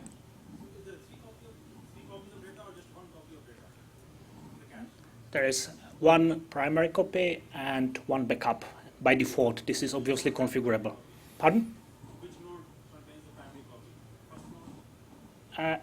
It depends on your key. So the cache or the interceptor is generating a key, and then Hazelcast will distribute the data among the members according to the key. Yeah, as a developer, you don't care. You can just spray a load balancer across all of them. It won't make any difference. You don't need to route it based on key or anything like that. Question. Will it, so for the JCache, will it synchronize with the backend database? No. Or we get rid of the database totally? Well, this demo, it ignored the database totally, but JCache, in the spec, it provides a way how you can connect your cache and your database. So there is a concept of loaders and I forgot the opposite writer. one. Writer. Yeah, it's one of those naming APIs. One's loader, one's writer. I don't know why it's not reader and writer and loader and storer, which is horrible, but. Yeah, so for this, does it work in WebLogic? You'd have to use probably coherence and WebLogic. It's coherent to the JCache implementation. Yeah, there is.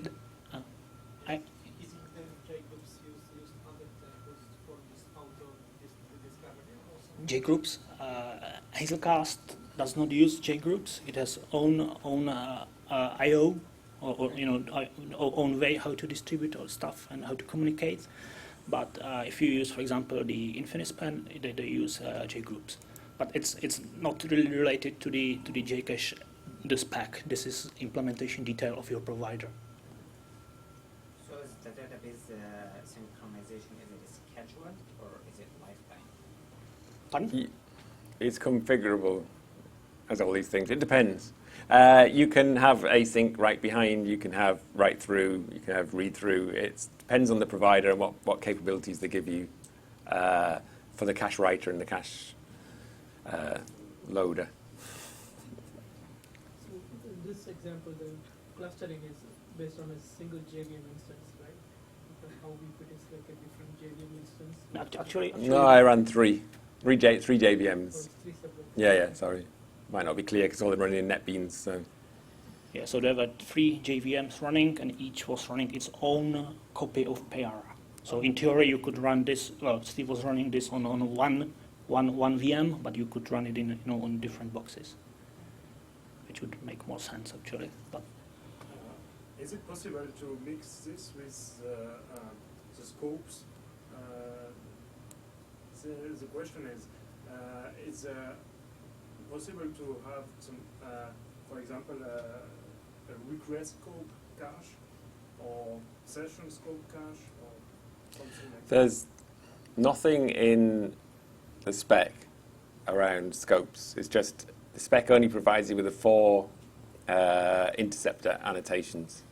Now, whether those beans are scoped and use different cache names? No, probably not. No. You'd need to create something separately for that. Because obviously, if the generated name, when you just use cache result without actually, you can actually specify within cache result annotation what the name of the cache is. But that's obviously set in the code.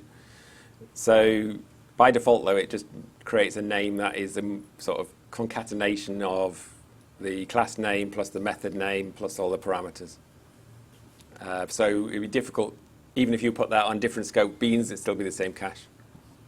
So. To build on one of the previous questions, say that ERP system is getting orders from an older legacy interface. That ERP system itself is legacy. It's not Java. It's COBOL and things, right? How do I handle cache validation? Do I have to have an interface with that legacy system to back the validation events to me? Or is there a way, a better way?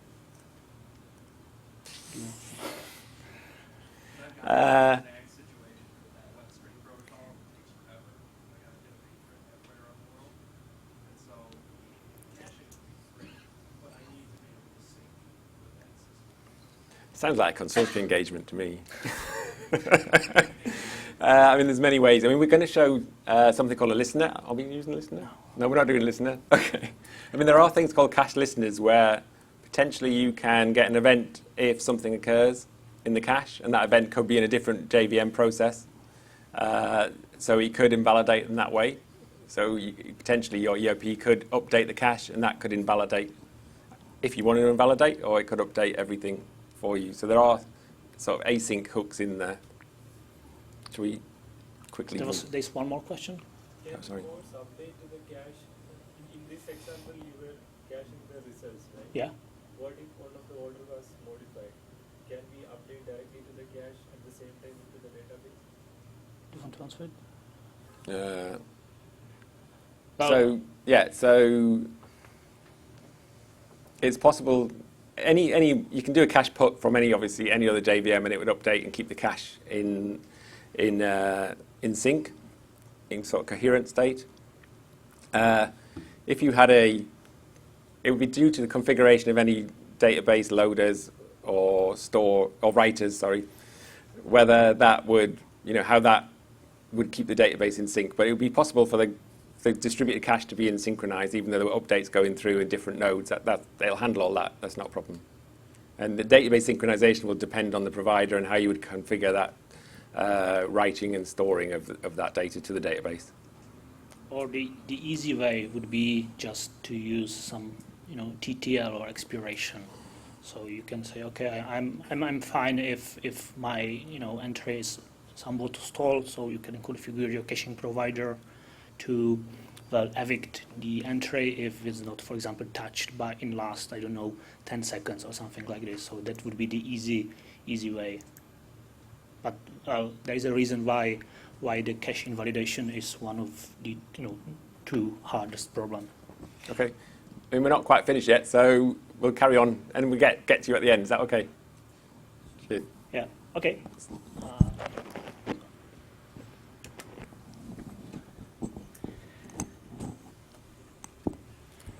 So the things we have seen so far are pretty much from the spec, but the Jcache, there is, it's the first release of the spec, and if you remember the first release of, for example, JPA, people would use, a mixture of, let's say, JPA annotations and then some, let's say, Hibernate specific stuff. Well, because in the first release there is never everything you could possibly need. One first good news is that the expert group of the Jcache was aware of this. So Jcache itself provides a way how to unwrap your standard cache from the Jcache spec and to use the capabilities of your underlying provider. So you have a way to access the raw thing, the implement the provider specific API. Obviously it means that it will not be portable between providers. But I could show you this, but I will show you something slightly different, because even if you unwrap the cache and you will get the provider specific capabilities, they will still be limited to caching basically. And I want to show you how you can use again a standard inject annotation to get an raw access to the Hazelcast instance and use all the structures provided by Hazelcast.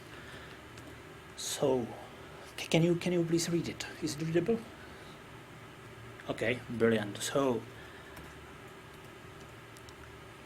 I will open my resource, which is called custom order resource, and basically what I want to do is I want to monitor the customer's ID. So if as a customer is calling get orders, I want to be able to to put the customer ID into the queue, distributed queue, and do some analytics and things like this. So how I can do that? So into my customer order resource, I will let my container to inject Hazelcast.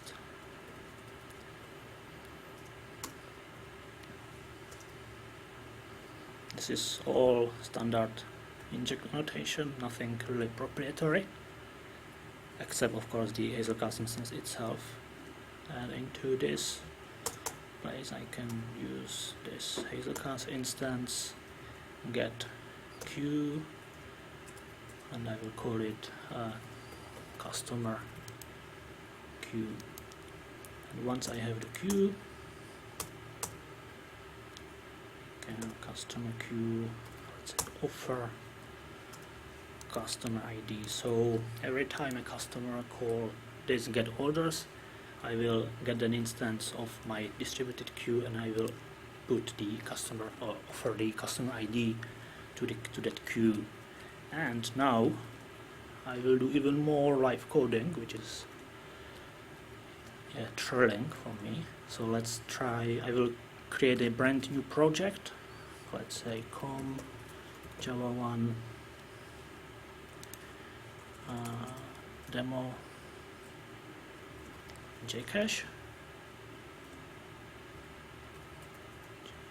Demo J1.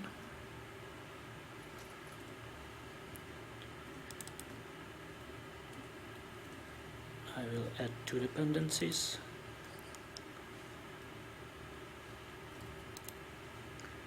So one of the dependencies is Hazelcast, the other one is Jcache. And I will create a new class. Let's call it main.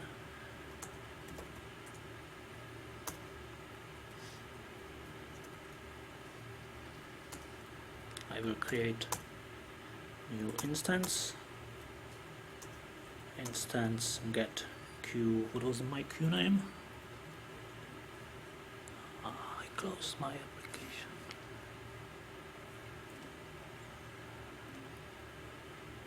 Customer queue, yes.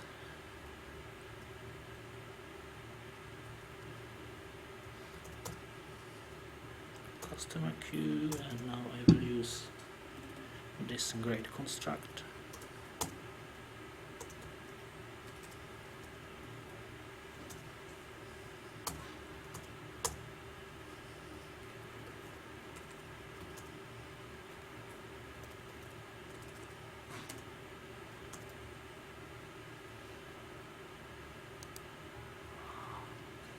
can do this.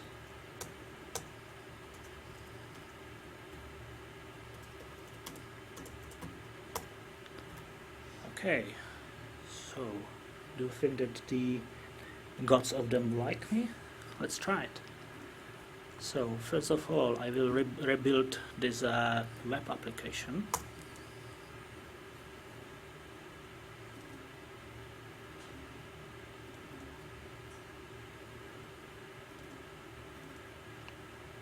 Okay.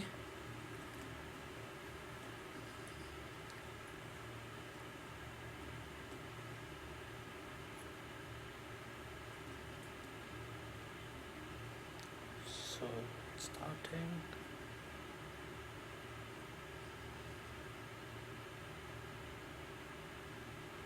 Okay, it's deployed, so I can try to access it.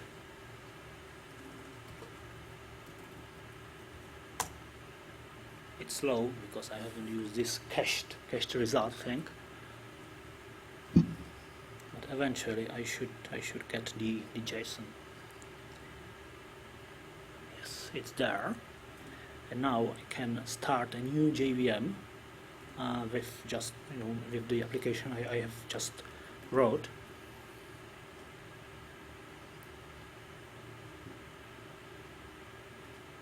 And both applications are running Hazelcast members, so they will find each other. So I can see that now I have two members, and I have consumed one item from the queue, which is the customer 1.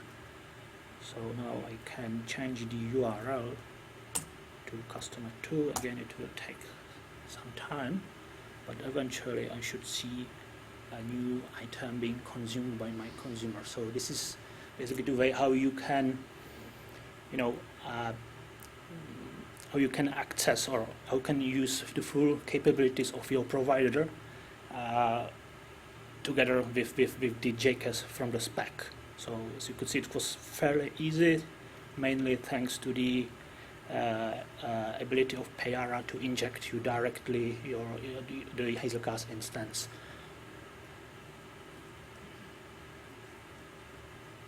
So yeah, customer 2 was consumed. The item 2 was consumed from my queue, and there was very little coding involved, as you could see.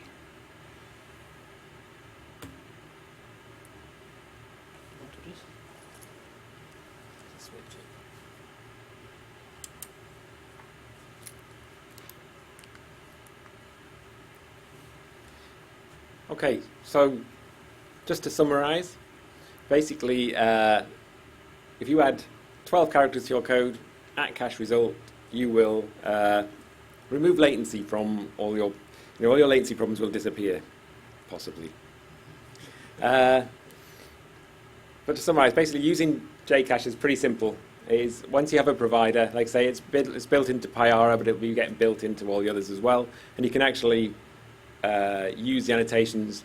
Basically, the way Payara works is you don't need to put the CDI extension into your WAR file, whereas in other providers at the moment you will need to put the CDI extension into your WAR file, but that's the only thing you'd need to do on other containers with other providers.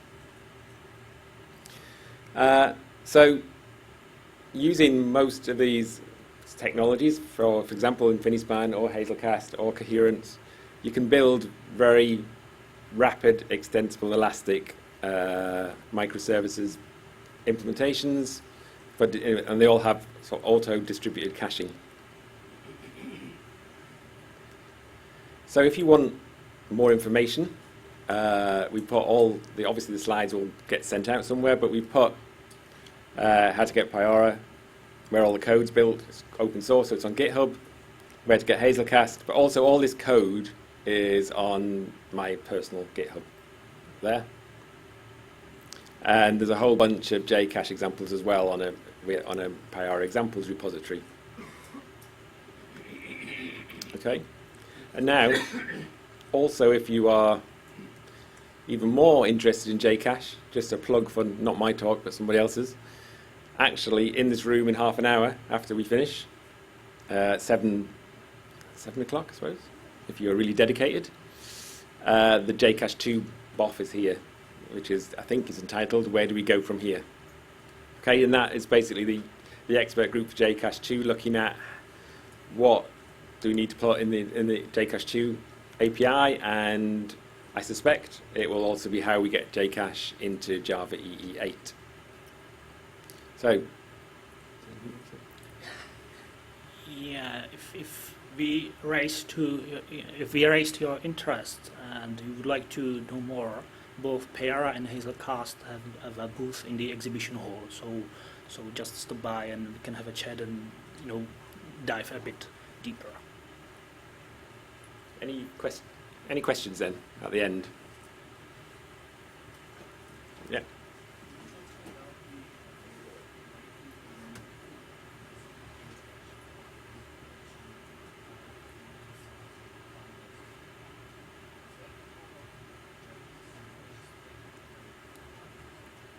Yeah, it's a bit tricky question, or certainly more tricky than it seems. So in the JCache spec, it defines expiration. So it's something really time-based.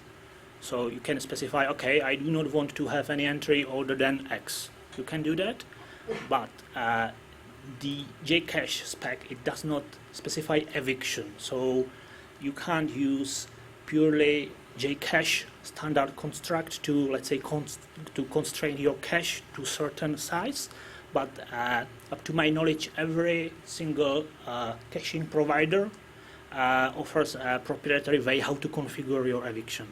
So you can do that, but you will have to use some proprietary code, which might happen with just some XML. So you will say, okay, this cache can't be larger than, I don't know, 500 megabytes, for example. So there are ways, but they are not always specified. I believe this will be or should be part of the BOF, which is starting soon. So does it get saved in the memory or in the hard disk? It's a very good question. This is not specified, again, in the spec, because the spec really provides you just the API, and then it's up to every provider to, to store it. So, for example, Hazelcast will use just the memory by default, but there might be another provider which will be, I don't know, disk-based. So this is something, again, specific to the provider.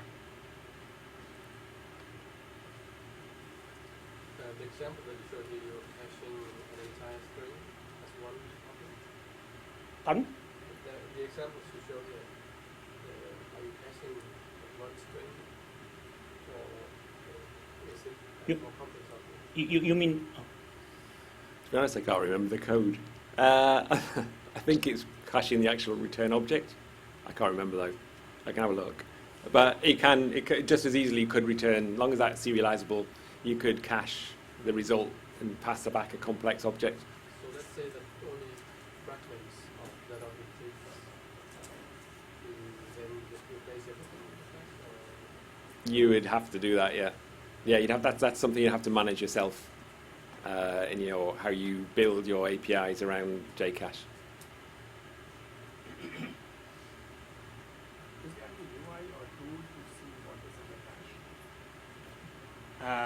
In the spec, as I said, there is this management access, so you can use JMX, and I believe this is a mandatory part of the spec. So every provider has to offer some management capabilities, and again, there are provider-specific ways. So in Hazelcast, there is a web UI, and others have something similar as well.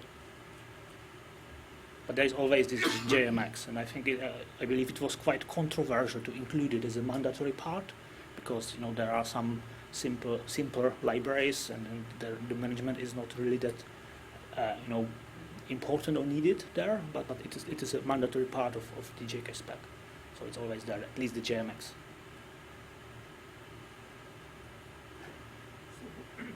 So, for example, if I load all this data on screen, is there a way either by JCache API or using Hazelcast, if I navigate to a different screen, I can remove the data from the cache?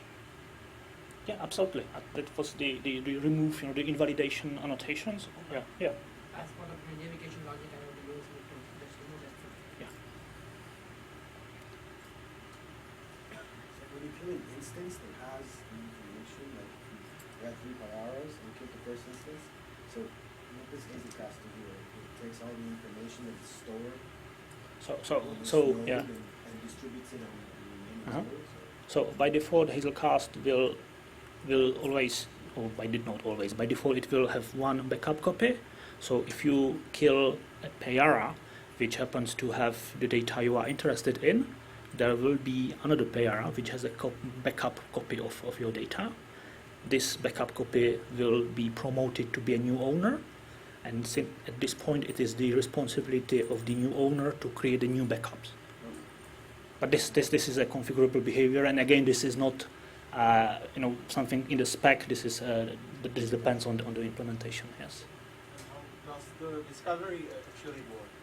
Because you mentioned primary and slave or secondary, and they must know about each other. So Mhm. is it configured or auto discovery, or how it works? It's configurable, and by default it's auto discovery. So at least in the case of Hazelcast, by default it will use UDP multicast. So the members will discover each other if they are running in the network where the multicast is enabled. Alternatively, you can use some well-known members, so you can just configure the IP addresses, or you can use AWS specific discovery, or you can write your own discovery mechanism. So you can use Zookeeper or whatever you fancy. So it's similar to session replication in application server world, I guess. Because it's similar, at least from what you explained.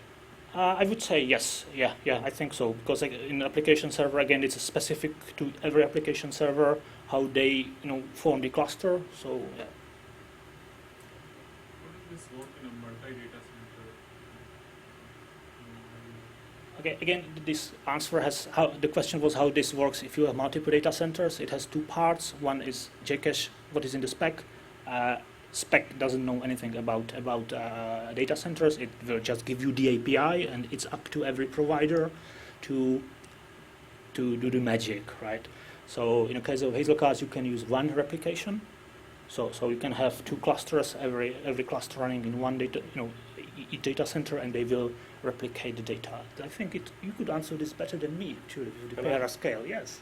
Yeah, I mean, we have an add-on for Payara called Payara Scales, which is use Hazelcast Enterprise, which will give you one replication. So you can you could use multiple micros in one data center and multiple micros in another data center, and they will copy data across between them. But it's all using Hazelcast capabilities under the covers.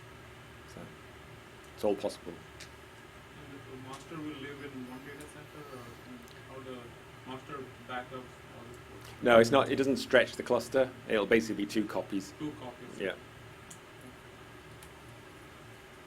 Okay, I think we're out of time. Thank you. Thanks for coming. Cheers.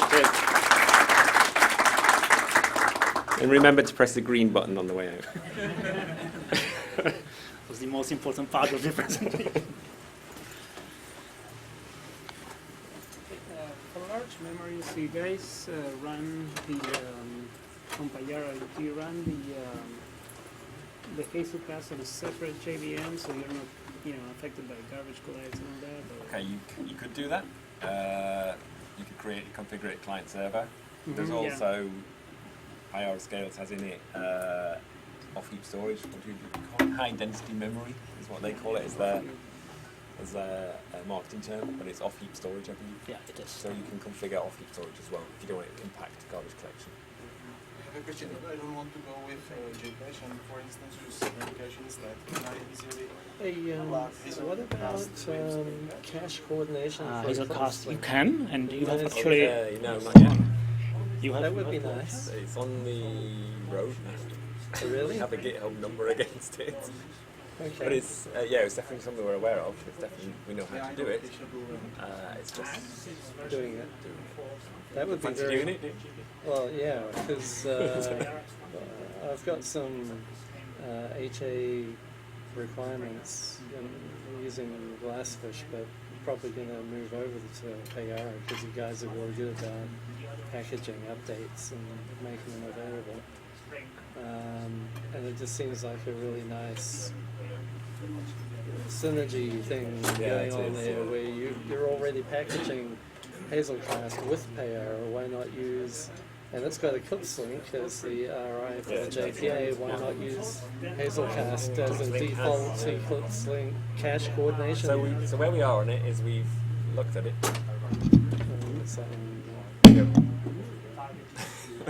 So we've looked at it. Eclipse Link has got second level caching capabilities in there. It's got hooks in there where you can write your own. And it has got a sort of jQuery based on it. Yeah, but either you could add, I mean, I don't know what's the simplest. Add a JGroups API compliant what we'll layer do is to we'll take those hooks and build a full Hazelcast implementation using the Hazelcast that's built in. Okay. So it should do it Because probably not Eclipse- automatically, but with a simple switch to switch it on. Because Eclipse Link does have the hooks there to roll your own provider.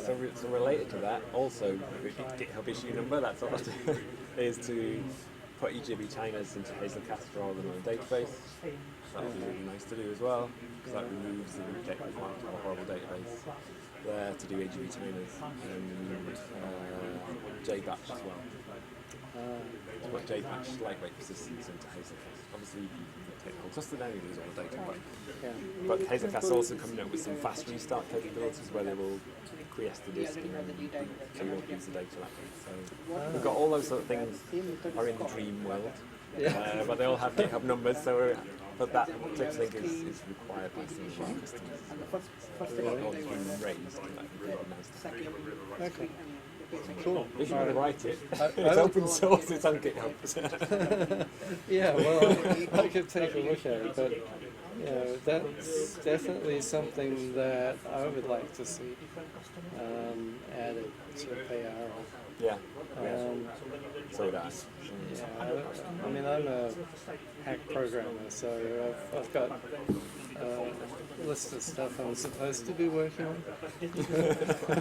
But I don't know, it might be interesting to have a hack at that and see what comes out of it. But it just seems like there's a really nice synergy there with PayR already leveraging, or at least packaging Hazelcast. We're actually using it more and more embedded as part of the communication, especially in PyR Micro, with the communications between the different nodes. So we've got, so in PyR Micro at the moment it has a first cut CDI eventing, so you can fire an event in one node and get it on another. Oh wow! Using CDI events, and that all uses the sort of Hazelcast queuing technology to do that.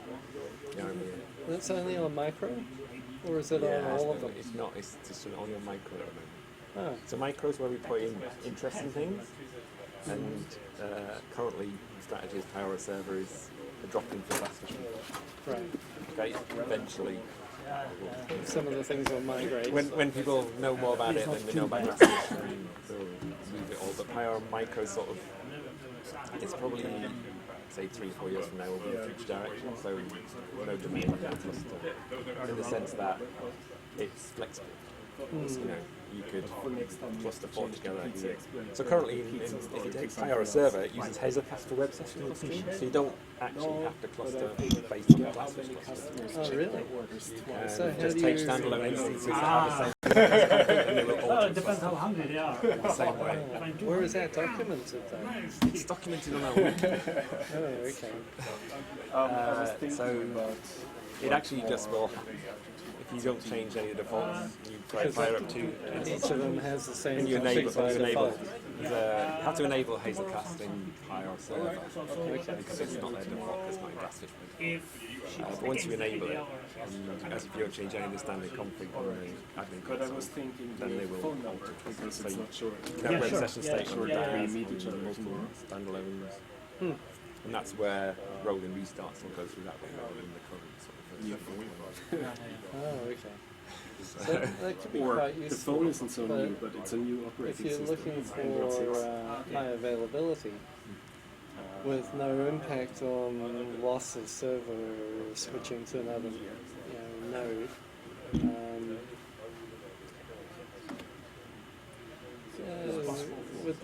is that something that's typically used where people are not using a load balancer and they're using, say, DNS with multiple IPs to get scalability? Either way, I mean, so Hazelcast is embedded in file server and micro, you can configure your web session replication to use Hazelfast rather than so you can sort of fire as many as you like up standalone instances and just spray it across them. You don't need to root particularly or anything like that. And Hazelfast will do all the high availability. Will do full run replication if you wanted to. So you can definitely. Yeah, that's an interesting option. So if we don't see each other tomorrow, I will text you. At work, the deployment tends to be hiding multiple servers behind an F5 that does stickiness of sessions, provided the server is still up.